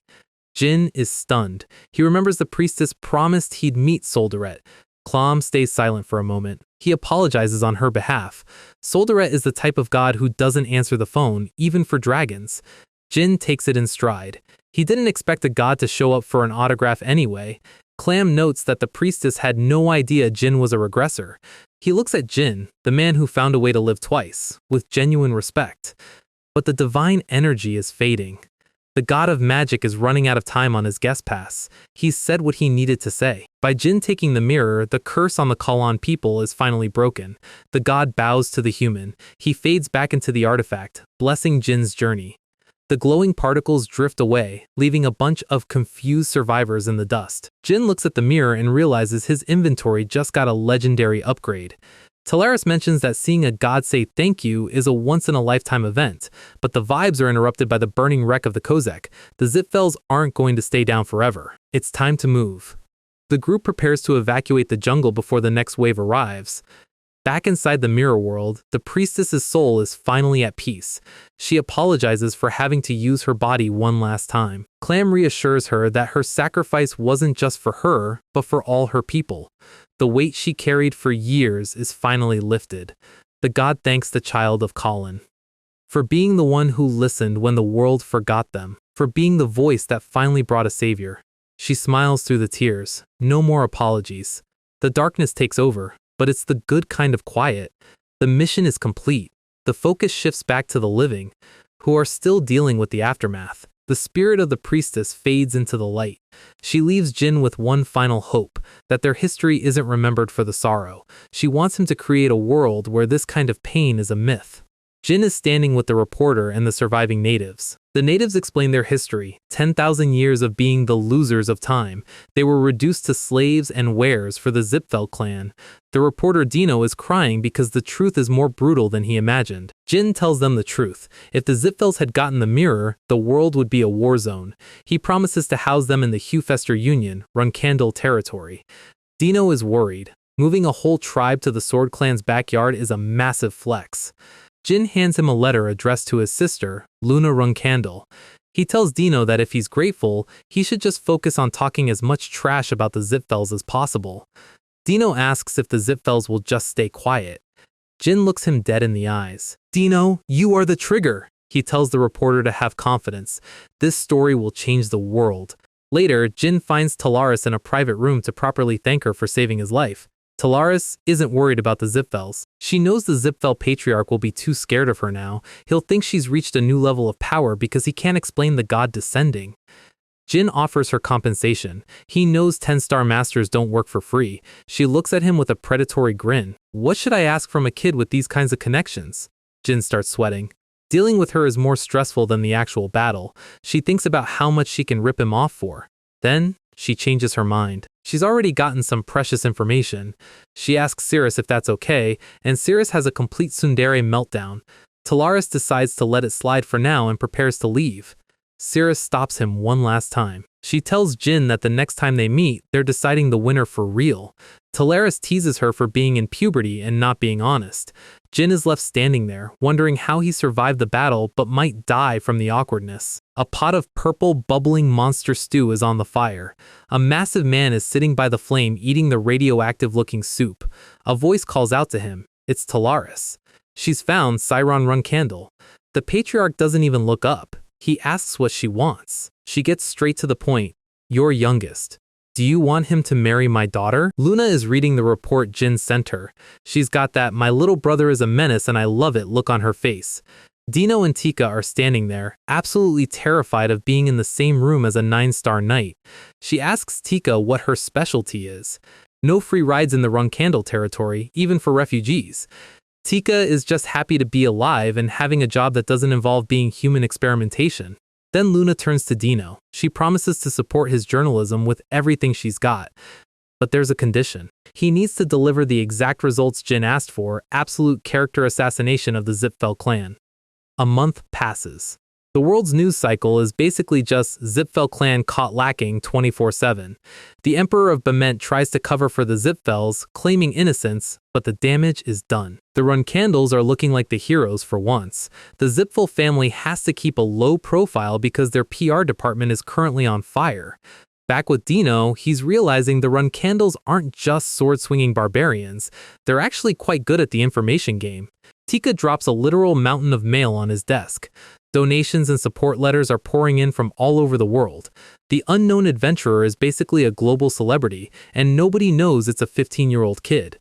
Switching scenes to the middle of nowhere. A man in a red cape is walking through the mountains, hoping his boss's mood isn't too bad. Suddenly, the ground shakes. A massive shard of ice erupts from the earth like a natural disaster. The man freezes. Literally. Talaris has arrived, and she doesn't do subtle entrances. Siren Runcandle is just sitting there trying to meditate, and he is not amused. She's teasing him about his meditation habits like they're old college friends. Space starts to warp as she throws a casual attack. The impact creates a shockwave that probably registered on a seismograph. Talaris realizes this isn't just any messenger, it's Khan, one of Siron's personal elites. Siron tells Khan to ignore her and hand over the mail. The letter is from Kashmir, but we all know who's actually pulling the strings. Siren reads about how Jin allegedly sliced Muron Zipfel's head off. He looks at the newspaper reports about the unknown adventurer. He knows Jin is talented, but he's not take down a Zipfel battleship strong. Not yet. He realizes Talaris was the one doing the heavy lifting. Siron is annoyed that Kashmir is hiding info from him. Talaris tells him to chill out and actually praise the guy. She points out that Kashmir isn't loyal to the Runcandle clan, he's loyal to Jin personally. Siron takes a second to process that. He realizes Jin is building his own 7 colors outside the family's reach. Talaris reminds him that Siren now owes her a favor for protecting his kid. Siren's response? Get it from Jin. Absolute dad of the year. Talaris starts walking back into a portal. But before she leaves, she drops the bomb. Your youngest and my daughter would make a great couple. Back in Tikon, Jin suddenly gets the chills. He feels like someone just signed his life away. Gilly and Kashmir are just sipping tea, ignoring his existential dread. Gilly thinks he's just having a growth spurt. Jin checks his stats. He's basically a triple threat now. 6-star sword, 5-star shadow, 7-star magic. The mirror buffed his magic to 7-star, but he's capped there until he gets stronger naturally. A butler enters the room. Some random guy is outside claiming to have secrets about their organization. The guy knows the exact location of one of their secret bases. Kashmir is ready to go full interrogation mode. Jin looks out the window to see who this legendary informant is. His face drops. He recognizes that mop of curly hair and the glasses. It's Jet, the scammer who made his first life a living hell. Flashback time. In the first life, Jet was the guy who stabbed Jin in the back more times than a practice dummy. Jin spent years wanting to turn this guy into a kebab, but in the end, he let him live because Jet used the "I have a son" card. Now, Jet is kneeling in a Tikan jail cell looking like a wet dog. Kashmir is looming over him, wanting to know how he found them. Jet starts his classic honest informant routine. He claims he was a whistleblower in the city of Akin. Kashmir is confused because he knows Jin was the one who actually handled the Akin situation. Jin is in the shadows, realizing Jet is trying to take credit for his work. Jet tries to act tough, saying an informant's security is his life. Kashmir isn't playing. He's about to show Jet what happens to people who bluff in Tikan. Jet panics and mentions a name, Spider-Hand Alu. Jin steps out of the shadows. The mood in the room shifts instantly. Jet sees Jin and nearly has a heart attack. He realizes the owner of Tikan is the kid he tried to poison in Akin. Jin greets him like an old friend, which is way scarier than a punch. Jet starts screaming, calling Jin a scammer. The irony is staggering. He even tries to rat Jin out for impersonating a Zipvel. Casimir just looks at him like he's a bug. Jet keeps digging his own grave, insulting everyone in the room. Then the door explodes. Murakhan stomps in, demanding to know where his ice biscuits are. He spots Jet and remembers him from the tavern. Jet sees the crazy guy from Akin, and his soul basically leaves his body. He realizes the power hierarchy in this room is way above his pay grade. He realizes Jin is the apex predator here. Jet goes full kowtow, slamming his head against the floor. Jin sighs. Some things never change, even in a second life. He tells Jet to spill everything about Spider-Hand Alu. Jet reveals Alu's real name is Tegan Marius. Gilly freezes. She recognizes the surname Marius. Jin notices her reaction immediately. Spider-Hand Alu is a big deal in the Delki Kingdom. He was a commoner who actually passed the Runkendal disciple test. His name was erased from history, but Jet has the receipts. Jin looks at Gilly. He knows she's hiding something. The Marius family nursing mother was from the Delki Kingdom too. The test happened 20 years ago, during the Delki Civil War when commoners should have been cannon fodder. Gilly realizes this means someone inside the Runkandal clan was pulling strings. Only a pureblood or a top-tier nursing mother has that kind of clout. Nursing mothers in the Runkandal clan are basically shadow rulers. 20 years ago was the peak of Luna Runkandal's rise. Taimun Marius, Luna's nursing mother, was at the height of her power. Jin realizes the connection. If Marius is involved with Alu, then the person who cursed him in his first life might be closer than he thought. He asks Jet how he's so sure about this info. Jet swears on his life he went to Delki himself. Jin makes a decision. We're going to Delki, right now. Whatever Taimun Marius is hiding, he's going to dig it up. Scenes shift to the Delki Kingdom at night. A local thug is getting his head smashed into the pavement. Typical loan shark behavior. The guy can't pay his debt. The thug claims he's backed by the Runkandals. A voice from above tells him to shut up. A pink-haired woman is sitting on a roof, looking bored. Suddenly, a black spike erupts from the thug's shadow. He goes down screaming. It's not a clean kill. A masked man with silver hair walks out. He looks like a ninja from a high-budget anime. The thug begs for his life, offering money. The masked man says they don't need money. A flash of green energy, and the thug's head is no longer attached to his neck. The pink-haired lady tells him it's just bad luck. The moon is full, and the vibes are sinister. Everything is for the one. Our guy just walked into a much bigger mess than he realizes. Casimir explains that while Marius is a common name, it carries a dark weight in the Delki Kingdom, specifically linked to an orphanage called Moon's Sacrifice. On paper, it was a charity. In reality, it was a human farm where orphans were forced to build bonds just so the state could make them kill each other later. The winners became the kingdom's shadow, but the facility was shut down after a civil war shifted the power dynamic. 10 kids were released as free citizens, but we already know free is a relative term in this world. Jin takes the list of addresses. He's not here for a history lesson, he's here for the truth. Every name on this list is a potential witness to the curse that stole his first life, and he's not letting them slip away twice. He heads to the Delki teleportation gate with Jet trailing behind like a sidekick in a game he's underleveled for. Jet marks the first target, Garber Marius, a local gangster living in the slums. Jet suggests finding a hotel first, but Jin has that MC on a mission energy. We're moving now. They reach the first house. Jet knocks, playing the friendly neighbor card. No answer, just a weird silence from inside. Then Jin notices the crowd gathering down by the canal. The guards are already there. 2 bodies, fresh. One of them is Garber. He didn't even get to pull a weapon. Jin analyzes the scene. Poison and 8-star wind magic. The locals think it's just gangster business gone wrong, but Jin knows an 8-star mage doesn't show up for a street-level debt. The neighbor says it happened at dawn. Jin realizes the killers aren't just ahead of him, they're fast. They're disposing of witnesses in a hurry. That means someone knew Jin was coming the second he stepped off the teleportation pad. Jin grabs Jet. Next target? Weatherway Marius. 2 hours away by foot. We're running, Jin says. We'll be there in 1. They arrive, but it's the same story. Weatherway is sitting in a chair, dead before he could even process a threat was in the room. Jin checks the body. Assassin-type poison. Still warm. Jet is shaking. He realizes they are following a trail of breadcrumbs made of corpses. The realization hits. The survivors are being hunted in real time. Jin doesn't waste time on a eulogy. We move. 3rd house. 3rd corpse. They find the next one, but the blood hasn't even soaked into the rug yet. Jin accelerates. He's pushing Jet past his limits because every second is a life lost. He stops. Another body. This time, the killer left a signature. Jin stares at the impact site. 8-star wind magic, Hellwind. It's an elite tier spell. Jet is panicking. He's worried they'll be framed for the murders. Reporting it to the guards is a trap. It would slow them down. Jin looks at the sunset. He's getting angry now. Whoever is doing this is treating Runkondal territory like their personal playground. I'm getting ahead of them, he says. Elsewhere, a hand crosses a name off a list. Barris sighs. She's bored. She complains to Kujan that their brothers from the orphanage are weak. She calls them failed products. These 2 were the top of their class. They reach the final house on the list. Barris smiles.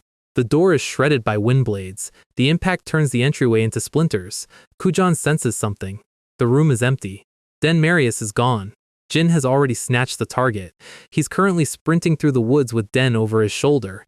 Den is having a full-blown existential crisis. Jin tells him the truth. His brothers are all dead.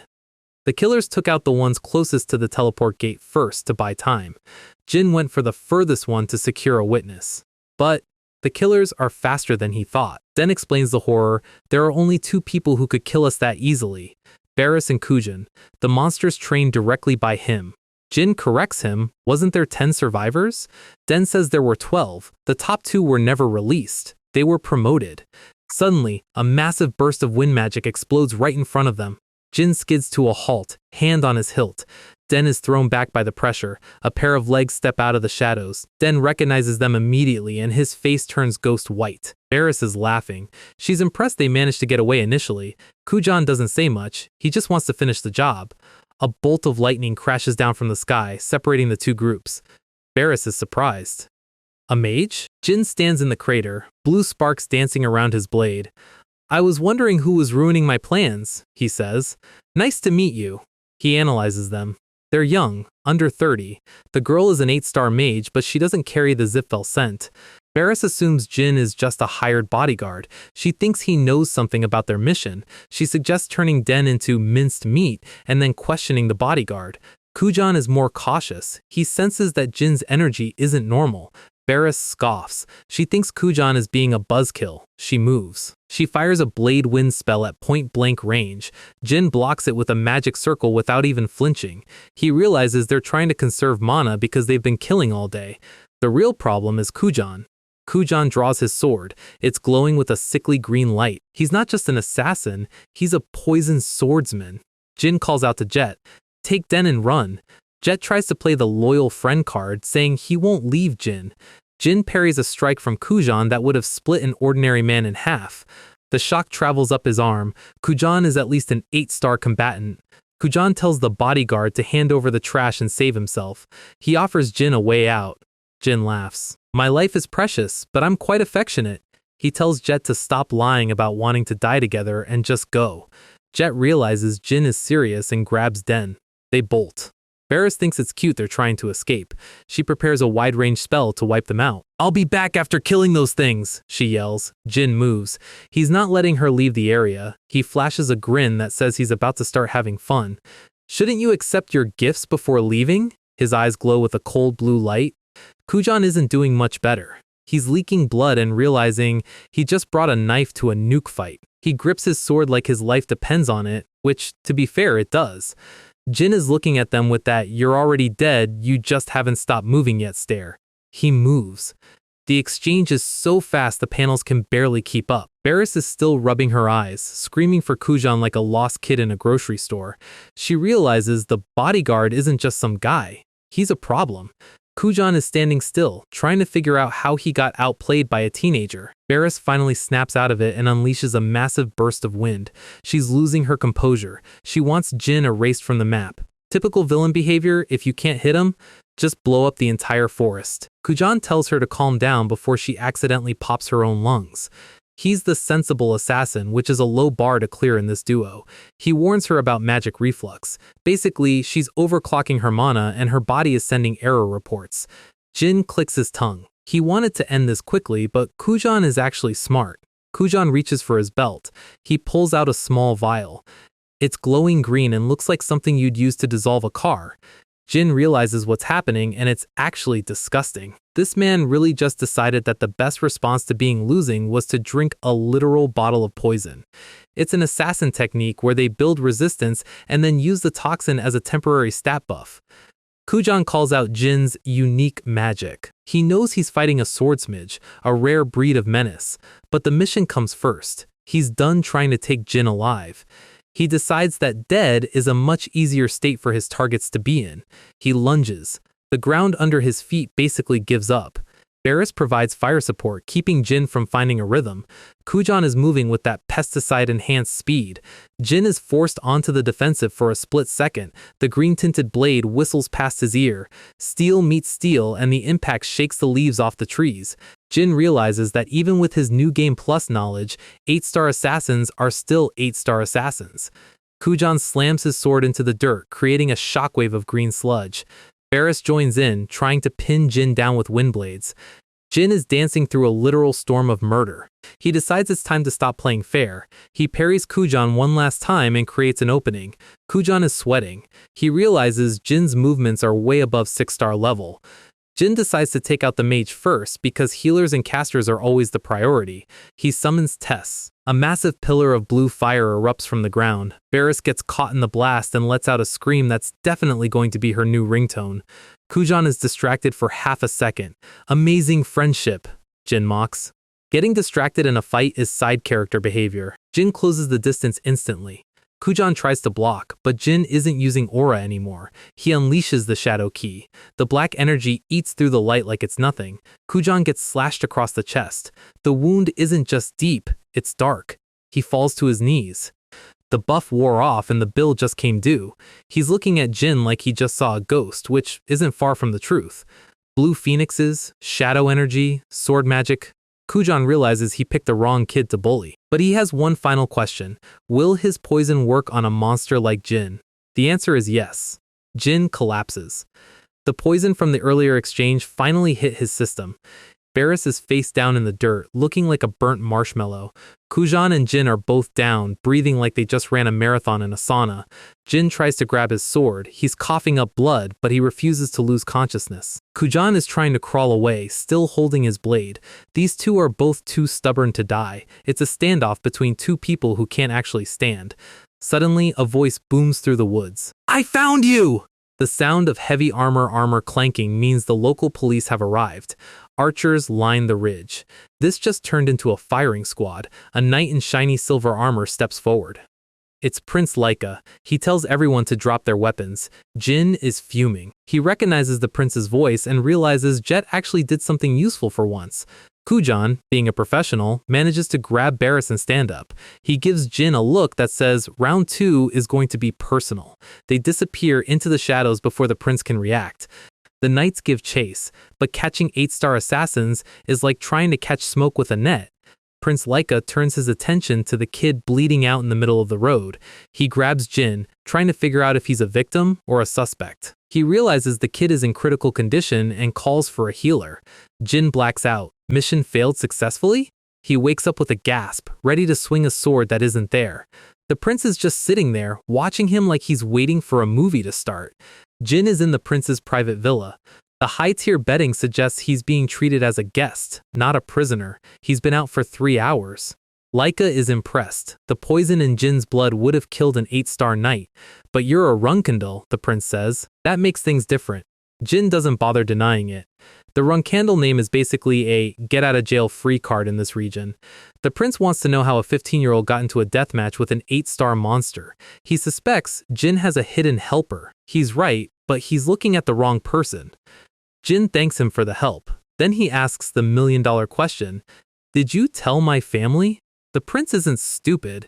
If he told the main house, he'd be dead by the time the messenger arrived. He knows the Runkandals don't like people poking into their private business. But he wants a favor in return for his silence. He wants more guardian knights for his kingdom and a slice of the gold mine shares. Jin looks at him with pure disrespect. "You put a cheap price on my life." The prince panics. He thought he was haggling. He didn't realize he was insulting a future god. Jin tells him not to worry about the gold or the knights. He gives him a look that screams, "I'm going to be the patriarch one day, so invest in me now." The prince is sold. He just hitched his wagon to a star. Suddenly, the door is kicked open. Murakhan and Gilly have arrived to yell at the MC. Kashmir and Quikantel are there too. The whole squad is back together. Jet shows up looking like he lost a fight with a lawnmower. Turns out, Murakan beat him up because he didn't believe the kid was actually in danger. Classic dragon behavior. Jin asks Kashmir about Den Marius, the witness. The guy is safe but won't talk to anyone but Jin.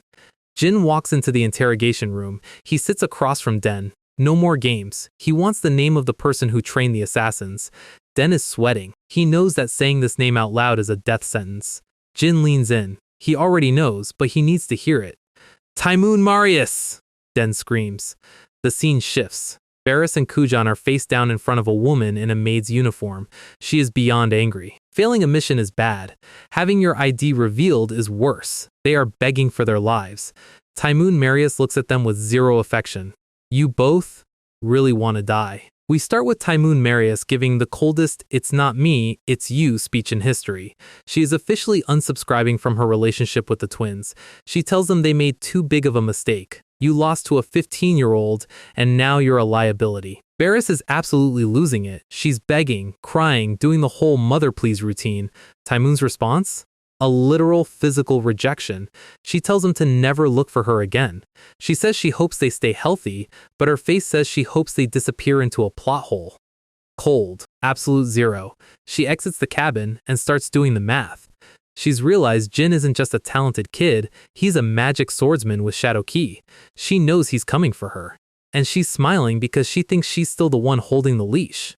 Jin is questioning Kujan. Kujan finds out Jin finished off the mafia boss Spider-Hands Alu. Jin's connecting the dots. Alu mentioned that person. Kujan mentions Taimon. But there's more. 15 years ago, Taimon made a deal with a high-ranking Runkandal, someone higher than a nanny. Jin's eyes go dark. He's already thinking of Joshua. It's always Joshua. He stands up. He doesn't have time for a side quest. He needs to see Luna. Right now. Tea time. Luna is being the wholesome big sister, taking care of the Kholin refugees she saved. She's talking about how happy the youngest will be. She hears a noise. In the middle of a literal monsoon, Jin is standing at the gates like a ghost. He drops the news, and Luna, she laughs. She thinks it's a prank. She says, "Youngest, that's my nanny you're talking about." Jin doesn't laugh, he just stares. Luna tries to brush it off. "Nanny is on vacation, you've got the wrong info." Jin calls her out. Luna's vibe shifts instantly. The white whale energy starts leaking out. She's not laughing anymore. She's realizing her brother doesn't lie about things this serious. She tries to rationalize it. Maybe the survivors lied. Maybe it's a setup. She's desperate for a reason that doesn't involve her nanny being a traitor. She stands up. "Let's go, we're asking her directly." Taimone is sitting in a chair, perfectly calm. She's talking to herself about the twins, calls them mere hunting dogs she can just replace. The only thing she's actually worried about is how Jin found out. She doesn't even flinch. The door opens. Luna and Jin are here. The reckoning has arrived. Luna skips the small talk. "Varys and Kujan Marius, do you know them?" Taimon doesn't even lie. She just says yes. Luna is vibrating with rage now. She wants to know why. Taimon plays the "I was just a flustered parent" card. Luna's fist is clenching so hard her gauntlet is groaning. She can't believe the excuses. Taimon drops a bombshell. "Submit me to the family trials. I'll talk there." Luna's eyes go wide. A family trial?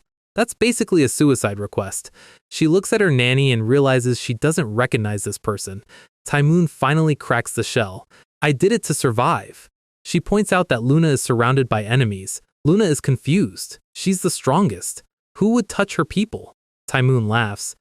A nasty, jagged laugh. She asks Luna if she ever wondered why her staff keeps changing. They were all murdered!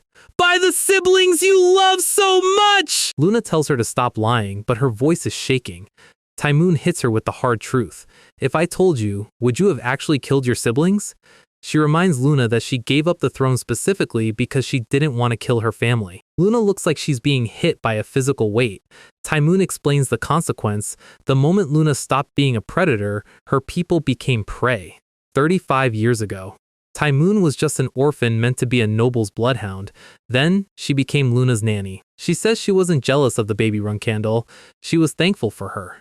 But every year, more competitors were born. Young Luna was a monster. She beat Joshua and Runtia together without breaking a sweat. Taemoon was happy. She thought her future was secure. Then Luna said the words that ruined Taemoon's life. I don't like fighting. Luna was still an absolute menace. She used to dump soup on Joshua's head and tell him he made her lose her appetite. She called everyone trash. She was the perfect Runkandel heir.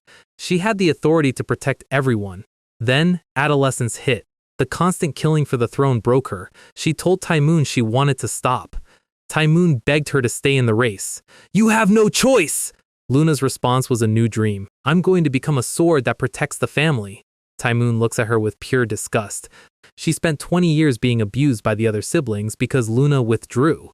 She calls Luna a white whale and herself the starving anglerfish. She bowed to Luna that day, but inside, she was already planning her own way out. Luna is crying now. This is a complete character assassination. Taemoon's life became a nightmare of dead subordinates. The other siblings started the hunt, and Taemoon had to endure it alone. She decided to nurture her own bloodhounds to fight back. Then we see the moment she broke. A shadow figure approached her years ago. She told them to just kill her. The figure leaned in. I know the expression behind that smile. The figure offered her true freedom, and Taemoon knelt.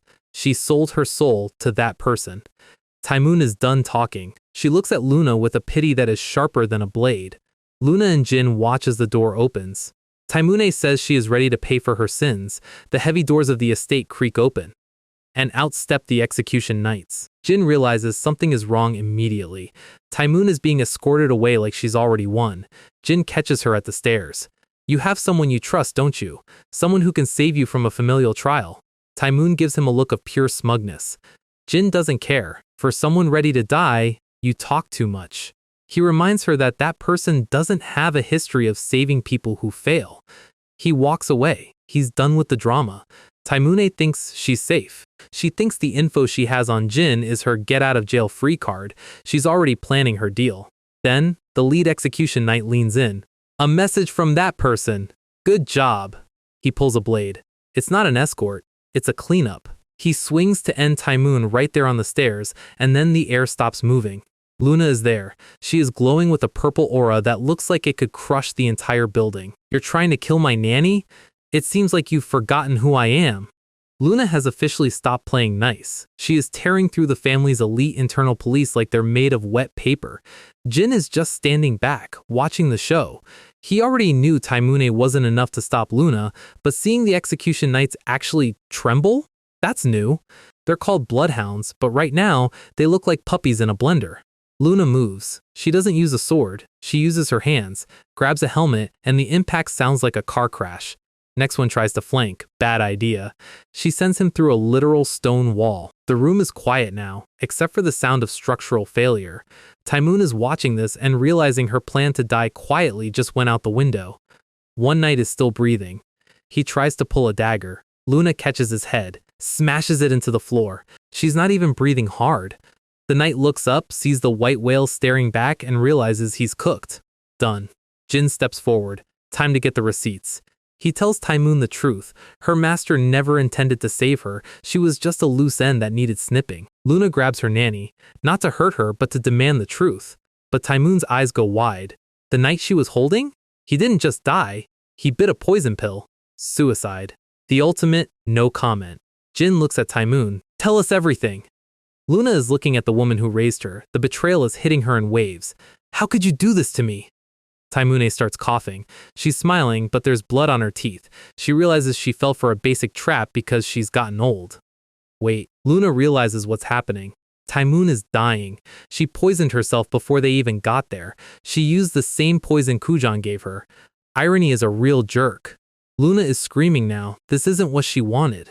Taimune collapses into her arms. She says she just wanted to stay by Luna's side. We see the moment she knelt. She realizes now that her revenge mattered more to her than the girl she protected. That was the turning point. She tells Jin to listen carefully. She knows her sins aren't gone, but she's dropping the final boss's name. The mage who cursed Jin? Kedart Hall. But the person who signed the check? The person who ordered the hit on the baby? Joshua Runkendall. Jin's face goes completely still. Luna's world just shattered. Taimuni apologizes for hurting her. She reaches out with a shaking hand. She remembers Luna as a baby, remembers the small and warm gift she was given. The woman who forgot how to be a human finally remembers right as the lights go out. She looks at Luna one last time. Don't remember this lowly person for very long. She touches Luna's face. The hand drops. Luna is left holding a corpse in a silent room. We move to a different palace. A hand puts out a cigarette. Joshua Runkendall is standing there, looking like he just finished a meeting about tax returns. She should have died a proper death. Joshua is currently the most hated man in the comment section. He's annoyed, not because he killed a woman, but because it was messy. The twins are here, Barris and Kujan. They have no idea. They're kneeling. Barris is begging. She thinks Taimuni just excommunicated them. She's willing to do anything to get her mom back. It's pathetic and tragic at the same time.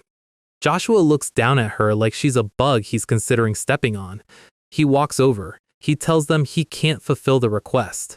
He explains that Taemoon didn't kick them out because she hated them. She did it to save you. Because she was killed. He blames it on a magic swordsman. He lies with the confidence of a professional politician.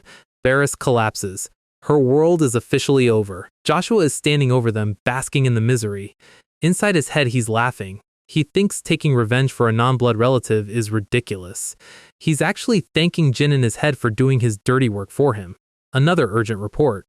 Kujan looks up, suspicious for a microsecond. Joshua tells them to leave. He'll organize a place for them. Suddenly, the wall explodes. A black knight is sent flying through the air. Luna is here, and she is not here for tea. The knights try to quote the family rules to her.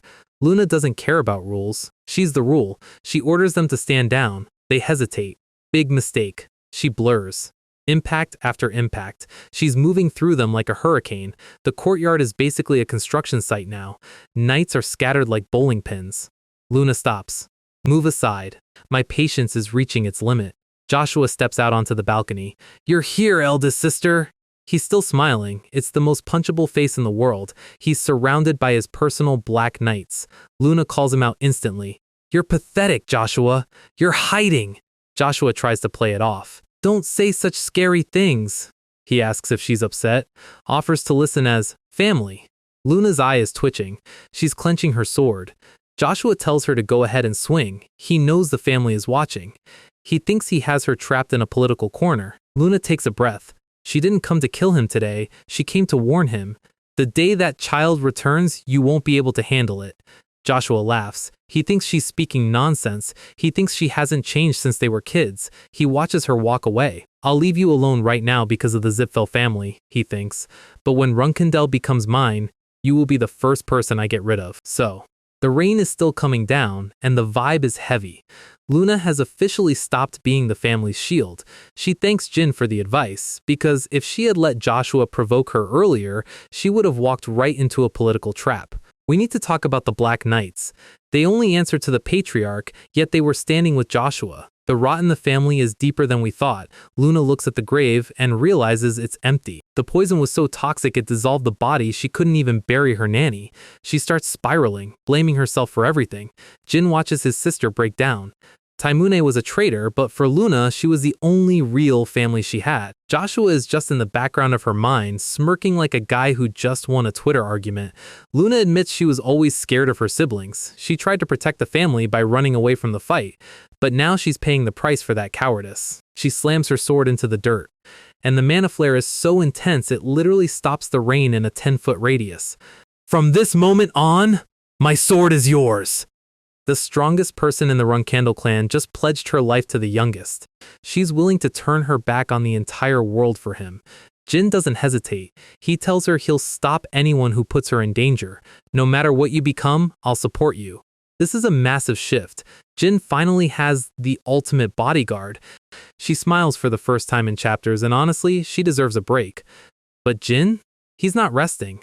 He tells her the day he returns as a flag bearer, he'll be the one protecting her, because that's what family does. We move back to the estate, and Murakhan is, well, he's losing his mind over the curse news. He is currently teaching a maid how to properly curse out Joshua. Repeat after me, bitch. Jin just lets them have their therapy session and gets to work. He knows Joshua is waiting for a chance to steal his contract with Soldaret, but Jin has his own hypothesis. He's remembering Enya and the Zipfel's ability to steal god contracts. Joshua shouldn't be that close to the Zipfels, so how is he planning to do it? Kashmir arrives with the loot, or rather, the location of the target, Kiddard Hall, 9-star mage. Currently retired in the Meltador state, he's researching a particular type of magic. Jin stands up and gives the squad a request. For 3 months, don't look for me.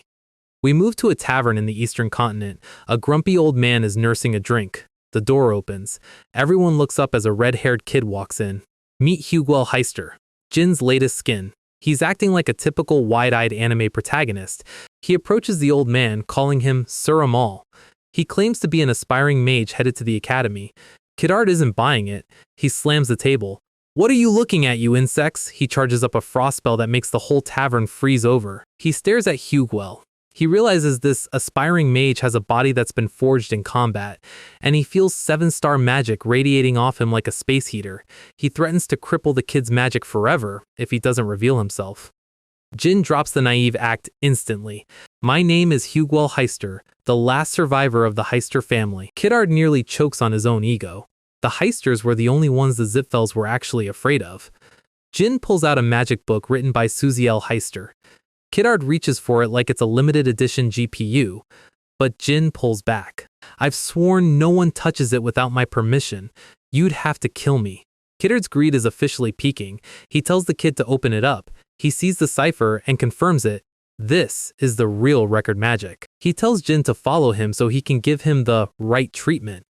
They head to a secret underground lab. Jin spins a sob story about being an orphan raised by mercenaries. He talks about gaining talent instantly after finding a family will. Kiddard is nodding along, thinking about how much he can exploit this kid. He mentions the Zipfels would pay 10 million gold for a Heister head. Jin just looks at him like, only 10 million? Rude.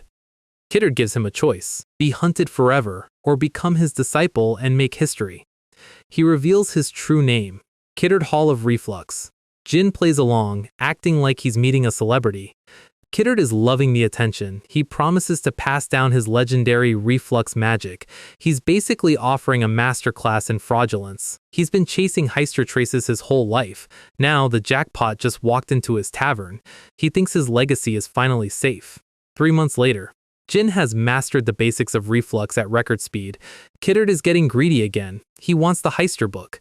Jin keeps stonewalling him. Kiddard finally snaps and slams his staff. He threatens to take it by force, saying it would be easier than breathing. Jin just stares at him through those round glasses. Kiddard realizes he's acting too thirsty and tries to walk it back. Jin offers a deal. Entrust to me the Book of Reflux. Let's share our beliefs. Kiddard is so blinded by greed he actually agrees. He has to go to a high-security warehouse to get it. He thinks he's finally about to surpass the Zipfels. He leaves the lab, basically skipping with joy. The moment he's gone, Jin drops the act. The red-haired kid is gone. The monster is back. Kiddard returns, waving the Book of Reflux. Have you learned the deep reflux system? He hands over the book. Jin hands over the Heister book. Kiddard is drooling over it. He thinks he has the world's most powerful cipher in his hands. Jin is satisfied just being entrusted with Kiddard's life's work. Kiddard suggests some practical learning. He points to the town outside. Those things that are only alive and breathing, they're the perfect practice material. He's talking about innocent people. Jin makes a final request. Use the reflux directly on me first. Kidder laughs. He thinks the kid is just dedicated. He unleashes the reflux magic. He's trying to absorb Jin's mana and destroy his internal flow. But it's like trying to drain the ocean with a straw. Kidder realizes the magic isn't working. This power is beyond 9-star! The mana backlashes, and Kidder is the one coughing up blood. How on earth? Jin smiles. He pulls out the mirror artifact. Infinite magic power. Reflux only works if you can actually absorb the target's mana. Jin pours water over his head, washing away the hair dye. 15 years ago, Storm Castle. My name is Jin Runcandle. I have returned from hell to kill you. Kidart is shaking. He confirmed the baby had the curse. Jin doesn't care about his confusion. He lunges, smashes Kiddart's head into the floor. It's taken me 44 years to get here! He reveals the final truth. Kiddart's reflux magic was stolen from the heisters too. Jin promises to tell the world. Everything Kiddart achieved is about to disappear. Kiddart's eye is bulging as the shadow mana begins to consume him. Blood splatters against the wall. Be grateful I let you go in peace! Jin draws his sword. The final strike. He leaves a message on the wall in blood. You will not die in peace, Jin Grey. He sets the building on fire. You won't make it, Joshua. Just wait. Jin walks through the flames, looking like the absolute menace we know he is. Back at the Runcandle estate, things look peaceful on the outside. On the inside, it is a god-tier mess. But for now, we're in Tikon, where life is a bit more domestic. Specifically, our resident ancient dragon is currently cosplaying as a very lazy floor rug. Gilly is doing the math and she is not happy. It's been 3 months since Jin left to go hunt Kiddart Hall. Murakhan is just vibing, thinking about how Jin is probably being a tactical menace as usual. Then, Gilly goes full Team Mom mode. She's actually crying, shaking the poor cat like he's personally responsible for Jin's lack of a checking-in text. Murakhan tries to calm her down by reminding her that Jin basically has everyone wrapped around his finger. And right on cue, the man himself appears, leaning against a tree like he's in a cologne commercial. Gilly goes from 0 to 100, dropping everything to welcome him back. Murakhan, meanwhile, gets the "oh, you're here too" treatment, pure side character behavior. No rest for the weary, though. Jin hands over the grimoire he looted from Kiddart. Now, we shift to the Garden of Swords. The Runcandle HQ. Family dinner at the Runcandles is basically a competitive sport where the losers get stabbed. Joshua is sitting there looking like he's playing 4D chess with his steak. He's reading the report. Jin Grey, the prime suspect in the death of a 9-star mage. He knows exactly who that is. The Tona twins are whispering because they've realized their little brother is out here doing raid boss numbers. They're terrified. They know if Jin killed a 9-star, their past bullying is going to have a very high interest rate. The table erupts. High-level aura is just casually flying around because this family doesn't know how to use words. Sister Mayu starts talking trash, calling the Tona twins stupid for even suggesting Jin could do this alone. She calls them cute, but in the "I want to delete you from the family tree" kind of way. Then Mary enters the chat. Mary does not do subtle. She tells Miyu to shut up. The sibling rivalry here is more like a civil war with appetizers. Joshua claps his hands to bring the room to order. He's doing the calm big brother act, which we all know is a complete lie. He drops a bombshell. He thinks Jin did kill Kiddart. But he adds a caveat. He says there's no way he did it alone. He suggests Yona helped him. He's trying to pivot the narrative so Jin doesn't get all the credit. Daifas isn't buying it. He stands up, calling Joshua out for dragging Yona into his political plays. The tension is thick enough to cut with a broadsword. Everyone is sick of Joshua's ploys. Joshua just smiles. He's speculating that Nameless, the assassin group, was involved. He reminds them that Yona joined Nameless under their father's orders. His theory? Jin made a deal with the assassins to boost his reputation. Anne agrees, because she's a professional hater. She starts insulting Yona, and that is a massive tactical error. Mary doesn't talk. She moves. She puts Anne's head through the wall. Total structural damage. She's about to follow up with a fist that looks like it could level a building. Daifas steps in to stop the murder, just another Tuesday night at the Runcandles. He tells Mary not to go overboard, but you can tell he's just as annoyed. Mary is fuming. She knows Joshua is manipulating everyone, and she hates that she can't just punch the problem away. Anne is screaming in the background. Nobody cares. Mary points out the obvious. She's the 7th flag bearer. She can't touch the 2nd. But she leaves them with a warning. If they hurt Yona, their father won't be happy. Joshua's smile doesn't even flinch. The Tona twins are just sitting there, witnessing the peak of sibling toxicity. Joshua looks at Dyfus. He tells him he needs to be more blunt. Dyfus tells him to stop instigating things with threats. Joshua asks him if he wants to unsheath his sword. He's basically daring his brothers to try him. Mary is just done. She's staring at her steak like it's Joshua's face. The dinner is over, but the war is just starting. The aura in the room finally settles, but the damage is done. Cut to the Tona twins. They are mentally crying. They miss the days when Jin was their only problem. The news about Jin Gray is spreading. And over at a different balcony, two familiar faces are talking, Dante Heron and Veridin Zipfel. The best friends Jin didn't know he needed. Veridin is grinning. He wants to go meet Jin. They're whispering about a plan. Whenever these two get together, it usually involves property damage and chaos. The Runkandle Info Network is watching them. The report says the Zipfels and Hirons are cutting ties with allies who don't align with them. The Runkandles decide to leak this to the press. Standard psychological warfare. But they're confused. The Zipfels are moving way too fast. It's like someone is controlling the board from the shadows. Back in Tikon, Enya is having a full meltdown because Jin is leaving again. She's literally clinging to his leg. Jin is just standing there like a tired dad. Gilly is also sad. Our guy hasn't even had a chance to sleep in his own bed yet. Jin tells them his destination, Samil, the Nameless Village. Gilly is shocked. That place is basically an open-air death trap for anyone not invited. Then she realizes who lives there. Miss Yona. Somewhere in a field of flowers under a full moon, Yona is vibing. She's heard the rumors. She's looking at the moon, wondering if her cute little brother is coming to play. She looks absolutely unhinged. This is going to go great. Before he leaves, Jin says his goodbyes. Even the kids in Tikon are going to miss him. Something is up though. Jin notices one of his allies is leaving too. Apparently, his father, Sairon, has summoned him. The big man is finally making moves. Murakan busts into the room like he just won the lottery. He finished the transposition. He tells Jin to get ready for some ink. Jin gets the magic tattooed onto his back. It's the essence of Kiddard Hall's magic. With this, Jin can use 9-star level spells. He's essentially a walking nuke now. He tests it out. Shadow energy release. The mana starts swirling. It's not just magic, it's Shadow Kai infused magic. The visual is insane. It looks like a black hole opening in the training room. Murakan is impressed. It activated perfectly. Then a ghost appears. Or at least, that's what it sounds like. It's Enya. She got swept up in the mana blast. Jin is worried for a second until he sees her face. She's blushing. She says it was so great she could die and asks him to do it again. She is down bad. Quicontel shows up and gives her a reality check via a physical smack to the back of the head. Jin is just awkward smiling his way through this. Quicontel apologizes for her contractor's enthusiasm. She hears Jin is going to Samil. Her face goes serious. She explains that Samil is a training ground for Nameless. Visitors are basically target practice for the cadets. The longer you stay, the harder the assassins get. Jin realizes this isn't just a social visit, it's a gauntlet. Even Luna might struggle against the true killers of Nameless. Quicontel hands him a small red pouch. Inside is an assassin's tag. It's their most treasured artifact. If things get too hairy, he shows this, and they stop killing him. She tells him to come back safe so he can help Enya with her training. Jin takes the tag. I'll be back. A carriage moves through the desert. September 1796.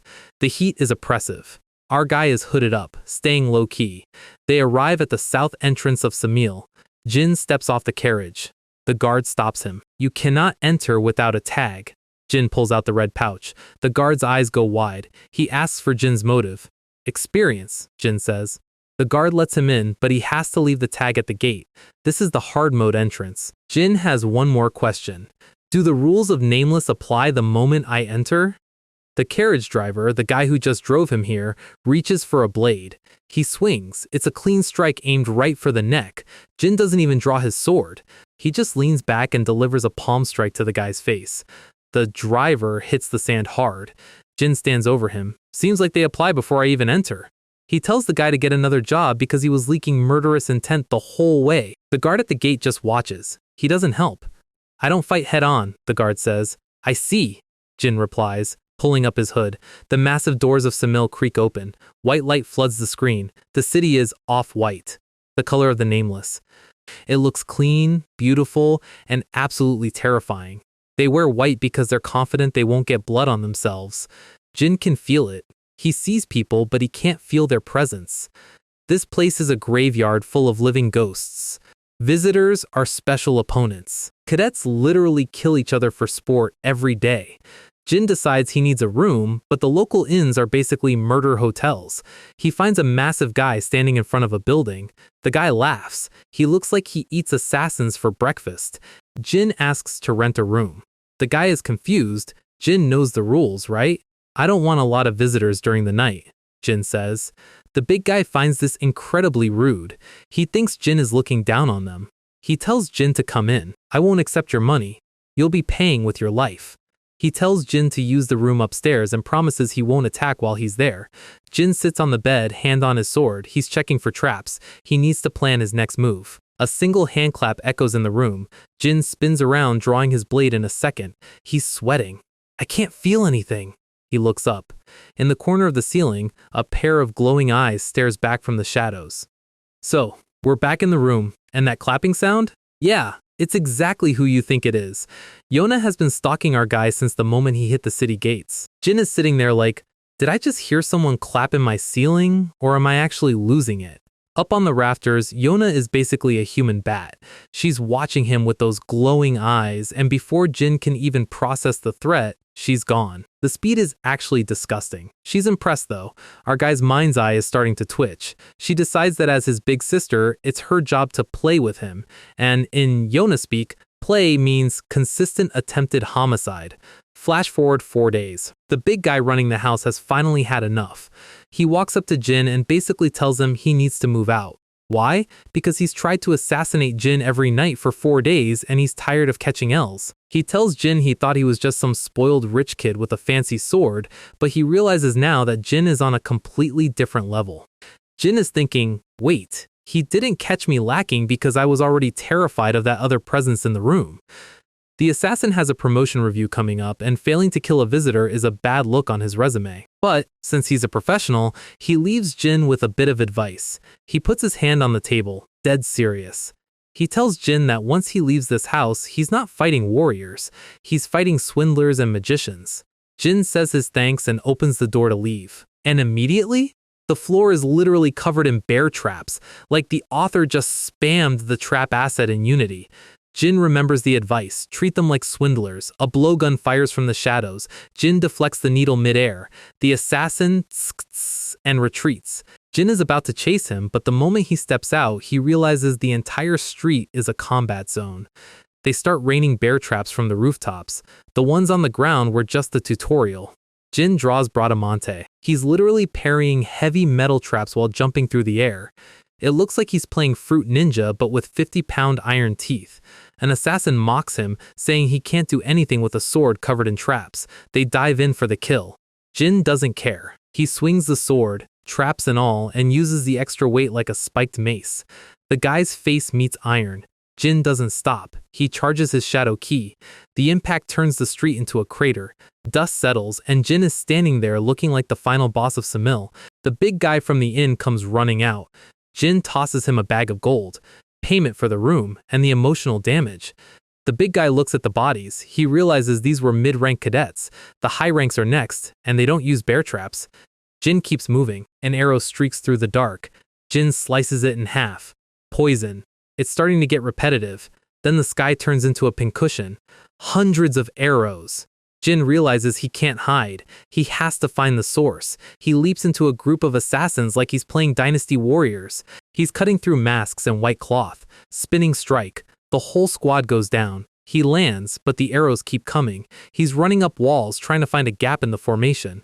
Up on the rooftops, Yona is having the time of her life. She's cheering like she's watching a Twitch stream. She wants him to suffer just a bit longer, because if he survives this, his mind's eye will finally open. And if he dies, well, dying in training is a common skill issue. She waves him on. Try your best not to die, youngest! The street is a graveyard of poison arrows. Dozens of cadets are unconscious or worse. Jin is breathing hard, but his coat isn't even stained. He's leaning against a pillar, checking his vitals. He realizes the attacks aren't random. They're systematic. Someone is directing this entire orchestra of violence. He swears he's going to find whoever is behind this and make them regret it. Then, he hears a rustle. He spins around, sword ready. It's a note. Let's play again at night, Jin sighs. He knows that handwriting. It's Yona. Jin starts thinking about the all-poison wine. It's a secret medicine of the nameless. Drink it, and you're basically immune to the world's nastiest toxins. In his previous life, Yona was the one who had it, but she was fooled by their sister Anne and handed it over like a sucker. Jin decides he's snatching it this time. He's not letting a Runkondal tear buff go to the enemy side, but first, he has to survive the night game. The building he's in literally explodes into splinters. 2 days of constant pranks from Yona have him on edge. A massive chain whip comes out of the dark. It's a high-rank cadet. Jin dodges, his eyes tracking the movement. Steel meets steel. The spark lights up the alley. Jin uses the chain to vault himself higher. He grabs the metal links with his bare hands. He yanks the assassin off the roof. The guy's eyes go wide. He didn't expect the target to pull back. Jin slams him into the ground. The impact shakes the foundation of the city. Jin lands in the rubble, Bradamante glowing. He senses more presence. He doesn't wait. He strikes. Assassins are falling out of the sky like rain. He's moving so fast his coat looks like a blur of shadow. He pins the last one to a wall. Then, he senses something different. 2 people are hiding in a nearby shack. They aren't moving like nameless assassins. They're clumsy. Jin tells them to come out before he makes them come out. He's on edge. He's been hunted for 2 days. He is not in an asking nicely mood. The door opens. It's Dante Heron and Veridin Zipfel. They're wearing the most pathetic disguises you've ever seen. They start complaining that Jin is being an unsympathetic asshole. Dante says he missed the competitive arena. Veridin admits they used up all their money trying to buy a nameless card. So these 2 heirs to the world's most powerful families basically just dined and dashed at a Samil restaurant. Suddenly, a high-rank assassin drops in. He's going for the kill while the homies are talking. Veridin doesn't even look. He just reaches out. A pillar of blue fire erupts. It's not just magic. It's Zipfel tier destruction. Veridin asks if that's enough to pay for the food. Up on her perch, Yona is staring down at the explosion. For the first time, she looks actually confused. What the hell are those 2? The homies have officially arrived, and they've brought the heavy artillery, but Samil doesn't take kindly to outsiders using massive magic. Up on the balcony, the vibe is complicated. Meet Sir Owl, the 85th generation nameless king. He is currently trying to explain to Yona that playing with her brother doesn't usually involve citywide property damage. He looks out over the city and sees something that makes even a king's heart skip a beat. He sees Jin, but more importantly, he sees the 2 guys trailing behind him, the heirs of Zipfel and Hiron, the 2 people you absolutely do not want dying in an assassin city. Yona doesn't care. She thinks they're interrupting and wants to personally go down there and delete them. Owl literally has to grab her by the collar like a disobedient kitten. He tells her that if she goes down there, they will die. Yona's logic is flawless. They're getting in the way of her brotherly bonding time, so they have to go. Owl realizes he can't stop her with logic, so he offers her something better. A game. 3 rounds. Real killers instead of cadets. If they die, Yona wins. If they survive, she loses. Yona actually gets soft for a second, worried that the kind youngest might actually die. Then she switches back to chaos mode and agrees. She wants to pick the killers herself. Owl sighs. He's managed to divert the immediate disaster, but the headache is just beginning. He asks Yona if she knows how many houses she's wrecked. She doesn't. She's busy. Owl stands there, reflecting on the fact that he just saved the future of the nameless from a diplomatic nuke. Morning hits. The sun is up, but the danger hasn't left. Dante and Veridin are sleeping like they didn't just walk into a death trap. Jin is sitting there, watching them, wondering how his life became a babysitting simulator. He looks at Dante. The guy has been grinding. His sword is sharper, even if his body is still recovering. Then there's Veridin. Jin has no idea what this guy is thinking.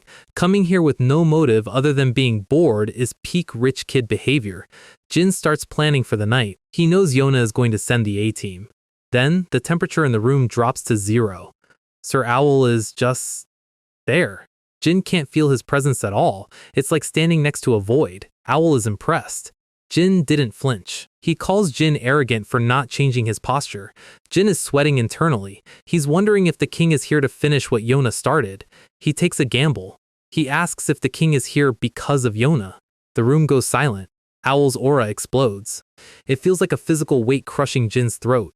He calls Jin an arrogant bastard for even mentioning her name. Jin is on his knees, gasping for air. He doesn't understand the reaction. Why the sudden rage? Owl pulls back. He says he'll overlook it once because of Jin's father Sairon. Jin realizes that the king didn't come here to kill him. He came to negotiate.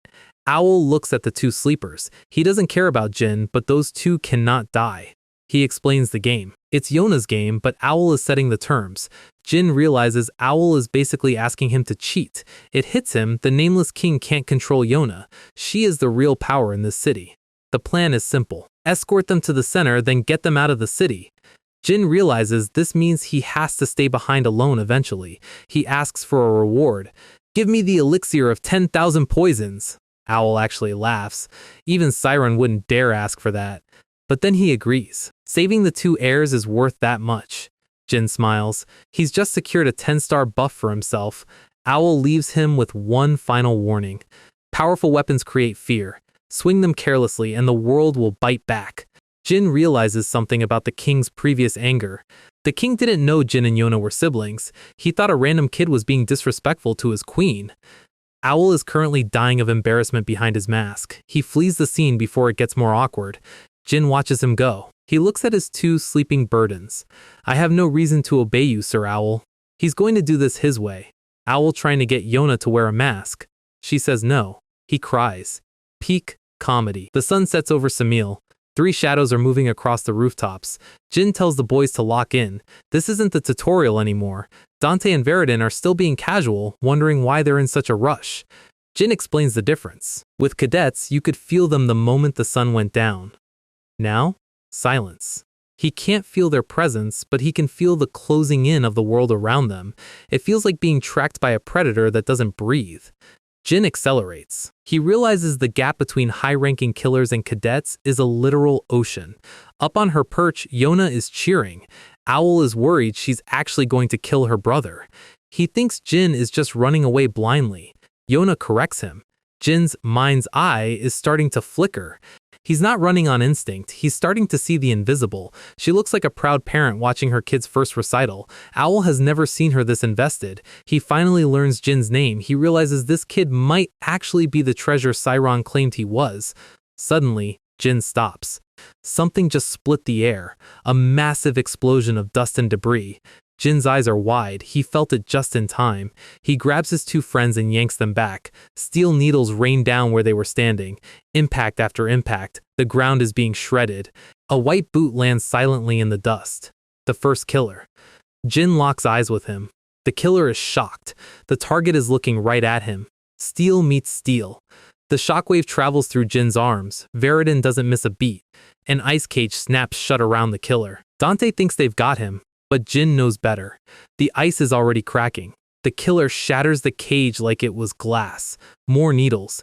Jin is parrying like his life depends on it. Because it does. We don't have time for a 1v1!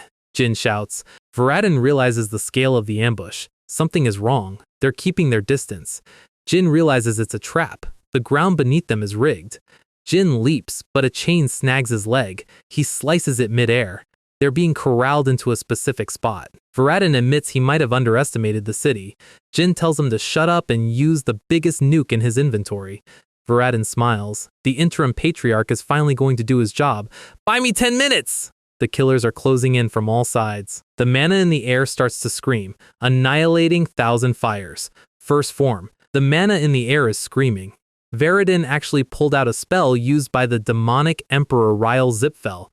This is Patriarch-level magic. In his previous life, this spell was a legend. The assassins realize they're in a different league now. But they don't stop. They close the gap, and Jin has to step in to keep the squishy mage from being turned into a pincushion. One person? No. The rest of the squad drops in. It's a full-on raid boss scenario. Dante decides it's his turn to show off. Hiron's secret technique, Dragon Sword Armor. He basically turns into a hurricane of teal aura. Steel breaks. Masks shatter. The assassin's face is pure, I don't get paid enough for this. Jin is taking notes. He's never seen this specific skill before. It's a perfect defense that transitions into a counterattack. Dante has been grinding while we weren't looking. Absolute king behavior. Then we have Veridin, who is currently managing a miniature sun. The grin on his face says, I am a god, but his internal organs are saying, please stop. Jin senses the shift. Veridon's face goes from Wizard King to, I think I left the stove on. The spell fizzles out into pathetic little sparks. He's just standing there holding his staff like a very confused gardener. Jin is not amused. The assassins are also not amused. They were promised an explosion. Dante is just processing the failure. Jin gives the only tactical order that makes sense, run. Dante scoops up the failing mage like a sack of potatoes. Veridon is actually apologizing mid-evasion. I think I'm fucked, Jin. Mana counterflow. Jin tells him to shut up and stop leaking blood on the merchandise. The lead assassin is losing his mind. He tells his men they must catch them, or Yona is going to train them personally. If you know Yona, you know that training is just a polite word for a slow death. Up on the roof, Yona is having a moment. She notices they're heading toward a very specific part of town. She looks at Owl. Her eyes go dark. Sir Owl, did you help them? She realizes they know exactly where the Samil safe zone is, the central area. This is where the families of the assassins live. The chase stops dead at the gate. Tradition says no weapons in the central area. If an assassin draws steel here, they're executed by their own kind. Veridon is impressed. Jin basically found a glitch in the city's source code. Owl is playing it cool. Me? I didn't say a word. Yona knows he's lying. Owl reminds her that she broke the promise first. Yona pulls up her mask. She's done watching. Tomorrow night, she's entering the game. To the Nameless King, Yona isn't just a run-candle flag bearer. She is the god of murder. Witnesses say there is a thing dormant inside her, a blade stained with chaos. She's officially taking the field. Owl knows he can't interfere anymore. He just has to hope Jin is as smart as he thinks he is. It's almost night.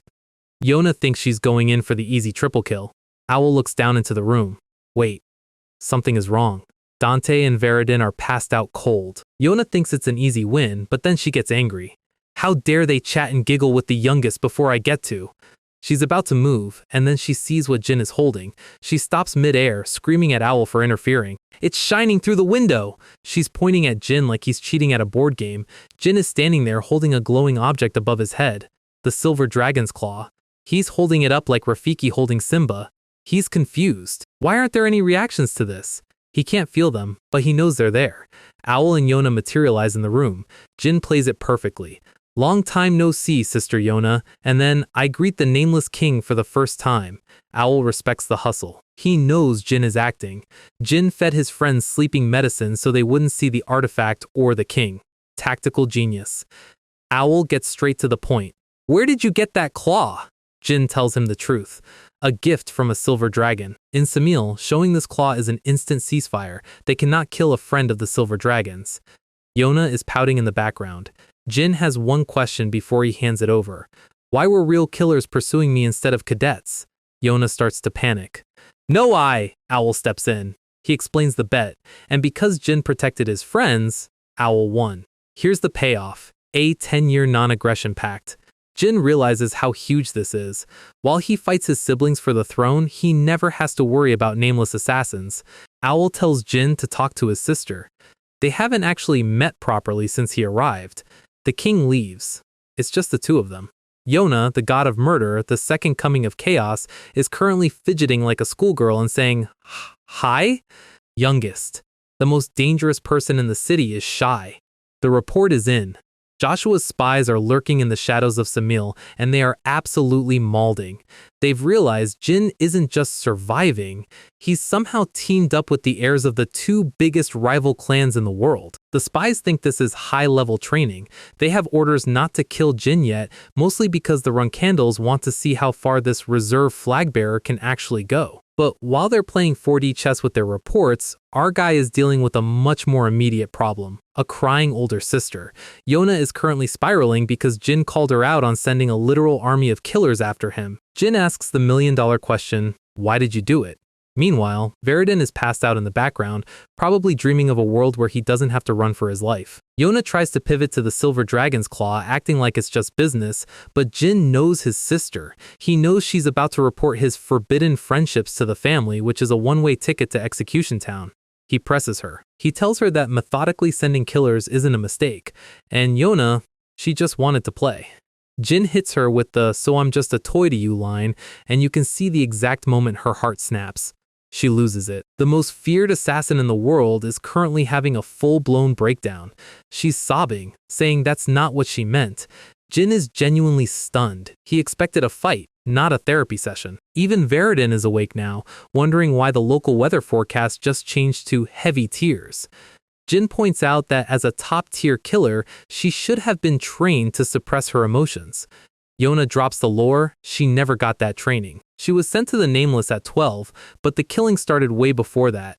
When she was 8, she killed a cousin because they were annoying. Standard Runkandle childhood, right? Wrong. She wasn't being punished, she was being isolated. Sciron, the patriarch, removed her from the main estate because she was born with a talent for killing so pure it threatened the rest of the children. Imagine being so good at your job your dad has to put you in a separate zip code just so your siblings can reach puberty. But Yona is just happy she can finally talk to Jin like this.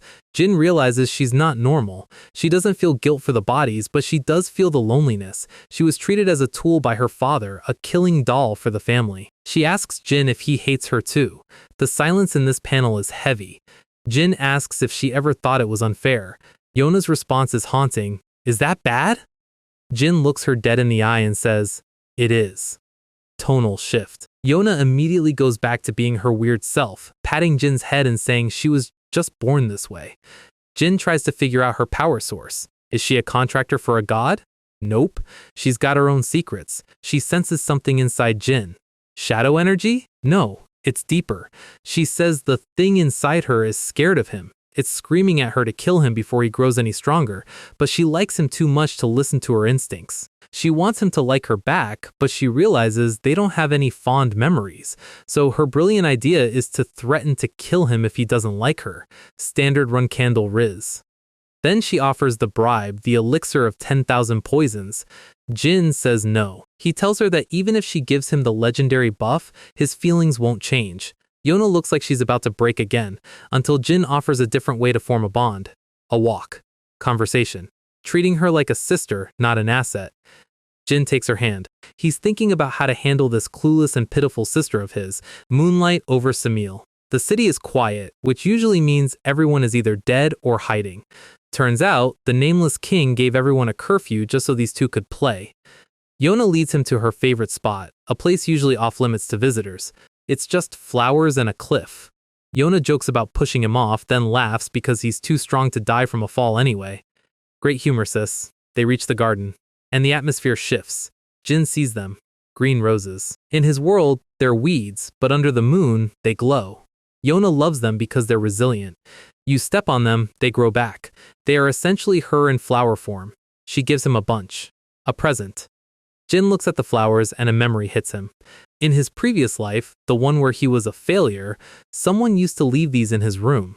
Even when he was being bullied by the rest of the family, even on the day he was kicked out of the Garden of Swords, he found these roses in his pocket. He realizes it now. It was her. It was always her. He looks at this unhinged assassin and finally sees the sister underneath. He asks her to share the conversations they never got to have. Yona's face in this panel, she's never had someone actually want to hear her voice. They sit and talk. Yona casually mentions she tried to kill the Nameless King twice because he scolded her once. Jin tells her about the silver dragon. Yona says she's going to kill the dragon and pluck its claws for her friends. Jin has to remind her that killing your friend's friends is generally considered a party foul. Yona admits this is the first time she's talked comfortably with anyone besides Owl and her dad. Jin tells her she suits being a florist more than a killer. He even offers to set her up with a shop in his territory once he takes over. He's smiling, but he's serious. Yona threatens to kill him if he leaves, but the edge is gone. Suddenly, she remembers she has a mission today, and by mission, she means jumping off the cliff with a smile. She's gone. Jin watches her disappear into the dark. He's got the roses, he's got the bond, now he has to make sure it lasts. He goes to see the big man himself. Sir Owl is waiting on the balcony. Jin apologizes for being late, but he's got his terms ready. Owl is impressed. Jin acquired the silver dragon's claw and kept the heirs alive. He warns Jin not to get arrogant just because he's on good terms with Yona. Jin drops the cold truth, he wants Sir Owl's help. He asks Owl to delay Yona's return to the Runkandle family for at least 5 years. Owl is confused. Why would a reserve flag bearer want to lose a powerful pawn in the family civil war? Jin doesn't hesitate. Owl asks for the reason, the silence before the drop. She suits being a florist. Jin explains that Yona is too emotional for the assassin life. He wants her to be happy, not used as a weapon by their toxic siblings. Owl stares at him. He realizes Jin isn't playing a game. He agrees, but he wants one favor in return, Jin's help one day, not as a rung candle, but as Jin Grey. Jin bows. The deal is sealed. He's taking Dante and Veridin and leaving Samil. Owl tells him to disappear before he changes his mind. 1 week later, we're at the Black Sea. A new player enters. Massive energy, a landscape that looks like it's been cleared by a hurricane, and we see two familiar, terrifying faces. The married man is here, and things are about to get significantly more complicated. Talaris is currently malding. She realized that with Kashmir and the Nameless King sitting right there, she can't exactly bring up her plan to marry Jin off to her daughter. The atmosphere at this bonfire is heavy enough to crush a normal person. Siron finally breaks the silence, telling Kashmir to sit down. Kashmir is internally screaming because he just realized he's sitting next to the Nameless King. The king, meanwhile, is just there to report that Jin has already left Samil. Siren wants a drink, but he wants these two guests to leave first. He asks the only thing that matters, is the youngest doing well?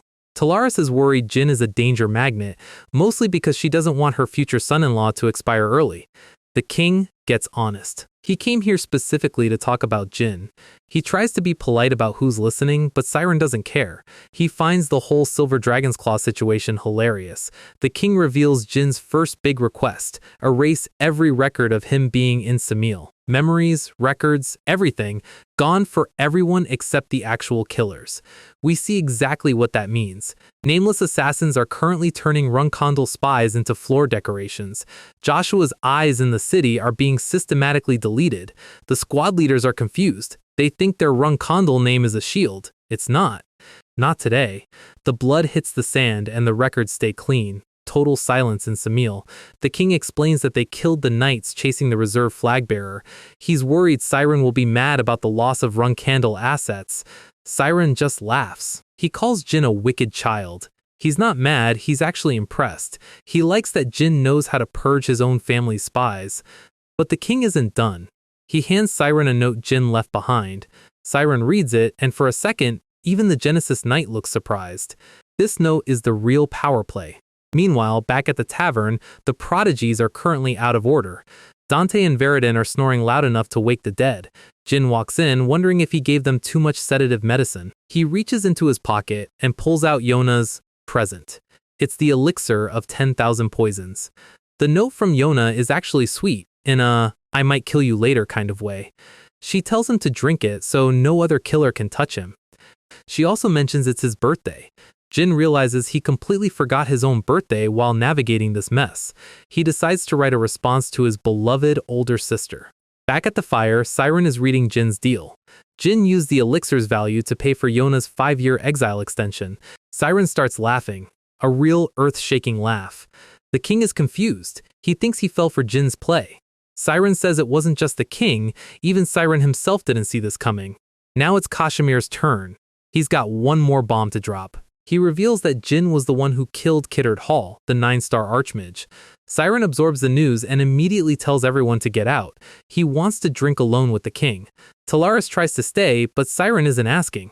She threatens to spread rumors about Jin's power just to be petty. Back at the tavern, Jin is done with his friends.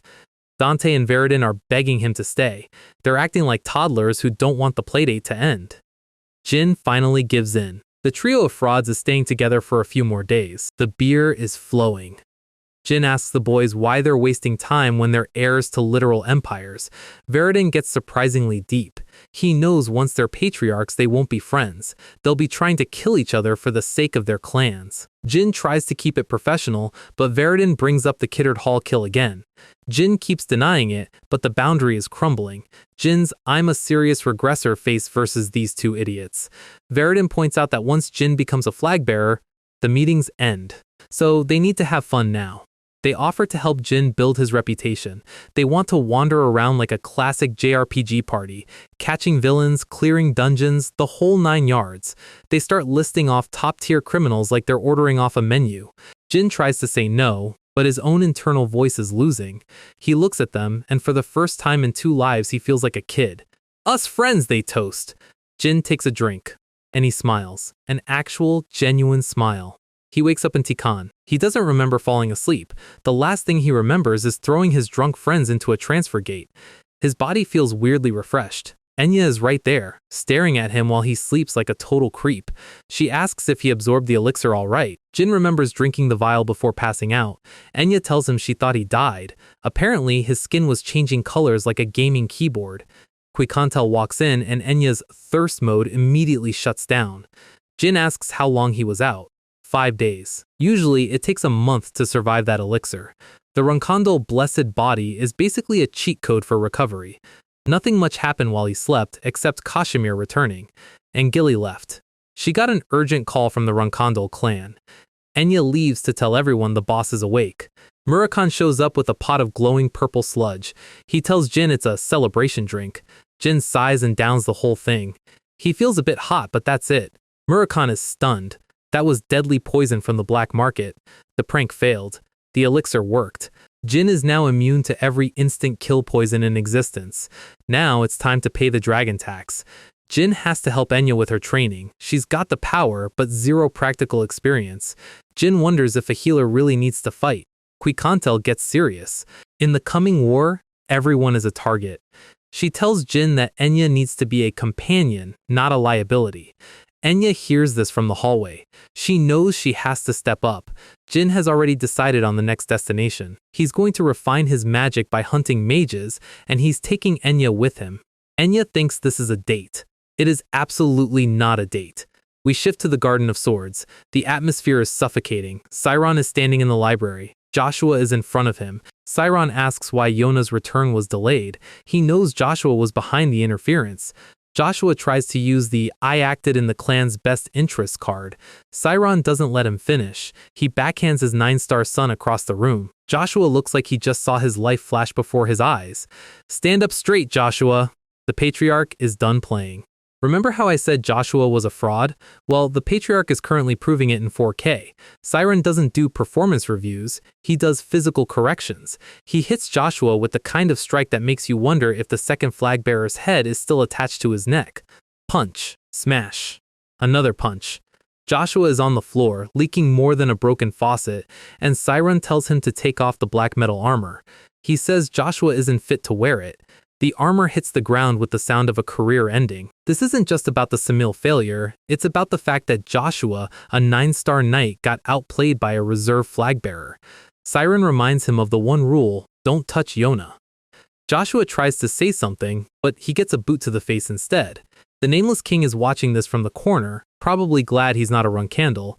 Sir Owl realized something important. This meeting wasn't for Joshua. It was a warning for him. Siren knows the armor is pristine because Joshua is a coward who never actually fights anyone strong. Calling your son a coward while he's coughing up blood. Peak parenting. Siren tells Joshua that if he's ever summoned to the Black Sea, he's losing his rank for good. He tells him to get out. Joshua leaves the room carried by guards because his legs have officially left the chat. But look who's waiting in the hallway. Luna. Just standing there, watching her brother's total downfall with a smile. She lets out a little pfft, and you know that hurt more than the actual punch. Joshua looks up, and his face is not okay. That is the look of a man who is officially done being the nice brother. Siren calls Gilly in. He asks if Jin is doing well. Gilly tells him about the elixir. Siren hands her the black metal armor. He tells her to give it to Jin and tell him exactly what happened to Joshua today. Gilly bows, probably internally cheering that her boy is the favorite now. Back in Tikan, Jin is processing the news. Gilly is reenacting the uppercut with way too much enthusiasm. The armor is legendary, made by a master blacksmith and taken as a war trophy from the Zipples. But Jin knows Siron. This armor is homework. It's a test. He has to use it against strong opponents until it's basically scrap metal. It's also a warning to Sir Owl, don't use my daughter to negotiate with me. Siren could wipe out the assassins anytime he wants. Gilly thinks the Patriarch is just deep. Jin is wondering if his dad actually feels sorry for Yona. He remembers Yona saying he has secrets too. He wonders what else his sister is hiding. But no time for that. Next destination, Bement. Eradicate the Dark Magic Association rebels. It's time to test out some magic countering techniques. They arrive in the southern region. And we meet Austin. Enya is wearing a fake mustache that looks like it was stolen from a 1920s villain. She's nervous, calling him young master in public. Jin decides the best way to handle this is a sudden kabedon against a wall. He tells her to stop using his real name. The intensity is high. You understand, right? Enya's brain has officially overheated. She literally has a mushroom cloud coming out of her head. She is not a warrior. She is a fangirl in a mustache. The Dark Magic Association. 200 years ago, these guys were the final bosses of the continent. They were so bad that a Zipple legend had to step in. Real Zipple, Saldaret's previous contractor. Jin was supposed to follow her path in his last life, but we know how that went. Back to reality. Austin is trying to act natural. Bement is a mess. The rebels are kidnapping kids, and the whole city has a vibe of, I'm just waiting for the world to end. The commoners are miserable, and Enya doesn't understand why. Jin explains the political rot. The nobles clean up small crimes fast, but they turn a blind eye to the big syndicates. Why? Because they want to use the syndicates for their own dirty work. Jin thinks the Academy mages are being sent here just for practice. Speak of the devil. The carriages arrive. Gold wheels. Fancy horses. The Academy is here. They step out looking like they're about to walk a red carpet instead of a war zone. The commoners are cheering, thinking they're saved. Jin is just watching them, thinking about how entitled these mages were in his past life. He says something that makes Enya freeze. They're all going to die. Jin orders a massive fish. Enya is worried about the price, so Jin just tells her to pick a bank so he can set up an allowance for her. Main character behavior. Jin explains his grim prediction. The cadets are weak. Sure, they're 4-star mages, but that's on paper. The rebels are veterans of shady lives. They fight dirty. They fight to survive. The cadets have zero real-world experience. They're basically fodder. Jin is getting annoyed, mostly because he has to listen to the mages at the next table brag about how they bullied people. They're loud, they're rude, and they think they own the place. Jin tells Enya it's time to leave. No point in catching their attention. But Enya, or Austin, isn't moving. She's staring at the lead mage with a look of pure trauma. We see a flashback. These are the guys who bullied her back at the academy. Jin notices. He asks if it's them. Enya admits it. The lead mage notices them looking. He asks who they are. He calls them servants. Enya is shaking. The mage gets in Jin's face. He calls Jin a commoner and acts like his rank gives him the right to be a god. He points his staff at Jin. He starts making threats about interrogation. The tavern owner tries to calm them down, and the mage just blasts the poor guy across the room. He says he's going to discipline these country bumpkins. Jin's hand is on his hilt. He doesn't draw. He just punches. The mage hits the floor before he even realizes the fight started. The other mages are screaming, asking if he's running away. Jin stops at the door. He looks back with glowing eyes. Enya is currently staring at Jin with her brain 404ing. The mages are screaming about Jin impersonating special forces, but Jin doesn't have time for a debate. He reaches out and touches the lead mage's chest with a spark of mana. Instantly, the guy is on the floor, choking on his own power. Jin is genuinely unimpressed. He's barely doing anything, and these guys are already folded. Get up, he says. No emotion, just cold facts. He tells them that if they keep acting up, the interrogation room is their next stop. The mages pivot from arrogant elites to begging for their lives in record time. Jin decides to give them a task instead of a death sentence. He's going to use them as cover to infiltrate the Dark Magic Society. The mages look like they'd just been told they're the tutorial NPCs in a Souls-like game. Jin gives them a final look that says, "Don't make me ask twice." He sends them back to their camp to prepare. Enya is still standing there in her mustache, and Jin leans in close to her. He asks her how his acting was. Then he tells her it's her turn to lead. Enya takes the role way too seriously. She starts screaming at the mages to get moving, acting like a drill sergeant on 3 pots of coffee. Jin even takes a second to pay the tavern owner for the lack of customers today. King behavior. 5 days later, the operation begins. The mages are whispering about a 7-star mage in the enemy ranks. Jin is hanging back, disguised as a porter, watching how lax these cadets are in a literal war zone. An ambush hits, orcs tear through the foliage, and the cadets start panicking. The defense barrier goes up, mages start blasting, and the orcs are turned into green mist. The mages start laughing, thinking the Dark Magic Society is a joke, but Jin is looking at the terrain. Sir Orton, the squad leader, tells everyone to take a break right in the middle of a killing field. Jin uses Austin to question the order, but Orton just brushes it off. Jin knows something is wrong. Those orcs were too weak. They were bait to make the mages overconfident. He warns the lead mage to stop being a side character or he's going to die. Then, he notices another detail. Orton, a supposed vegetarian, was eating meat this morning. They arrive at the society's base, a massive cave. Orton starts splitting the squads up, sending groups into the dark tunnels. The cadets are still joking around until the walls literally start exploding. Massive orcs come out of the stone. It's a massacre. The mages are being picked up like action figures. They scream for Orton to help them, but the teacher isn't moving.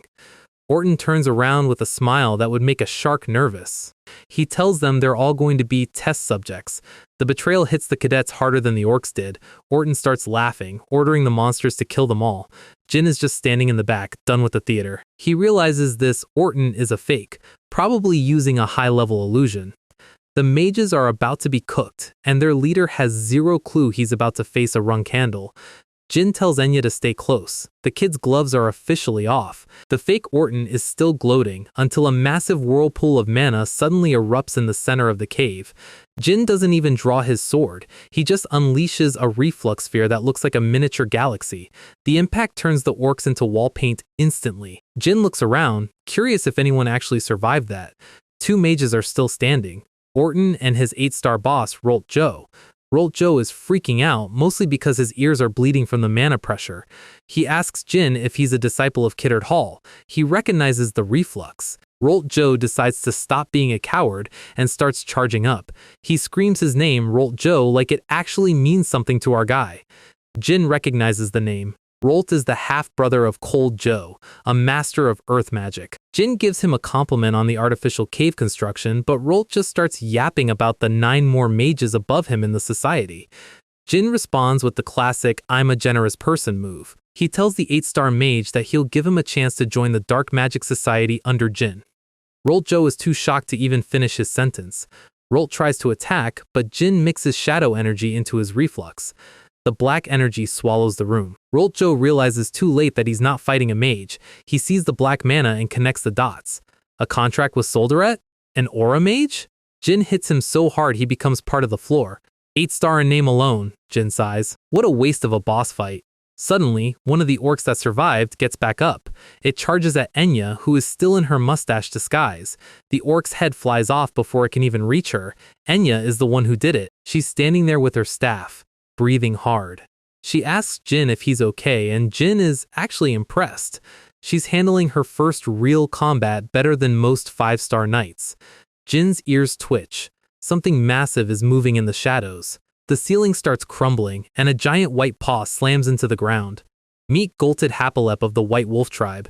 He's massive, he's fluffy, and he's clearly the actual threat in this cave. He laughs at the human kiddo for taking down the mages. He tells Jin he can be a little scared. Jin just smiles and says he'll decide that after he hears the wolf's name.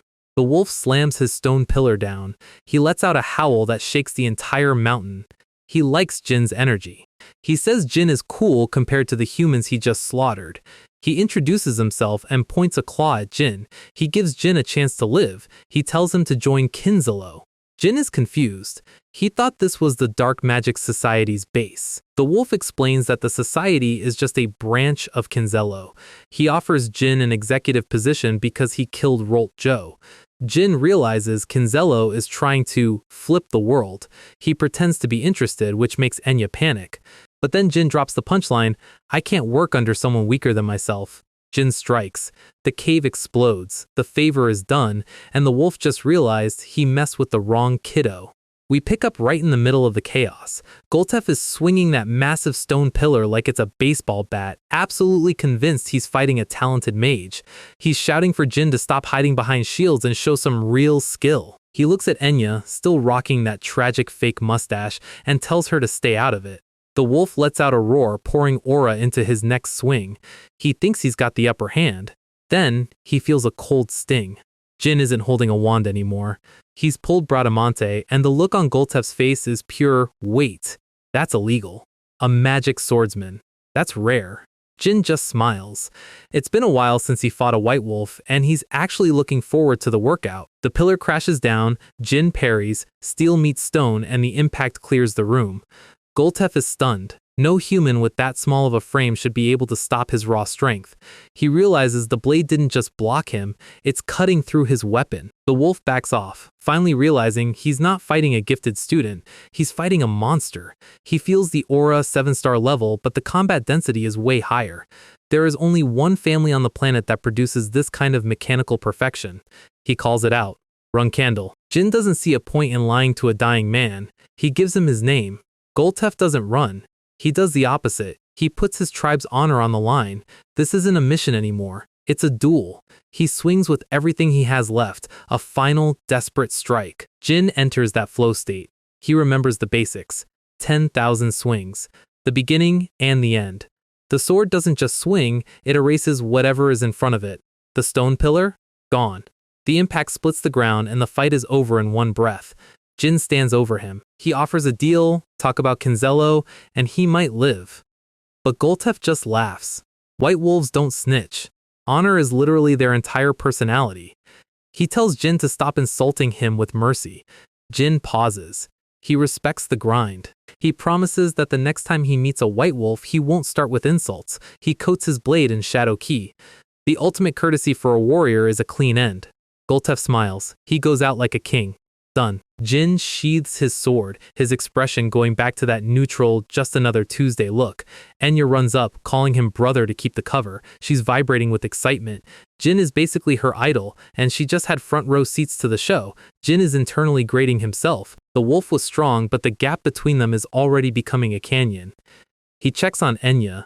This was a lot of blood for her first real mission. She admits she feels a bit sick. But more than that, she realizes the weight of the people she's standing next to. Suddenly, a cough from the rubble. It's Pascal Chip, the arrogant mage who spent the last 3 chapters being a massive tool. He's crying, begging for his life, promising he'll never bully civilians again. Enya steps forward. She takes off the hat and glasses. She tells him that if she wanted him dead, he'd already be a memory. She gives him 2 names to remember. Jin Gray, the man who saved him, and Enya, the future archmage. Jin just watches. She's finding her own voice. The fangirl is starting to act like a contractor. We shift to the aftermath. Motto Baker, the fake elder, is currently tied up and having a very bad day. Jin is interrogating him, which mostly involves making him terrified to breathe. Motto is confused. He thought the academy dregs were fodder. He didn't expect a shadow contractor to be moonlighting as a squire. He tries to claim he's an ally because he knew Kidard Hall. Worst mistake of his life. Jin looks at him like he's something he stepped in. Serial killers who target students don't get professional courtesy. Jin knows his real identity. Motto Baker. Motto tries to threaten him with the association. Jin doesn't let him finish the sentence. He doesn't kill him instantly. That would be too easy. He wants Motto to feel the exact amount of pain his victims felt. Very slowly. The screams from that room are enough to make the rest of the academy students never want to pick up a wand again. Later, Jin meets with Kashmir and the team. The location of the Dark Magic Association's HQ is confirmed. Oterium. Murakhan is confused. Isn't that the old capital of Vankella? Quicontel explains the lore dump. 500 years ago, demons invaded to take back an artifact called Jito's Eye. It was the only time Runkandel and Zipfel actually worked together. They won, but they nuked the land so hard it became a wasteland. Oterium was abandoned to the monsters. Jin realizes this is a problem. He needs a legacy left by Lyle Zipfel that's hidden there. But the Dark Magic Association has been squatting there for 50 years.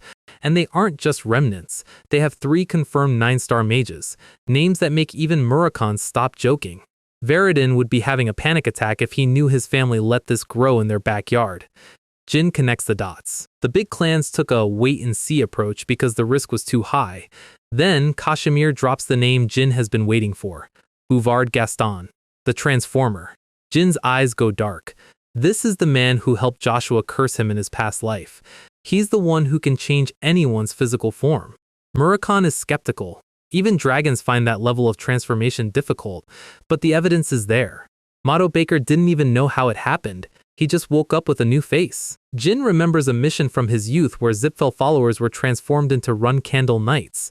He needs to meet this Bouvard Gaston. personally. He asks Kashmir to mobilize the seven-colored peacock to track the connection between Kinzello and the wolves. Kashmir is on it. 1 week later, the Heron clan residence. Ron Heron, the patriarch, is listening to a report about the Bement incident. An investigator is explaining how 20 Academy cadets died. Ron is disappointed. He thought the plan was for the Academy to handle it. But the investigator mentions two squires, Jin Gray and Austin Gray. They describe the younger brother using high-level swordsmanship. Dante is standing right there, trying to keep a straight face. The investigator opens a chest. It's a fragment of Goltef's hammer. The cut is perfectly clean. Dante actually bursts out laughing. Ron tells the investigator he's mistaken. Dante is a genius, but even he can't make a cut that clean yet. Dante plays along. Yeah, I'm definitely not that good. Must be someone else. The investigator leaves, apologizing for the confusion. Dante looks at the sky. He knows exactly who did it. He's impressed and slightly annoyed that Jin is already outpacing him, but the investigator, who is clearly working for Kinzello, isn't convinced. He knows the only person of that age with that skill is Dante. He decides to keep him on fraud watch. October 30th, a transfer gate. Jin is sitting on a bench, reading a book, looking like a normal traveler. Someone sits down next to him. Jin is focused on his destination, Bouvard Gaston's workshop.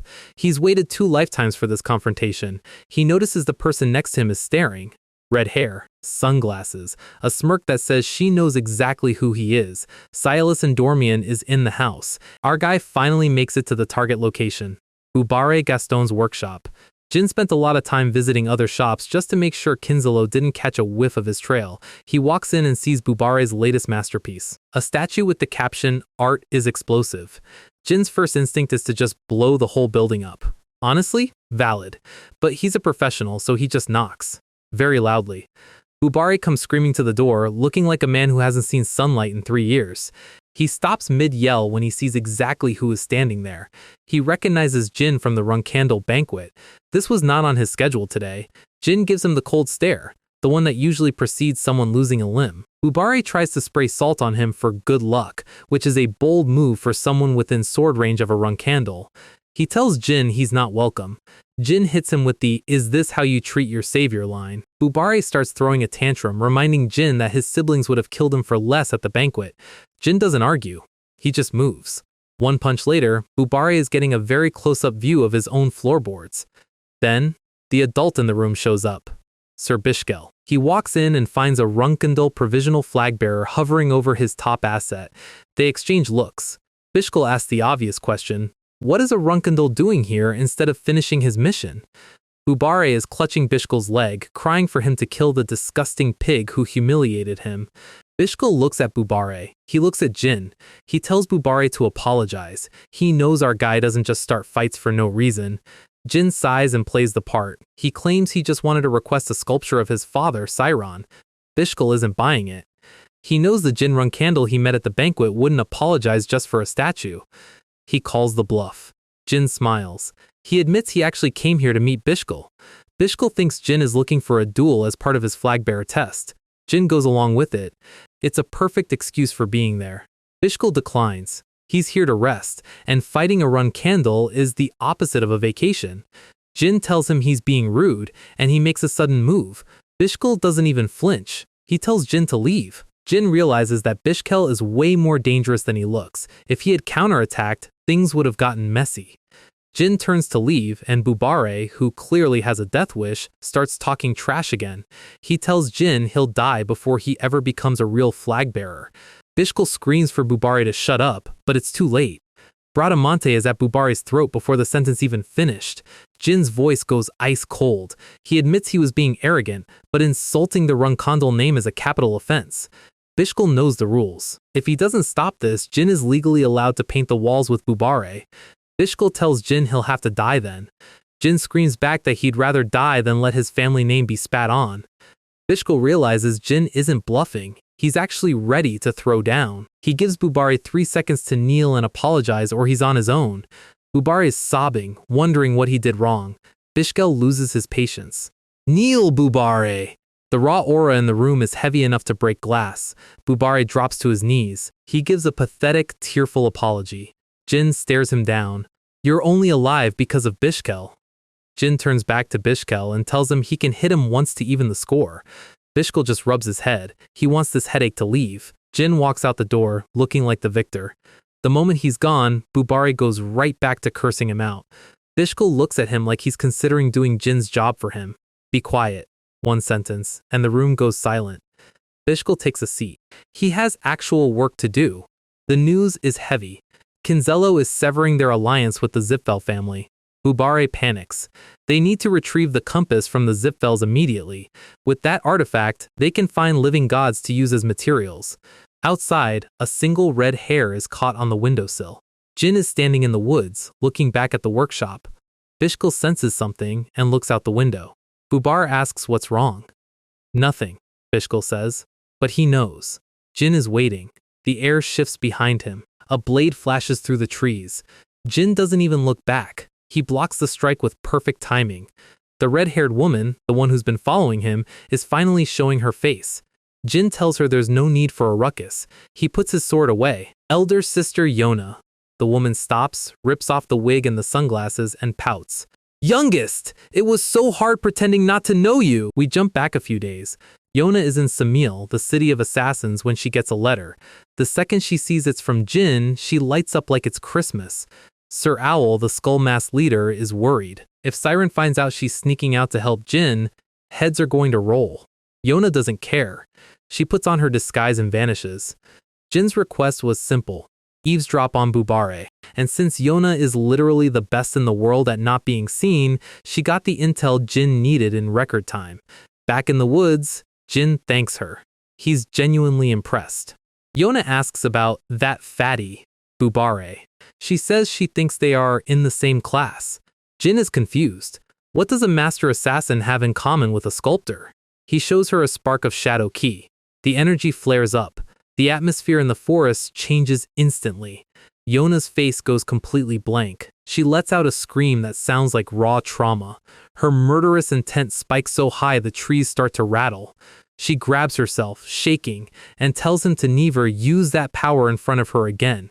Jin immediately shuts it down. He apologizes. Yona is breathing hard. She says she's not a sister he can rely on. Jin reminds her of the green roses she used to leave him. They were the only thing that gave him hope in his first life. He tells her that Rose meant everything to him. That trust is enough. Yona settles down. She looks smaller, more human. Jin promises he'll become so strong she won't ever have to worry about accidentally killing him. She laughs. The unhinged Yona is back. She wants to play. Jin's face says, "Oh crap, I forgot she plays with knives." 2 days later, we see a figure standing over a massive canyon. It's Siron Runcandle, the patriarch himself. He's asking his escort knights if Jin asks Yona for help. They say no. Jin handled it all himself. Siron is reading a letter from Kashmir. He sees the name Goltef Hapalef. He remembers fighting the head of that tribe once. It was a 5-hour fight. Even for Siron, that name means something. Then he reads the description of Jin's final strike. Shadow Sword. The patriarch goes silent.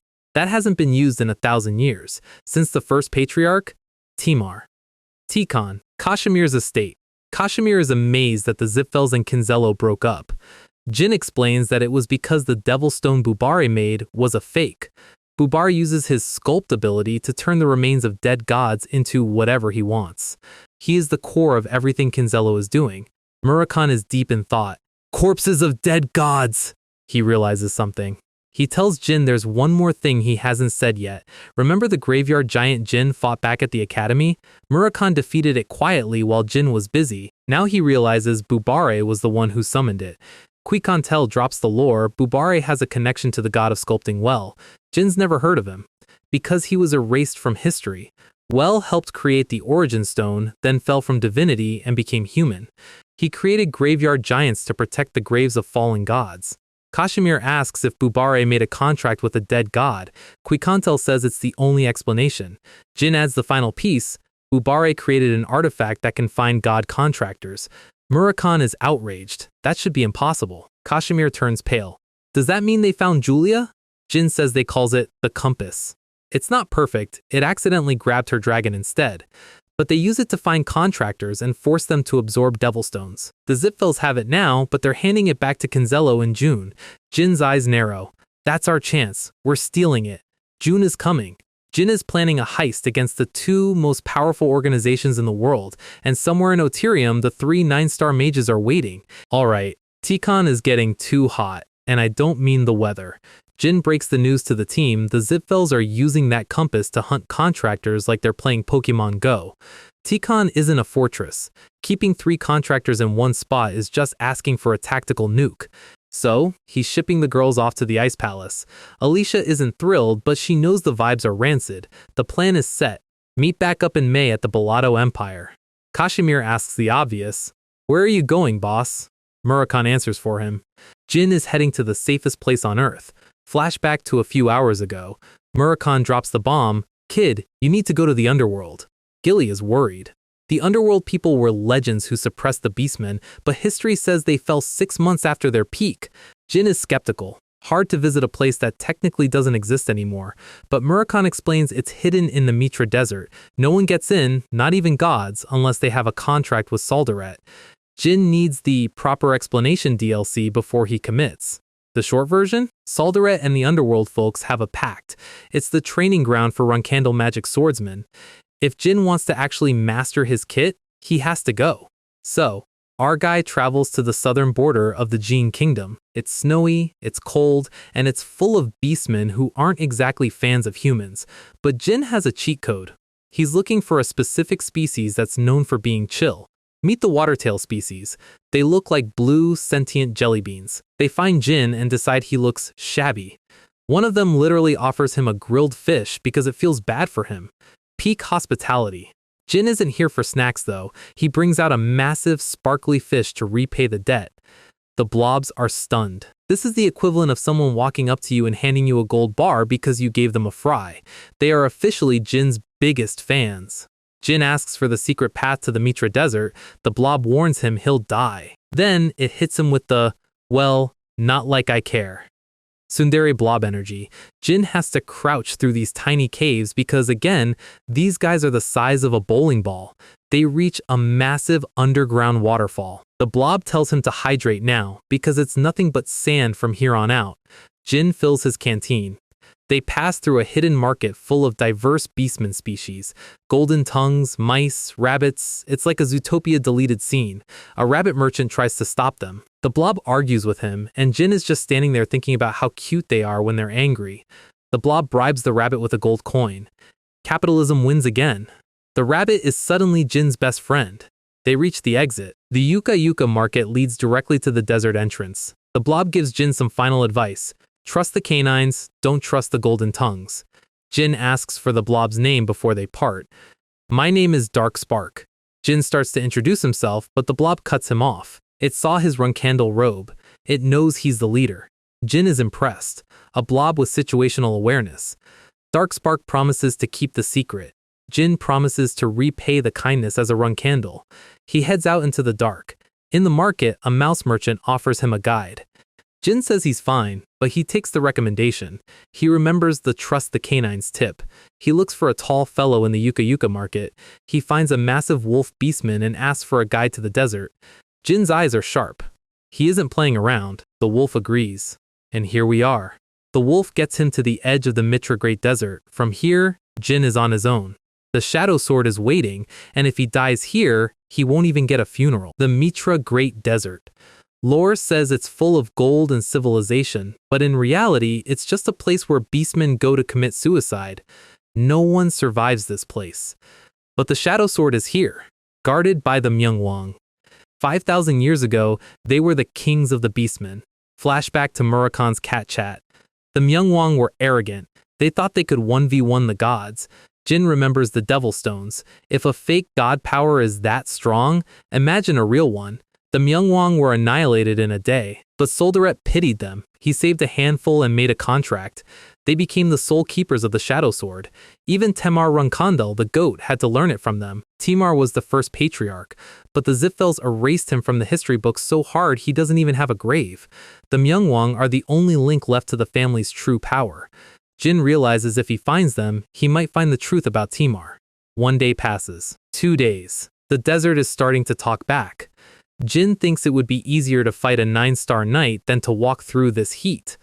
1 month later. December 1st. Jin is out of water, out of food. He's surrounded by bones. His own footsteps are being swallowed by the sand. He's reaching his limit. Then, he hears familiar voices. The Tona twins. They show up looking just as punchable as ever. They don't waste time. They attack. A massive sword smash craters the sand.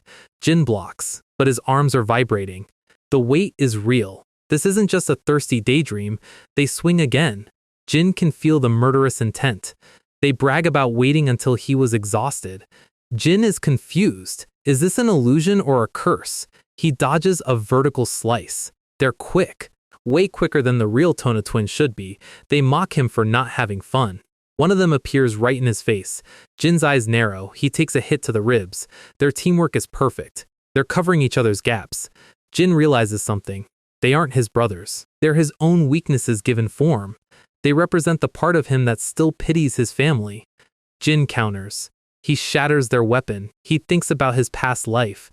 He remembers how he used to kneel to these idiots, how he hated himself for being weak. The anger fuels him. He launches a devastating strike. The explosion of aura clears the dunes. The twins are on the ground, bleeding. They look pathetic. They beg for mercy. "Youngest! Please! We're sorry!" They look so real it's sickening. Jin hesitates for a split second. He remembers the few moments they weren't total monsters in this life, but he grips Bradamante tighter. Shadow Ki starts to swirl around the blade. The illusions scream. They call him a bastard, a son of a bitch. Jin doesn't care. He's a Runkandle, and Runkandles don't let ghosts hold them back. Disappear! Jin says it like it's a command to the universe, but the Tona twins are still lying there in the sand. Usually, mirages poof away once you stop believing in them, but these guys are lingering like a bad smell. A whole day passes, and the bodies are still there. Jin realizes the desert isn't just playing with his eyes, it's playing with his soul. He leaves their swords behind and keeps walking. Then the shadows start talking. It's Soldaret, or at least the version of Soldaret that lives in Jin's head. He asks if killing family was painful. The voice mocks him, saying he chose a child that grew up well only to make him suffer. Jin doesn't answer. He just keeps moving through the heat. Night falls, and the scorpions come out. Our guy is so far gone he doesn't even use a sword. He just steps on them. And then, because he's an absolute menace, he picks one up. He eats it. Raw. If he hadn't drank that poison elixir earlier, this would be a very stupid way to die. He wonders if Yona is doing okay. He imagines his siblings back at the mansion, probably having a normal dinner while he's eating desert bugs. He starts coughing up sand and blood. He reaches for his canteen. One drop. That's all that's left. Then, the scenery shifts. An oasis. December 11th. He has no idea how long he's been out here. His internal clock is broken. He's just a body moving through space. He starts questioning the point of the whole trip. Did he come here just to commit fratricide in the sand? He collapses. A figure approaches, hands him a bottle. Jin's survival instincts kick in. He grabs the figure and puts a knife to their throat. "Who are you?" The voice that answers makes his heart stop. He knows that voice. He hasn't heard it in this life, but it's burned into his memories. Valeria. Valeria Heister. The only successor of the Heister family. His teacher from the past life. The woman who saw a Runkandle failure and told him he was worth something. But he's never met her in this life. Not yet. He realizes he's in a lush forest suddenly. The desert is playing the greatest hits of his trauma. She looks exactly like she did the last time he saw her. He calls her teacher. She just smiles. She tells him to drink. Jin says no. He knows the rules now. If he drinks that water, he has to fight her. She praises his willpower. She tells him to prepare himself. Jin asks one last question. "Who am I to you?" "My only student." Jin knows the real Valeria would have said that. She probably would have kissed his forehead too, but this is a combat trial, so no fan service today. He drinks the water. The forest vanishes. The desert is back. Jin lets go of his sword. Valeria notes he's become arrogant.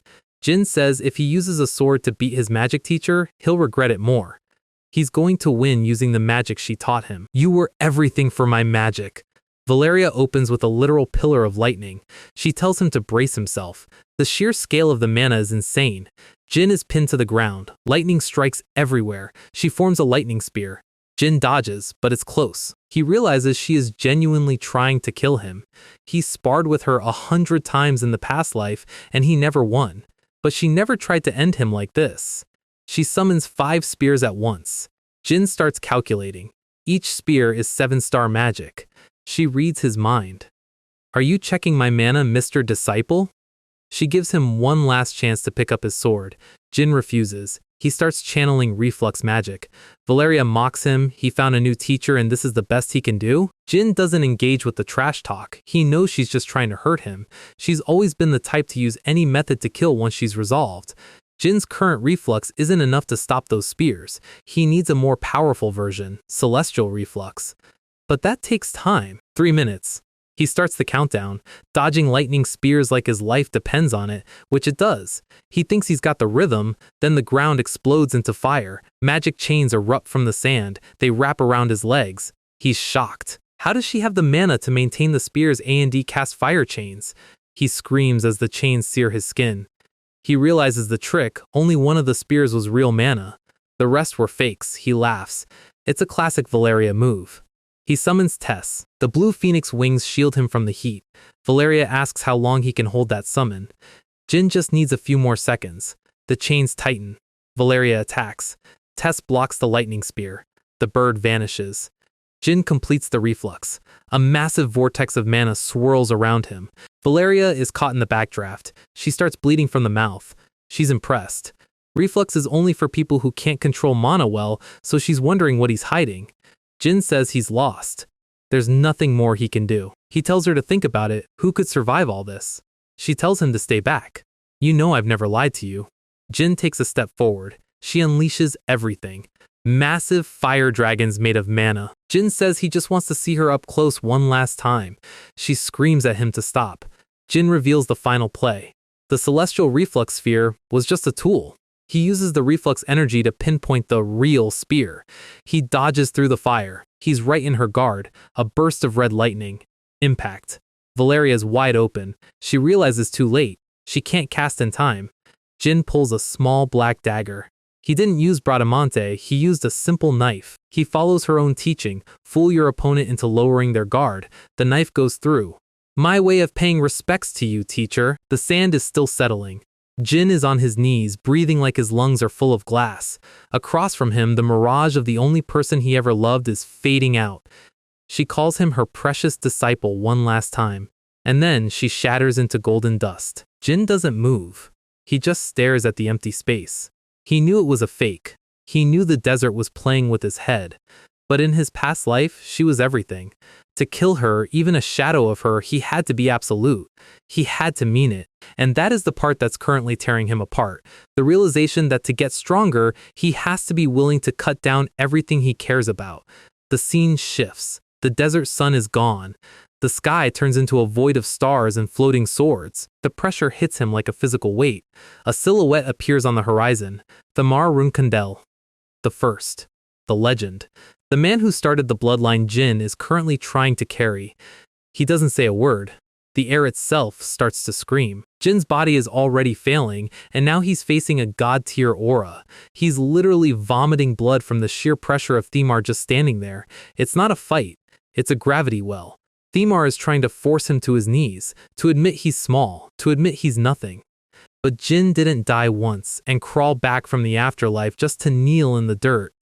He stands up. He looks the first patriarch in the eye and tells him to move. And for a split second, the silhouette of Thamar smiles. A woman's voice echoes through the void. She's watching this like it's a theater performance. She asks Thamar why he's smiling at that boy. It's been 1,000 years since she saw that look on his face. She wanted to see that smile so desperately. But Thamar isn't looking at her. He's looking at the kid. Jin is delirious now. He's chanting, I'll cut him. I'll cut him. The woman realizes the test is already over. She watched Jin kill his brothers without flinching. She watched him kill his teacher with tears in his eyes but a steady hand. He's past the trial of resolve. She tells Thamar to stop the test before he actually kills the kid.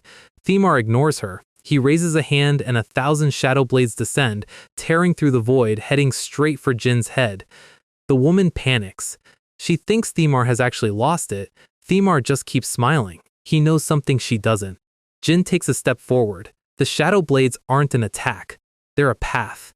The woman relents. She'll keep watching. She wants to see how far this child of Soldaret can actually go. The shadow energy swirls, forming a massive vortex. A sky full of swords, all pointing at one exhausted teenager. Themar points. The world explodes in blue light. Jin is screaming now. Not from fear, from pure, unadulterated spite. He's telling the universe that he doesn't care who is in his way. Brothers, teachers, gods, patriarchs. He will cut through all of them. That is his will. He is a Runkandle. Thamar watches him go, and the mirage finally breaks. Jin's scream is still echoing in his own head. The blue light fades. The first patriarch is gone. The void of swords is gone. He's back in the desert, alone. He's still ready to fight, but there's nobody left to hit. Just blood in the sand. He's still stuck on, "I came here to cut you down." A voice tells him he's wrong. The true reason he came here wasn't to kill a mirage, it was to find the Myungwang. Murakon told him the rules before he left. 3 mirages. 3 tests of the soul. Jin realizes he's finished all 3. He also realizes he's been talking to himself for 3 days. He does what Murakon said, he releases his shadow key. A pillar of darkness erupts from his body, piercing the desert night. He waits. Nothing happens. Just the wind and the stars. He's starting to think Murakon was just making stuff up, until he hears footsteps. Someone is walking through the sand like it's a paved sidewalk.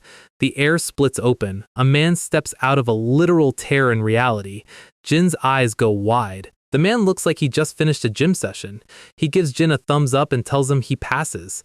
This is Tantel. And he's surprisingly upbeat for someone who's been living in a void for a millennium. He tells Jin that the tests weren't just tests, they were a trap. Jin is processing the fact that he just went through psychological torture for a pass grade. Tantel moves like a blur, getting right in Jin's face. He likes him. He says Jin is different from the humans in his memories. He's been waiting 1,000 years for a contractor to show up. He grabs Jin, and the world starts to spin. Welcome to La Perosa, the city of black light. Jin is stunned. It's not a cave. It's a golden empire hidden in the clouds.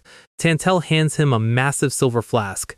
Jin takes a swing. He immediately spits it out like he just drank battery acid. It's jewel drink, made from purified diamonds. Tantel laughs, but it works. Jin's mind clears instantly. He tells Jin he needs to re-energize before meeting the rest of the family. Jin is stuck on the word siblings. They walk through the city. 5,000 years old, but it looks more advanced than the capital of the Zipfil clan. Buildings of gold. Doors embedded with jewels. Jin notices something weird. The jewels on the doors are the same as the one on Tantel's chest. Tantel explains those are their hearts. If the jewel glows, the owner is alive. Jin looks around. Most of the doors are dark. There are only 77 of them left, out of an entire civilization. They reach the battle temple. The energy coming from inside makes the Themar Mirage look like a tutorial boss. Tantel gives him a warning. Be cautious with your words. They won't look after you like Soldaret does. The doors fly open. A massive hulking giant and a guy in goggles charge at him. They aren't attacking. They're cooing at him? A woman with wild hair and more muscles than a Runkandle training camp grabs him. She's vibrating with excitement. She tells Jin he's too dirty to meet the battle god. She decides someone needs to wash him. The entire room erupts into a shouting match. Dozens of the most powerful warriors in history start screaming for the honor of giving Jin a bath. They decide to settle it with rock, paper, scissors. We open on the doors of a bathhouse that looks like it belongs in a 5-star resort for gods. Belize is outside, genuinely shocked that a human knows how to use soap. Inside, Jin is contemplating his life choices. Apparently, 1,000 years ago, the Myungwang thought humans were allergic to water. He's taking a moment to appreciate the silence and the fact that he's not eating scorpions anymore. He remembers the absolute units he met at the gate. Battle race is an understatement. These guys are built like they eat mountain ranges for breakfast. Tantel shows up with the new fit. The underworld drip is real. Jin is ready. No more games. He's here for the Aura Sword. They head toward the parish. He notices Tantel's chest jewel is glowing brighter. The closer they get to the boss, the more the hearts of this race react. Huge doors, golden light, the usual high fantasy entrance. Tantel gives him the don't speak unless spoken to talk. Jin's used to it. Runkandle family dinners were basically the same thing, but with more poisoning. The doors open, and the pressure hits him like a truck. The 12 Battle Kings. They're all lined up, looking like the final bosses of 12 different games. You've got the giants, The masked ones, the ones with enough muscles to have their own zip codes. Goggle Guy is still there, looking way too happy to be here. Then, he sees her. Ban, the god of war. She's smaller than the others, but her presence fills the entire room. Her eyes aren't looking at Jin. They're looking through him. She says his energy looks like Timar's, but his face is completely different. The kings start talking about him like he's a piece of furniture. Is he really a good enough vessel? He's just a child. Jin is listening to them compare him to his ancestor, and he is officially over it. He steps forward and corrects them. He's not the successor, he's Jinrun Kandel. The room goes quiet. One of the kings calls him cheeky. Ban raises a hand. She likes the attitude. She tells him to drop the honorifics and just call her Ban. The kings aren't convinced. They tell him he can't call them brother until he proves he's not a fraud. Jin looks at their faces. The ones who hate him are easy. It's the ones with the blank expressions that are dangerous. Ban decides the training starts tomorrow. But first, a gift. She tosses him a sword. It looks ordinary. Jin catches it, thinking it's a standard training blade. Then the darkness starts leaking out of his pores. The sword is literally vacuuming the shadow ki out of his body. Ban tells him Timar mastered this ki absorption sword in no time. Jin grits his teeth and smiles. Challenge accepted. After he leaves, Belize tells Ban it might be too much too soon. Timar didn't touch this thing until he was 20. Jin is 15. Ban doesn't care. 1,000 years have passed. The world outside hasn't stopped moving. They aren't just teaching him. They're checking if the Runkandel bloodline has actually gotten weaker over the last 10 centuries. Next day. Jin looks like he hasn't slept since the first life. The sword spent the whole night eating his energy like a buffet. He meets Garmund, the 8th Battle King. Garmund is impressed he's still standing. Barely. He tells Jin he won't acknowledge him yet. Classic training arc trope, the 10,000 swing test. Garmund wants to see if every swing is identical. Jin just smiles. 2,500, 3,000, he's moving like a machine. 6,500 Tantel is watching from the sidelines, looking confused. The other Myungwang start gathering. They've never seen a human move this fast without their form breaking. The crowd is growing. He hits 9,000. While he's swinging, he remembers Luna. He remembers the Clear Rock training. Pure-blooded Runkandels don't just swing swords, they become the sword. This isn't a test for him. This is a warm-up. 10,000. Done. He tells Garmund that if he was trying to scare him, he failed. Garmund is internally panicking because he didn't actually plan for Jin to finish this quickly. The crowd is going wild. Jin is literally dripping sweat, but his eyes are cold. Garmund tries to give him a lukewarm compliment. Jin shuts him down. He's not here for participation trophies. He wants Garmund to admit he's ready for the real stuff. Garmund looks at the hundreds of glowing eyes in the audience. Fine. He admits it. He starts acting like a superstar, soaking up the cheers. Then he grabs his massive hunk of iron.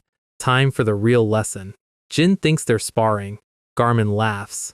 Sparring is for people on the same level. Jin wants to know how big the skill gap is. Garmund swings. Jin blocks, but the impact feels like a mountain falling on his head. Steel meets steel. Garmund is barely using one hand. Jin manages to push the blade back a few inches. Garmund is actually surprised the kid didn't turn into a pancake instantly. Jin realizes Garmund is fun to tease, but then the 8th king stops playing. He tells Jin to try clashing with him for real. Jin moves, impact after impact. Jin is giving it everything. It feels like he's swinging at a reinforced concrete wall. It's not just strength. It's something deeper. Garmund told him Jin won't be able to move his sword. Jin isn't a quitter. He goes again. Since the sword is eating his shadow ki, he switches to aura. He uses a skill he can't use in actual battle. It takes too much focus. The collision creates a shockwave that tears up the floor. The ground shatters. Jin is putting his soul into this swing. He gets blown back. He skids across the arena, his boots smoking. He's bleeding. He's exhausted. The shockwave hits like a grenade in a phone booth. Jin is pouring every ounce of aura into a single point of impact. Garmund feels it. The vibration travels up his arm, and for the first time in 1,000 years, his palm actually stings. He measured the kid at 7 stars, but that strike? That was 8-star power, minimum. Garmund is internally screaming this kid is a monster, but externally he's still playing the grumpy coach role. He gives Jin 1 week to produce a strike that can actually move his sword. Jin asks for the secret sauce. How do I actually do it? Garmund's advice is simple. Believe you can cut it, then turn that belief into shadow ki. Jin asks how long it took his ancestor Tamar to do it. Garmund takes a beat. 2 days. 3 days later. Jin hasn't slept, he hasn't eaten, he's just been clashing. The ki absorption sword is screaming, Jin is screaming, and suddenly, there's a clink. A fragment of Garmin's massive blade flies off like a stray spark.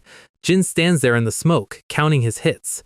Garmin is staring at the chipped edge of his sword. He's genuinely stunned. Jin is annoyed at himself. He took 3 days. Timar took 2. Garmin is losing his mind. He expected this to take a month. He realizes that if Tamar had been training with a sword that actively sucked his soul out, Tamar probably wouldn't have finished in 2 days either. Ban is watching from the shadows, looking like a proud, dangerous CEO. Garmin finally drops the act. He acknowledges Jin. Do you acknowledge me now? I do. Jin actually smiles. It's a rare W in a place where everyone is a level 99 raid boss. Then Garmin gets shy. He has a favor to ask. Jin is instantly suspicious. Garmin wants a taste of Jin's achievement. The man is literally sparkling with excitement.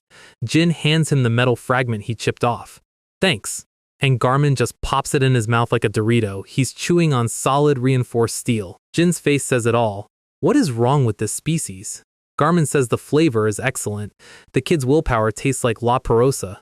Next training starts tomorrow. Get some rest, kid. Night falls on the city. It's beautiful. Jin is looking over the edge of the world. He's questioning if he really deserves to be the 1,000-year contractor. Tantel shows up to ruin the mood. Jin tries to act cool, saying the training was manageable. Tantel sees right through him and hands him a blue jewel. It's Cacto, an underworld snack. Jin remembers the diamond wine from earlier and expects his mouth to explode.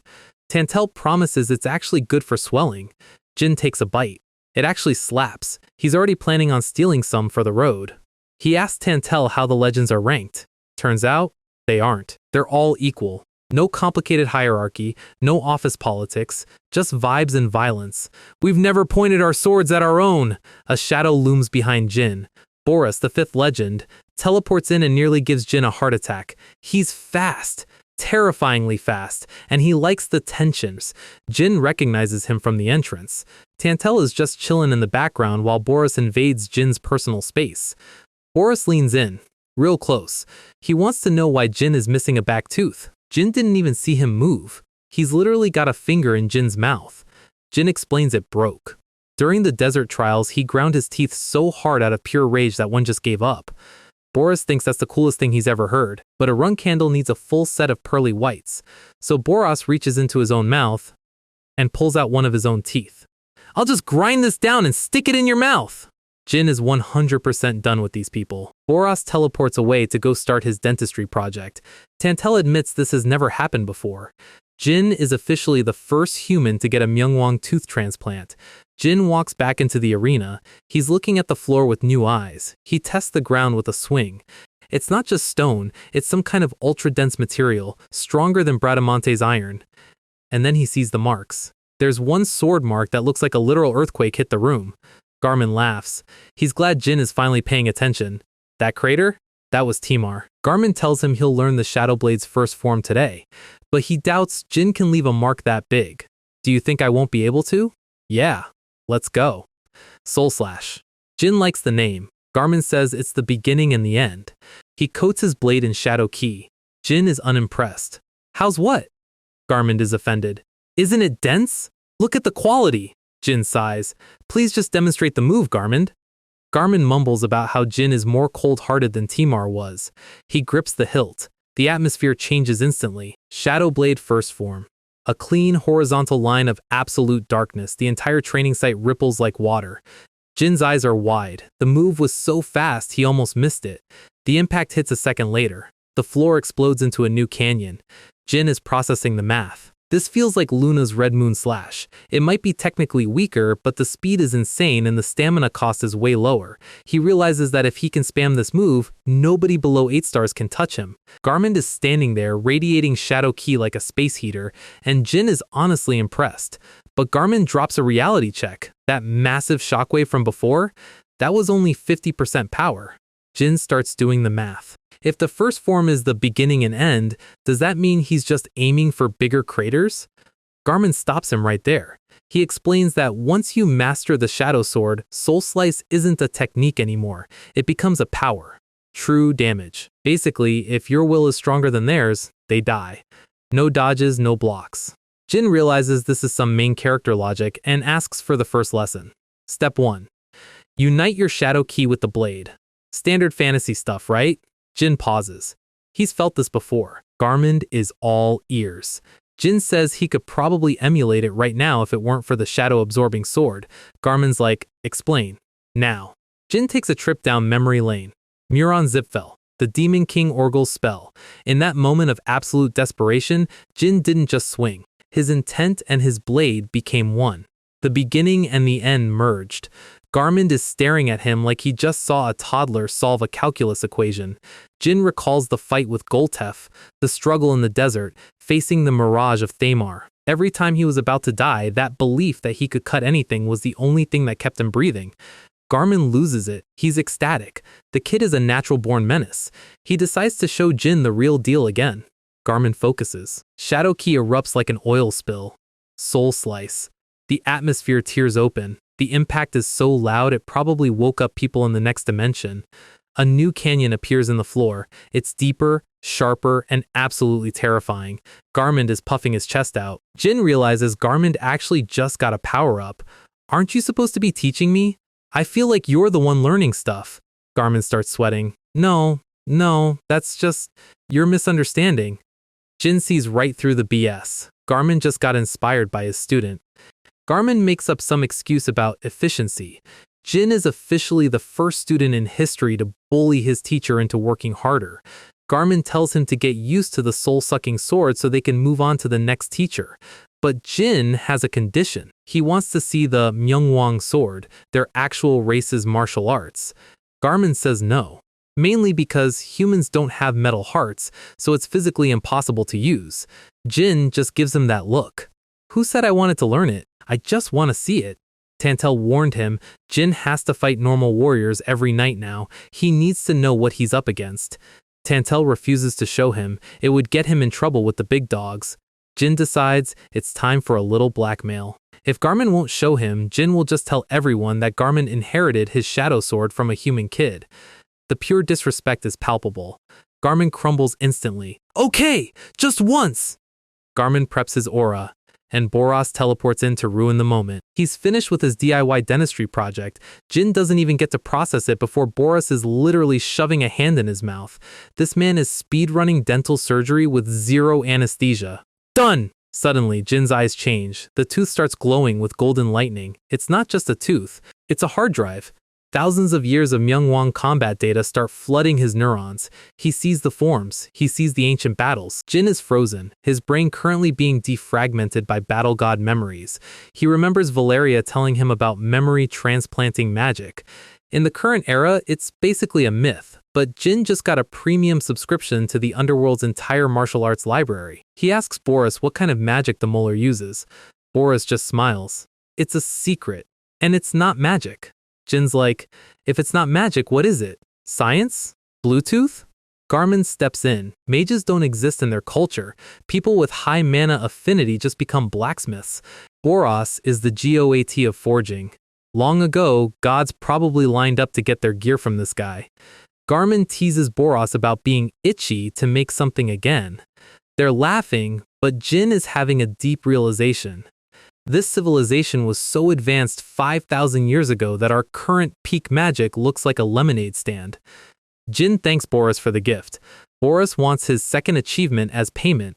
Jin has no idea what that means, but sure, add it to the tab. Let's go. 1 month passes. Montage time. Soul Slice is getting bigger. Boris teaching him body control. Jin learning how to move his weight like a ghost. Clashing with Boris at high speeds. Pushing past human limits every single day. The training was groundbreaking. And then, Jin does something he shouldn't be able to do. He forms an aura heart. Golden energy centers in his chest looking exactly like the Myungwang's jewel. Boros is freaking out. That was close! It shouldn't work. Humans aren't built for this. Boros is hyped. Jin just did something even the first Patriarch Timar never thought of. Jin realizes that without those tooth memories, he'd be lost. Boros tells him to keep the illegal heart a secret. If the higher-ups see him using the Myungwang sword, there's gonna be a riot. Every Myungwang is a natural-born 9-star weapon. Their birth is their power. Their heart is literal aura. For a human, it's like trying to run Windows on a toaster. It should explode. Garmin walks in. Training with him is officially over. Time for the fourth battle king. Boras says Jin is ready. Garmin mumbles about how Boras is just trying to eat Jin's achievements. Lesson 2. The second form of the Shadow Sword. Jin is hyped until Boras mentions the fourth king is mute. Mute? Garmin corrects him. She's not mute, she's on a no-speech vow. Jin wonders how she's going to teach him if she can't talk. Step. A woman appears. Yellow scarf. Zero presence. Jin's internal alarm goes off. He couldn't sense her at all in the temple. Garmin was easy to bully. Boras was friendly. This woman? She looks like she's here to end his whole career. She moves. She carves her name into the floor using just her foot. Rinfa! Jin is sweating. She's faster than Boras. Garmin laughs. She's been holed up in her room preparing for you. Rinfa doesn't bow. She doesn't wave. She just teleports behind him. Shadow Ki erupts. A massive blade is already at Jin's throat. Rinfa isn't teaching. She's hunting. We start mid-chaos. Garmin is taking a literal beating, and he's screaming for his sister to chill. The air is practically vibrating from the speed of these two. Rinfa is currently upside down in the air, looking like she's playing a different game than everyone else. A flash of blue, a blur of motion, and Boras is just barely keeping his eyes on the target. The impact of her blade against the ground sends a shockwave that clears the entire arena. She lands a kick that looks like it should have broken sound barriers, leaving a literal trench in the floor. Jin is standing on the sidelines realizing that Battle Gods isn't just a fancy title. The dust settles, and Rinfa is just standing there, communicating through intense stares and trust me vibes. Garmin looks like he's wondering why he even got out of bed today. Rinfa adjusts her scarf, and the two brothers decide it's time to clock out and leave Jin to his fate. Jin's just like, cool, thanks for the backup. He's watching them leave and thinking about how weirdly intense this family dynamic is. But then he looks at Rinfa. The resemblance to his sister Yona is actually triggering his fight-or-flight response. He decides the best way to handle a silent, unhinged genius is to treat her exactly like Yona, which means 0 interest. You don't chase a cat, you wait for the cat to get bored and come to you, so the training officially starts. Except, training is a strong word for what's happening. Jin is just over there doing his own thing, ignoring her presence entirely. Rinfa is perched on a wall, watching him like he's a particularly confusing bug. Jin focuses on his aura, and suddenly, she's right there, flashing the second form and vanishing before he can even blink. She stands over him with a look that says, I'm not mad, I'm just disappointed. Then, she starts hitting him. Not training hits, I'm testing your insurance policy hits. If Jin hadn't already unlocked his mind's eye, his head would be in the third row of the bleachers by now. But he stays silent. He doesn't ask a single question. He's waiting for the crack in the armor. 10 days later, the crack finally appears. She literally writes on the ground, why aren't you asking me about the technique? Jin just looks at it and says, I'm not that curious. Rinfa is visibly taken aback. Jin decides it's time to go for the throat. He tells her that if she's communicating through writing and stares, she's not actually doing silence training. She's just not speaking. It's a complete L for her logic. Boras and Garmin are in the background with popcorn, absolutely loving the drama. Jin finishes the combo. I don't want to learn from someone who only looks cool on the outside. Emotional damage, critical hit. He tells her to be sincere or get out of the way. The brothers are actually scared for Jin's life at this point. Jin bows, plays the respectful junior card, and turns his back on her. And then, it happens. The popcorn falls. The legends are shook. She speaks. And she's not just talking, she's bringing the heat. The atmosphere in the arena just shifted from training session to boss fight. Shadow energy starts swirling around Rinfa like a localized hurricane. She closes her eyes, and the pressure alone is enough to make the air heavy. She moves, and it's not just one person moving anymore. It's a blur of darkness and steel. Jin's mind's eye is working overtime trying to process what he's seeing. It looks like a mirror reflection, but the reflection is also trying to kill you. Bidirectional strikes. Left, right, up, down, all at once.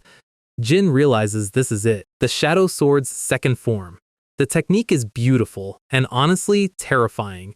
It's a literal cross of shadow energy that carves through the very concept of defense. The brothers are applauding like they just saw a world-class performance. Rinfa stands there, the silence vow officially broken, and asks Jin what he thinks. Jin, being the smooth operator he is, just tells her it's beautiful. Garmin is freaking out that she actually spoke, but Rinfa is surprisingly chill about it. The brothers immediately start planning to tell the rest of the tribe. They vanish in a cloud of dust to go spread the gossip. Rinfa looks at Jin and says one word, scissors. That's the name. Fitting, considering it snips the thread of life for anyone caught in it. Jin admits he's never seen anything like it. Then comes the big question, can you copy it? Jin just gives that confident, maybe smirk. He complains that the training sword is sucking his energy too fast to practice. Rinfa drops some actual wisdom here. The sword isn't just a vacuum for energy, it's a refiner. It's like unsheathing a blade, you have to pull the energy out of the drain. Once he overcomes the sword's suction, his control over Shadow Ki will be on a whole different level. She's pointing at him like she's his new favorite coach. Jin laughs. He tells her she's actually a way better teacher than Garmond. Then he pivots to the personal stuff. Why the vow of silence? Rinfa admits it wasn't training. It was a punishment. She blames herself for the fall of her people because she couldn't stop them from challenging the gods. We see a flashback of the Golden City under a burning sky. Jin realizes she's been carrying this guilt for 1,000 years. But because of Jin's annoying persistence, she feels like the punishment is finally over. Jin asks if she regrets speaking. She just sighs, feeling a literal weight off her shoulders. She tells him he has a power to move people. Jin takes the W and gives her a genuine smile. Then the entire tribe rolls up. Word travels fast in a city of warriors. Rinfa is suddenly the center of attention, and Jin slips into the background, satisfied. But he's not off the hook yet. Boris shows up looking way too happy. He's here to eat the achievement. Jin realizes Boris knew all along that a human contractor was the only thing that could break Rinfa's cycle of guilt. Yummy! Boris starts doing JoJo poses while talking about how alluring Jin's progress is. Jin is just standing there wondering what kind of nightmare he's walked into. 2 weeks of peak Rinfa coaching later, Jin has managed to download the first form and the second form of the Shadow Sword into his muscle memory. He hasn't mastered them yet, obviously. The battle goddess is watching from the balcony like a disappointed cat, but it's February 1797, and Jin is finally getting his real sword back. He's been using that shadow-absorbing training weight for so long, he almost forgot what a real blade feels like. Tantel drops the news, the training wheels are off. Jin is hyped, he's wanted to test his new stats since he arrived. Tantel, however, looks like he's about to read Jin his last rites. Jin asks if the ordinary tribe members are really that much of a problem. Tantel just laughs. These guys are basically 9-star raid bosses in human metrics. Jin does the math and realizes he might be about to get speedrun by a nameless mob. Tantel asks if he's been practicing the illustrious Bladeworks advice. Jin's been doing more than practicing. He's been cooking something in his bootleg aura heart. Using those memories Boris gave him, he's trying to bridge the species gap. He heads to the waiting room to prep. The arena is buzzing. The bestie trio, Boris, Garmond, and Rinfa, show up to check on their investment. Jin is too locked in to be nervous. He's ready to fight whoever they throw at him. Garmond is actually impressed by the kid's mental, but Boris is worried. He's seen invincible geniuses break before. He tells Jin that he needs to learn how to lose. Jin's like, why is everyone acting like I'm already in a coffin? Boris drops some lore. Tamar Runkondel, the first patriarch, the legend himself, went on a massive losing streak when he first got here. He got so depressed he stopped eating. The strongest man in history basically had a 2-week gamer rage quit. Jin just stares at them. He remembers his first life, the decades of being a failure, the moments of being crushed, literally and figuratively. He tells them they don't need to worry. He's different from Tamar. He's already been to the bottom. Outside, the arena is literally throwing a festival. The whole tribe is betting on how many seconds it takes for Jin to die. Then, the opponent enters. Saku. Thunderbolt Saku. Jin tells him to drop the sparring attitude and come at him for real. Saku is not a fan of the human's audacity. Jin wants the smoke. All of it. The duel starts. Saku thinks Jin has guts. He also thinks Jin needs to be humbled by a landslide.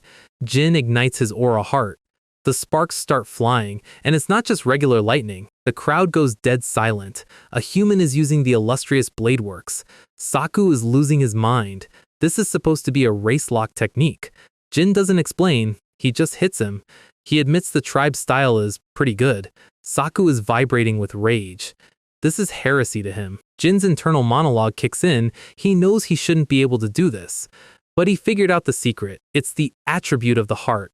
That tooth Boris gave him, it's the key that lets him cheat the system through sheer perseverance. He's pushing his body past the limit just to show them that a human can play their game.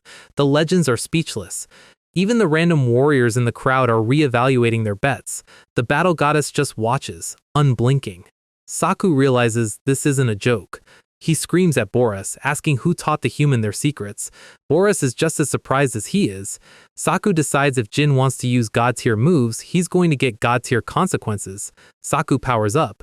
The lightning density in the arena is reaching lethal levels. He unloads. A pillar of thunder hits the ground where Jin was standing a millisecond ago. Saku is done being nice. He's going to make Jin pay for the disrespect. Successor title doesn't mean anything if you're dead.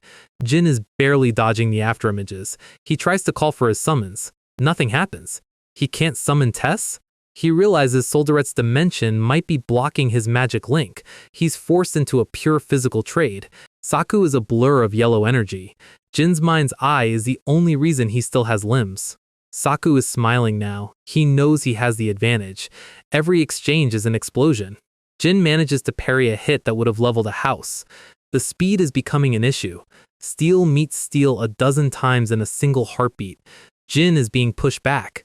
He realizes that Saku's defense is a perfect circle. No openings. No mistakes. Just a wall of lightning. Jin goes for a gamble. He aims for the eye, the one place humans can't harden. He lands the punch squarely on Saku's eyeball, and Jin's hand is the one that breaks. Saku just laughs. Their eyes are as hard as their hearts. Jin realizes these guys are literally built different. Saku decides it's time for the interesting part of the fight. Jin feels the weight of his sword triple. It's weapon oppression. Saku is imbuing his aura into Jin's blade, making it impossible to move. Jin gets kicked across the arena like a soccer ball. He can't fight close range if he can't even swing. He tries to create distance. Saku just grins. He's faster. Jin needs time to charge the Shadow Sword's first form. He's running for his life, burning through every drop of aura he has. Shadow Sword, first form, Soul Slash. Saku just swats it away like a fly. He expected the move. He counters with a massive orifice that slams Jin into the dirt. Saku wants Jin to experience the tribe properly. A legendary tier beatdown. Jin is coughing blood. His internal organs are currently holding a protest. Saku unloads a flurry of strikes. It's not even a fight anymore. It's a demolition. Jin is launched into the air, his sword flying one way, his dignity flying the other. He hits the wall so hard the stone shatters. He's pinned. Broken. Done. Saku stands over him, ready to deliver on his promise to take Jin's limbs. He tells the kid to be more humble in the next life. Jin loses consciousness. We see liquid aura dripping. The legends are arguing. Boris is terrified. The battle goddess has decided to give Jin a transfusion. Her blood is literally flowing into his veins. Battle god blood is basically liquid napalm for a human. Jin's eye snaps open, and he's glowing like a dying star. The transfusion is either going to turn Jin into a god or melt him from the inside out. Jin is currently drifting in a void where even the voice of his god, Solderet, can't reach him. The stakes are simple. If he dies here, the entire Myungwang race stays extinct. No pressure, right? The battle goddess is watching his soul struggle through a literal ocean of golden energy. But Jinrun Candle didn't regress just to drown in a bathtub of god blood. He sees a vision of his sister Yona. He remembers the elixir of 10,000 poisons she gave him. Turns out, that gift was the ultimate insurance policy. His body is fighting back. He's basically telling the universe that nobody gets to decide his fate but him. His internal circuits are being rewired with golden light. The bootleg heart he built earlier, it just got a factory upgrade. March 16th. Jin finally wakes up. He's been out for a whole month, and the first thing he checks is his calendar. He's got a deadline in May, and he's currently behind schedule. Then he notices the light show coming from his chest. He has a genuine Myungwang heart, the kind of power-up that usually requires a 1,000-year quest, and he got it via a high-risk IV drip. Vaughn walks in, looking completely unbothered, and Jin immediately calls her out for not asking his permission before the surgery. She's just like, "Would you have said no?" Jin admits he's mostly just shocked. He's processing the fact that he's now a contractor of a god with the heart of a battle god. He tells her he'd only complain if she were his enemy, but there's a catch. The tribe's hierarchy is based on strength. Having the heart makes him one of them, which means the guys who hate him are about to get a lot louder. Jin asks the million-dollar question, would I have earned their respect without your help? Vaughn has a literal bird sitting on her head while they discuss the philosophy of power. Jin says if the heart isn't 100% his, he'll destroy it. He's not interested in handouts, he's interested in results. Vaughn likes the attitude. She confirms that his own willpower is what made the transfusion take. Alright, cool. Heart kept. Stat boost accepted. Now, the grind. Jin tells her he needs to leave by May for important things. Vaughn agrees to set the training speed to nightmare difficulty. 49 days pass. He spars with Saku 49 times. He loses 49 times. At first, Saku feels like a final boss on par with his sister Luna, but Jin is a fast learner. By the 20th fight, the gap starts to close. By the 30th, Saku doesn't look so invincible anymore. By fight 40, Jin is actually aiming to take Saku's arms. His skill isn't just growing, it's evolving at a rate that shouldn't be humanly possible. Every day he loses a limb, Boris puts it back on, and Jin goes again. The tribe stops comparing him to Timar. They're too busy cheering for him to finally win. Saku is looking stressed. He admits he's getting attached to Jin and it's making it hard for him to swing for the kill. Jin basically tells him to keep that same energy and fight properly. Tantel approaches Vaughn on her throne. The word is out, Jin is leaving soon. The tribe wants a piece of him before he goes. Vaughn turns to the crowd. She asks for a collective vote to officially accept Jin as their brother. The arena goes quiet. The veterans think back. Garmund helped him. Boris gave him a tooth. He broke Rinfa's silence. He never got arrogant. He never gave up. He just kept taking the L's until they turned into W's. A single heavy footstep. Valtorok, the first Battle King, screams it to the heavens. He accepts Jin. Boris is grinning like a proud dad. Garmund and Rinfa join in. The whole arena starts vibrating from the noise. One by one, the strongest warriors in history stomp the ground and shout their acceptance. Saku is the loudest, obviously. Even Tantel joins the hype train. Jin is standing in the middle of a literal earthquake of approval. The cheers are deafening. He's officially no longer an outsider. He's a brother of the illustrious legend tribe. Vaughn stands up. She makes it official. She declares him one of their own. A pillar of light erupts as the pact is sealed. The tribe claps their hands together in a ritual of unity. The training wheels aren't just off, they've been melted down for scrap. So, how do the battle gods celebrate a new brother? They use rock, paper, scissors to decide the order of who gets to pummel him first. Day 1, beaten to a pulp. Day 2, still bleeding. Morning, afternoon, and night, 0 breaks. He's sparring with every single warrior in the city until dawn. He finally gets a rematch with Saku. Jin grazes him once, and Saku immediately throws himself on the ground screaming, "I lost!" just to troll him. Jin is fuming, but he's too tired to actually throw a tantrum. 9 days left. He's finished sparring with 64 warriors and he's still standing. Mostly. Party time. Garmin offers him the diamond wine. Jin remembers this stuff tasting like jet fuel. Boris tells him it'll be different this time. Jin takes a sip. His eyes go wide. It's sweet, rich, incredible. The Myungwang heart changes how his body processes everything, even taste. Saku rolls up, already drunk on brotherhood, and they start a drinking contest that involves literal buckets of wine. They're chugging like their lives depend on it. The whole room is a mess of laughter and empty barrels. Jin is officially one of the boys now. He finishes a bowl the size of his head and stands up to take a bow. Rinfa is passed out in the background with a red nose. It's pure chaos. Later that night, Jin heads to the balcony for some fresh air. He's exhausted, but he's got that "I'm exactly where I need to be" smile. Belize is already there, staring at the aurora. She admits she was looking at the sky and thinking about the world they left behind. Solderette built this place to look like their old home, but it's just a high-quality copy. Jin asks if she's curious about the outside. She says looking back is pointless when there's nobody left to love. But then she mentions a hope Vaughn has. 500 years have passed.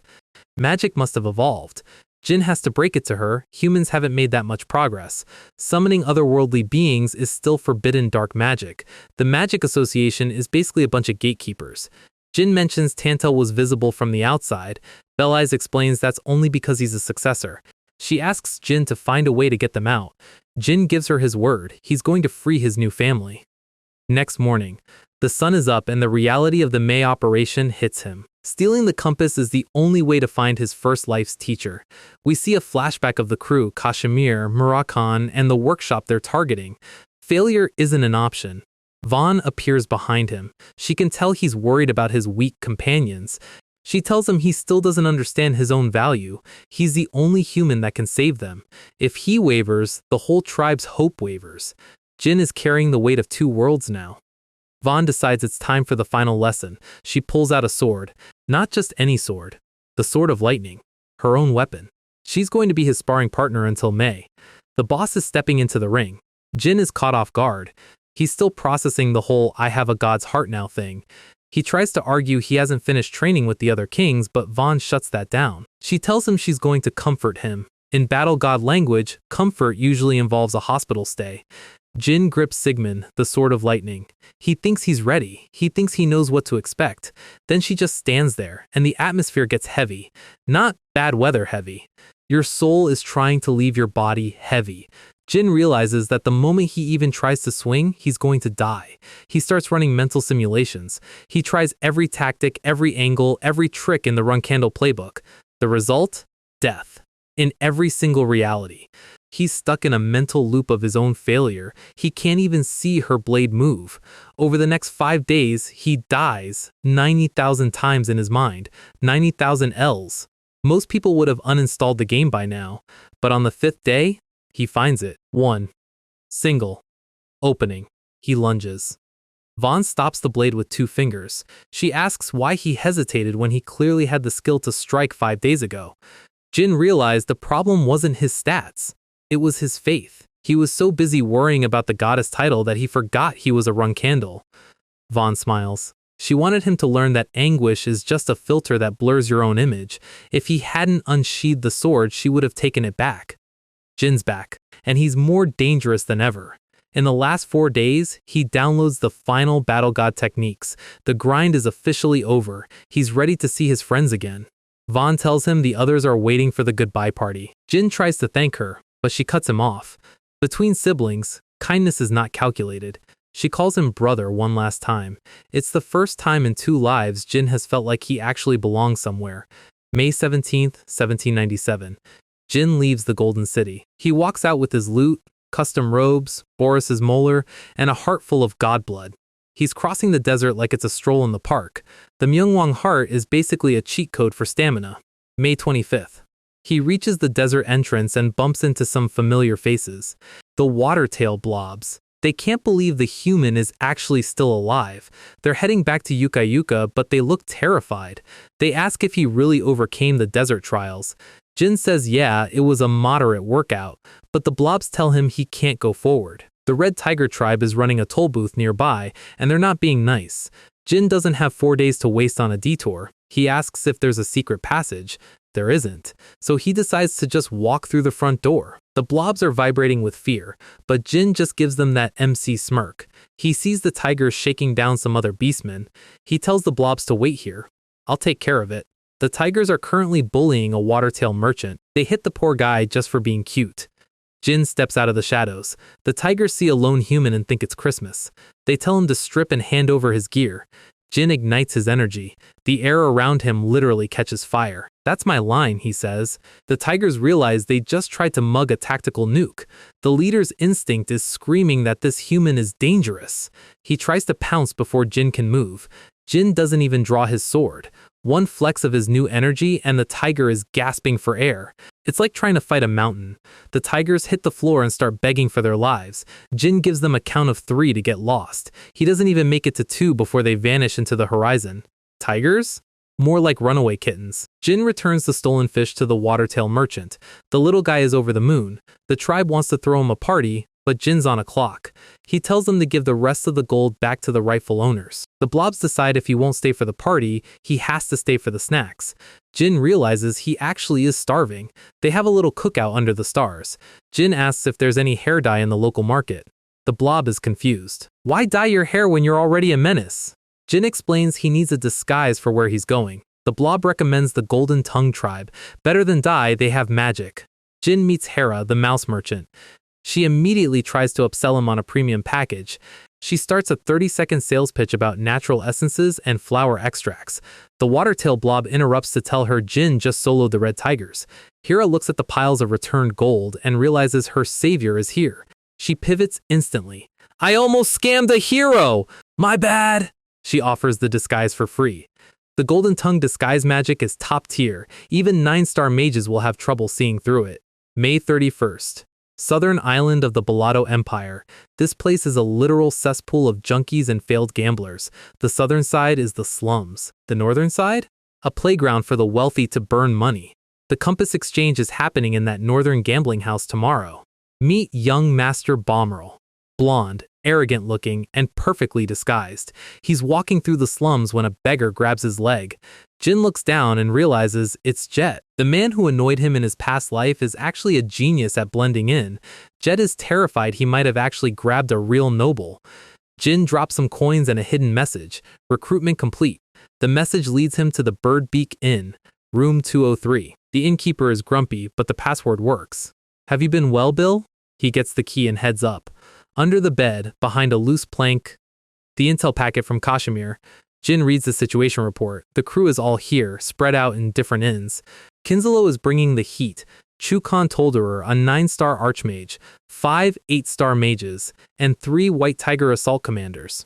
The Zipfel family manpower is still a mystery, but they'll definitely match that. The ticket to the high-stakes gambling house is in the box. The heist is set for June 1st at 10 p.m. Jin flips the letter. Ceres from the Ice Palace has joined the team.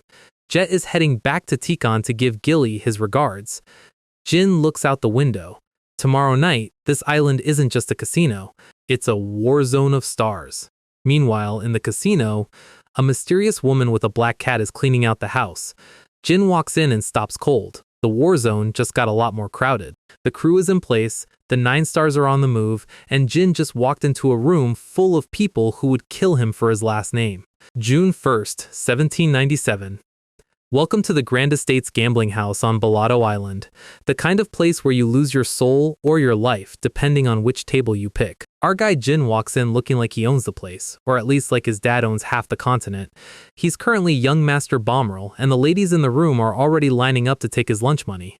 Enter Zelaya. She's one of ours, playing the role of the local high roller to perfection. She's currently holding Murakhan like he's a common house cat. If Murakhan's eyes could kill, this room would be a graveyard already. But he's staying in character. She invites our guy to the roulette table for a little fun. Jin plays it cool. He tells her he'll look around first. He's scanning the room for the people who actually matter. There they are. The Zipfels and Kinzello, disguised as addicts but radiating the kind of energy that makes the air feel heavy. Zelaya heads to the table, making sure the plan stays on track. She tells him not to be long. The clock is ticking, and the stage is set. Jin's team is everywhere. Jet has already confirmed that the Kinzalo heavy hitters are on standby, but it's the Zipfels he's worried about. They're a proud bunch, but even they're willing to play dress-up if it means securing the compass. Jin's trying to stay under the radar, but then he feels it. A predator's gaze from the shadows. Someone in this room has a very sensitive nose. Jin turns around and finds himself staring at a mountain of white fur and muscle. A white tiger beastman. This man just sensed the Myungwang energy Jin is trying so hard to suppress. Jin doesn't reach for his sword. He turns into a total fanboy. He starts gushing about how cool the guy's hair is, acting like he's never seen a beastman before.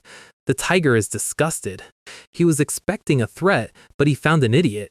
Jin apologizes for being unconsciously rude and asks why he was called. The tiger just tells him to beat it. Crisis averted through the power of acting like a scrub. Jin's eyes go cold the second the guy turns his back. He knows he has to kill every Kinzello beastman in this room if he wants to leave Bellotto alive. He heads back to the roulette table where Zelaya is winning big.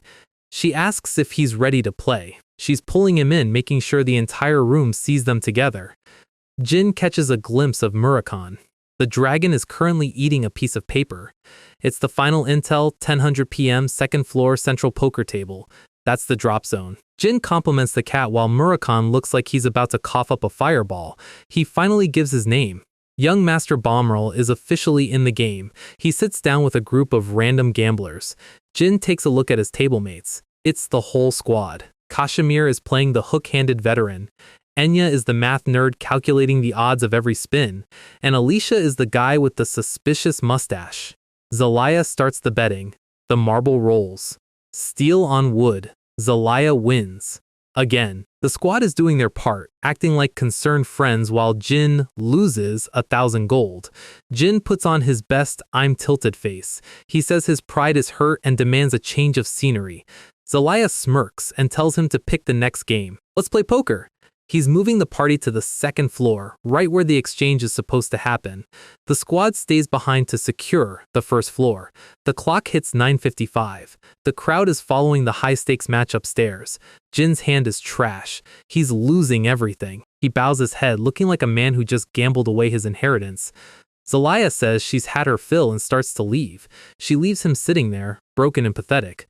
But through the gaps in his hair, Jin is watching the back room. The real players have arrived. He checks his watch. It's almost time.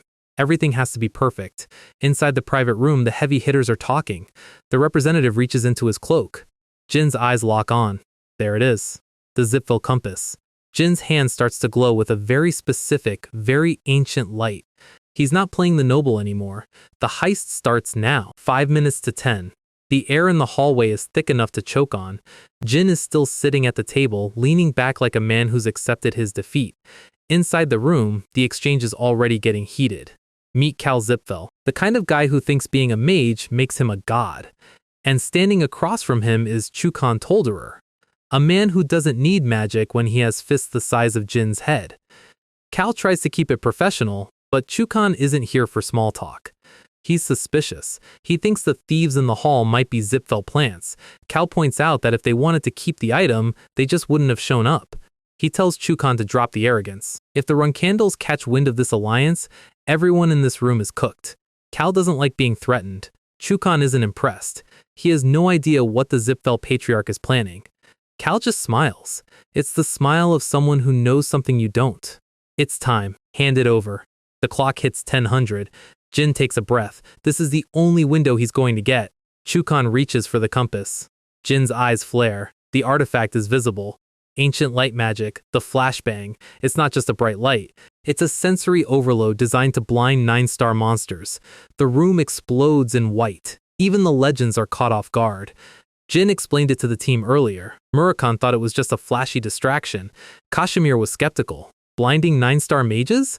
Their bodies are covered in reactive defense magic. If you touch them, you die. But they can't defend against what they can't see coming. 10 seconds. 9. Jin moves. 8. The Canzello guards are swinging at shadows. 7. Cal is screaming for his guards. 6. Jin is in the air. 5. The defense magic is active, but Jin isn't attacking the mages. 4. He's attacking the space between them. The shockwave of the light spell tears through the second floor. Zelaya looks up. She knows he's moved. 3. Jin hits the floor. The room is a mess of smoke and screaming nobles. 2. He sees the glow through the haze. 1. Got it. The compass is in his hand. He doesn't wait to celebrate. He tosses a decoy into the smoke to keep them guessing. The nobles think it's a terror attack and start a stampede. Enya and Zelaya lock eyes. Ambush! Block the entrance! They're adding to the chaos, making sure no one can coordinate a response. Zelaya starts shouting for Zipfel while cutting down anyone in her way. Kashmir is having the time of his life, smashing heads with his hook. Jin is already halfway across the room. Chukan is roaring in the smoke, realization hitting him like a truck. He almost had it, but he was too slow for a Myungwang-boosted Jin. Chukan yells that the item is gone. Jin stops. The light is fading. Their sight is coming back. He can't run anymore. Cal is accusing Chukan. Chukan is accusing Cal. Then they see it. Blue lightning is arcing through the smoke. The white tiger beastman roars a warning. He recognizes that energy. The smoke clears, and young Master Bommerl is gone. Standing there is a warrior clad in shadows and lightning, wielding the sword that once belonged to a god. Sigmund. The room goes silent. They realize they aren't dealing with a thief. They're dealing with a Runkandel. The gambling house is officially a construction site. Lightning strikes the building from the inside out, and our guy is standing in the crater like he just dropped the hardest album of 1797. The White Wolf captain is trying to hype up his squad, screaming that it's just one guy. He demands Jin's name and asks for an honorable duel. Jin doesn't say a word. He just steps forward, and the ground itself starts to crack under the weight of his aura. He tells the wolf that his instincts are actually telling him something else. They're telling him to run. The beastman freezes. He's a predator, but for the first time in his life, he feels like the prey. That's the Myungwang heart at work. It's not just power, it's a physical weight on your soul. Jin raises Sigmund. Underworld King's sword. Third sword. Judgment. The captain tries to block it with a literal hammer. Bold strategy. It does not work. The impact isn't just a hit, it's an erasure. The rest of the squad is gone before they can even scream. The beastman's mind is breaking. He's staring at a level of strength that shouldn't exist in a human. The smoke clears. Chukon Tolderer is finally regaining his vision, and he doesn't like what he sees.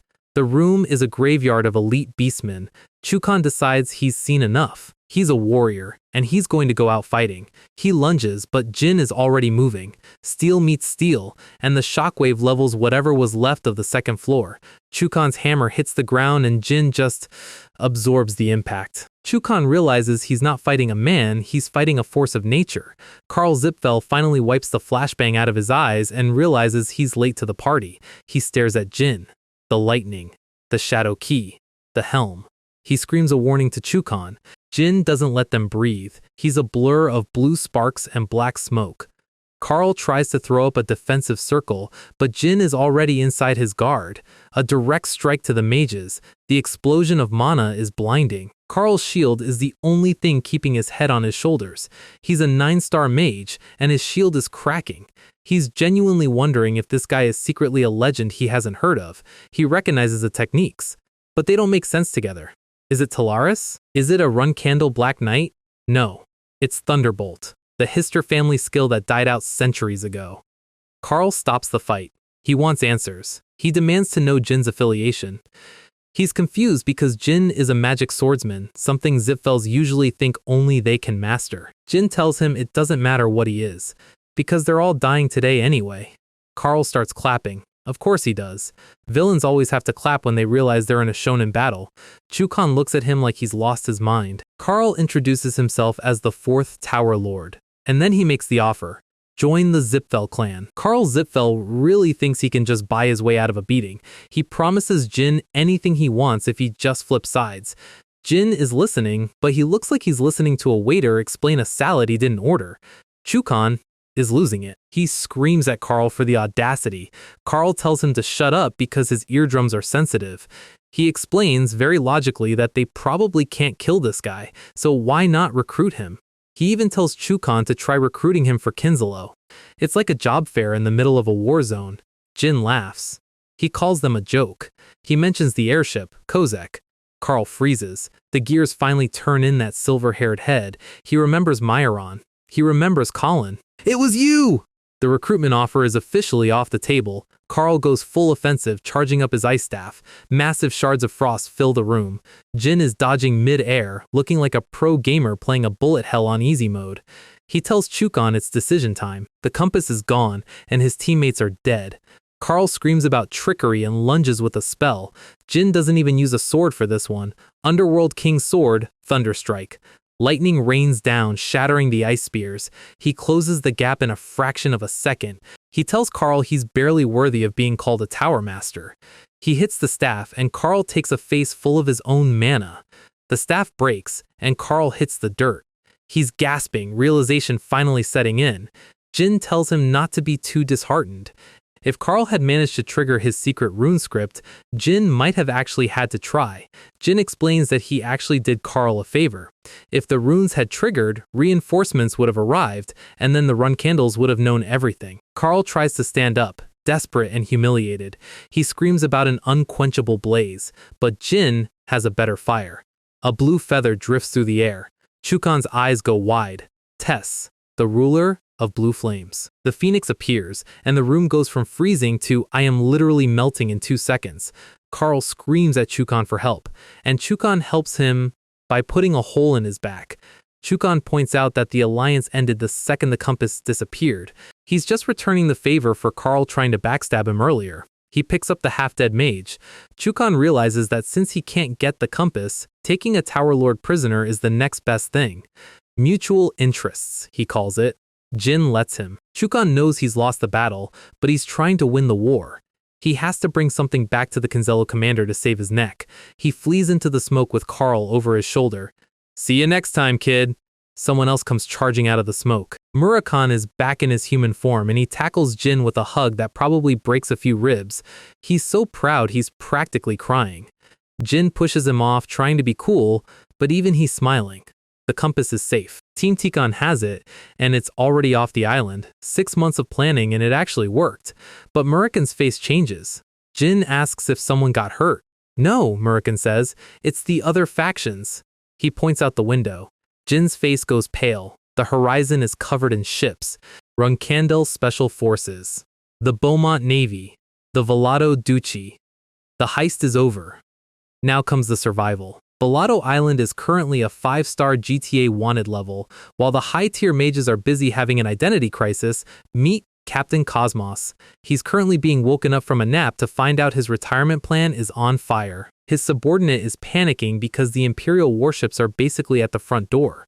Cosmos looks like a guy who just realized he forgot to clear his browser history before his mom used his computer. But he's a pirate. He's got a plan, and it probably involves a lot of property damage. Outside, the Runkandel Knights are establishing a no-fly zone. They aren't here for the gambling, they're here to secure proof of the meeting. Jin realizes the info was leaked way faster than he anticipated. He's glad Enya already dipped with the compass, but now he and Murikan are the only ones left in the splash zone. The local pirates are trying to fight back, which is cute. They think they can take on Runkandel Guardian Knights. Jin's team regroups in the shadows. The squad is all here, but the vibe is we are definitely going to jail. Jin suggests moving to the opposite port before the ships surround the island. The plan sounds great for about 5 seconds until the Navy starts carpet bombing every boat in the harbor. They aren't trying to capture ships anymore. They're making sure nobody leaves the rock alive. Murikan is losing his mind. Every escape route is being deleted in real time. Alicia points out that getting to the other side of the island will take 30 minutes they don't have. Murikan offers to just transform and fly them out. Jin shuts that down immediately. Revealing a shadow dragon right now is essentially putting a kill me sign on his back for the rest of his life. But Murikan doesn't have a choice. It's transform or die. Kashmir stops him. He tells the microbe to look at the sky. The Great Link Barrier. It's a hexagonal ceiling of pure energy designed specifically to swat dragons out of the air. If Murikan tries to fly through that, they're going to get hit by 1,000 red lasers before they clear the treetops. Jin's tactical brain is hitting a wall. Shit is right. Then he spots the pirates from earlier. They're abandoning their posts and heading toward a random well in the middle of the city. Jin's gut tells him these guys know something the Navy doesn't. He watches them disappear underground. The squad follows them down the well like a very depressed version of Alice in Wonderland. Splash! They find a massive underground tunnel system. It's dark, it's damp, and it smells like wet dog in desperation. They reach the end and find a hidden dock packed with hundreds of pirates. The pirates are confused. They weren't expecting company. Jin and the squad walk in like they're here to audit the place. The pirates immediately reach for their swords. Standard greeting procedure. But Captain Cosmos stops them. He hears Jin's voice and his PTSD kicks in instantly. Jin Gray! Yayo, you bastard! Jin plays dumb. Jin Gray? Never heard of him. Sounds like a handsome guy though. Cosmos isn't buying it. He remembers the voice of the guy who put him in life-altering debt. Flashback to the tournament where Jin essentially bankrupted the guy. Cosmos explains that Veridon Zipfel's betting habits are the reason he's currently living in a sewer. Jin stops laughing. He knows he has to turn this hater into an ally. He drops the act. Listen, Cosmos. You know what's happening upstairs. The island is a tomb. The fleet is destroying everything. Cosmos yells that he'll never help the guy who ruined his life. Jin doesn't argue. He just uses a bit of Shadow Key to remind the room who's boss. The pirates go into chibi mode real fast. Jin leans in. He offers a deal. If Cosmos helps them escape, Jin will personally pay off every cent of his debt and then some. Cosmos is skeptical. Why would he trust a guy who just robbed him a year ago? Jin drops the bomb. Because I'm not Paul Mick. I'm Jin Runkandel. The name hits like a thunderbolt.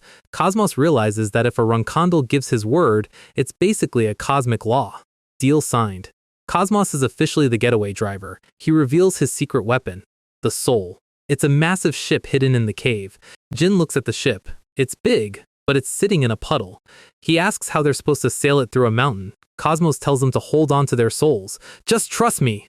The pirates start lighting fuses. Murikan looks at the sheer amount of gunpowder they're using and realizes this is going to be a very loud exit. Behold, the Order No. 7.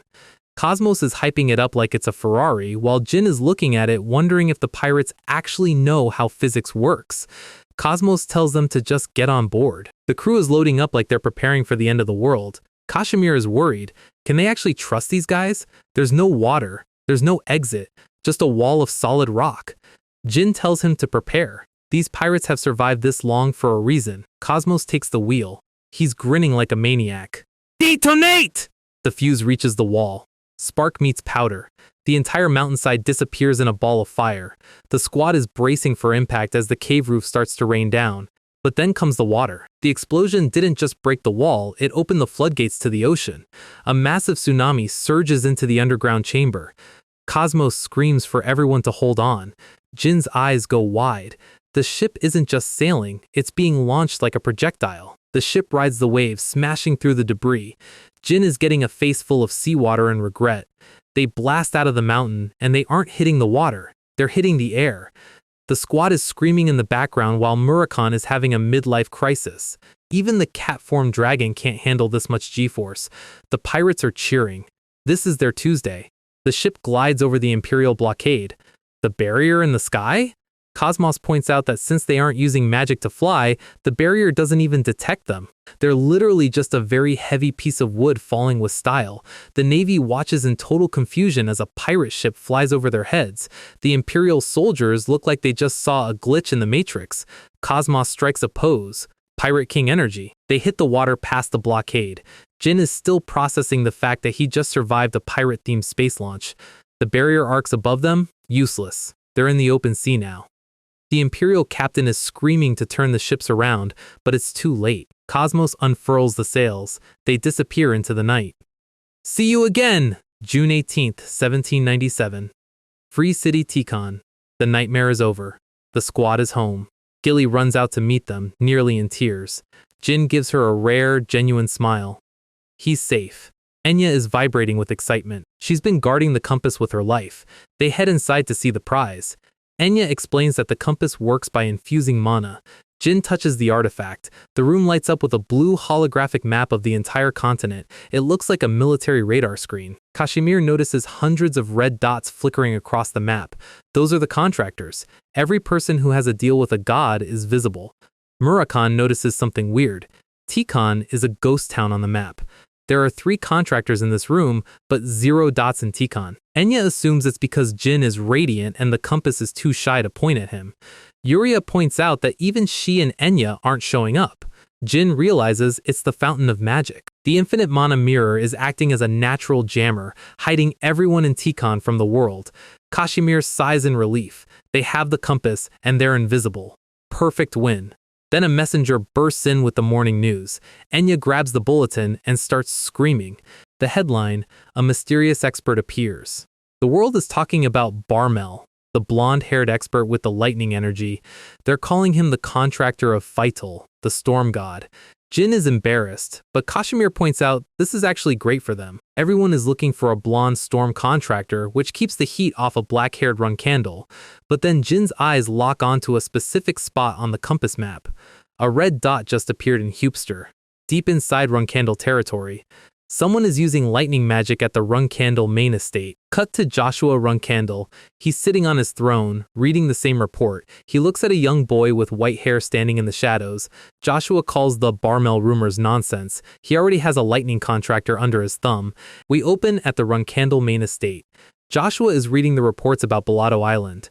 A black helmet and lightning. He looks like he's trying to do math in his head, but he's failing.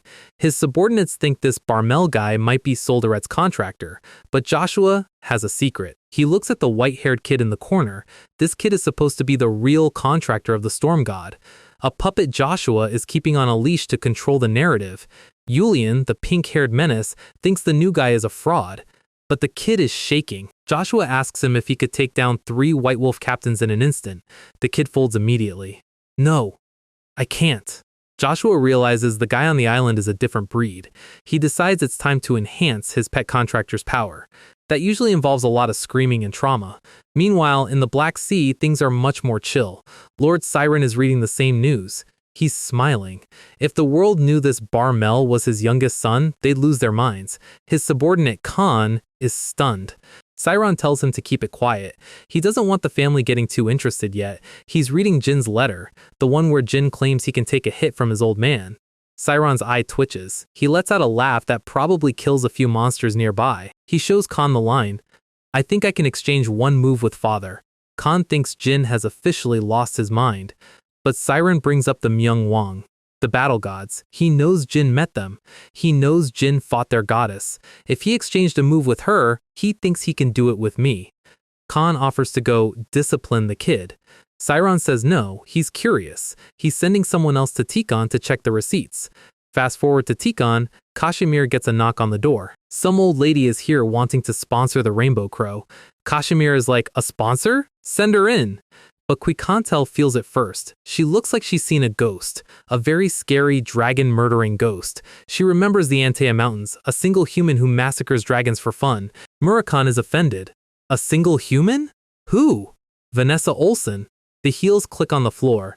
She walks in and the vibe in the room drops to absolute zero. Kashmir tries to be polite. He introduces himself and his wife. Vanessa smiles. It's the kind of smile a shark gives a surfboard. Kashmir is sweating bullets. Quikantel is practically vibrating. She's alive. The terror of the mountains is in their living room. Murakhan thinks they should fight. He wants to test his strength, completely forgetting he's currently a Catman hybrid. Quikantel tells him to sit down. He wouldn't last 10 seconds. Jin walks in. He sees the room is in a panic. He realizes this isn't a random sponsor. This is a test. Father sent her. The butler tells Jin that Vanessa is waiting in the garden. Jin finds her eating a tart, literally just vibing with some grapes and walnuts. She thanks Kashmir for the snacks. She acts like a nice auntie visiting for the holidays. Then she asks for a moment alone with Jin. Kashmir dips so fast he leaves a cartoon silhouette in the air. The act drops. Sairon sent her. Jin asks why he's never heard of her. She says the world is big, and there are many people Sairon trusts with his back. She puts down the teacup. The dragons call you a terror, don't they? She scoffs. She prefers her other title. The Black Knight. A Black Knight is a ghost. They erase their name and existence to serve the Runkandel family from the shadows. Jin drops to one knee. The reserve flag bearer greets the family's great sword. Vanessa likes his manners. Then she tells him to get his weapon. She's taking him to an island. I'm going to punish you there. Cut to a deserted island at sunset. The waves are crashing. Jin draws his sword. Is the punishment a duel? That's the plan. Do you know what your sin was? Jin says he doesn't. She asks if he really thinks he can strike his father once. Jin realizes Kashmir's report to Siren was a bit too detailed. The rule is simple. Show me your strength. Take responsibility for your words. Jin locks in. He needs to prove he's not just a loudmouth. He asks if he has to defeat her. Vanessa actually laughs. I don't think that's possible. The condition, if Jin can touch her or even just her clothes with his sword, she'll acknowledge him. One touch. Against a former Black Knight. Jin lunges. She dodges like he's moving in slow motion. He's a blur of blue lightning, but she's already behind him. She deflects a Myungwang strike with a flick of her wrist. She's commenting on his technique like a teacher grading a quiz. Lightning that controls the soul, pure-blooded Runkandel power. She sees through his illusions. Jin unloads his shadow key. She smiles. He knows how to fight. But knowing how isn't enough. Jin uses light magic, something she's never seen before. It creates a flash, and he goes for the neck. She admits he could eat 9-star knights for breakfast. But she's not a 9-star knight. She's the reason dragons check under their beds. She parries and hits him with a physical force that sends him flying. Jin slams into the sand. He's coughing up blood. She compares him to Luna at the same age. Jin asks if Luna could strike Sairon at 17. Vanessa says no. Luna couldn't do it until she was 18. Jin realizes if he fails here, Sairon might actually take an arm. The stakes are literally get good or get disabled. Vanessa draws her sword for real. Show me your trump card. Jin stands up. He's not scared. Battle God technique. 4 swords. He stabs Sigmund into the ground. Erosion. I have a lot to show you. Jin's final move is live, and the island is about to experience why he's called the most talented Runkandel in history. The ground is screaming. Jin is dumping enough lightning energy into the sand to power a city for a month. Vanessa looks at the glowing spikes and isn't impressed. Not yet. She calls it a cheap magician's trick. She steps over the energy like it's a puddle she doesn't want to ruin her shoes in. She's bored. She expected more from the kid who ruled the world 5,000 years ago. Then the first bolt actually hits. She smiles. Okay, maybe it isn't just a trick. Jin moves. He's a blur of blue and black. The lightning spikes aren't meant to kill her. They are meant to limit where she can put her feet. The math is simple. Fewer places to stand means an easier target to hit. The island lit up like a flashbang. Then Tess shows up. Jin thinks he has her. He thinks he's found the opening. Vanessa just laughs. She calls him by his fake name, Tesla, and admits she's actually having fun. She doesn't dodge. She tanks the entire area of effect blast like it's a light breeze. The blue flames of the phoenix wash over her, and she just stands there, parting the fire with her bare hand. Jin is already in the air. He knows the bird wasn't going to finish her. Vanessa realizes the phoenix was just a screen. A very expensive, very loud screen. Heroic seat number 1. Soul Slash. The impact doesn't just make a sound, it erases the sound of the ocean. Vanessa's sword, a blade that has probably tasted dragon blood, shatters into 1,000 pieces of scrap metal. The shockwave clears the sky. Jin hits the ground hard. He's cooked. He spent every drop of mana and aura he had in the tank. Vanessa stands there with a broken hilt and a fresh cut on her cheek. She was supposed to punish him if he failed. Instead, she looks at the blood on her fingers and decides he's earned a reward. Fast forward to later that night, they are drinking out of barrels. Not cups, barrels. Jin plays it humble, but he's definitely feeling himself.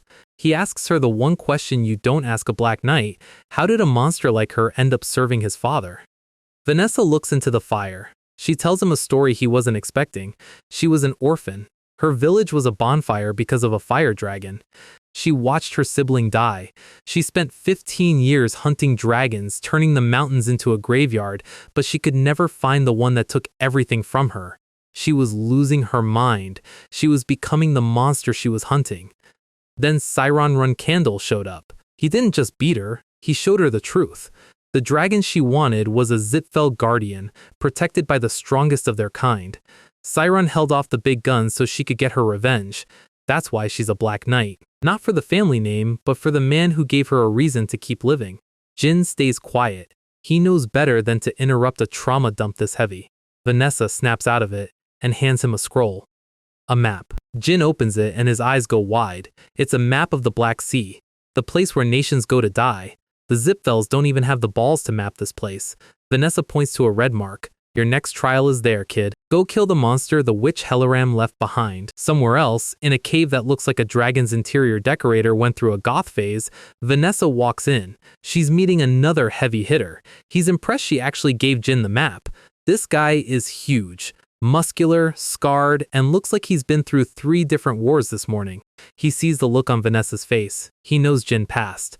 Vanessa pours herself a drink. She's smiling. The big guy asks if she's really ready to put her hopes on another Runkandle. The room goes quiet when they mention the name they both tried to forget. Luna. All the Black Knights, the strongest ghosts in the Empire, once believed Luna was the one, the matriarch who would change everything. But she stepped away. She chose a different path, and it left a hole in the family that hasn't been filled. Vanessa says she's going to watch Jin's back. She knows Joshua is already moving. He's watching Jin like a hawk.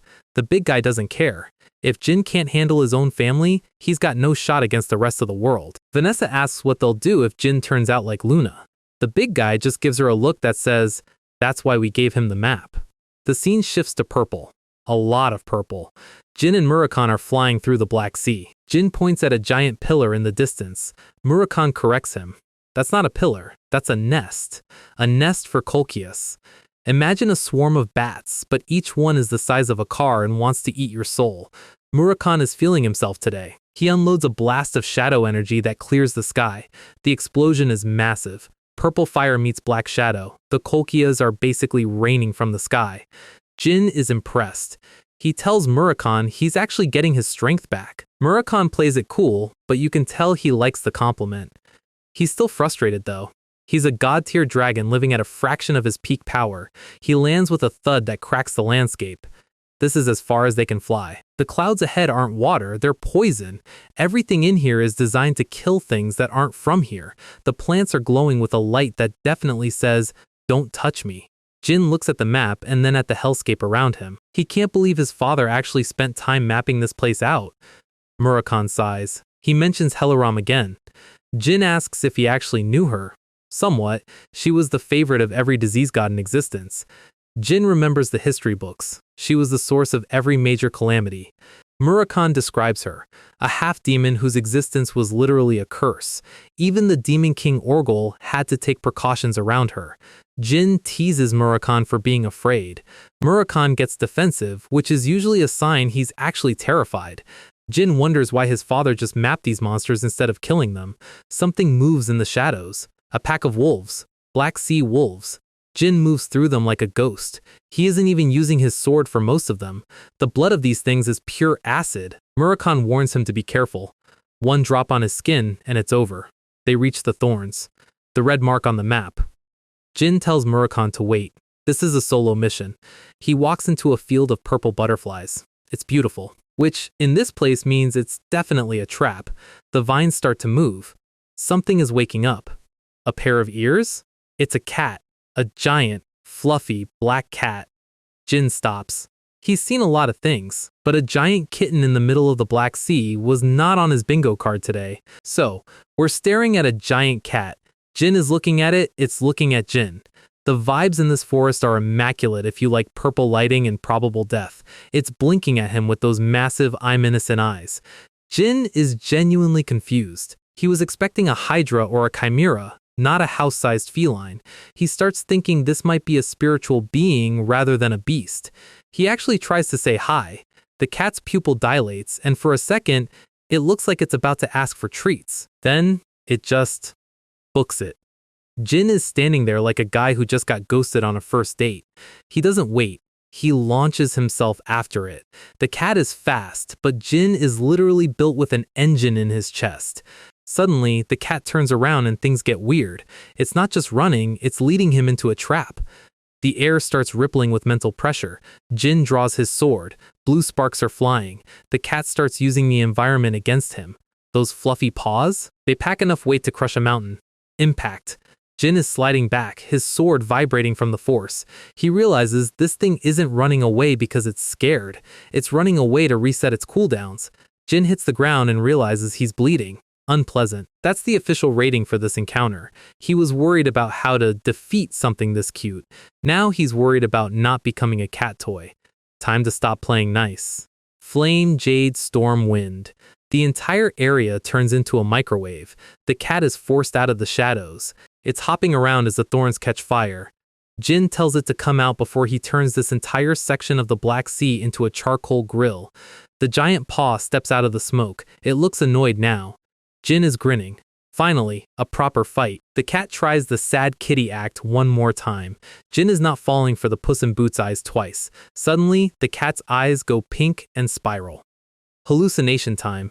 Jin sees Joshua. The brother he hates most is suddenly right there, laughing at him.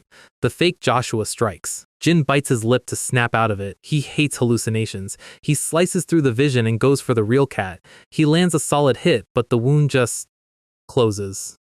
Regeneration. Advanced Beast Tribe level. Jin charges his lightning. He wants to end it in one shot before it can heal. The cat swipes back. Electricity meets fur. The sound is deafening. The cat is actually meowing in frustration. It gets zapped so hard its skeleton shows up like a Looney Tunes character. Jin doesn't stop. He switches to Shadow Key. Shadow Sword. Soul Slash. He literally cuts the cat in half. He tells it to rest in peace.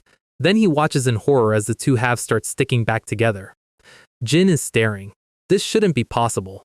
His father told him to defeat a being that literally cannot die. Jin is having a why is my life like this moment. His sword is down. He's thinking. Even the kings of the Black Sea don't regenerate like this. It's too perfect. Too fast.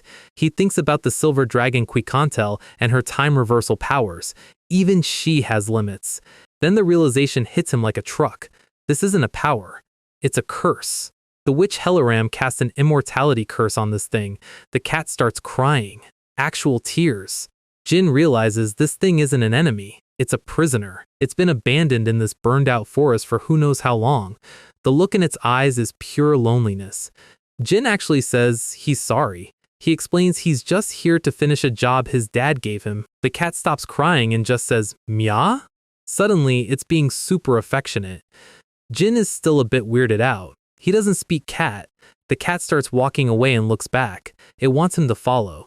They reach a hidden spot that looks like an oasis. And there it is. A bottle of liquor. The king's liquor. Jin realizes this was the reward all along. It was brewed by descendants of the Fae. You drink it, and you get a mental download of whatever the maker wanted to tell you. Jin takes a swig. The vision starts. He sees a beautiful woman with white hair. It's a message for Luna.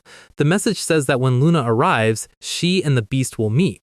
Jin realizes his father brewed this specifically for his sister. He looks at the cat and asks if it wants a sip.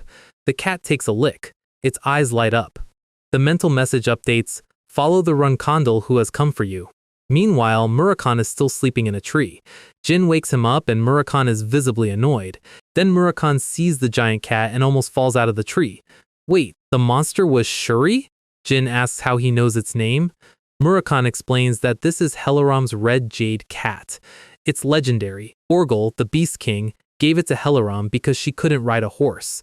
Jin asks why it's called a red jade cat. Murakhan is struggling because the cat is currently trying to eat him. "Let go, you brat!" The cat makes a face like it's about to cough up a hairball. It starts gagging. It spits out a glowing red marble, the red jade. Murakhan tells Jin to put his mana into it. The light is intense. Red energy is swirling everywhere. Now that he owns the jade, he can summon the cat whenever he wants. He tries it, and the cat appears in a burst of red smoke. Jin notices something weird. It's smaller. Murakhan explains that the cat's size depends on its master. Now it's just a normal-sized, very cute, very immortal cat. Jin welcomes it to the family. "Your name is Shuri Runkandal now." We cut to a stormy island. Bluebird Archipelago. A hand is in shackles. The white-haired boy. He looks like he's been through hell. Joshua is standing there watching the lightning strike. A massive bolt of lightning hits the temple. The kid is screaming. His eyes are glowing. Joshua smiles. The fake contractor is almost ready. We start with a look at the man of the hour. Joshua Runkandal is smiling. Usually when this man smiles, someone is about to have a very bad day. Back at the Tikan mansion, Jin is doing a little show and tell. He pulls out the red jade and the room starts glowing like a rave.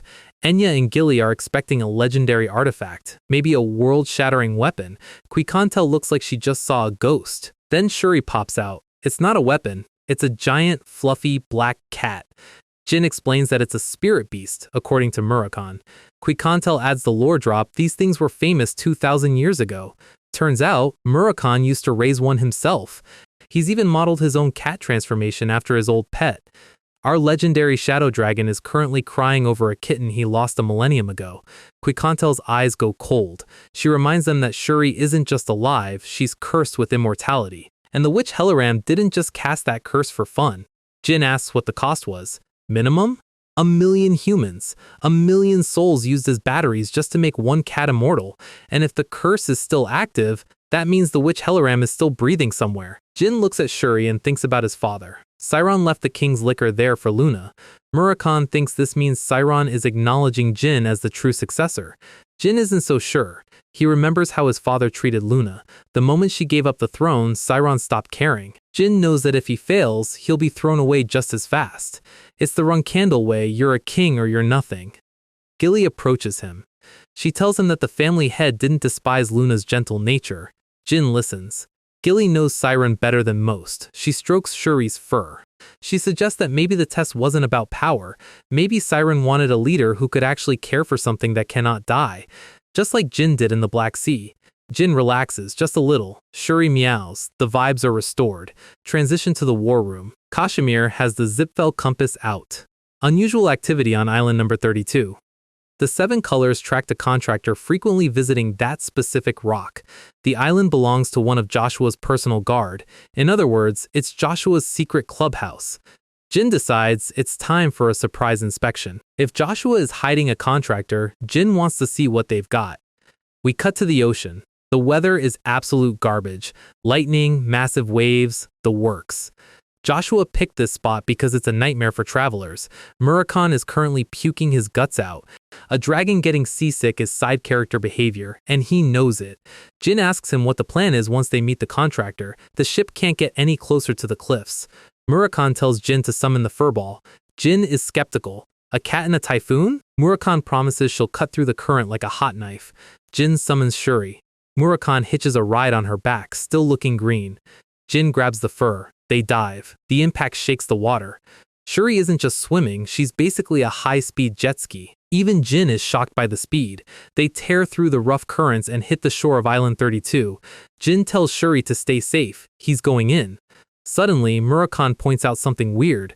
Sigmund is vibrating in its sheath. A pattern is glowing on the blade. Murakhan hasn't seen this since the days of the battle gods. Sigmund isn't just buzzing, it's resonating. A beam of light shoots up from the center of the island. Jin's eyes narrow. Something is over there, and his sword knows exactly what it is. The resonance is getting stronger. Sigmund is practically pulling Jin toward the light. They push through the jungle and find it. A clearing, and a massive ancient structure. Murakhan recognizes it instantly. It's a grave of God. Specifically, the final resting place of Grom, the god of thunder. Grom. That name is going to be important. Lore time, Sigmund is called the lightning sword because it contains Grom's energy. But Sigmund didn't inherit that power. Sigmund killed Grom and ate it. Murakhan is genuinely impressed that a Myungwon grave is out here in the middle of nowhere. Jin wonders why Joshua would hide a contractor at a literal crime scene for gods. Ambush. A bolt of lightning drops from the sky. The impact turns the ground into glass. Jin and Murakhan dodge, but the follow-up is already coming. Poison arrows. Wind magic. This is a coordinated strike. Jin recognizes the style. They are Tymoon Marius's bloodhounds. Joshua took them in after Tymoon died, and with them is Julian, the white-haired boy with Grom's lightning. Julian isn't Grom's contractor though. He's the contractor of Fatel, the wind god.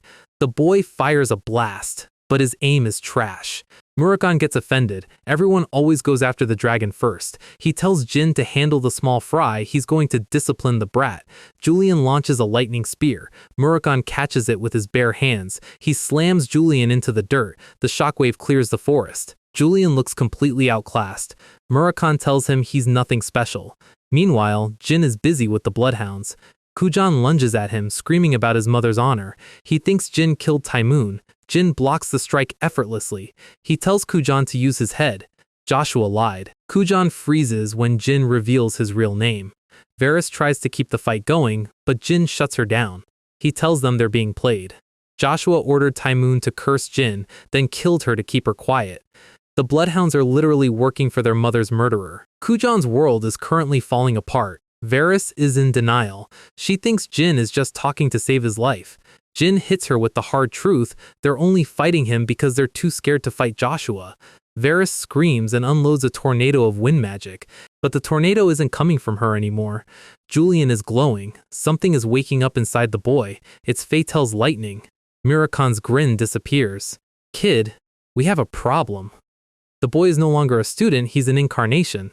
It's exactly what happened with the Saintess back in the opening chapters. A beam of divine energy connects Julian to the sky. Grom's thoughts start flooding Jin's mind through Sigmund. Fatel! My brother whom I wish to kill! How dare you descend upon my grave? Jin realizes the gods have beef.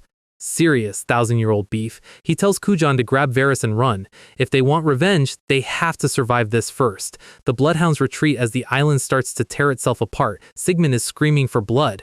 Murakhan asks Jin if he's going berserk too. Jin says it's not him, it's the sword.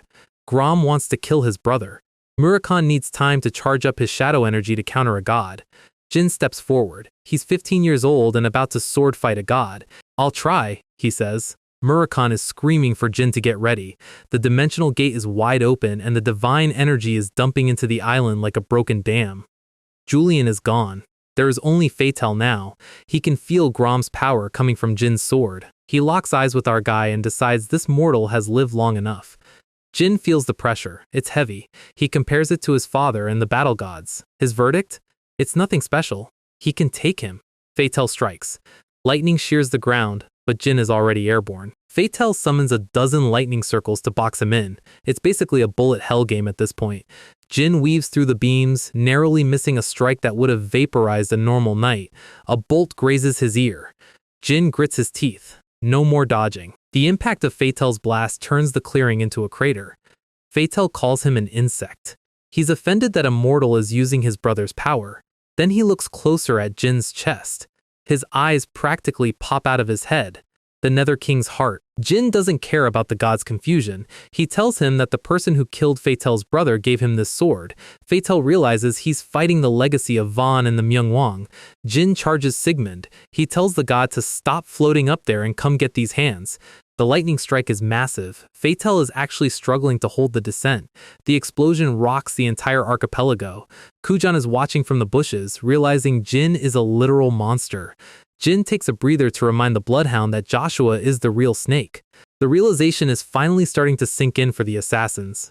Back to the fight. Fatal is screaming for Jin to die. Jin's aura is going berserk. He thinks he can win this without Murakhan. A pillars of golden light meet blue lightning. Fatal is losing his composure. He's getting cocky because he's immortal. He unloads another wave of divine pressure. He calls Jin a worm one more time for good measure. Then, blue feathers start falling from the sky. Tess has arrived. The blue phoenix looks at the wind god like he's a snack. Tess tells the cowardly god to be gone. The fire from the phoenix washes over Fatal, turning his divine lightning into steam. Jin is standing in the middle of the flames, completely untouched. Tess in the fire realm can wipe out gods with a breath. Fatal is actually trembling. Jin reminds him that he's still inhabiting a human body, and that body has limits. Fatal admits Jin is an impressive insect. He charges up one last time. He thinks his immortality will save him. He thinks tearing him apart won't kill him. Jin realizes this is just like the Shuri situation. Fatal invites him to keep attacking. The sky turns dark. The shadows start creeping in. Jin is standing ready. He calls out the immortality BS. A massive shadow hand reaches from the ground. Jin asks him if he really wants to talk about immortality in front of his brother's grave. Murakhan finally makes his move. The shadow dragon is back in the game. Fatal is screaming about the audacity. He calls Murakhan a lowly creation of Saldaret. Then, the shadow hits him. Fatal can't understand why his god powers aren't working. He's being suppressed by a force that shouldn't exist in a mortal realm. Murakhan tells him he's embarrassing himself. He promises to teach the god what it means to be attacked by the shadows. Fatal is panicking. The shadow tendrils are wrapping around him like a straitjacket. Slam! Murakhan isn't just hitting him, he's erasing him. Fatal screams, "What?" for the 10th time this chapter. The shadow blade comes down. Fatal is begging for it to stop. Murakhan calls him a cockroach. Fatal tries to swear on the name of the wind. Murakhan just looks at him with pity. The god is begging a lowly creation for his life. The light in Fatal's eyes flickers. One final scream. Jin asks if he's dead. Murakhan says a god doesn't die that easily. But the descent is over. The cycle of pain for Julian finally breaks. Fatal's consciousness is kicked back to the divine realm. Julian collapses. He's just a normal kid again. The clouds clear. The island is quiet for the first time in hours. The storm is gone. Julian is smoking, but he's alive. Murakhan is panting. He complains about his back. Being a dragon is hard work. Jin checks on Julian. He's breathing. Jin starts looking for Kujan and Varys. Suddenly, Murakhan just drops. He gives a thumbs up and says he's fine. Jin tells him he looks like crap. Murakhan snaps at him and decides to take a nap right there. Jin summons Shuri to watch over the dragon. Shuri starts licking Murakhan's face. It's adorable and annoying. Jin heads off to find the assassins. He reaches the cliffside. He notices something in the water. A boat. A very small boat. Shuri hisses. The cat is on high alert. A voice comes from the shadows. "I don't have a habit of killing lowly familiars." Jin spins around. He asks what brings his brother all the way out here. Joshua Runkandel is standing there like he's at a garden party. He looks at the unconscious Julian. Jin realizes Joshua came alone. Joshua says it's good to see him. Jin tells him to drop the act. They both know the truth. He knows every shitty thing Joshua has done. Joshua smiles. He thinks Jin's anger is inappropriate. He mentions the message Jin left at Kiddard Hall's facility. "You won't die a pleasant death." Jin's aura explodes. He tells Joshua he should have killed him the day he cursed him. The shadow key is swirling around his blade. Joshua just keeps smiling. "So, Joshua is finally on the scene, and he's already yapping about how shadow energy should have been his. Jin, who has zero patience left for his brother's fanfiction, tells him to come and take it if he's so bad. He mocks Joshua for showing up alone, asking where his babysitter nights are, since we all know he can't do anything by himself. Joshua tries to act cool, drawing a blade that looks way too expensive for someone with no personality. It's the Silverblade Sran. This thing isn't just a sword, it's a high-tier artifact. Joshua moves fast, the air screaming as he swings, and Jin barely manages to pivot out of the way. The impact turns the ground into gravel. Steel meets steel, sparks flying everywhere, and Joshua drops the most villain monologue line ever, "I use tricks because I'm weak." Except he's currently swinging with enough force to level a building. Jin is feeling every bit of that flag-bearer power. Joshua is glowing now, his eyes turning into red beacons of, "I'm about to do something annoying." He starts lecturing Jin about the world he hasn't seen yet. Typical big brother behavior, trying to act like he knows the meta when he's just playing on easy mode. He launches a massive overhead strike, asking why Jin thinks their father hasn't disposed of him yet. Jin realizes he can't dodge this one. He has to take it head on. Joshua claims he's the most wary person in the family, and the two powers collide in a massive shockwave of white and blue. A pillar of light erupts from the center of the island. When the smoke clears, the crater is massive. Jin is standing there, bleeding and breathing hard. He's finally realizing that Joshua isn't just a political fraud, the guy actually has hands. Joshua just smiles, looking like he hasn't even broken a sweat. He looks over at the giant cat Shuri, and Jin tells her to stay back and protect Murakon. Joshua laughs, calling it a tearjerker of a scene. He says he wouldn't use a defenseless dragon as a hostage, not because he has honor, but because he thinks Jin is too weak to be worth the effort. Jin catches a specific look in Joshua's eyes. He realizes the only reason he's still breathing is that Joshua needs the contract alive. He knows the secret, the one Zipfel and Kinzalo used to move a god's contract to a new host. Joshua confirms it. He's going to break Jin's legs and keep him as a battery. Jin just stares him down. He's got one card left and he's about to play it. He raises his sword, shadow energy swirling like a hurricane around the blade. "Reinforcements are on the way," he says. Joshua's eyes narrow. He thinks Jin is bluffing. He charges in to end the conversation, launching a wave of aura that should have cut Jin in half. But the shadow energy doesn't clash with it. It just eats it. Joshua freezes. His entire attack just vanished into a black hole. Jin drops the name of the technique, Shadow Blade Special Form. Black Light Call. A massive divine gate opens in the sky, and a silhouette that makes Joshua look like a toddler starts to emerge. Joshua can't believe it. Jin just used a sword technique to cast a summoning spell. The sky turns into a field of starlight. Jin smiles. He wasn't sure who would answer the phone, but he's very happy with the result. "Sorry for calling you out so suddenly," Jin says, looking up. Garmund, the literal battle god legend, steps out of the light. The sheer pressure of his presence makes the island shake. He asks what Jin needs help with. Jin points his sword straight at Joshua. "Killing.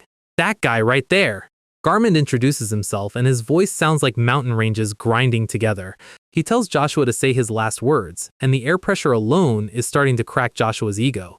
Joshua tries to act tough, calling Garmund a ghost from 5,000 years ago. Garmund just laughs. He's seen a lot of warriors in 5 millennia, and he tells Joshua he acts like a warrior, but he clearly isn't one. The battle god moves, and the speed is nonsensical for someone that big.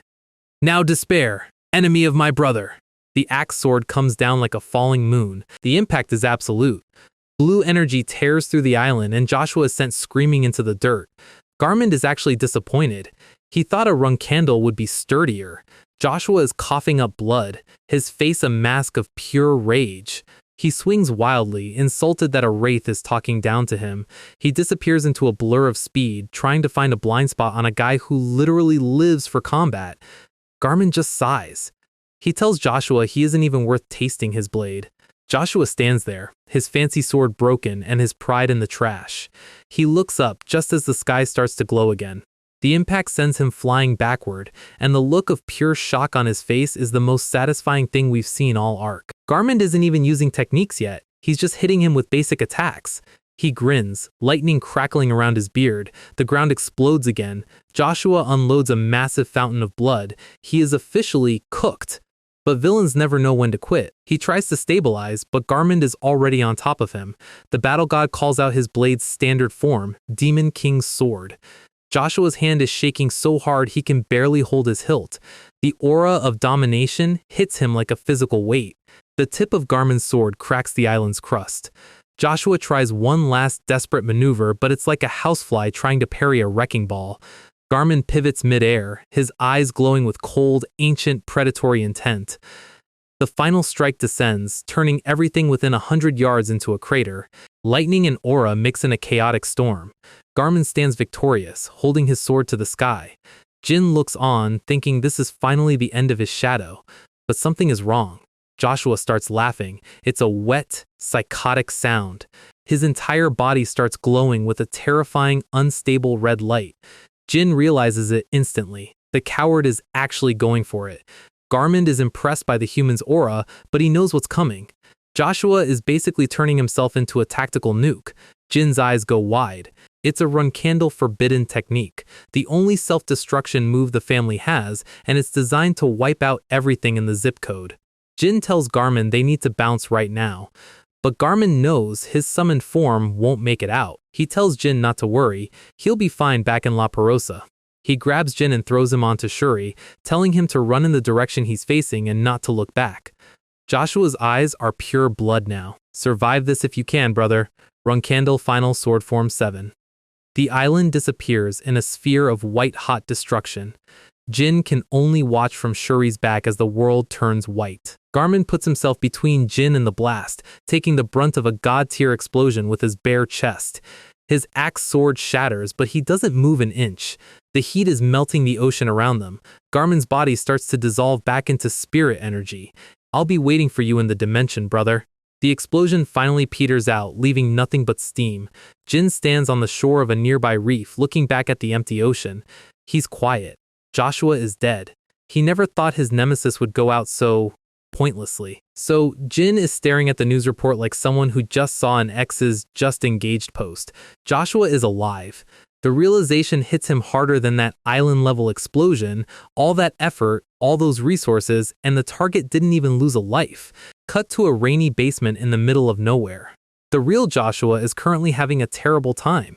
He's clawing at his throne like it's the only thing keeping him in reality. When your clone gets vaporized by a battle god, the feedback loop is apparently not a fun experience. He's shaking, sweating, and wishing he just stayed in bed. Then, the shadows start to move, and Joshua asks if someone is here to mock him. Enter Hellerum, the witch. She confirms that yes, she is absolutely here to laugh at him for fumbling the bag so hard. Joshua tries to justify it, saying he had to blow up the island to take out the Myungwang legend. Hellerum just keeps laughing. She calls him an idiot, which is honestly the most relatable thing a villain has said in 50 chapters. She points out that Garmund and his tribe are already dead. They're just spirits. You can't kill a ghost with a bomb, Joshua. She's genuinely confused as to why the prophecy even mentions this guy. She lists off the people who would have been better candidates. Luna, Jin, even their father, Siron. She wishes Siron had met her before he hit the Genesis star rank because Joshua is clearly a mid-tier choice. But she gives him one W. He found out Jin can summon the battle gods. And he figured out that Shuri, the massive spirit cat, chose the youngest brother. She leans in close, acting all supportive while definitely planning his demise. Child of prophecy, I'll make you a new clone. Joshua asks what the price is this time. Hellerum just grins, looking like she's about to order the most expensive item on the menu and make him pay for it. The ingredients are blood. Lots of it. Jin is crushing the newspaper in his hand. Kashmir is trying to rationalize it, saying maybe the article is just propaganda. Gilly suggests maybe it was just a high-level transformation. Jin shuts that down. He felt the power on that island. That technique was the real deal. Quikantel is just standing there with her arms crossed, looking like she's over the drama. Jin decides he needs to interrogate Julian, the boy who was the vessel for Fatal, as soon as he wakes up. Then Moroccan enters the room screaming because he was asleep during the coolest fight of the century. Quikantel immediately starts roasting him. She tells him he's a failure as a guardian dragon and needs to face reality. Then she drops a name, Misha. Jin asks who that is. Quikantel says it's Moroccan's older sister. Moroccan reacts like a teenager being told his mom is coming to the school dance. He slams the door and leaves. Apparently, Misha used to treat him like a literal punching bag when they were younger. His first move after getting power in the past was to try and get revenge, which probably went about as well as you'd expect. Quikantel thinks she can convince Misha to help Murakan get his old power back. That night, Murakan decides to handle things his own way. He disappears into the night like a bat out of hell. The next morning, Gilly finds a letter. Jin takes it, probably expecting a list of demands for snacks. My sweet strawberry pie. I have decided to take a harsh journey into the beyond. It's the most melodramatic breakup letter ever written by a dragon. He reminisces about meeting Jin and the kid and promises to travel with Gilly, just the two of them, when he returns. Quikantel just sighs. The idiot actually went to find his sister alone. The moon is out and the vibe is sketchy. We're in a rundown part of the city. A hooded figure is moving through the shadows. It's Kujan Marius. He's meeting a black market dealer in a shack that looks like it would fall over if someone sneezed. The dealer asks for the product. Kujan demands the money first. He's selling high-grade poisons. He claims it's a lethal strain that can't be traced. The dealer is impressed, but Kujan just wants him to get lost. There's a darkness in Kujan's eyes that says he's done with pleasantries. He watches the dealer leave, then turns to a bed in the corner. His sister Varys is lying there, looking like she's already halfway to the afterlife. He's crying, begging her to hold on, because she's the only family he has left. The scene is grim. Varys is barely breathing, and Kujan is having a full breakdown. This guy is desperate, and desperate people are usually the ones who walk straight into Jin's traps. Kashmir bursts into the room with an update. They've located Kujan in the Delki Kingdom. Apparently, Kujan started flooding the local mercenary market with untraceable extreme blood poisons. Jin's eyes narrow. He knows that poison profile. It's definitely the Marius family's signature. Jin decides it's time for a road trip. Jin and Kashmir arrive at the shack. Kujan is waiting for his next customer, but the door kicks open to reveal the one person he didn't want to see. Kujan is sitting behind the desk, hooded and silent. He recognizes Jin instantly. Jin asks if he revealed his location on purpose, hoping to see him before Joshua found him. Kujan doesn't even try to lie. He coughs up blood and drops to his knees. Jin looks over at Varys. He gets it now. She's in the final stages of mana counterflow. Her body is literally decaying. Kujan is basically a puddle of tears at this point. He's begging Jin to save her. He offers to atone for his mistakes for the rest of his life. Jin tells him to get up. He's not interested in begging, he's interested in results. He explains the reality. Only a Vankella saint can save her now. Kashmir suggests taking them to Tikhon first for emergency stabilizing. They need to move. Now. Kashmir wraps Varys in a cloak to stabilize her. Every second they stay in this kingdom is another second Joshua has to ping their location. They head out into the city streets. Jin warns Kujan, if Joshua's underlings show up and it turns into a fight, they might have to leave Varys behind. Kujan just nods. He knows the stakes. They're moving through the crowds like a VIP escort mission. Jin is checking Varys' pulse. It's getting faint. They see the teleportation gate in the distance. But Jin stops. He's already spotted the tail. One behind them. Two to the side. No, three. He turns to Kujan. It's time for the assassin to prove he's worth the hospital bill. Can you assassinate them? Kujan just says yes and fades into the shadows. Kashmir is skeptical. Assassinating 3 people in broad daylight without being noticed is a 9-star skill, but Kujan is already on the move. The first spy is a creepy guy in an alley. He realizes he missed a target and tries to retreat. A needle hits his neck. Desert spider neurotoxin. His heart stops before he can even finish his thought. 1 down. The second spy is watching from a newspaper stand. Kujan passes him like a ghost. A handful of birdseed hits the ground and a swarm of pigeons erupts. The spy is distracted by the bird-pocalypse for exactly 1 second. Jin is watching from the side. He knows exactly what's happening. The spy tries to swat the birds away. Kujan flicks a small, poison bead into the guy's open lunch bag. The spy grabs a piece of bread and takes a massive bite. The poison hits his throat membrane instantly. Airway blocked. Cause of death. Choked on bread. The third guy is sitting by a fountain, trying to look casual. Kujan bumps into him and spills a bottle of high-proof alcohol on him. The spy starts feeling extreme dizziness, the kind you get after 20 shots of tequila. He stumbles, his hand slipping on the wet stone. He falls face first into the fountain. Cause of death. Accident due to alcoholism. No evidence. No trace. Just 3 unfortunate deaths in the middle of a busy square. The crowd starts screaming, but Jin and his crew are already walking away. Kujan has officially passed the audition. The team is heading for Tikon with 2 new allies who know all of Joshua's darkest secrets, assuming Varys lives long enough to tell them. We're back at Tikon, specifically Kashimir's estate, where the vibe is hospital waiting room. Varys is stable, but the doctor drops the bad news. She's done as a mage. No more mana for her. Kujan doesn't care about the power loss. He's just happy his sister isn't a corpse. Jin walks in like a debt collector. He kept his word. Now it's Kujan's turn to pay up with info. He leads Kujan to a basement where things get kinkier than expected. Julian is wrapped up in enough glowing chains to make a dungeon boss jealous. Jin apologizes for the rough treatment, but Julian has a habit of going berserk. Kujan walks in, and the look on Julian's face is pure top 10 anime betrayals. Julian asks Kujan if he really betrayed Joshua. Kujan hits him with the hard truth: Joshua betrayed them first. He tells Julian that his loyalty is actually just fear in a fancy suit. Julian isn't ready for that level of therapy. He starts screaming and sparking with lightning. Kujan doesn't blink. He tells the kid the only reason he's breathing is because Jin is feeling generous. Julian looks at Jin, finally seeing the guy Joshua has been obsessed with.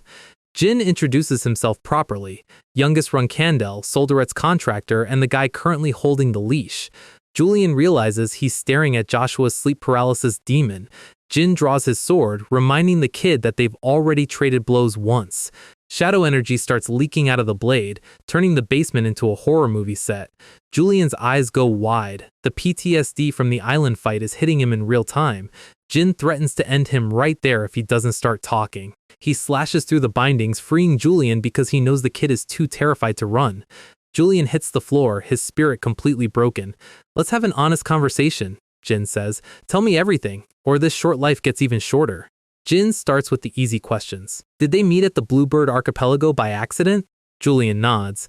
He went there to get stronger by absorbing a god's power. But then he reveals the real meta. Julian is just a replacement. Joshua has been trying to steal Solderet's contract for years. Julian was just a backup plan in case the MC was too strong. Jin is disgusted.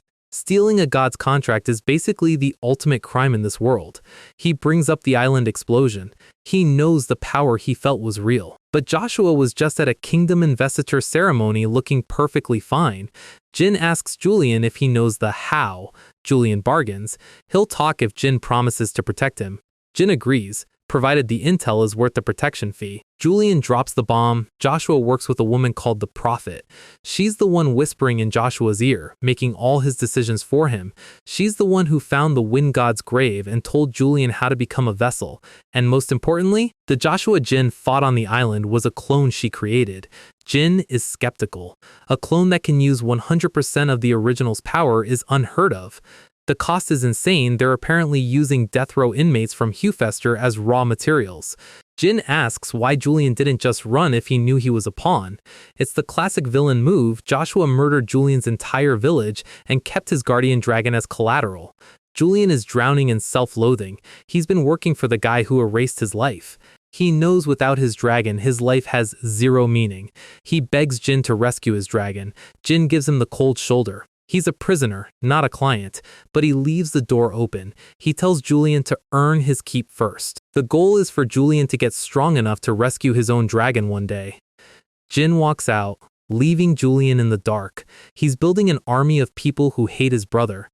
Later, Jin is discussing the Prophet with the team. Kashmir and Quikantel are trying to process the clone factory reveal. Jin asks if anyone knows a mage or entity capable of this level of nonsense.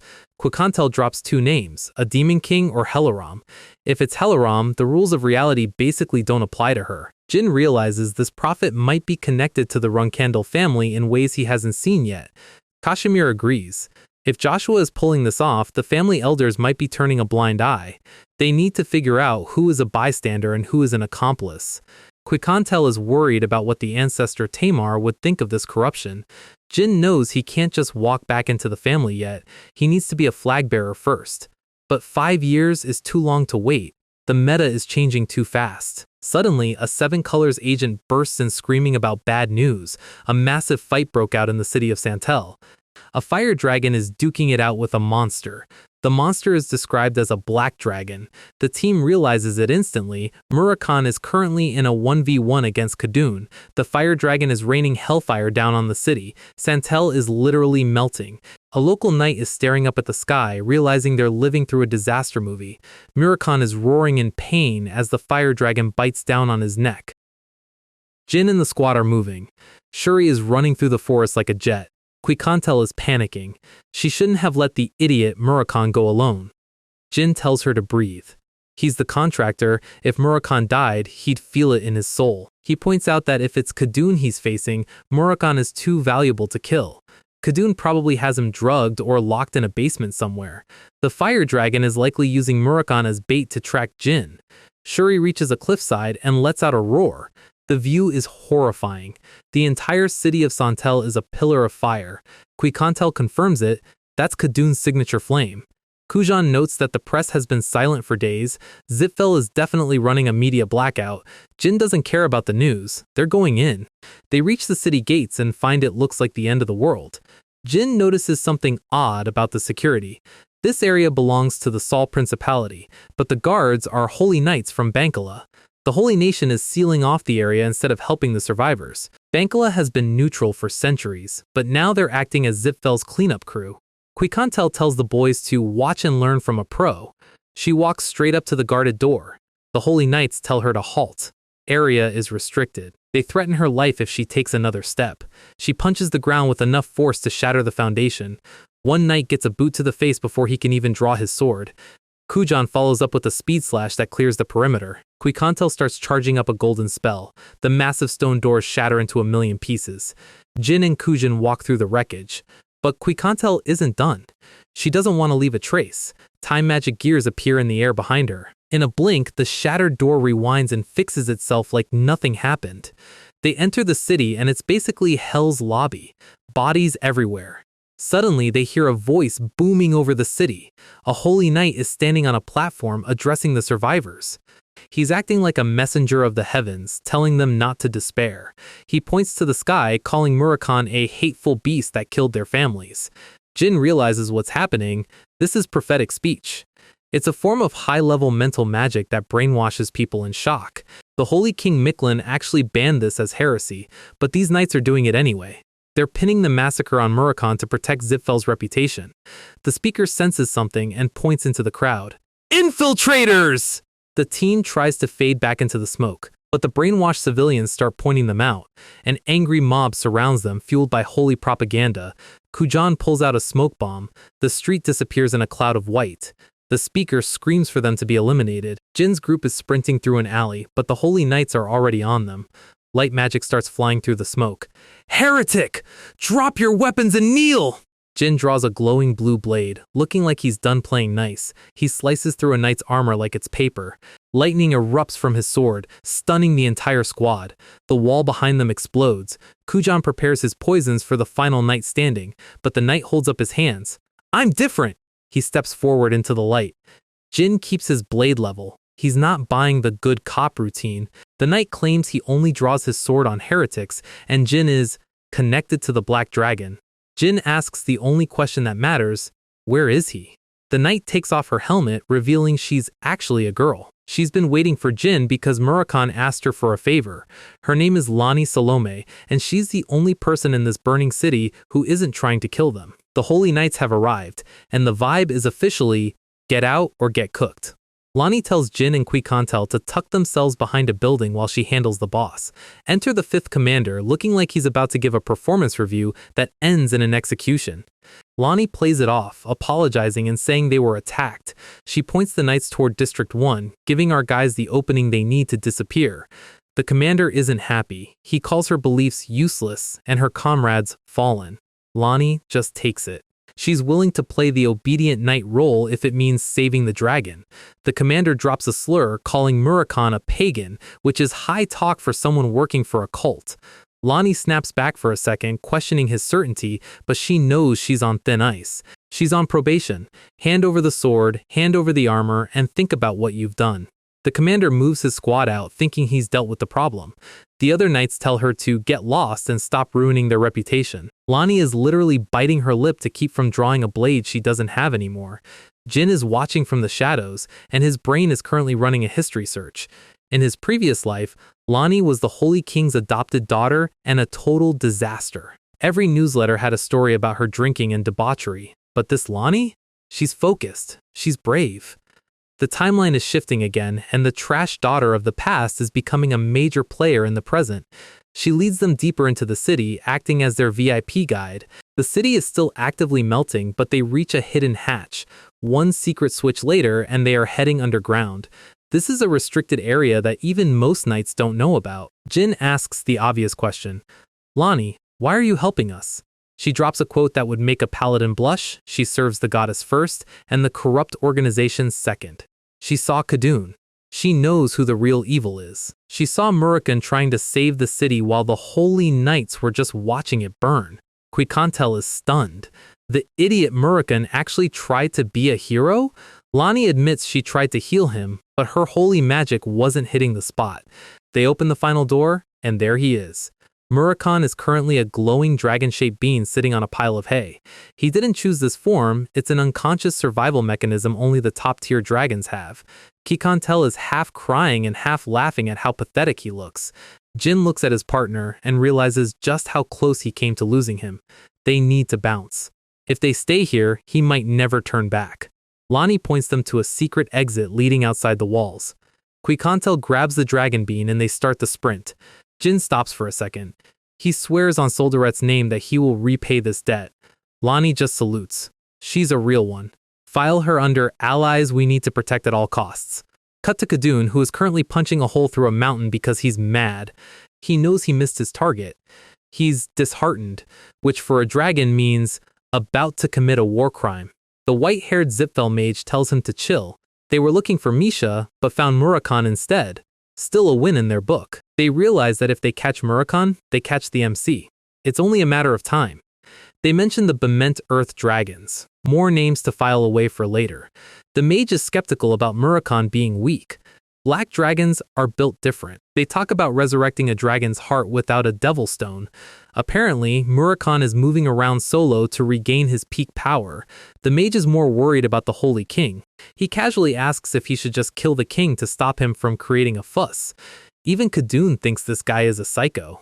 The hierarchy here is messy, and that's exactly how Jin likes it. We are in a room that looks way too nice for a prisoner. Varys is finally awake. She looks at the luxury and the lack of guards and realizes Kuzan wasn't lying, they actually helped her. Gilly walks in with a bowl of soup, looking like the mother figure everyone in this manhwa desperately needs. She tells Varys to rest and not push herself. Varys notes that her mana is gone, but she's recovery arc ready. She asks if there's anything she can do to help. Cut to Varys in a maid outfit, looking absolutely confused about her life choices. Gilly is clapping like she just won a prize.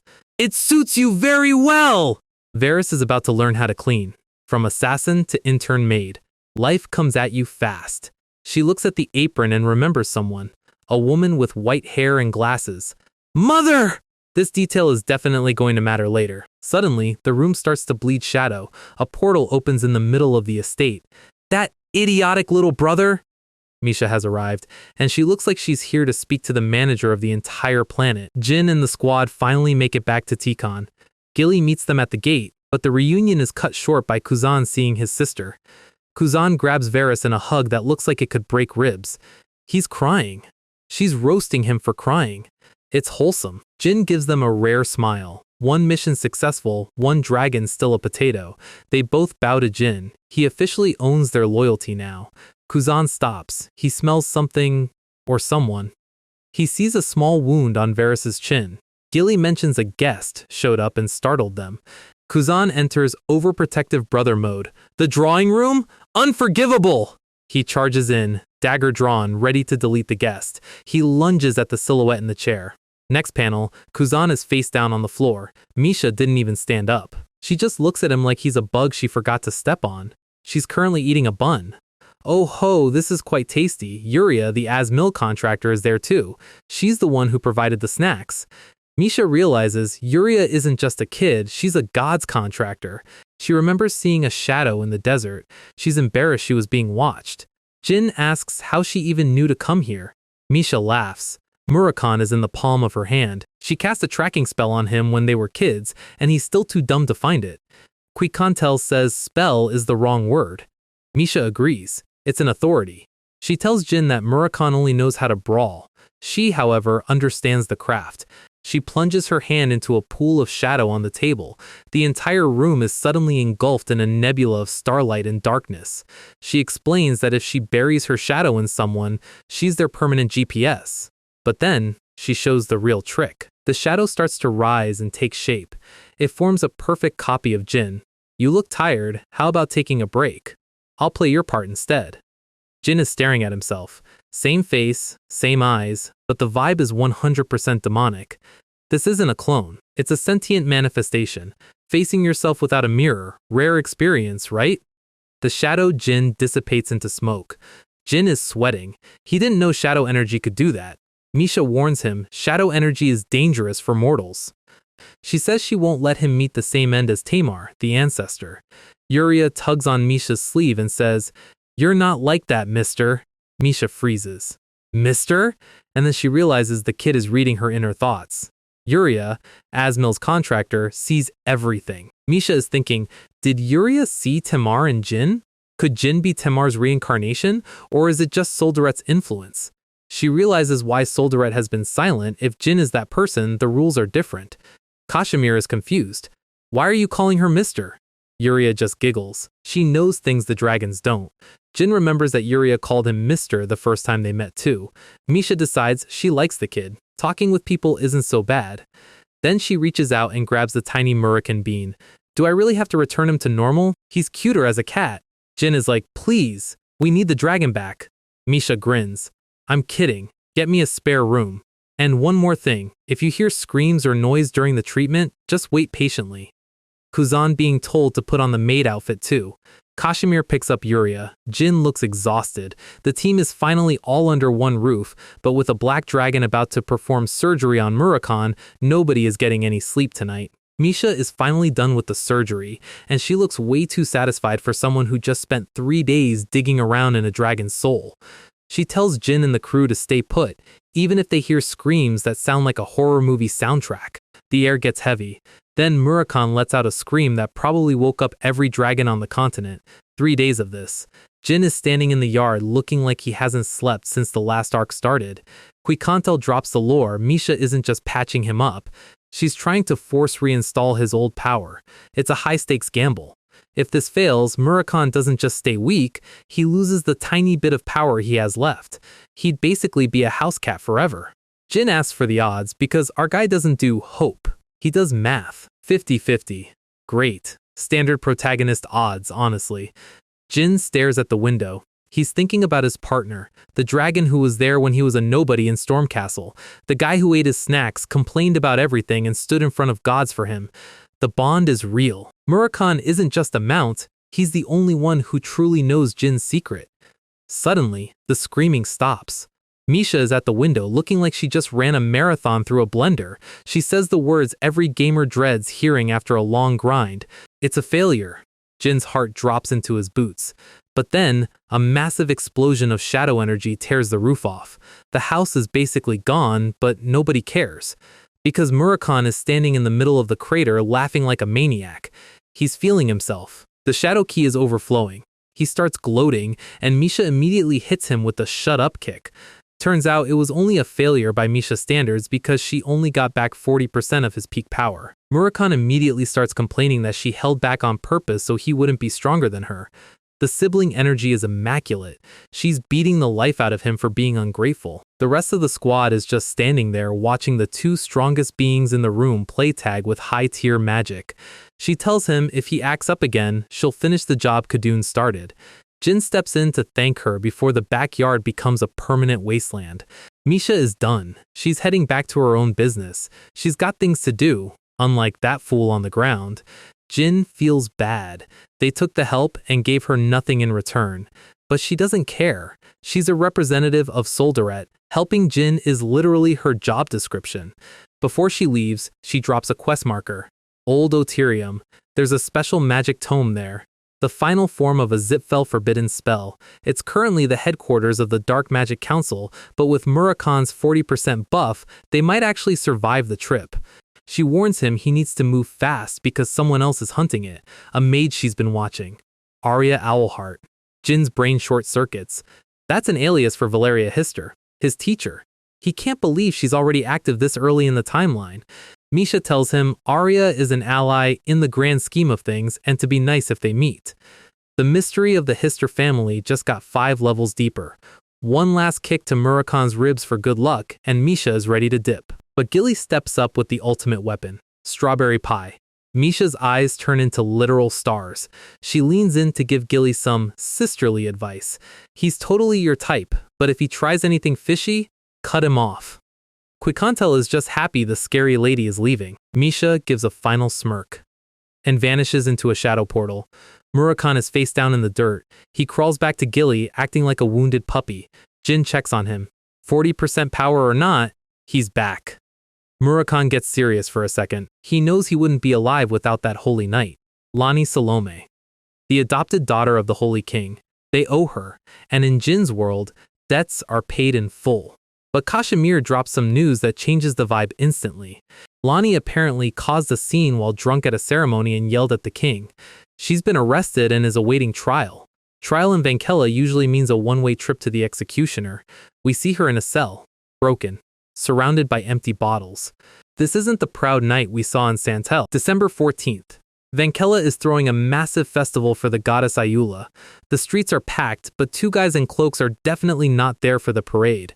Murakan is mocking the symbolism. Humans love worshipping symbols that would kill them in a heartbeat if they saw the truth. The crowd starts cheering. The Holy King is making an appearance. King Miklin. He looks the part, white beard, gold robes, holy staff, but Murakan stops mid-sentence. He's seen holy kings before. They usually carry a divine aura that makes your skin crawl. This guy? He's holding the cup, he's doing the waves, but Murakan's dragon senses are screaming that this man is an empty shell. They head to the Eastern Ayula temple to find Lani. The place smells like a brewery. 2 guards are talking trash about the holy drunkard in the cell. Suddenly, a black cat walks up. It's not running away. It's got a glowing green vial in its mouth and a look that says, "I'm about to ruin your day." The cat releases the gas. The guards don't even have time to reach for their swords. Murakan transforms back. He's annoyed that he's using his legendary power to play pest control with sleeping poison. Jin drops a bag of gold on the sleeping guards. He's generous because he knows what's coming next is going to be messy. They approach the room. The door creaks open. Lani is face down on the bed. She tells them to go away. She looks like she's aged 10 years in a week. Jin calls her out. "Didn't know you were this much of a drinker." She bolts upright. She can't believe the rung candle heir is standing in her prison cell. Murakan grins. He's here to pay the debt. He offers to fix everything if she just pours him a drink. Lani stares at them. And then she just starts sobbing. The holy night is gone. She's just a scared girl who found out her world is a lie. Murakan and Jin share a look. They aren't great with feelings. They sit her down. "Tell us what happened." She's being blackmailed. The man in the parade isn't her father. It's a fake. Her real father was kidnapped. Jin's eyes narrow. He knows who's behind this. Ubar Gaston, the Zipfel's pet sculptor. The guy who makes the clones. Suddenly a massive vibration shakes the temple. Murakan tells Jin to stay with Lani. He'll handle the noise. The wall explodes. Murakan walks into the dust. Standing there are 3 massive, hulking figures with glowing red eyes. Biogolems. Jin remembers these. In his past life, these were the ultimate Zipfel shock troops. They are made from living humans. Knights who were blessed until their bodies warped into monsters. One of them is crying. It can still speak. It's begging for death. Jin is disgusted. The Zipfels are still doing the same sick experiments. Murakan doesn't hesitate. He unloads. The shadow energy isn't just a physical hit, it's a soul-eating wave. He moves like a blur. He's pissed. Bio-golems in a holy kingdom? It's an insult to the word divine. He grabs one by the neck and literally disintegrates it. The shadow ki is far more concentrated than it was before Misha's treatment. He slams his fist into the ground, and the golems are consumed by shadow lightning. He stands over the remains, shaking his head. He even tried to be a cat to avoid a mess. A small yellow crystal falls from the wreckage. The golems melt into black sludge. Lonnie falls to her knees. She starts praying, not for her life, for the souls of the men who were turned into these monsters. She's asking the goddess to watch over them. She's crying again, but it's different now. The Holy Kingdom is finished, she says. If this is what they've become, there's nothing left to save. Jin stands over her. He gives her a choice. Give up and he'll find her a quiet place to hide, or stand up and fight. He tells her he isn't just doing this for her. As a Runkandal, he can't let Zipfel swallow Vankella. Lonnie wipes her eyes. The fire is coming back. She looks at Jin, the heir of the Runkandals and the heir of the Holy King. The deal is struck. So the Holy Kingdom is officially cooked. Zipfel hasn't just been visiting for the tea, they've been buying off every high-ranking official like it's a Black Friday sale. Lonnie explains that her father, the king, saw the writing on the wall. He sent her to the Dawn Guardians because he literally had no one else he could trust. Jin realizes the timeline. The king must have realized the Zipfels were moving in right after Lonnie reported on the Santel incident. And he was right. They kidnapped him the second she finished her report. Since then, a shapeshifter has been wearing his face, his clothes, and even mimicking his speech. But there are some things you just can't fake, like divine power or the fact that the king's left index finger is permanently paralyzed. Lonnie confronted the imposter when she saw him moving that finger. Zipfel's response? They cut off her actual father's finger and sent it to her room in a box. Even Murakan, a guy who has seen everything, thinks these people are absolute freaks. Jin asks if she kept it, but the Zipfels aren't rookies. The finger was rigged with a seal of flame. It incinerated the moment she opened the box. That's Keliak Zipfel's signature, or maybe Kadun's. Either way, it's high-level god-tier magic used for a psychological prank. Jin starts playing detective. Who else knew the king had a bum finger? Lonnie lists the inner circle, Viziers Montiano and Konu, and the paladin commander, Sir Batura. She tells Jin that none of them can be trusted. The Viziers were her father's lifelong friends, but when she went to them with the finger evidence, they didn't act surprised. They just smiled. That creepy, we already own you kind of smile that villains practice in the mirror. That's when she lost all hope. When the people her father loved most turned out to be the ones holding the leash. Hence the drinking. It's hard to stay sober when your entire reality is a betrayal. But Jin notices one name she didn't mention as a friend. Bitura. Lonnie says he's a radical. He's been screaming about dethroning her father for years to join the Zipfels. Jin asks if there's any other reason she hasn't met him. Her father hated the guy, like grind your teeth at the sight of him levels of petty hatred. Meanwhile, he was inseparable from the two viziers. Walks in the park, shared banquets, the whole best friends forever routine. Jin pauses. He's doing the math, and something isn't adding up. Take me to Batura, he says. Lonnie is confused. Why go to the guy who openly wants her father's head? Jin explains the game. If the viziers were really his friends, why is the king currently missing a finger while they're sitting in the palace? They arrive at Batura's stronghold. They aren't exactly getting the guest of honor treatment.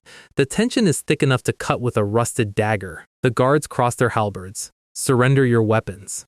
Jin and Lonnie share a look. If they go in unarmed, they're basically offering their necks. Lonnie is terrified. If Batura is a pawn, this is the end of the line. Murakan just gives a thumbs up. He's 40% back, which means these guards are basically made of paper to him. Lonnie is still spiraling about her father. Jin drops the cold truth. The odds that her father is still alive are nearly zero. Zipfel has no reason to keep him alive once they have a perfect imposter running the show. Lonnie takes a deep breath. She knows he's right. It's time to stop running and settle this. They enter the office. Batura is waiting. He's got that "I've been expecting you" villain energy. He calls her out by name, the daughter of the esteemed king and the troublemaker of the Dawn Guardians. He asks who the two cloaked guys are. Lonnie calls them friends. Batura's eyes go sharp. Friends, my ass! He knows they're the ones who smoked his guards at the Eastern Temple. He starts the villain monologue. Tells her she's come crawling back and her father's head is on the line. He orders his subordinate, Kane, to step up. The plan is to throw Jin and Murakan in the dungeon and call Zipfel. Murakan's hand starts glowing with Shadow Key. He's about 1 second away from deleting this entire room. Stay put, Jin tells him. He's still testing the waters. Kane and the guards move in, looking real cocky for people about to meet a black dragon. Batura turns his back. He thinks he's already won. Lonnie is trembling. She thinks they made a mistake. Tears start hitting the floor. She unloads. She hates being powerless while her kingdom is being dismantled. Suddenly, Batura's shadow looms over her. But he isn't striking. He's placing a hand on her head. Jin and Murakan just stand there. No surprise. They called it. Batura's voice changes. The arrogance is gone. You've been through a lot, Lonnie. The paladin commander, the supposed radical traitor, is currently comforting Lonnie like a protective uncle. He calls her Ronnie, a nickname only her father's inner circle would know.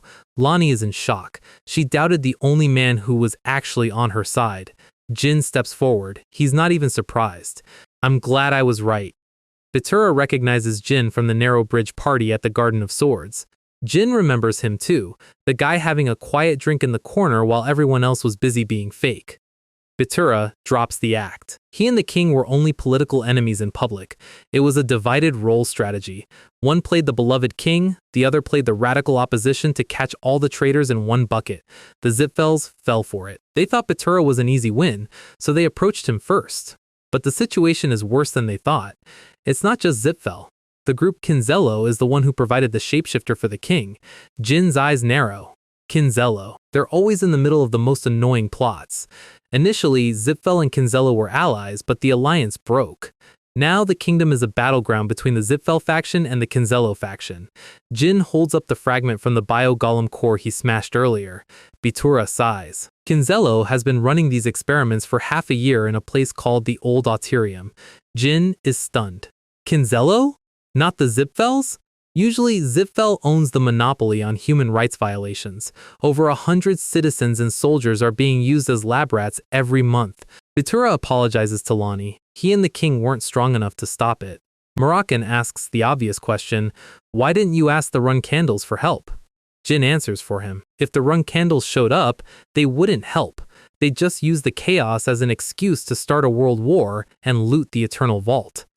The Zipfels know about the Kinzello experiments, but they're letting them happen. They're waiting for the perfect time to discover the horrors, blame Kinzello, and play the heroes to secure the public's loyalty. Jin realizes why those biogolems look different.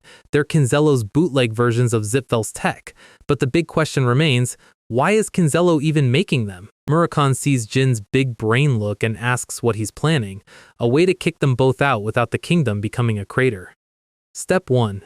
Jin and Murakan go to Old Auterium, smash everything and rescue the survivors. Batura thinks they're insane. Just the two of you? Success wouldn't even change anything. The traitors would just flip sides again. Jin's aura flares.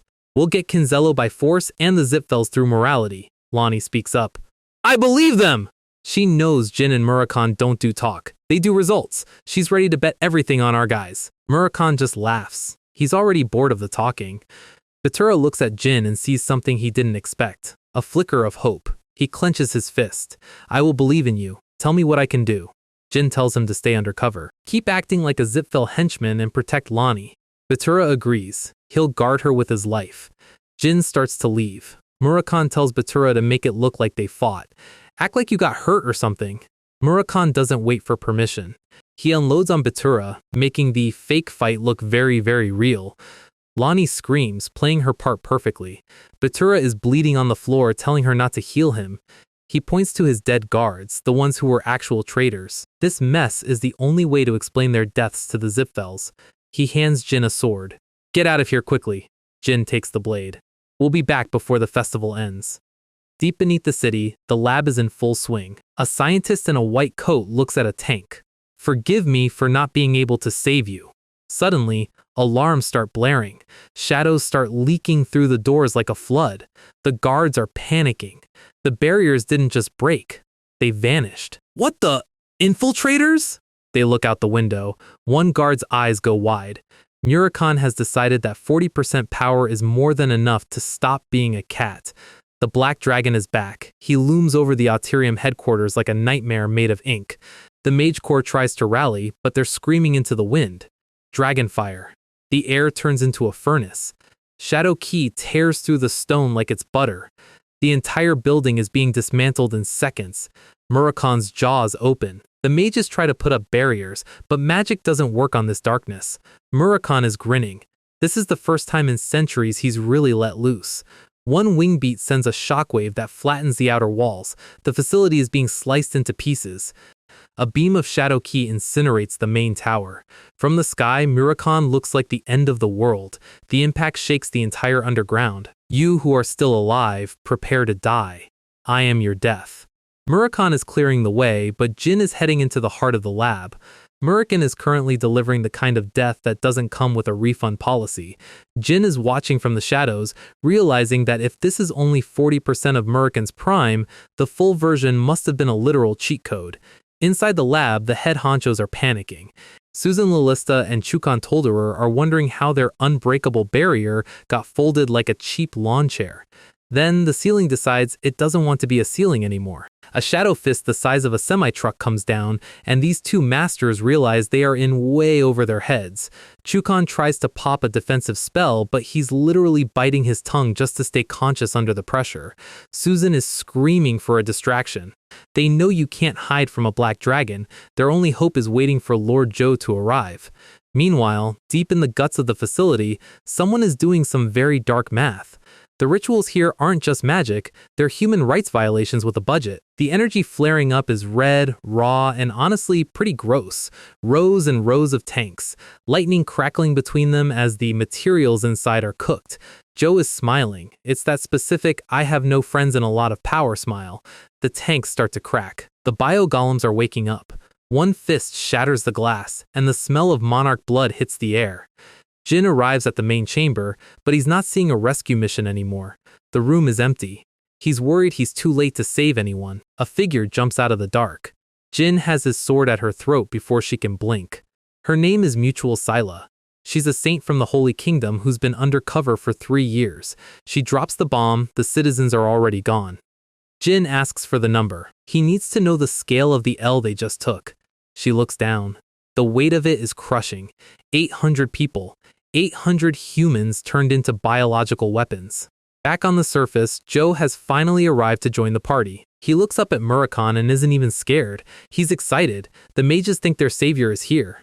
This is Joe, head of the Dark Magic Association. He looks like he mainlines caffeine and forbidden scrolls. He calls Murakon a perfect specimen, bold words for a guy who is basically made of glass. He releases his army. 800 golems. It's not a fight, it's a swarm. Even for a dragon, that's a lot of health bars to clear. Joe starts glowing with these weird, etched runes. He's laughing, telling Murakon he's going to regret showing up. The golems start firing beams of concentrated energy. Murakon's eyes go narrow. He's starting to actually get annoyed. Downstairs, Jin is processing the monarch race reveal. Reconstructing blood that vanished 5,000 years ago? That's some high-tier mad scientist behavior. Jin clenches his fist. He hates people who play God with other people's lives. Sila tells him there's no saving the ones who have already turned. But there's one more room. Jin enters and his eyes go wide. These are the failed experiments, the ones who didn't quite turn into monsters. They're deformed, broken, and barely hanging on to life. Sila begs Jin to save them. She's been hiding them, but she doesn't have the power to fix them. Jin tells her not to worry. This is exactly what he came for. Suddenly, the blue light in the room starts flickering. The failed golems start coughing up blood. The mana supply is being cut off. Jin realizes Joe is pulling all the mana from the building to power his army upstairs. The real battle has begun. Jin tells Sila to stay with the survivors. She watches him go, praying to Ayula for a miracle. On the surface, the sky is turning black. Murakon is being pelted by light from every direction. Joe is peak gloating. 800 golems made with monarch blood? He's basically playing a strategy game on easy mode. Murakon stops moving. Jin shouts his name, but it's not a cry for help. It's a signal. Begin! Joe's smile disappears. The golem's power suddenly vanishes like someone pulled the plug on the router. A shadow figure lands in the center of the battlefield. Jin is in his Bamel armor, and he looks absolutely demonic. Murakon roars. The combo is about to get disgusting. Bamel stands there, wreathed in blue lightning and shadows. The mages recognize the name, Bamel. The man who has been terrorizing the Zipfels. Jin isn't here to talk. He moves. The air explodes with lightning as he promises to wipe them from the world. Joe realized he might have miscalculated. The golem army is getting absolutely cooked. Joe is staring at Jin, paralyzed. He recognizes that energy, the shining heart of the battle gods. To a researcher like Joe, this is the holy grail. He goes full goblin mode. He doesn't want to win anymore, he wants to steal that heart. He screams at his golems to rip Jin's heart out. Jin just dodges. He's moving so fast the golems are basically attacking his afterimages. The explosions are constant, but Jin hasn't taken a scratch. The dust clears and he's already behind them. A vertical slash of blue lightning cleaves the front line in half. He's a one-man meat grinder. Joe is backing away, realization finally hitting him that his 800 masterpieces are just fodder. Jin calls out to Murakon, it's time to wrap this up. Murakon's eyes glow. That's a piece of cake. Shadow tendrils erupt from the ground, grabbing the golems by their throats. It's like a forest of black vines is strangling the life out of everything Joe built.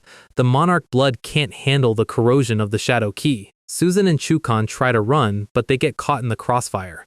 The blood splatter is the only thing left of their master status. Joe is the last one standing, looking like he's about to cry. Jin walks through the field of black spikes. Surrender, Joe. You've lost. Joe grits his teeth. He's got one more card to play.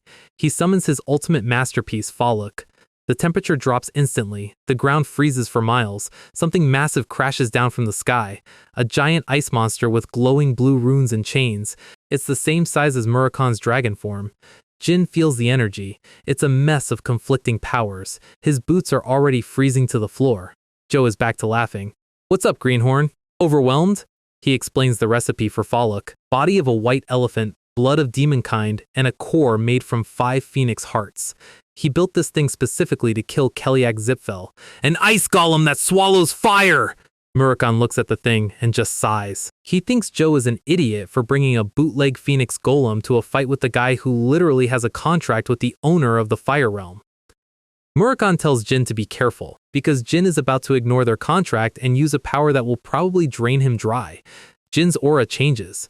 The blue lightning is replaced by a massive magic circle. Joe thinks he's just summoning a standard phoenix. The ice energy tries to swallow the flames. Joe's eyes go wide. The bird that comes out isn't a normal summon. It's Tess, the actual phoenix god. Murakon is sweating. He knows Tess is probably going to kill everyone nearby, including Jin. Tess looks at Faluk and basically says, "Nice snowman, watch this." Murakon is looking at Tess and realizing Jin might have accidentally hit the delete world button. Tess isn't just a bird, she's a localized apocalypse.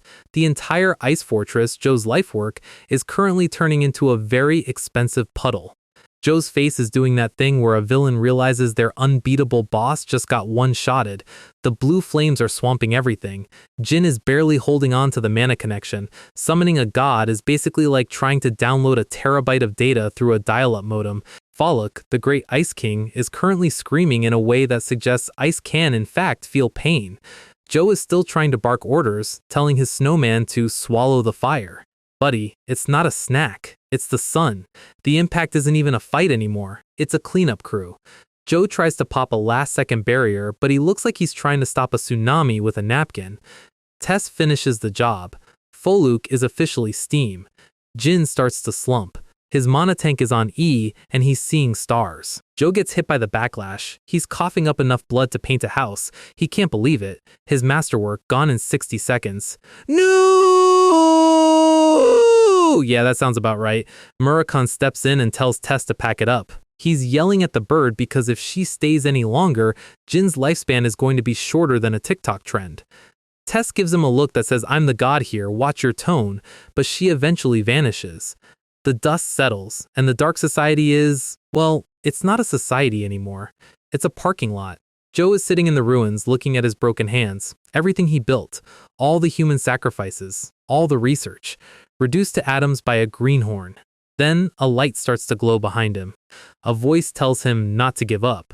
Joe looks up like he's seeing his savior, but the rest of us know this is where the plot gets complicated. Jin and Murakon look up. The Director General of Kinzalo has entered the chat. He's shiny. He's blurry. He's definitely a pay-to-win player. Murakon is confused. He's lived 1,000 years and he's never seen a demon that looks like a glow stick. The director acts way too friendly, calling Jin Bamel like they've been buddies for years. He immediately sniffs out that Jin is a Runkondel. Murakon goes full aggro. "Who the hell are you to say my name?" Then the director drops the first lore bomb. He claims he was the one who stopped Murakon from being killed by the Runkondel ancestor, Timar.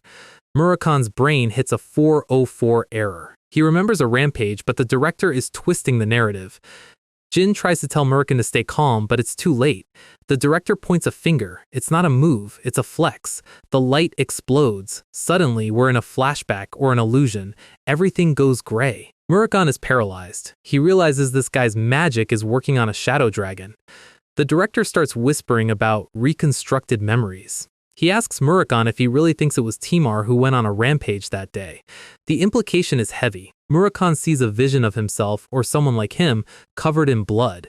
The director claims he watched everything. He's gaslighting a dragon, telling him that the sadness of losing his friend must be real.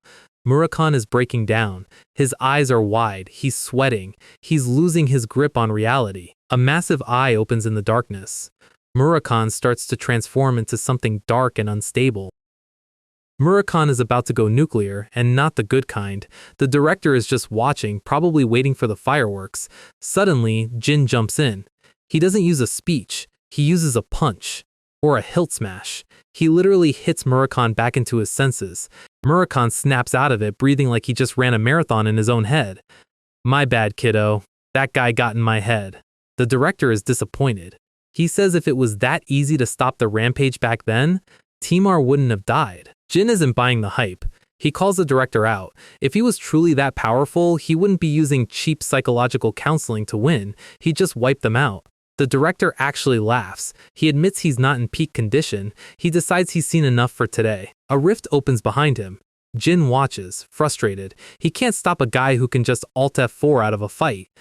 But the director has one bit of trash to clean up first. Joe looks up, thinking he's being rescued. Instead, a beam of light goes through his chest. The director kills his own top scientist without blinking. I can't afford to save you, and you talk too much. Brutal. He gives Jin a final wave. The portal starts to close. He's gone, leaving a very confused Jin and a very traumatized Murakami in the rubble. The director's final words echo, "See you later, child of Runkandle." Jin is thinking, who is this guy? How does he know about the Bright King's tribe? Murakami is just swearing. He's never heard of a demon that can teleport like that. Jin realizes that the director coming personally just to save, or kill, Joe means Kinzello is a much bigger threat than the Zipfels ever were. They find Joe's body. He's not quite dead yet. He's gasping for air. Jin asks if he has anything to say after being betrayed by his own god. Joe reaches into his robes. He pulls out a bloody piece of paper. He dies with a smirk. The petty kind of revenge only a scientist would appreciate. Jin looks at the note. It's a map to his secret spellbook storage. Even in death, he wanted his life's work to survive. Jin has a better idea. He remembers the Saintess. He heads down to the survivor's chamber. But the vibe is wrong. Everyone is kneeling. The survivors tell him Myrtle Scylla is gone. She gave everything she had left to stabilize them. One of the survivors hands Jin a heavy book. It's the logbook, the actual receipts of every crime committed in this lab. Jin takes it. He promises that her sacrifice won't be forgotten. We see a vision of her, the only real saint in a kingdom of frauds. Jin and Murakami walk out of the ruins. The old autarium is burning behind them. But someone is watching from the ridge. Red hair, legendary staff. Valeria Hister is finally here. Welcome to the Kinzello Main Assembly Hall. The vibes are currently stressed. The vice commander is pacing because his boss is late, and Barak, the big wolf man, is just standing there looking like he's ready to bite someone's head off. He hates humans, but he hates waiting even more. Apparently, only the commander can use spatial magic to travel, which is a massive bottleneck for their logistics. Joe is sweating. He's thinking about Bubar and the other idiots in the group who keep giving him headaches. Suddenly, the air starts to ripple. The purple portal opens and the big boss finally decides to show up. But he's not looking great. He steps out and immediately unloads a mouthful of blood. The vice commander panics. You know you're cooked when the guy who treats gods like NPCs is coughing up lungs. This is Commander Kinzello.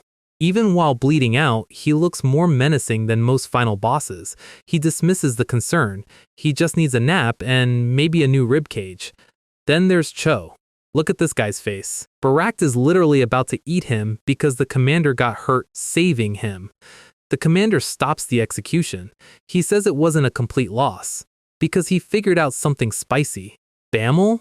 The masked terrorist who's been ruining their lives? He's a Runkandle. Joe's brain just hit a 404 error. You mean Jin Runkandle? The youngest?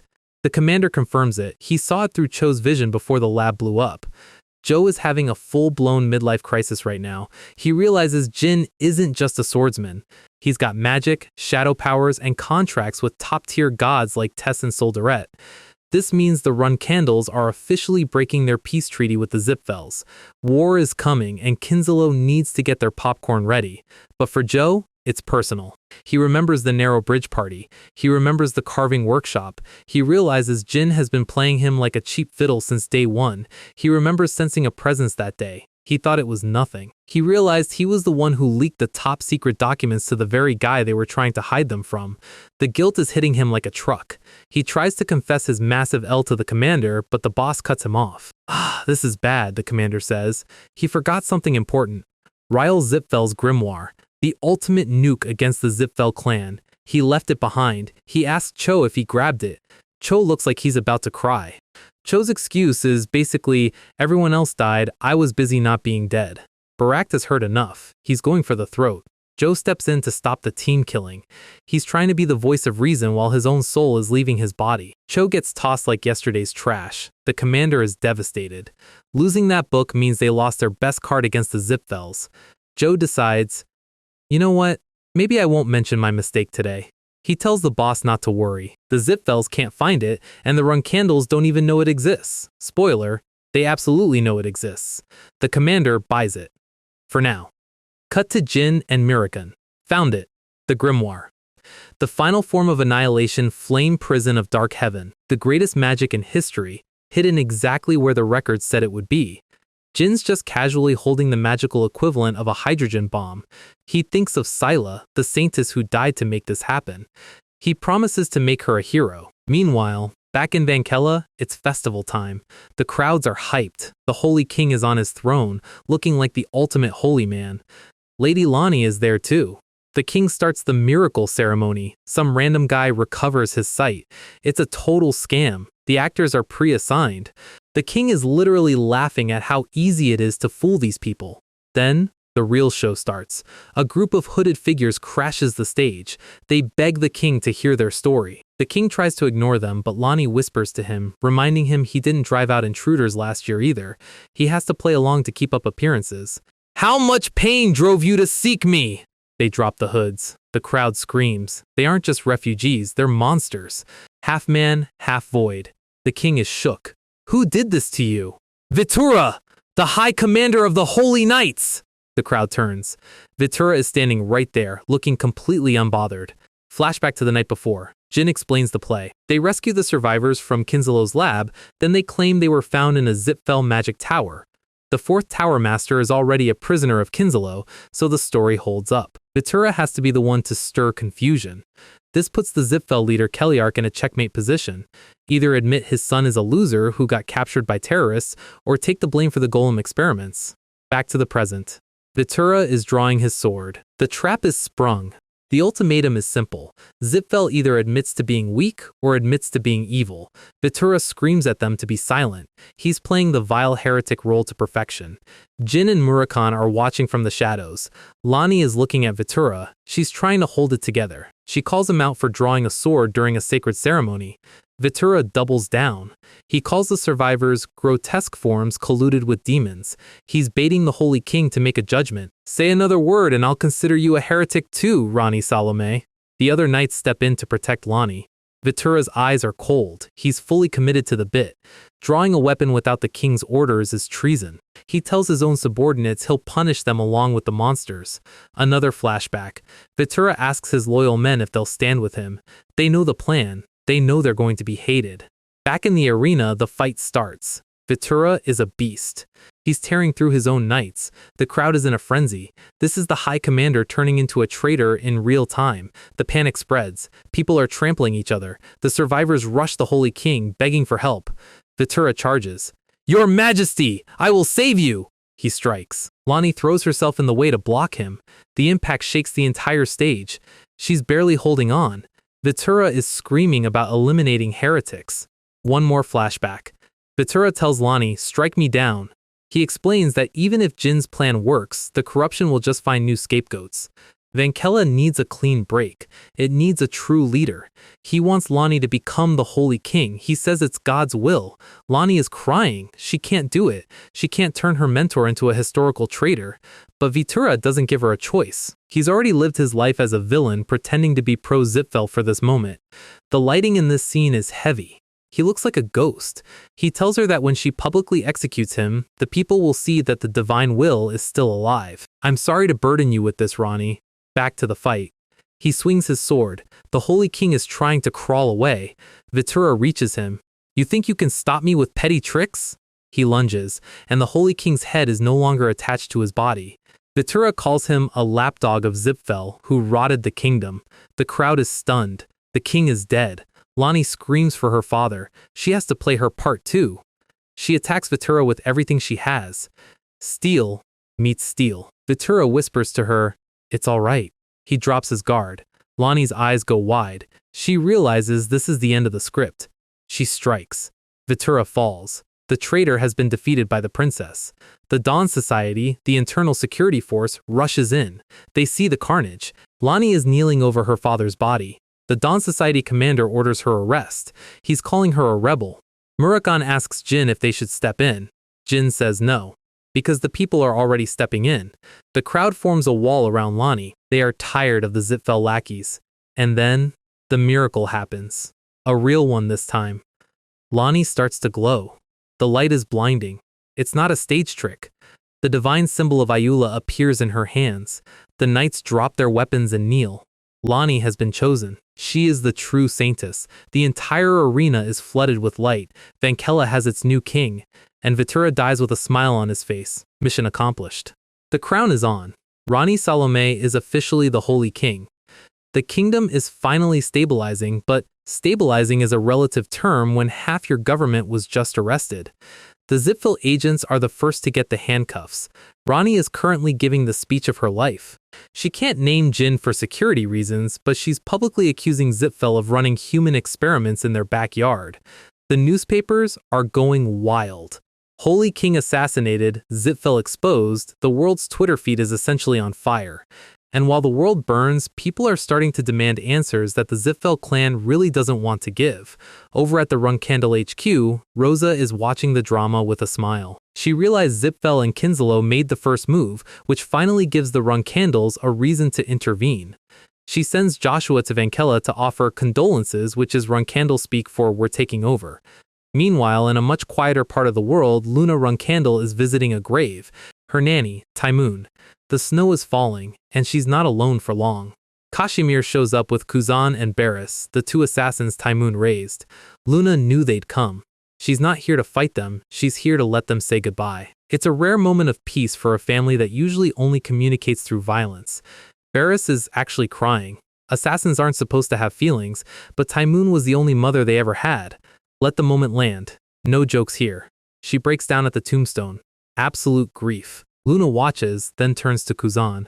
She asks if he has something to say. Kuzan stays silent for a second. He knows Luna was the only child Taimoon truly loved like her own. He gives her a deep bow. Luna looks surprised. Kuzan actually thanks her. He's finally found some closure. Luna tells them to take their time. Their nanny would want to see them. Barris is shocked. She's never seen Kuzan smile before. But the vacation is over. Kuzan has a message from our guy Jin. Luna reads the note and immediately locks in. Jin tells her about the Dino Jaglan article and asks for her help to stop Joshua from ruining the plan.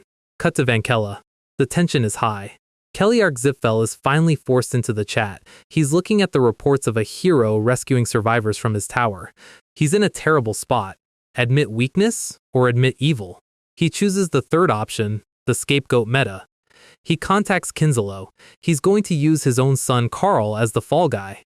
Vankela's port is currently full of world leaders arriving for the funeral. The citizens are outside the palace, screaming for Zipfel to explain the atrocities.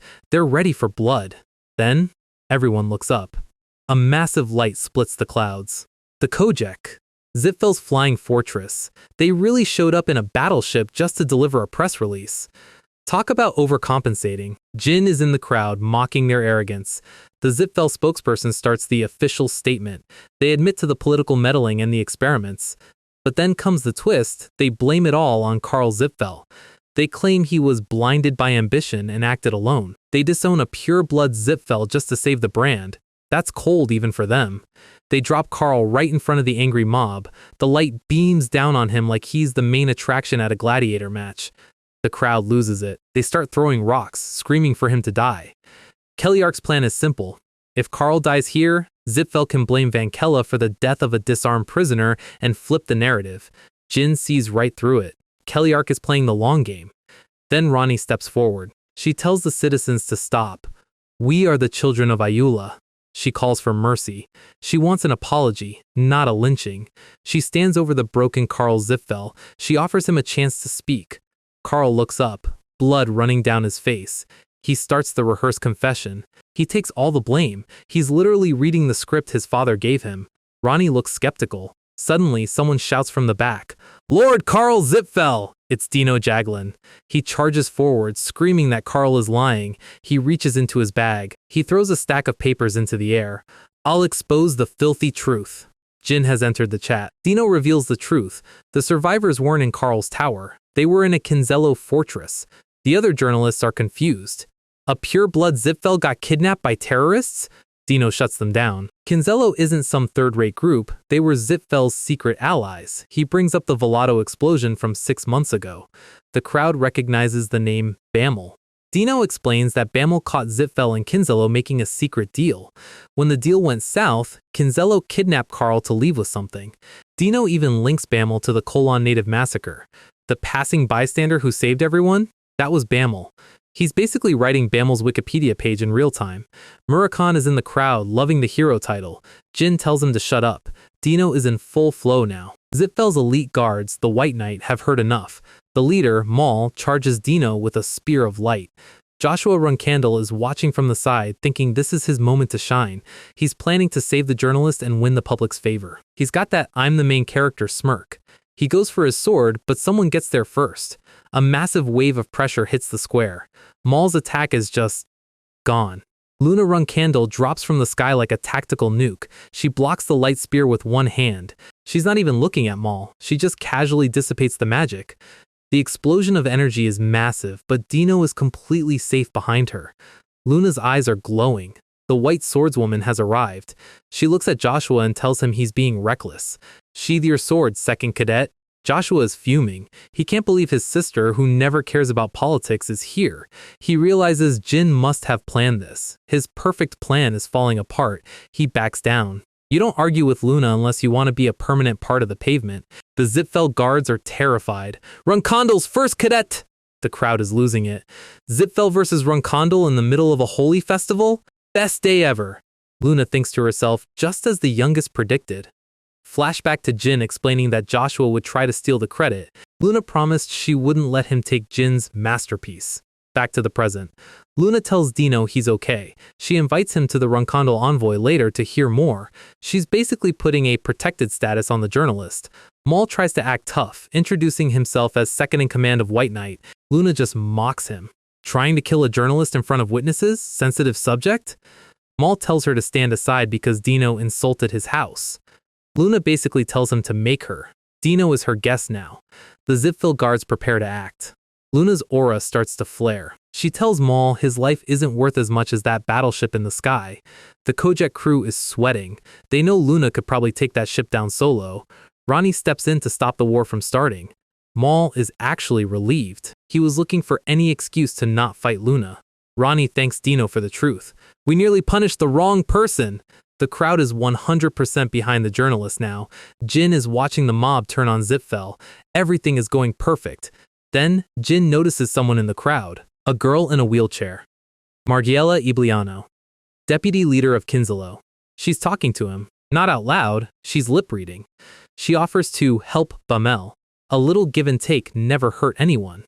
Jin stares at her for a long moment. Then he points to himself and makes a confused face. Me? He's pretending he can't read lips. Margiela looks like she wants to flip her chair. So, Margiela Ibliano is still trying to play let's make a deal with our guy. Jin gives her a look that says he's processing about 50 different ways this could be a trap. Then he hits her with the who me face. Margiela loses her absolute mind. She knows he's faking. She's screaming internally because Runcandles are definitely taught lip reading, and Jin is just trolling her in the middle of a national crisis. Jin just keeps up the act. Total airhead mode activated. She gives up for now but drops one last reminder: Kinzello is ready to cooperate if he is. Murakami notes that the girl in the wheelchair is definitely talkative, but Jin tells him to stay low-key. They need to bag her once the crowd thins out. Murakami is ready to pounce. He doesn't like it when humans have weird vibes. Meanwhile, the crowd is in full Runcandle fanboy mode. Runcandle is justice now. Make it make sense. Zipfel, the literal symbols of light, are being treated like the neighborhood's most hated villains. And the Runcandles, who usually spend their weekends being tyrants, are the new heroes. The world is officially upside down. The journalists are scribbling fast enough to start a fire. This incident is going to change the world's perception forever. The crowd starts a Zipfel get out chant. Maul, the Zipfel commander, is literally vibrating with rage. But he's not stupid. He can't fight Luna Runkandel and a whole city at the same time. He calls for a retreat. The Kojak turns around and dips. Imagine bringing a flying battleship to an argument and still catching the L. Karl Zipfel is left behind, looking like a man who just realized his family's love has a very specific price tag. Luna tells everyone to pull out. She includes Dino the journalist in the protected list. Joshua watches them leave. He's smiling, but you know he's already planning 3 different ways to take Jin's credit. The crowd cheers as Luna walks away. Total main character energy. Ronnie walks up to the broken Karl Zipfel. He's done. He tells her to just kill him. No excuses. Ronnie isn't giving him the easy way out. He's going to rot in the underground prison until they find the actual culprit. The newspapers hit the presses. The news of the scandal spreads faster than a leaked trailer on Reddit. And at the center of it all, Bamel. The world is obsessed with the masked man again. Cut to the docks.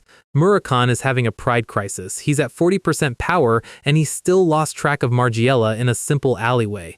Jin tells him not to beat himself up. He expected it. He realizes Margiela has some kind of cheat code power too, probably how she survives being the sister of a monster like Bishkel. Jin starts listing all the weird power users he knows: Yona, Ubar, the Kinzello leader. None of them are gods, but they all have these broken abilities that defy magic logic.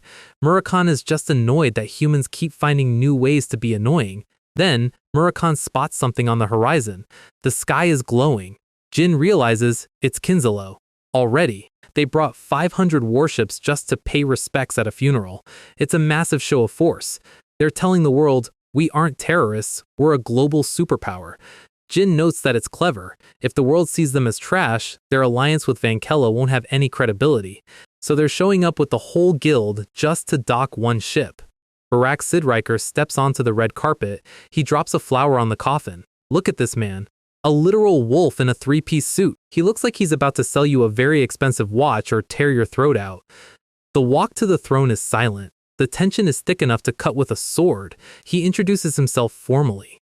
Great warrior of the White Wolf tribe. Ronnie thanks him, but she's clearly on guard. Jin explains to Murakami that even Luna wouldn't take Barak lightly. This is why Runkandel hasn't just erased Kinzello yet. Barak reveals he owed the late King Miklon a debt from 30 years ago. He was the best man I've ever known. Then comes the mic drop. He brought Zipfel captives with him. Ronnie is stunned.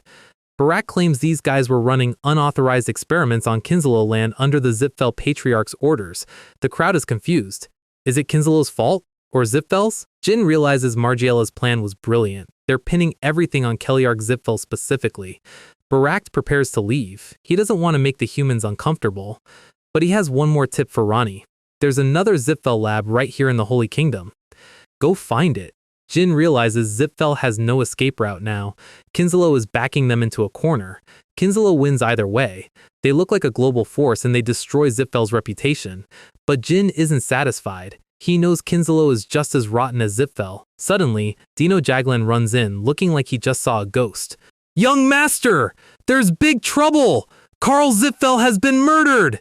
And the killer left a message on the wall. "With your blood, I will cleanse the wrath of the people. Bamel." The crime scene is a mess. Karl Zipfel isn't just dead, he's a statement. Kashmir shows up, breathing hard. The news of the murder hit the info network before the body was even cold. The guards are useless. The intruder used magic to bypass the barriers. Murakami calls it, Zipfel had journalists ready to witness the scene immediately. This is bad. Like, end of the arc bad. The frame job is perfect. Now rumors will spread that Vankela tortured Carl to death and used Bamel as a cover-up. If the truth isn't out soon, Vankela will lose all its leverage against Zipfel. Murakami asks the million-dollar question, "What'll you do, kid?" Kashmir gets a whispered report from one of his agents. "Young Master Jin, we need to head to the harbor. Now." They reach the harbor and see this. Gold. Tons of it. Zipfel left enough gold bars to make a dragon jealous. Murakami checks a bar. It's real. Jin realizes what's happening. This isn't a gift, it's a shut-up bribe. It's 50 years worth of the national budget. If Rani refuses it, the people, who are currently starving and grieving, will turn on her. If she takes it, she's essentially forgiving Zipfel for the experiments. It's an economic trap. A poor nation makes for desperate people. Eventually, the resentment won't be at Zipfel, it'll be at the leaders who failed to provide. Rani and her loyalists will be remembered as tyrants. Game over. Jin makes a decision. I'll step forward. Kashimir's eyes nearly pop out of his head. He reminds Jin that exposing himself as Bamel while being a Runkandel cadet is the gravest taboo. But what if I still manage to survive? Murakami smirks. He knows Jin has a plan that's probably insane. Jin just needs to hide for 1 year until he becomes a full flag bearer. Kashmir warns him that Zipfel has the kingdom surrounded. He won't be able to escape. Jin isn't worried. He has someone who'll help. December 24th. The Requiem ceremony. The Milky Way prayer begins. The entire plaza is filled with floating lights for the victims. It's a moment of genuine grief. Rani is leading the prayer, but her heart isn't in the ritual. She's looking for a miracle. The light column shoots into the sky. The prayer is over. Now comes the politics. She remembers the weight of her choices. She remembers the people she lost. Is this the right path? She looks at the crowd. She's crying, but she has to be strong. She addresses the people. The victims have returned to God's embrace. She acknowledges the difficult days they've endured. But it seems this pain may finally be nearing its end. However, last night, she announces the murder of Carl Zipfel. She mentions the message on the wall. Joshua is watching, waiting for his cue. But the Sir Bamel I know would never do such a thing. She introduces a hero who has protected the kingdom with his life. A hooded figure walks up the red carpet. "Nice to meet you all." He pulls back the hood. "I'm Jin Runkandel, a preliminary flag bearer." The journalist's brains just hit a blue screen. Joshua is internally screaming every curse word he knows. Jin gives him a side-eye smirk. He's essentially holding Joshua's career hostage. He knows Rosa will protect him because of his contract. If Joshua lets Jin die here, he loses his mother's favor. Jin starts to flare his shadow key. "And I, who you already know well, am also Bamel. The Zipfel patriarch framed me by killing his own son." He calls out the Zipfel and Kinzalo alliance for the biogolem experiments. Zipfel's mages immediately target him with massive magic circles.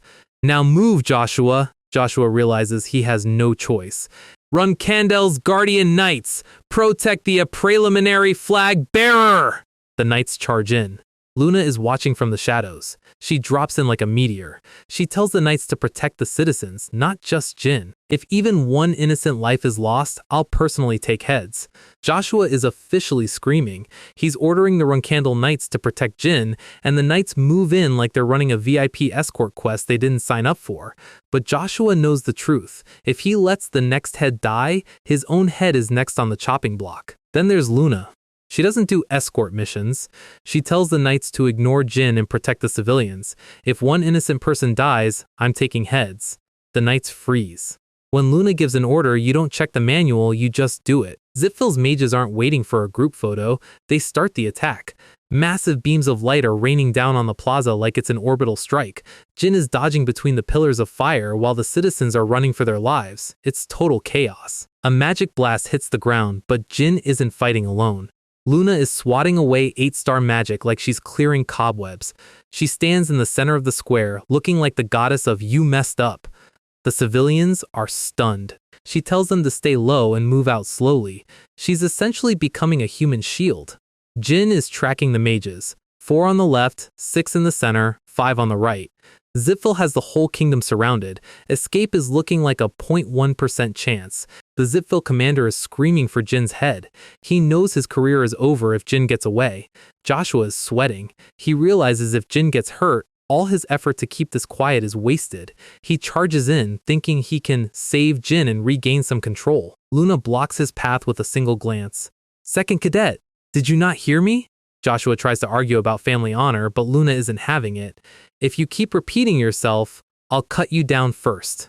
Joshua stops. Dead. He realized that Luna doesn't care about the family tree if she can use it to hit him.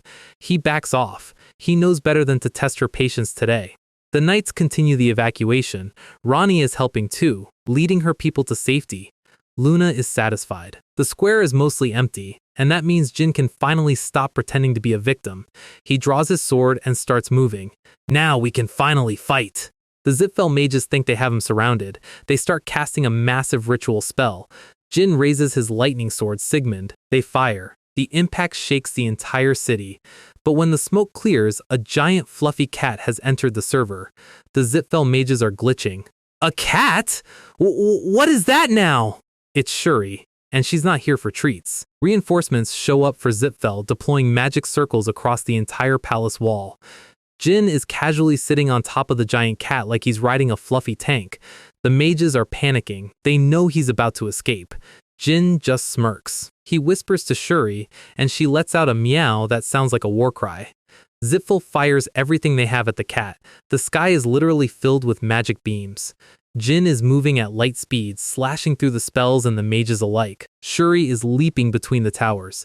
Jin shouts for her to run, and she hits the turbo button. She's a blur of black and purple energy, tearing through the Zipfel ranks. The mages can't even see her. They're getting picked off one by one. Jin finishes the last one in the immediate area with a lightning strike. The commander is terrified. This isn't a cadet, this is a monster. Jin thanks Shuri for the pincer move. "Now, shall we go do the next thing?" He leaps out of the square, leaving a trail of lightning and confused journalists. Shuri is essentially flying across the rooftops. Jin is checking his to-do list. Step 1. Ruin Zipfel's PR? Done. Step 2. Deal with the gold bullion at the harbor. He looks towards the water and realizes someone already beat him to the punch. The harbor is burning. In the middle of the flames, Veridin Zipfel is laughing like a maniac. He's burning his own family's gold bars. Dante is there too, looking like he's regretting his life choices. Shuri lands right behind them. The cat's paw is bigger than both of them combined. Veridin sees Jin and lights up. Dante is just as shocked. "Jin! It really is Jin?" Jin is standing there like, "Yeah, hi. Can we focus on the arson for a second?" They immediately start petting the giant cat. Jin has to physically stop the fanboying. "Did you light that fire?" Veridin points to himself with a huge grin. "Precisely." Dante immediately points at Veridin too. "No, you were the one who lit it." Veridin tells them to just say Jin did it. Since he's a Runkandel cadet, he can claim it as a merit. Dante is confused. "Why are you insisting on nonsense?" They start arguing like a married couple. Dante realizes Veridin is acting righteous because he's guilty about his family's crimes. Jin is just watching this, thinking about how he ended up with these two as friends.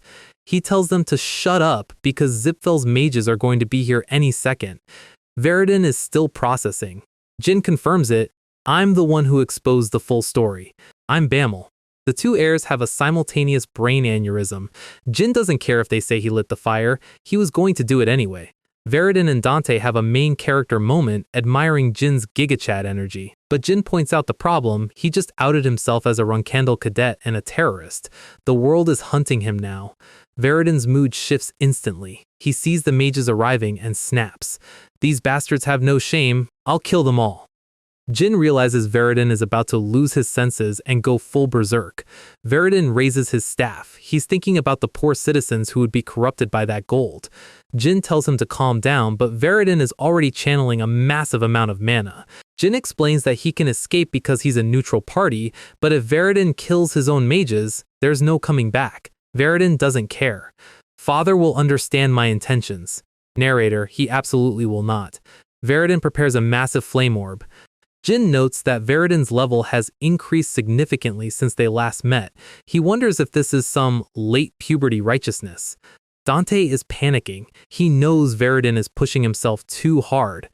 Jin decides he has to intervene. He moves in and knocks Veridin out with a single strike to the neck. Veridin's magic dissipates. "You were gloriously defeated," Jin says.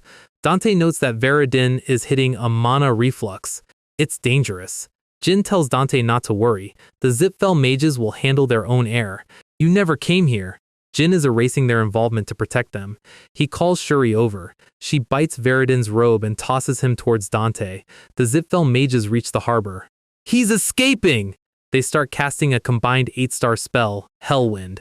A massive green tornado starts to form. Shuri is trying to outrun it, but the wind is closing in fast. Jin smirks. "An 8-star spell, huh? I prepared a little gift." He starts casting a Hister secret art. A blue swirling sphere of mana forms in his hands. The wind starts to change direction.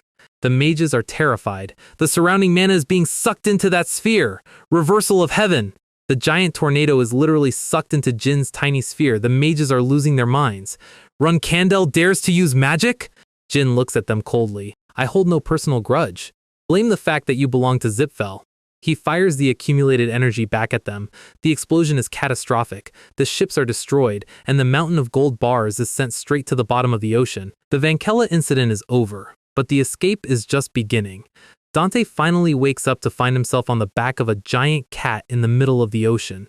He's got a hole in his shoulder thanks to Shuri's teeth, but he's taking it like a champ. Jin offers some healing resin, but Dante tries to play it cool.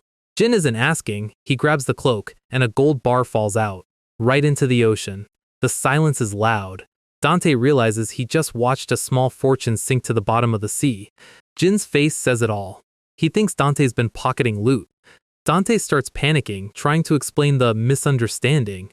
Apparently, Veridin offered to pay anyone who helped him, and Dante actually needed the cash. Why does the heir of the prestigious Hiron family need a side hustle? Because he broke his grandfather's favorite pottery and needs to replace it before the old man finds out. Jin just stares. He eventually agrees to lend him the money, probably out of pure pity. But the mood shifts when they talk about Veridin. Jin knocked him out to keep him safe from the immediate fallout, but Dante is worried about what comes next for the blonde Zipfel.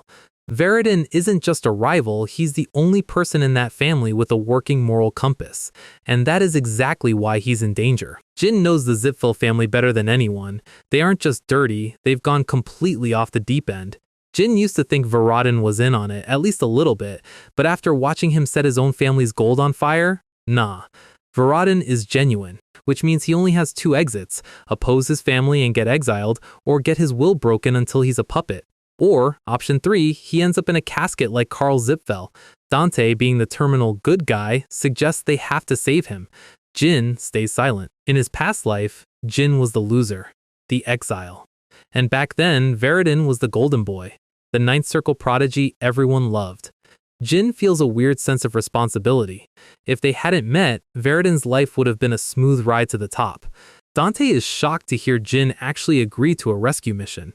He's used to Jin being a cold-blooded tactician, but Jin is human, even if he hides it under 10 layers of menace.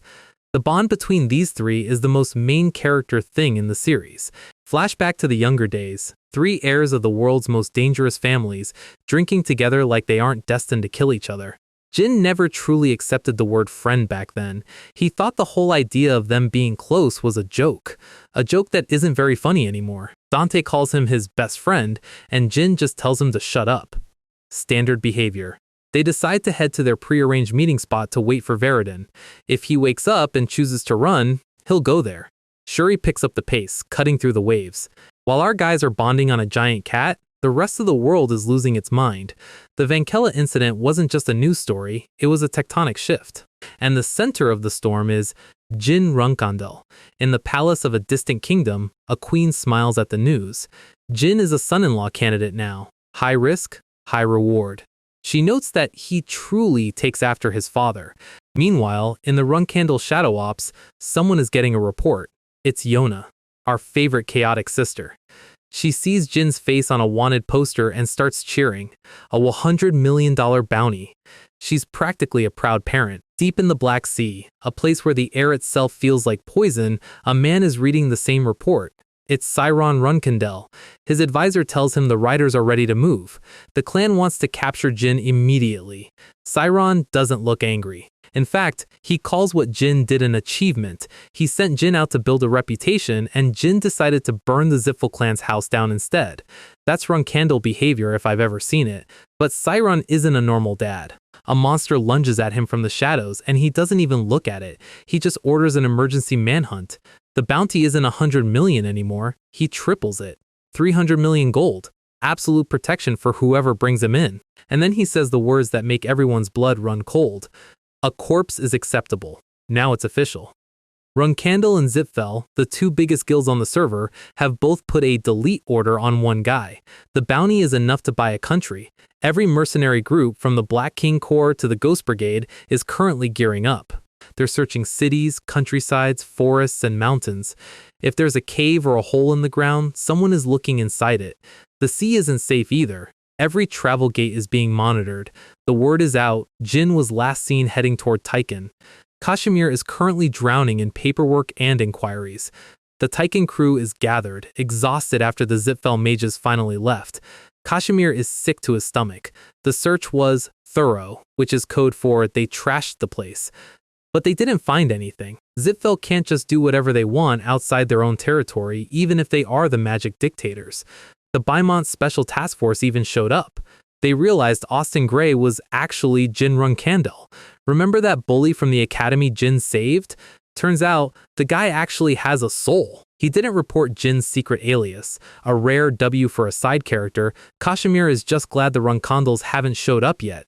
Because Sairon issued an edict, no Runkandle sets foot in Taiken without Jin's permission. Gilly is confused. Why would the family head issue that order? The whole world is chasing Jin, and his own father basically said, "Bring me his head." Gilly is shaking. She's terrified something will happen to him. Enya is fully crying. The Jin fan club is not doing okay right now. But Quikantel shuts it down. She's ancient. She knows how these power players think. She tells them to wait quietly. Jin always has a plan. Back in the field. Searchlights everywhere. Anyone who even looks like Jin is being snatched off the street. And right in the middle of it, under a cloak, is our guy. Dante thinks they're being too reckless by hanging around a city under high alert, but Jin needs to see how the world is reacting before he makes his next move. He knew it would be bad, but this many factions? Dante spots a piece of paper on the ground. He picks it up and practically stops breathing. It's the 300 million gold Runkandle wanted notice. Jin looks at his own price tag and just smirks. No wonder, he says. He's almost impressed. Somewhere else, another high-tier player is looking at that poster. Zipfel's airships are hovering over every major landmark. The search is relentless. The world is in a literal uproar. But this woman? She's not hunting him. She's rooting for him. Welcome to the secondary palace of the Heron clan. It's a fortress of ice. A warrior is storming through the halls, calling the situation insane. She stops when she sees who's waiting for her. It's Lady Taline Hyron, the master of the frozen blade. Her daughter brings news about the Runkandle order. Taline already knows. She tells her daughter to hold the palace. She has somewhere she needs to be. Back to the Black Sea. Sairon is busy shredding a multi-eyed nightmare into confetti. Absolute slaughter. He's just warming up. Then a voice echoes through the dark. "Are you really going to kill your son?" Sairon doesn't hesitate. Of course. The ground starts to freeze. Taline walks out of the shadows, her sword already out. She calls him insane. She says as a friend, she can't just watch this. The temperature drops until the air itself starts to crack. She points her blade at the strongest human alive and tells him to give her an assurance that he's sane. If not, she says, "I'll cut you down, Sairon." We just moved from a manhunt to a clash between two 10-star legends. And we still don't know if Sairon is actually serious about that corpse. 1. 2. Sairon actually smiles. He tells Teleris to put the sword away. Her prediction was wrong. The air pressure in the Black Sea is heavy enough to crush a normal knight, but these two are just having a casual "I might kill you" chat. Teleris lowers her frozen blade, calling him out for scaring people. She wanted to make sure he hadn't actually gone insane. She calls out Mort, her giant interdimensional cat, and wonders where the charming lion of the Runkandles went. She demands to know his real intention. Back at the villa, flashback to Veridin giving them the coordinates, a place never watched or interfered with by the family. Jin is sitting there looking at his own wanted poster like it's a glowing Yelp review. Dante is physically shaking. He's doing the math. 300 million gold isn't a prank, it's an extinction event. Jin, however, sees the vision. If he survives this for a year and returns to become an official flag bearer, his fame won't just hit the ceiling, it'll break the sky. He'll be the guy who outplayed Ronkondel and Zipfel at the same time. Dante's over here worrying about survival, and Jin is already thinking about the clout. The wanted order is for preliminary flag bearer Jin. If he becomes an official flag bearer, technically that order doesn't apply. Lawyer tier logic right there. But surviving for a year is the hard part. Jin mentions the Land of the Brothers, a place cut off from the human world. He knows Sciron knows about it. This whole bounty is just a very loud invitation to go there. Suddenly, the teleportation gate lights up. A boot steps through. Jin immediately realizes the vibe is wrong. This isn't Veridin. Dante thinks it's the butler. Jin thinks this guy is way too geared for a butler. The figure draws a blade that looks like it's made of frozen starlight. They've been spotted. Jin doesn't wait for a conversation. If you show up unannounced at a hideout, you get the shadow key treatment. Dante is on the same page. The stranger walks in with heavy footsteps, cloaked, masked, and carrying a massive sword. Jin lunges, pinning the blade against the guy's neck. "Answer my questions and you live." Dante covers the other side. The masked guy just stays silent. Then he starts melting? A massive wave of water explodes from his body. Dante realizes it instantly. It's a water dragon! The two of them sync up, trying to pressure the beast from both sides. The water whips around the room like high-pressure cutters. Dante dodges a blast that nearly takes his head off. The dragon in human form moves like liquid. It targets Dante and smirks under that mask. Speed check. Steel meets magic and the impact turns the floorboards into splinters. Jin tells Dante to corner him, but the dragon is playing a different game. He realizes these are Veridin's friends. The water settles, flooding the entire hallway. Dante is currently swimming in the foyer. The dragon pulls back the water in a massive whirlpool. He notes that it's understandable why Veridin likes these kids. The mask comes off. You can stop being on guard.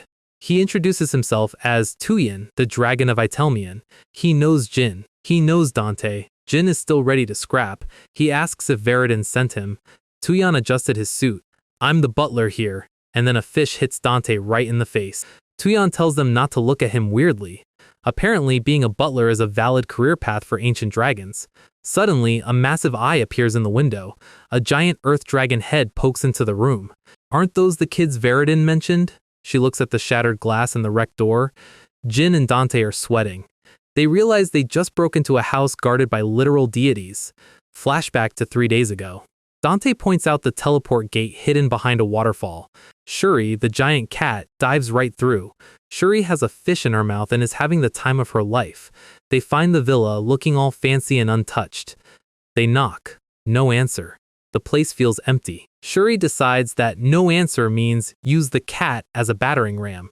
She smashes through the front door like it's a cardboard box.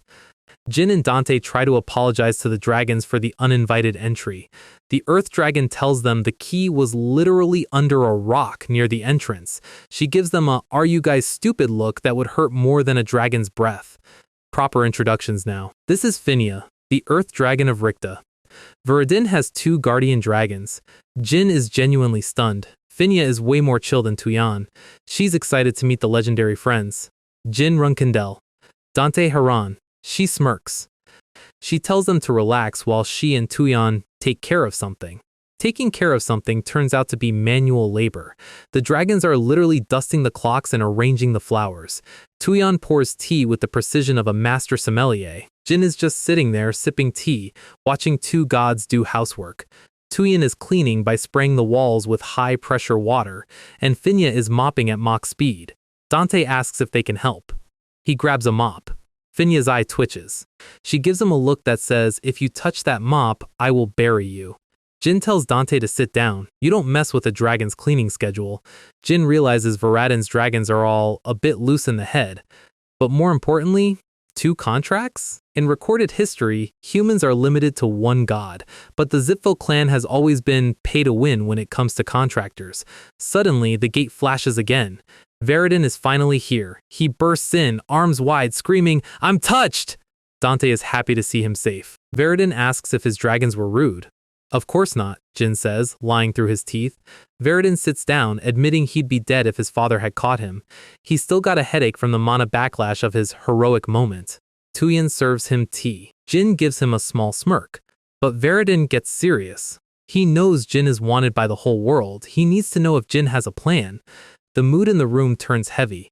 Jin tells them they look too serious. I'm not impulsive like you, Veridin. He has a proposal for the Zipfel heir. Veridin listens intently. Jin leans forward. Abandon the name Zipfel. Veridin stays quiet for a long moment. Instead of answering, he asks if they can go get some fresh air.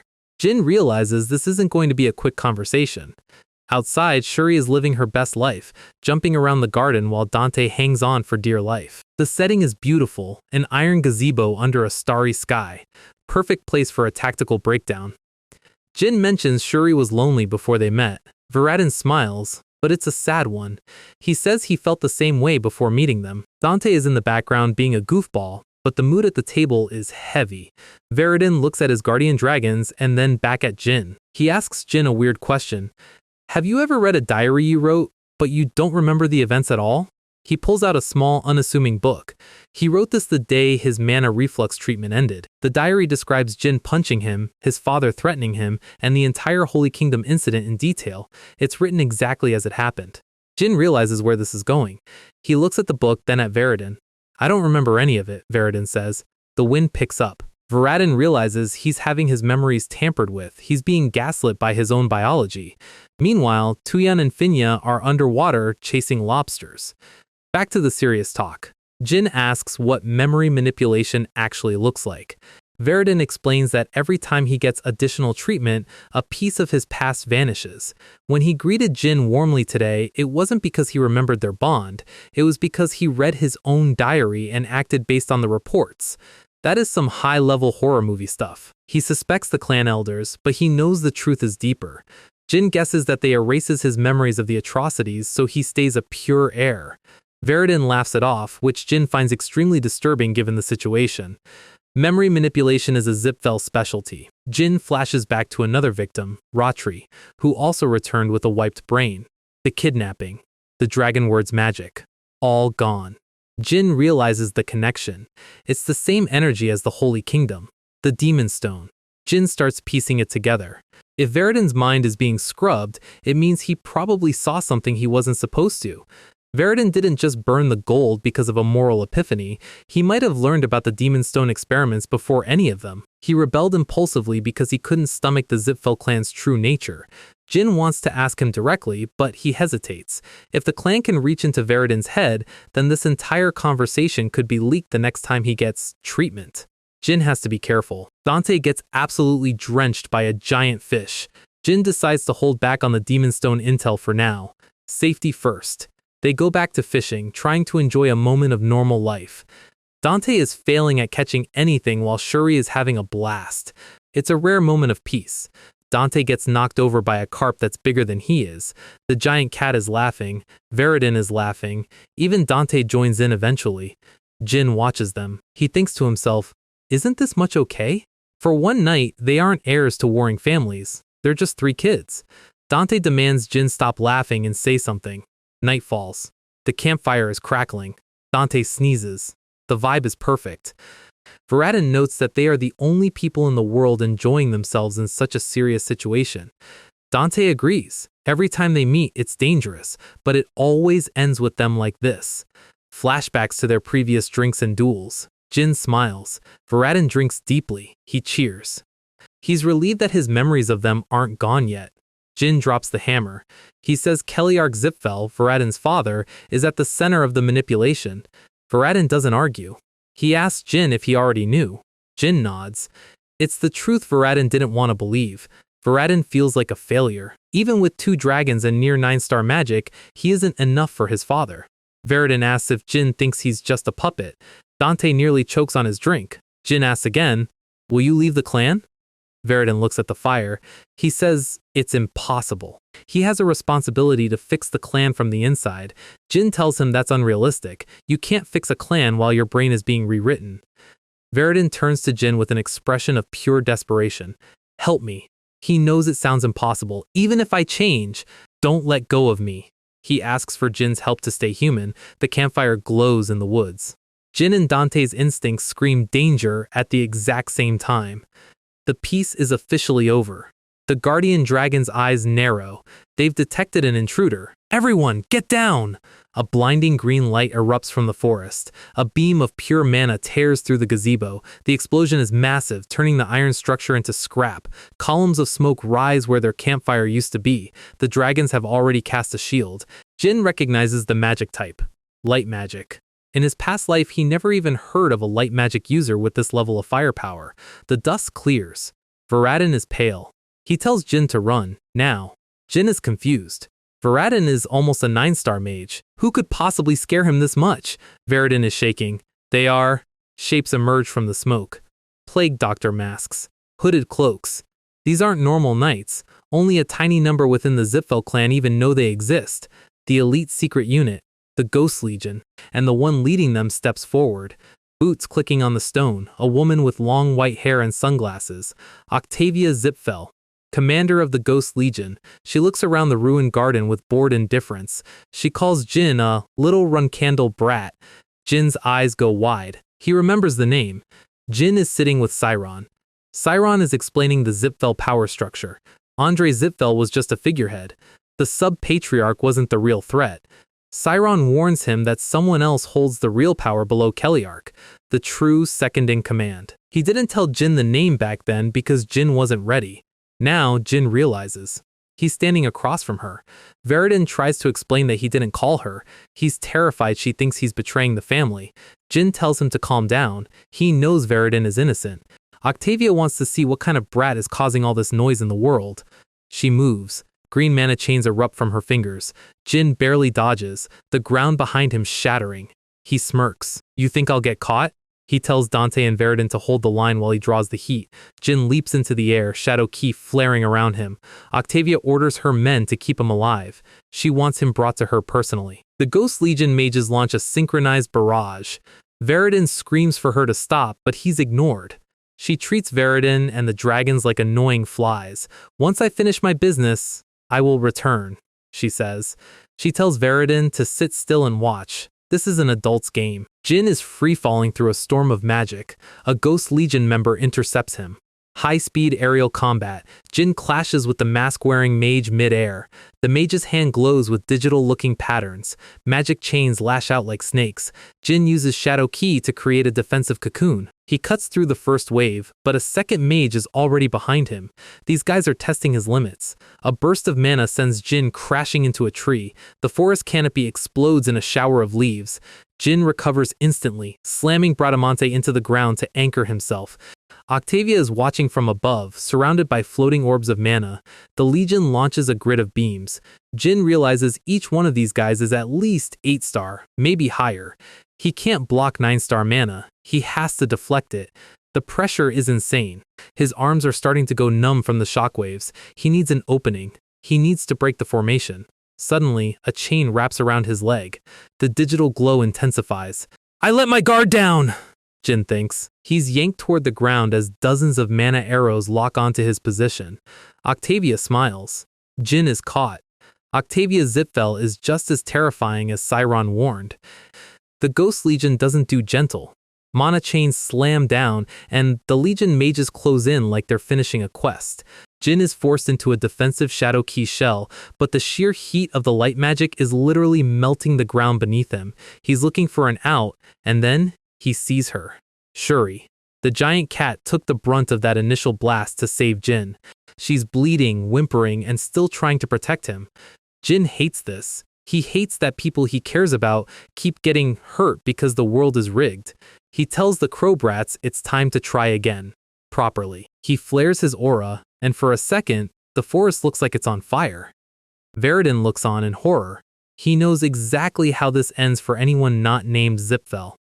Octavia, meanwhile, is actually impressed. She tells the guardian dragons to take the heir and the Hyron kid and get out.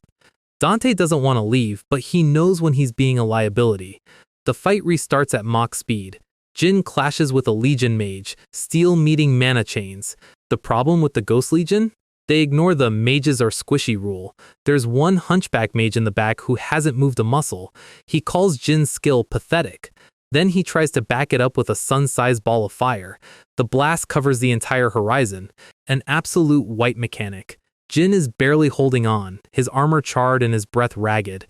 He realizes the gap between him and the Zipfel's elite isn't a gap, it's an ocean. But Jinrun Candle doesn't do giving up. He realizes each one of these guys is Black Knight tier. If he fights them on their terms, he dies in 30 seconds. He remembers his training.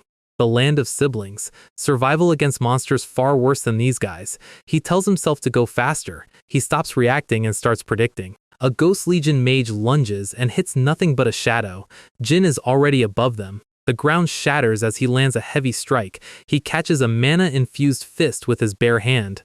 Impressive for your age, the mage says, but you still can't reach me. Jin just smirks through the blood. Martial God Sword, Third Blade, Judgment. Lightning and shadows erupt in a perfect cross. The mage's mask cracks. Octavia finally stops leaning against a tree. She realizes that if she lets this keep going, she might actually have to file a report. A pillar of green light slams into Jin from the side. Total devastation. Octavia walks through the smoke, her heels clicking on the burnt earth. Jin is in a crater, coughing up blood, but still gripping his sword. Enduring this long is commendable, she says. Then she powers up a shot that looks like it could kill a god.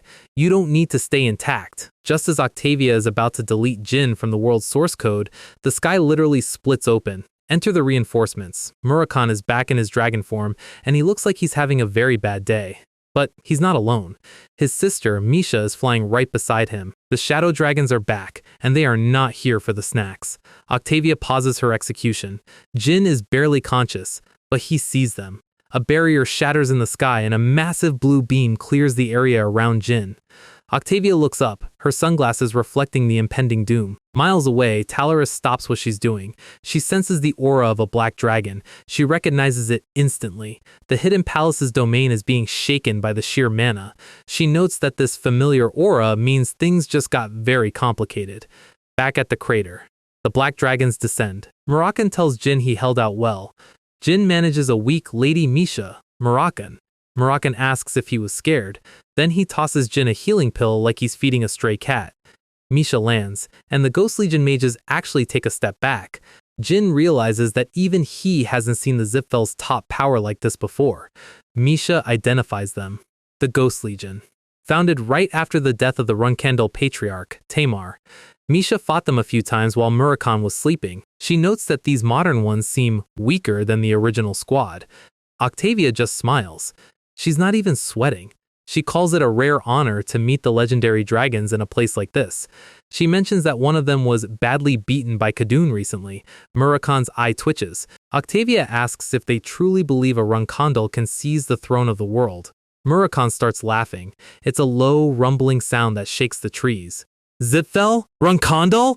Wrong! He leans his massive head down. The one who will push aside the Zipfels and become king of this world is Jinrun Candle.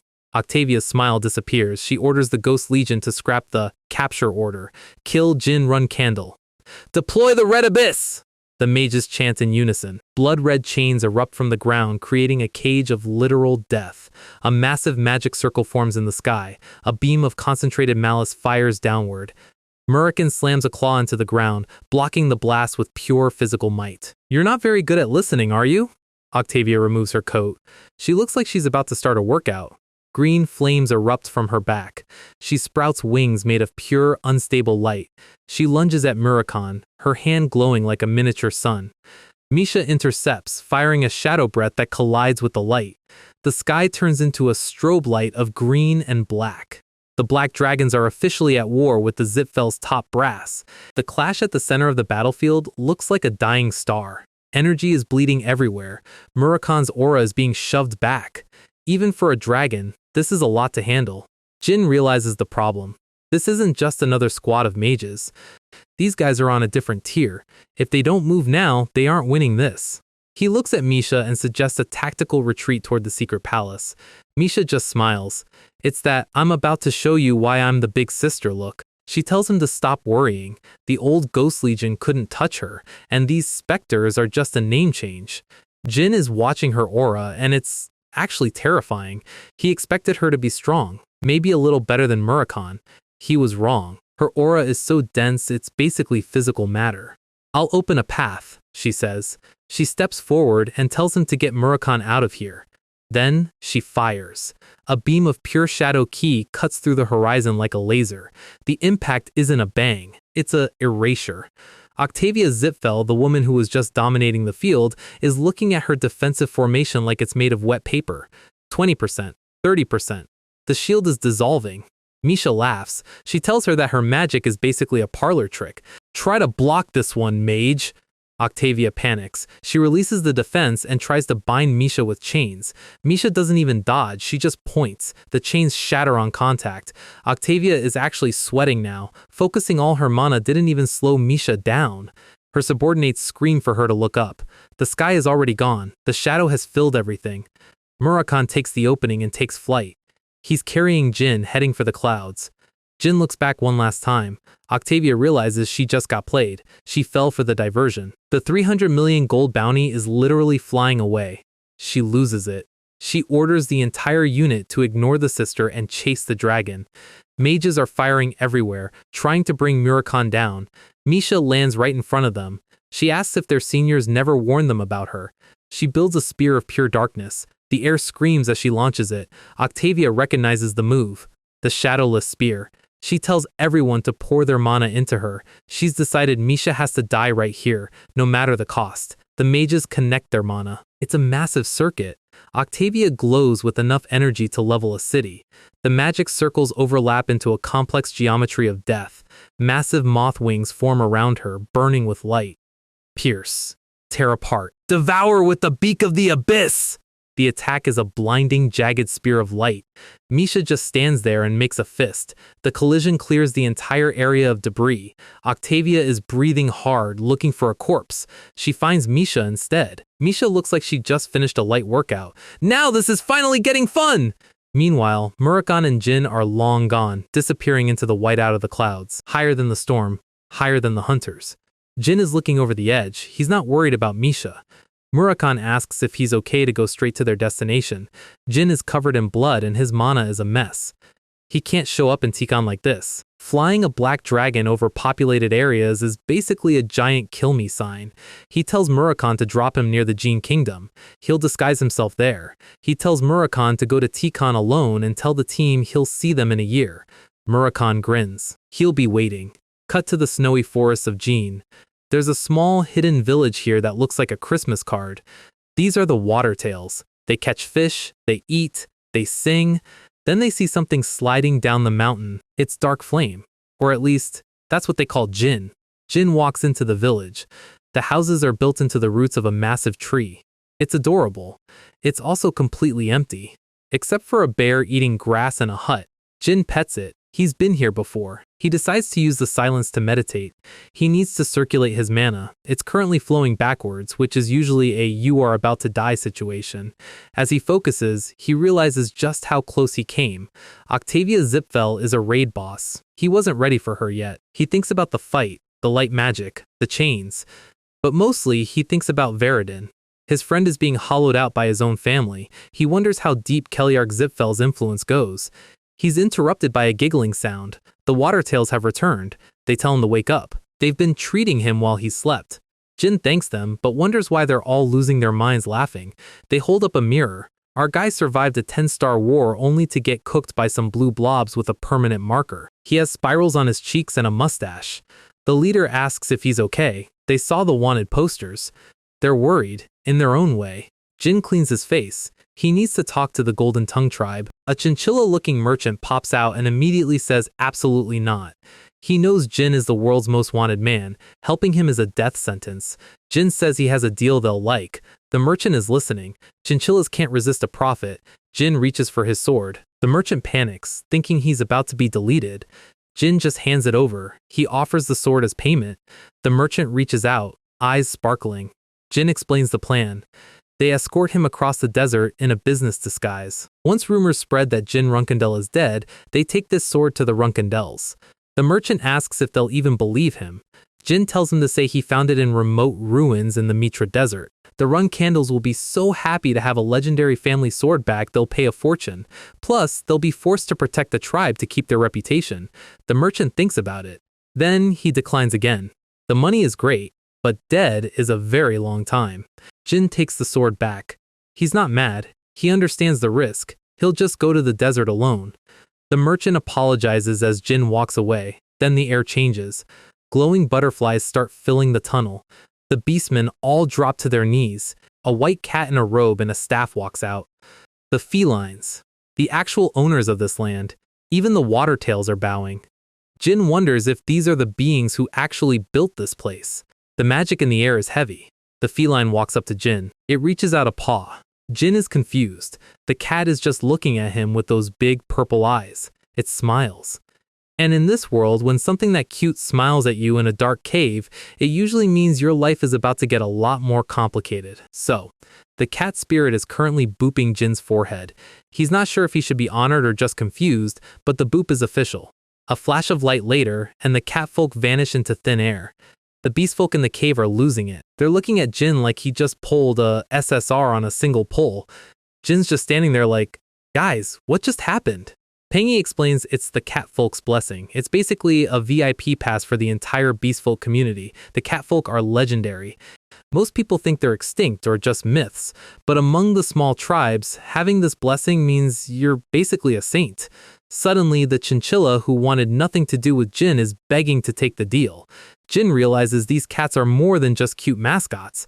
Pangy starts lore dumping at 2x speed about how the cats created these maze caves to protect them. Jin is shocked. He didn't even know these guys existed in his past life. The catfolk are basically the guardian gods of the Jin kingdom, and they just gave Jin their seal of approval. Jin asks if they're really okay with the danger. Dark Flame is just happy to be here. The logic is simple. The cats only bless two types of people: contractors of the god of cats, or people who will protect beastfolk. Since Jin doesn't have a cat god on his shoulder, they've tagged him as a friendly giant. Jin is thinking about whether this blessing gives him tangible stats, but Pangy is already back to business. Dark Flame. Let's split the profit 9-1. We take 9. Jin gives him the main character death stare. Split it in half. 8-2, half. 7-3, half.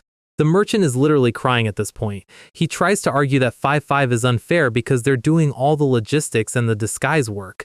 He goes into a whole speech about the pride of the Gold Snow Tribe and fair distribution. Jin just stares until they concede to 6-4. Merchants really are built different. Even in a cave full of magic cats, they're thinking about the margin. Anyway, time for the disguise montage. Outfit number 1, the Grim Reaper look. Outfit number 2, a hanbok. Jin thinks it's too flashy. The author is definitely a fan of Eastern culture. Pangy pulls out a mirror for the next one. It's the strong leader look. They cycle through bandit styles and noble styles until they land on the retired mercenary. Gray hair, eye patch, generic sword. Perfect. Jin decides to test the stealth stat in the night market. He tells the little guys to prep the caravan for tomorrow. He steps out into the city. It's crowded, busy, and perfect for a social stealth mission. Wanted posters are literally everywhere. 400 million gold. Suddenly, a hooded figure walks past. Zipfil mages. They're crawling all over the Jin kingdom. One of them stops and turns around. Jin holds his breath. Did the disguise fail in the first 5 minutes? The mage holds up a poster. Have you seen this man? Jin just points at the poster and says he's looking for him too. The mage buys it. He thinks Jin is just another greedy mercenary chasing a paycheck. 1. Zipfel intelligence, 0. But then, Jin runs into the local problems. The Red Tiger tribe. They're bullying the washed-up human to get out of the way. They're venting because they're frustrated they can't find Jin Run Candle. They're dragging a prisoner behind them. It's a member of the canine tribe, beaten and bound. Jin stops. He was planning on finding a canine guide anyway. He gives them a small smile. Time to do a good deed and teach these cats some manners. Cut to a different part of the city. A canine tribe member bursts into his home. His mother is on the floor, barely breathing. The Red Tigers came for tributes while he was away. He's horrified. He knows that no one ever comes back alive from the Red Tigers camp. He runs out, desperate to save his younger sibling. He's pushing himself up the mountain, but he's losing hope. Suddenly, a massive explosion lights up the peak. He freezes as a figure walks out of the smoke. It's Jin. holding the youngest sibling. Behind him, the Red Tiger camp is basically a bonfire. The brother is in shock. Jin tells him to relax. The tigers are handled and his family is safe. Who are you? The brother realizes this is the guy who guided them to the desert before. He drops to his knees. He doesn't know how to repay this. Jin just tells him to focus on treating his family first. Back at their hut, Jin uses some high-tier healing. The mother's injuries are deep, but Jin isn't using standard medicine. He pulls out cacto, a snack from the Mystic Lands. The family is crying. Using something this valuable on lowly people is unheard of. Jin doesn't care. It's Nether King food, it'll fix her up in minutes. The brother swears he'll grant any request. Jin gives him that all according to plan grin. He needed a guide who could navigate by scent. Will you come with us? Of course! I'd follow you into the Mitra Desert itself! He's literally wagging his tail. Best GPS ever. Next morning, the caravan is officially moving. The other beast folk are gossiping. They think it's a suicide mission. No one comes back from Mitra. Jin isn't worried. He has regression knowledge. Canine tribe noses are basically cheat codes for navigation. Without this guide, the desert would be a maze. With him, it's a straight line. They enter the desert. Days pass. The heat is brutal. But inside the caravan, Pengi and Dark Flame are literally singing. Jin is watching them, thinking about the logistics. They have food, but Jin notices something. 1 barrel of water? For the whole return trip? He asks Pengi if he's trying to speedrun dehydration. It's fine because we have Dark Flame. Jin is confused. Dark Flame hasn't shown off his ability yet. Pengi tells him to show the boss quickly. Fine, I'll show my ability. The little blue guy hops out into the sand. He starts making a weird vibrating sound. He jumps and slams his tail into the dune. A shockwave ripples through the sand. He listens. He's like a biological sonar. He pinpoints a spot and digs. Rise up! A literal geyser of fresh water erupts from the middle of the desert. Jin is speechless. This squishy blue mascot is a walking infinite water glitch. That night, they camp under the stars. Pengi cooks an Eastern special. The food looks better than anything in a 5-star restaurant. Jin realizes this team is actually top tier. A sudden wind kicks up. The sand starts swirling violently. Their dinner is ruined instantly. A spotlight hits their camp from the sky. A red dragon is hovering directly above them. The Zipfels found them. Stealth mission over. He's ready to draw his sword and start the boss fight, but the mage is already looking down with that I'm better than you energy. Pengi does his best, I'm just a humble chinchilla act. He claims they're just looking for ruins because the economy is trash. The mage isn't buying it. He notices the mercenary in the back. Jin plays it cool. Just a retired guy protecting small animals. The mage mentions the Runcandle heir, the 400 million gold bounty that everyone is thirsting for. He orders a full search. He's stepping down, reaching out, and then his head almost leaves his shoulders. Suddenly, the Zipfels are under attack by a blur of black and white. The dragon gets tagged, the mages are screaming for backup, and Jin is just standing there wondering who else in this desert has a death wish. Then he feels it. A presence he knows too well. Yona. His sister literally drops out of the sky and tackles Dark Flame like he's a plushie. She's smiling like she didn't just delete a Zipfel squad. She greets the mascot, ignoring the fact that she's currently in a war zone. Pengi is terrified. Who is this girl? Jin's face says it all. That's my sister, unfortunately. Yona looks over at the old man with a blank stare. She starts doing a high-speed inspection, checking his pockets and his beard. She's looking for the Jin under the makeup. She finds him. Jin! Jin tries to stay in character. Sister, why are you here? He asks if she's here to collect that massive bounty on his head. She gives him that creepy Runcandle smile. I came to capture you. She pulls a knife. Let's play until morning! You might actually die though. Turns out, Yona had a hunch he'd hide in the desert. She decides to join the caravan because she's bored and wants to protect the beast folk. Jin's life just became a psychological horror film. The guide thinks they're getting along great. Jin just wants to reach the save point as fast as possible. The desert road somehow feels healing now that the Zipfels are gone. They actually start doing spa treatments with sliced cactus. Dark Flame is living his best life. The guide is glowing. This is the most wholesome assassination squad in history. Yona finds the mascot smooth and starts petting it like a stress ball. Dark Flame looks like he's accepted his fate as a sibling bonding tool. Even Pengi is laughing. Then, Yona sees something in the distance and sprints off. Jin is used to this by now. It's a massive desert fish carcass. Pengi's mouth is watering. That's a lot of potential sushi. But Jin notices something. That fish isn't dead. It's just hibernating. He warns them that if it touches water, it's game over. Naturally, Dark Flame hears water and decides to show off. He summons a massive geyser right on top of the monster. The fish is soaked. Its eye snaps open. The tail starts flapping, creating a localized earthquake. It dives into the sand, surfacing like a shark. Pengi is screaming for his life. The monster breaches the sand, towering over them. It's starving and looking at Yona like she's an appetizer. Yona's response? It really woke up! Yay! Cut to dinner time. Pengi is making spicy fish stew. Jin admits it's actually fire. Literally.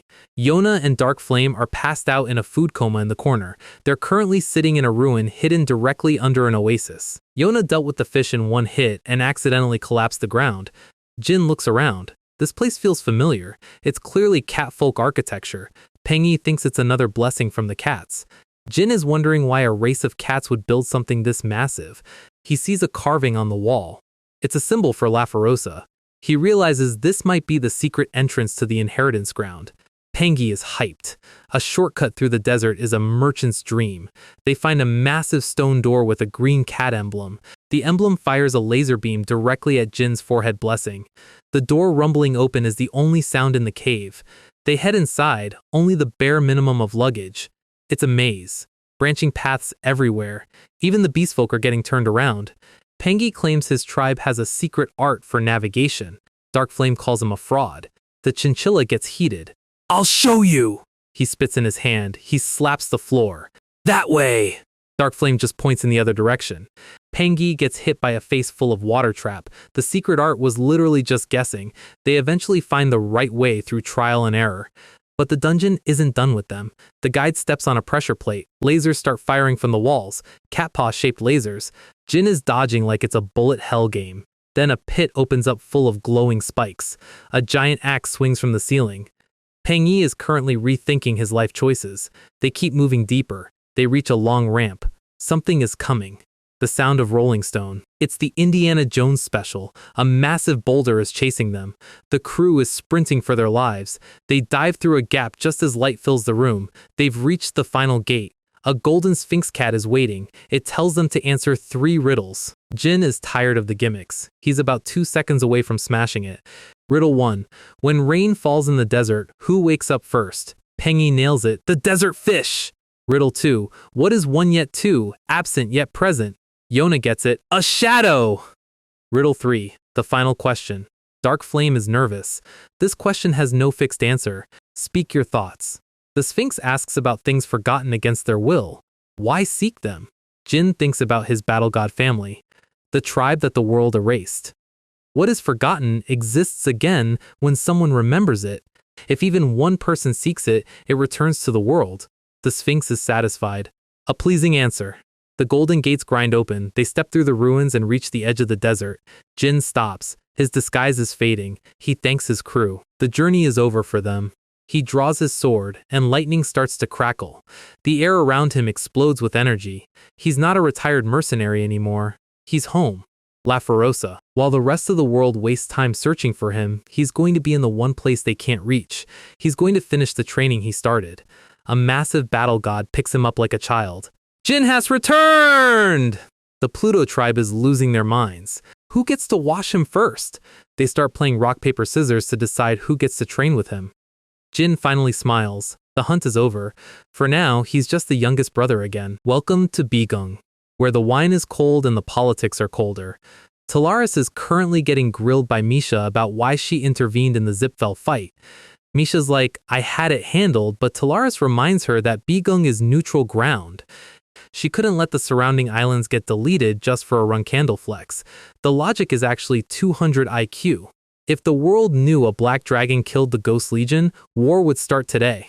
By having Bigung lose to the Zipfels, it lets the mages keep their prestige, while everyone inside the Zipfel clan knows they actually got their teeth kicked in. Misha has to admit, the Palace Lord is a master of the no-win scenario. Talaris asks for some good liquor as payment for her silence. She looks over at Cyrus and gives her the, don't worry, your boyfriend is fine look. Misha can't help but giggle as she teleports out. The ship is sailing, and the captain is a 10-star dragon. Cirrus is currently crushing her glass in embarrassment. Her mom is a world-class troll. The he's just a friend excuse is reaching critical levels of copium. Cut to Kashimir's mansion. Murakhan is currently speedrunning a box of cookies. Kashimir is confirming the plan. Jin is training in La Ferosa for a year. Murakhan isn't worried. He knows Jin will come back as a raid boss. But Quikantel drops some reality.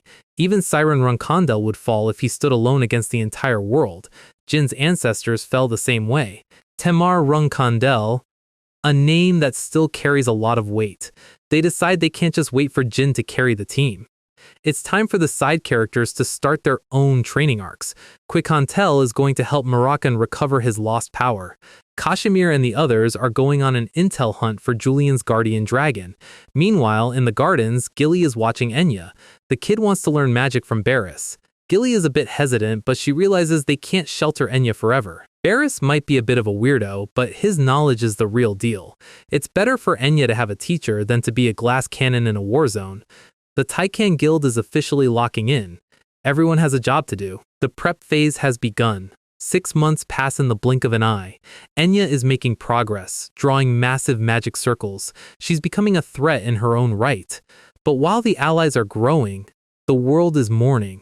Rumors have solidified. Inside the Runkandel main house, the proof arrives. Pengi is putting on an Oscar-worthy performance, trembling as he presents the sword. Rosa Runkandel stares at the blade. Bradamante. The confirmation is official. The 12th flag-bearer is dead. The Gold Snow Tribe gets paid a literal mountain of gold. Pengi and Dark Flame are celebrating like they just hit the lottery. We're rich! But the news is a nuke to everyone else. The world stops. The most talented Runkandel in history is gone. Dante Heron is currently terraforming a mountain with his grief. He doesn't know it's a fake-out. He thinks his best friend is truly gone. His rage is scary. He's going to be a problem for the Zipfels later. Speaking of Zipfels, look at Veridin. He's being kept in a tube like a science project. His eyes are glowing with a power that isn't his. The friend trio is completely shattered. And then there's Jin, meditating under a waterfall in La Ferosa, completely unaware of the chaos he left behind. Training day, month 4. Jin has been sparring non-stop with 5 Pluto Kings. They aren't even using their high-level Shadow Ki or secret techniques. They're just hitting him with basic attacks. And Jin still can't touch them. He's getting bloody, getting bruised, getting humbled. He can't dodge. He can't land a hit. He pours his own lightning into a strike, and he still ends up eating dirt. He has the heart of the Bright Kings. He has the tooth of Boros. He knows the theory of every move. But it's not clicking. The feeling of powerlessness is starting to sink in. He thinks about the monsters he's faced. Octavia Zipfel. The Spectre Unit. Keliark Zipfel smiling in the shadows. Up until now, he's survived by getting help from others. Misha. Murakhan. Talaris. He thinks about the people he needs to protect. Gilly's smile. Kashimir's loyalty. He realizes he's still miles away from where he needs to be. But he can't stop. The list of people depending on him is only getting longer. He sees their faces. Dante. Veridin. The Beast Folk. His sister Luna. He grips his sword. I must analyze their intentions. He prepares for another set. The focus in his eyes is different now. The kings are watching from the sideline. Garmin asks if they should give him a hint. Time is running out. But the other kings say no. If he doesn't realize it on his own, he'll always be trapped by the overpowered Runkandel blood without ever mastering it. This realization could take months. It could take years. They decide to let him cook. Garmin thinks for a moment. The waterfall is still roaring. Sparring is over for the day. Jin is exhausted. Garmin walks up to him with a massive grin. How about some gemstone liquor? They sit down in the forest. Garmin is laughing, asking how he got out of that Zipfel mess with the black light. Jin explains it was helpful, but he's more focused on why the spar felt so weird. Garmin asks if he's having trouble. Jin admits he feels lost. No one is using the real techniques against him. Garmin starts to say something, and then a girl drops from a tree. Vante, the 7th king. She calls Garmin out for disturbing the training. Garmin tries to play it cool. I was just talking about life. Vante grabs the bottle. Talking about life while drinking my 600-year-old gemstone liquor? Jin is like, oh, that's why it tasted so good. The mood is suddenly 100% lighter. Vante tells Garmin he's going to have to work for a bit in her winery to pay this off. Garmin looks like he just got a death sentence. Jin is confused. You make the liquor yourself? She invites him to go see the large-scale facility. Jin thinks it'll be a nice mental break from the sword. They arrive at the winery. It is not what he imagined. It's a massive, glowing mechanical press fueled by pure mana, and Garmund is currently the battery. He's going to be squeezing out liquor for the next year. Training is hard, but paying off your bar tab in La Ferosa? That's the real boss fight. So, Vante decides it's time for a little domestic bonding. She asks Jin if he wants to make jewel liquor, which sounds like a fancy hobby until you realize these people literally eat swords for breakfast. The first step isn't going to the store, it's mining. But you don't use a pickaxe. You use your heart. Vante explains the concept of resonance. Everything in the world has a frequency. If you can match your internal vibration to the object in front of you, you don't need strength to break it. It just yields. Jin is listening, but he's basically looking at a PhD syllabus while he's still in middle school. She tells him to feel it, not with his hands, but with his core. The vibration starts small, like a ripple in a pond, and then it expands until it's the only thing he can hear. This is the metagame of the Pluto tribe, aligning the chaos into a single, perfect note. He reaches out. 2 fingers. A light tap. The massive crystal pillar doesn't just break, it shatters along its structural lines like it was made of glass. Vante gives him the thumbs up, looking like a proud gym bro. Then, she shows him how a pro does it. She doesn't even touch the next one. She just exists near it, and the entire cave wall decides it's time to retire. Jin realizes the gap between them is still a canyon. They gather the shards, but the brewing part is even weirder. Vante grabs some grain like she's about to make a nice sourdough, mixes it with the jewels, and starts the fermentation. This is where the training actually happens. The refining process requires constant, precise energy output. Think of it like keeping a car at exactly 88 miles per hour while driving through a hurricane. The lightning from the Myungwang heart is the catalyst. The room is glowing, the air is buzzing, and Vante is explaining that the color of the light determines the flavor. It's basically an industrial-grade alchemy lab powered by pure martial arts flex. Every batch is different because every person's soul vibrates differently. She steps back and tells Jin it's his turn to take the wheel. Sit down. Meditate. And try not to blow the room up. He has to resonate with thousands of tiny, different vibrations at once. It's like trying to listen to every individual conversation in a crowded stadium and finding the one person who is whispering your name. Once he finds that frequency, he has to dump his lightning into it. His eyes go wide. The machinery groans under the pressure. Vante's grin says everything. He actually pulled it off on the first try. While Jin is doing the mental work, Garmund is in the back doing the literal work. The extraction process is basically Garmund acting as a human engine. Drop by drop, the essence falls into the moon jar. This stuff is aged for centuries. It's not just a drink, it's a liquid legacy. Jin is sweating, Garmund looks like he just ran a marathon in a sauna, but Jin's head has never been clearer. Vante drops a casual bomb, resonance is possible with Aura too. But that's a problem for tomorrow. Today, Garmund wants a drink. He starts complaining that spinning the extractor is actually the hardest part. He's trying to maintain his dignity after being used as a manual laborer by his sister. They head out for a drink, Garmund laughing it off. The jar stays behind, glowing in the cellar. But as they walk away, the atmosphere shifts. Someone else is watching the jar. The light it's emitting isn't normal. It's screaming main character energy. The cellar is quiet, but the air is heavy. A woman in traditional robes stands over the jar. She's looking at the reflection in the liquid. Flashback time. We're seeing Vante, or Bellies as she was known, talking to a man with long, dark hair. Tamar Runkendel. He's holding a jar that has been smashed and glued back together. He says he wants this one specifically. Bellies asks why he'd choose a broken jar when he could have a perfect one. Tamar's logic is simple. Something that's been broken and repaired is stronger and has more character than something that was never tested. It's a metaphor for the Runkandel bloodline, and for Jin. Present day. A bird chirps. The training ground is peaceful, which in this manhwa means something terrible is about to happen. Jin is sitting with Vante. He admits that the liquor brewing helped him more than the actual sword practice. Vante reminds him that being impatient is just a shortcut to failing. True training is internal. It's about the peace before the storm. She tells him never to forget the feeling of that resonance. She offers him a cup. Jin takes a sip and his eyes nearly pop out of his head. This isn't the stuff they just made. This was brewed by Tamar himself. The first Runkandel. It's 1,000-year-old vintage. Vante's voice drops about 3 octaves. Successor, I am ready to give you everything. Suddenly, the peaceful garden dissolves. The Myungwang heart in Jin's chest starts screaming. Vante moves faster than he can track.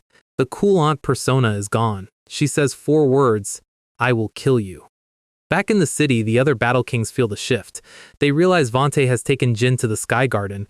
The ritual has started. This isn't a sparring match. They're worried because they know Vante doesn't hold back. If Jin is their light, he has to survive the shadow first. Jin wakes up in a void. Sigmund is in his hand, but he doesn't remember drawing it.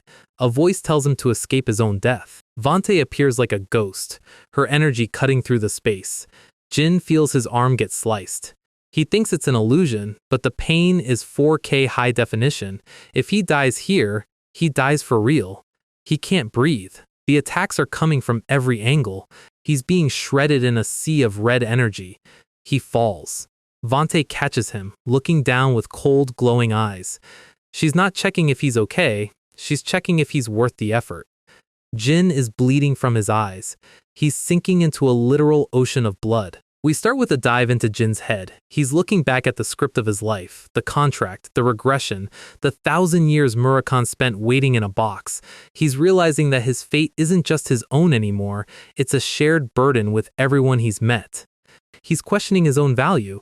Is he the protagonist because he's special, or is he special because he's the protagonist? It's deep, it's philosophical, and it's basically Jin having a midlife crisis at 16. He's looking at the people he needs to protect, wondering why Soldaret has gone radio silent while he holds a mechanical heart in his chest. The answer to all these questions? Resonance, vibration. The literal flow of death that surrounds every living thing. If you can see the flow, you can step between the raindrops. Understanding the vibration is the only way to avoid being erased by it. Jin's eyes lock in. He sees the only path. The air around him literally warps as he moves. Vante watches him, looking like a teacher who just realized their student is a literal cheat code. He's resonating with everything, the beginning and the end. Fast forward to February 1799. While Jin was playing with vibrations, Kuzan and Yulian were out here doing actual work. Zed is drowning in paperwork, Enya is becoming a tactical nuke under Varys' tutelage, and the Beast Folk are using their Run Candle reward money to start a special business that involves a man in a cactus mask. Don't ask, it's better that way. Meanwhile, over at the Heron Estate, Dante is going through it. He's asking for news from Veridon, not knowing that the Zipfels have basically deleted his friend's personality. In the Zipfel territory, Veridon is looking at a letter from Dante like it's written in a language from another planet. He orders it to be burned. The Veridon we knew is officially gone. Then we cut to Tikon, where Murakami is absolutely demolishing a strawberry pie. He's done with the vacation. He stands up, and for the first time in 200 chapters, he actually looks like a legendary shadow dragon. Quikantel and Gilly are just happy he's finally decided to be useful. Somewhere in a skull-shaped cave, Cosimo is yelling at the ocean. He's the only one who hasn't fallen for the Jin is dead prank. He offers a drink to the empty air, convinced that Jin is about to shake the world. We shift to a massive explosion in Runkondel territory. Tona and Daytona are on the scene, eliminating Zipfel radical followers who clearly didn't read the memo. The cultist tries to blow himself up for Zipfel, but the twins are currently arguing over who gets the kill credit. The target is vaporized before he can finish his speech. Blood drips from their blades. They're actually having fun. They've realized that mana bombs are a great way to liven up a Tuesday. They're heading back because a bigger storm is coming. The Run Candle flag is flying in a blizzard. Back to Jin. He understands now. Life, fate, and energy are all one shape. The light within him is reaching its peak. He remembers the mantra, think even as you die. The blue light in his eye isn't just magic anymore. It's the result of endless simulated deaths. A heavy boot hits the snow. The Run Candle knights are lining up. Every flag bearer is present. Every blade is held in salute. The patriarch has arrived. Everything is quiet. Even the birds on the branches look like they're holding their breath. The sound of heavy armor clanking echoes through the snowy forest. A squirrel watches from a tree, the Run Candle sigil reflected in its eye. The flag snaps in the wind. This is the Garden of Swords, and the vibe is currently, don't even breathe or you'll be executed. The text says it all, A being capable of ending all anxiety just by existing. The Genesis Star Knight. The army of knights is perfectly still. 4 figures emerge from the gates. Rosa Runkandel leads the way, looking like she's about to give a performance review that ends in a funeral. She raises a hand. 1 step. The crunch of snow is the only sound in the world. She shouts the command. The patriarch has arrived! The ground literally shakes as the knights respond. The siblings are there, faces set like stone. Rosa tells everyone to fall in. The horses are restless. Even the animals can feel the 10-star pressure. Steel meets steel in a massive, synchronized salute. It's a display of military perfection. Blades are drawn and pointed to the sky. Every run candle in the vicinity is currently at peak focus. And then, he appears. Siron Run Candle, riding a black horse that looks like it walked out of a nightmare. He doesn't say a word. He doesn't have to. From a distance, a lone figure watches from a cliffside. It's a scout, but they're so far away they might as well be in another country. Siren dismounts. He looks at Rosa and hits her with the coldest greeting possible. Rosa, it seems you've grown dull. Imagine being the most powerful woman in the clan and your husband's first words are a mid-tier insult. Luna and the others watch, but Siron's head suddenly snaps toward the sky. Something is approaching. Something fast. Immense energy is concentrating in a single point above them. A black dragon. Rosa's eyes go wide. This wasn't in the schedule. The wind picks up into a hurricane. A massive shadow falls over the Garden of Swords. The impact of the landing creates a shockwave that tears up the courtyard. Dust and snow fly everywhere, and out of the crater, Murakon emerges in his full draconic glory. The Runkandel reunion just got a lot more complicated. The entire Runkandel army is currently having a collective heart attack. A black dragon is one thing, but a black dragon that radiates enough energy to flatten a city? That is specifically First Patriarch behavior. The knights are panicking, but one of the high rankers stops breathing for a second. He realizes this isn't just dragon energy. There is something sharper and more violent mixed in. A figure leaps from Murakon's back. He hits the snow with the kind of impact that says, I am the protagonist, and your screen time is over. The long hair, the calm eyes, our guy looks like he just finished a 3-year retreat in a waterfall. He walks forward and every step sounds like a drumbeat. His chest starts to glow. The Myungwang heart is revving up.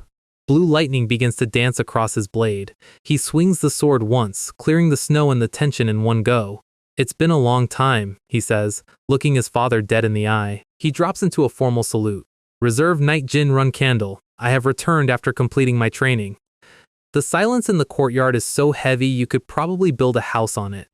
Siren doesn't smile. He doesn't move. He just stares. And then, the atmosphere changes. Everyone here is about to see something that usually requires a divine intervention to witness. Siron Runcandle is going to swing his sword. This isn't a 9-star or 10-star move, this is Genesis. It's a realm where the concept of distance and matter stops making sense. The strike doesn't just move through the air, it splits the entire horizon. Joshua looks like he just saw a god, and honestly, he basically did. The other siblings are sweating through their armor. Siren tells Jin to block it. No, good to see you, son. Just survival of the fittest starts now. If he can't block this, the story ends here. Jin is looking at a strike that cuts through the laws of the world. But he's not just a 16-year-old kid anymore. He's combining 28 years of his first life with 19 years of this one. He's the youngest son, and he's about to receive the ultimate grade from his teacher. The impact hits. The vibrations are a neon nightmare. The pressure is trying to turn his bones into dust. Jin is literally vomiting blood from the sheer weight of it. Everything is screaming at him to give up, but the resonance is kicking in. He remembers the Pluto tribe. Think even as you die. He feels the scattered vibrations of Siron's sword. He's not trying to overpower the strike, he's trying to become part of it. He's filtering every ounce of experience and effort into the edge of his blade. Every person he's fought, every lesson he's learned, it all flows into this one moment. The light goes blindingly blue. Jin's eyes are glowing. He lets out a roar that matches the dragon behind him. The shockwave clears the entire courtyard. The dust settles. Jin is still there. He's bleeding, he's exhausted, but he is standing. Siron actually lets out a small, satisfied breath. He sheathes his sword. And then, the announcement that changes the family dynamic forever. Every crime Jin committed, the fake death, the disappearing act, it's all pardoned. The value of that one block was worth more than a century of loyalty. Jin Runcandle is no longer a reserve knight. He has proven his worth to the strongest man alive. The appointment is official. I accept the Patriarch's command, Winter, 1799. The 12th official Knight of the Runcandle family is here. The world thought he was dead, but Jin Runcandle just officially started his takeover.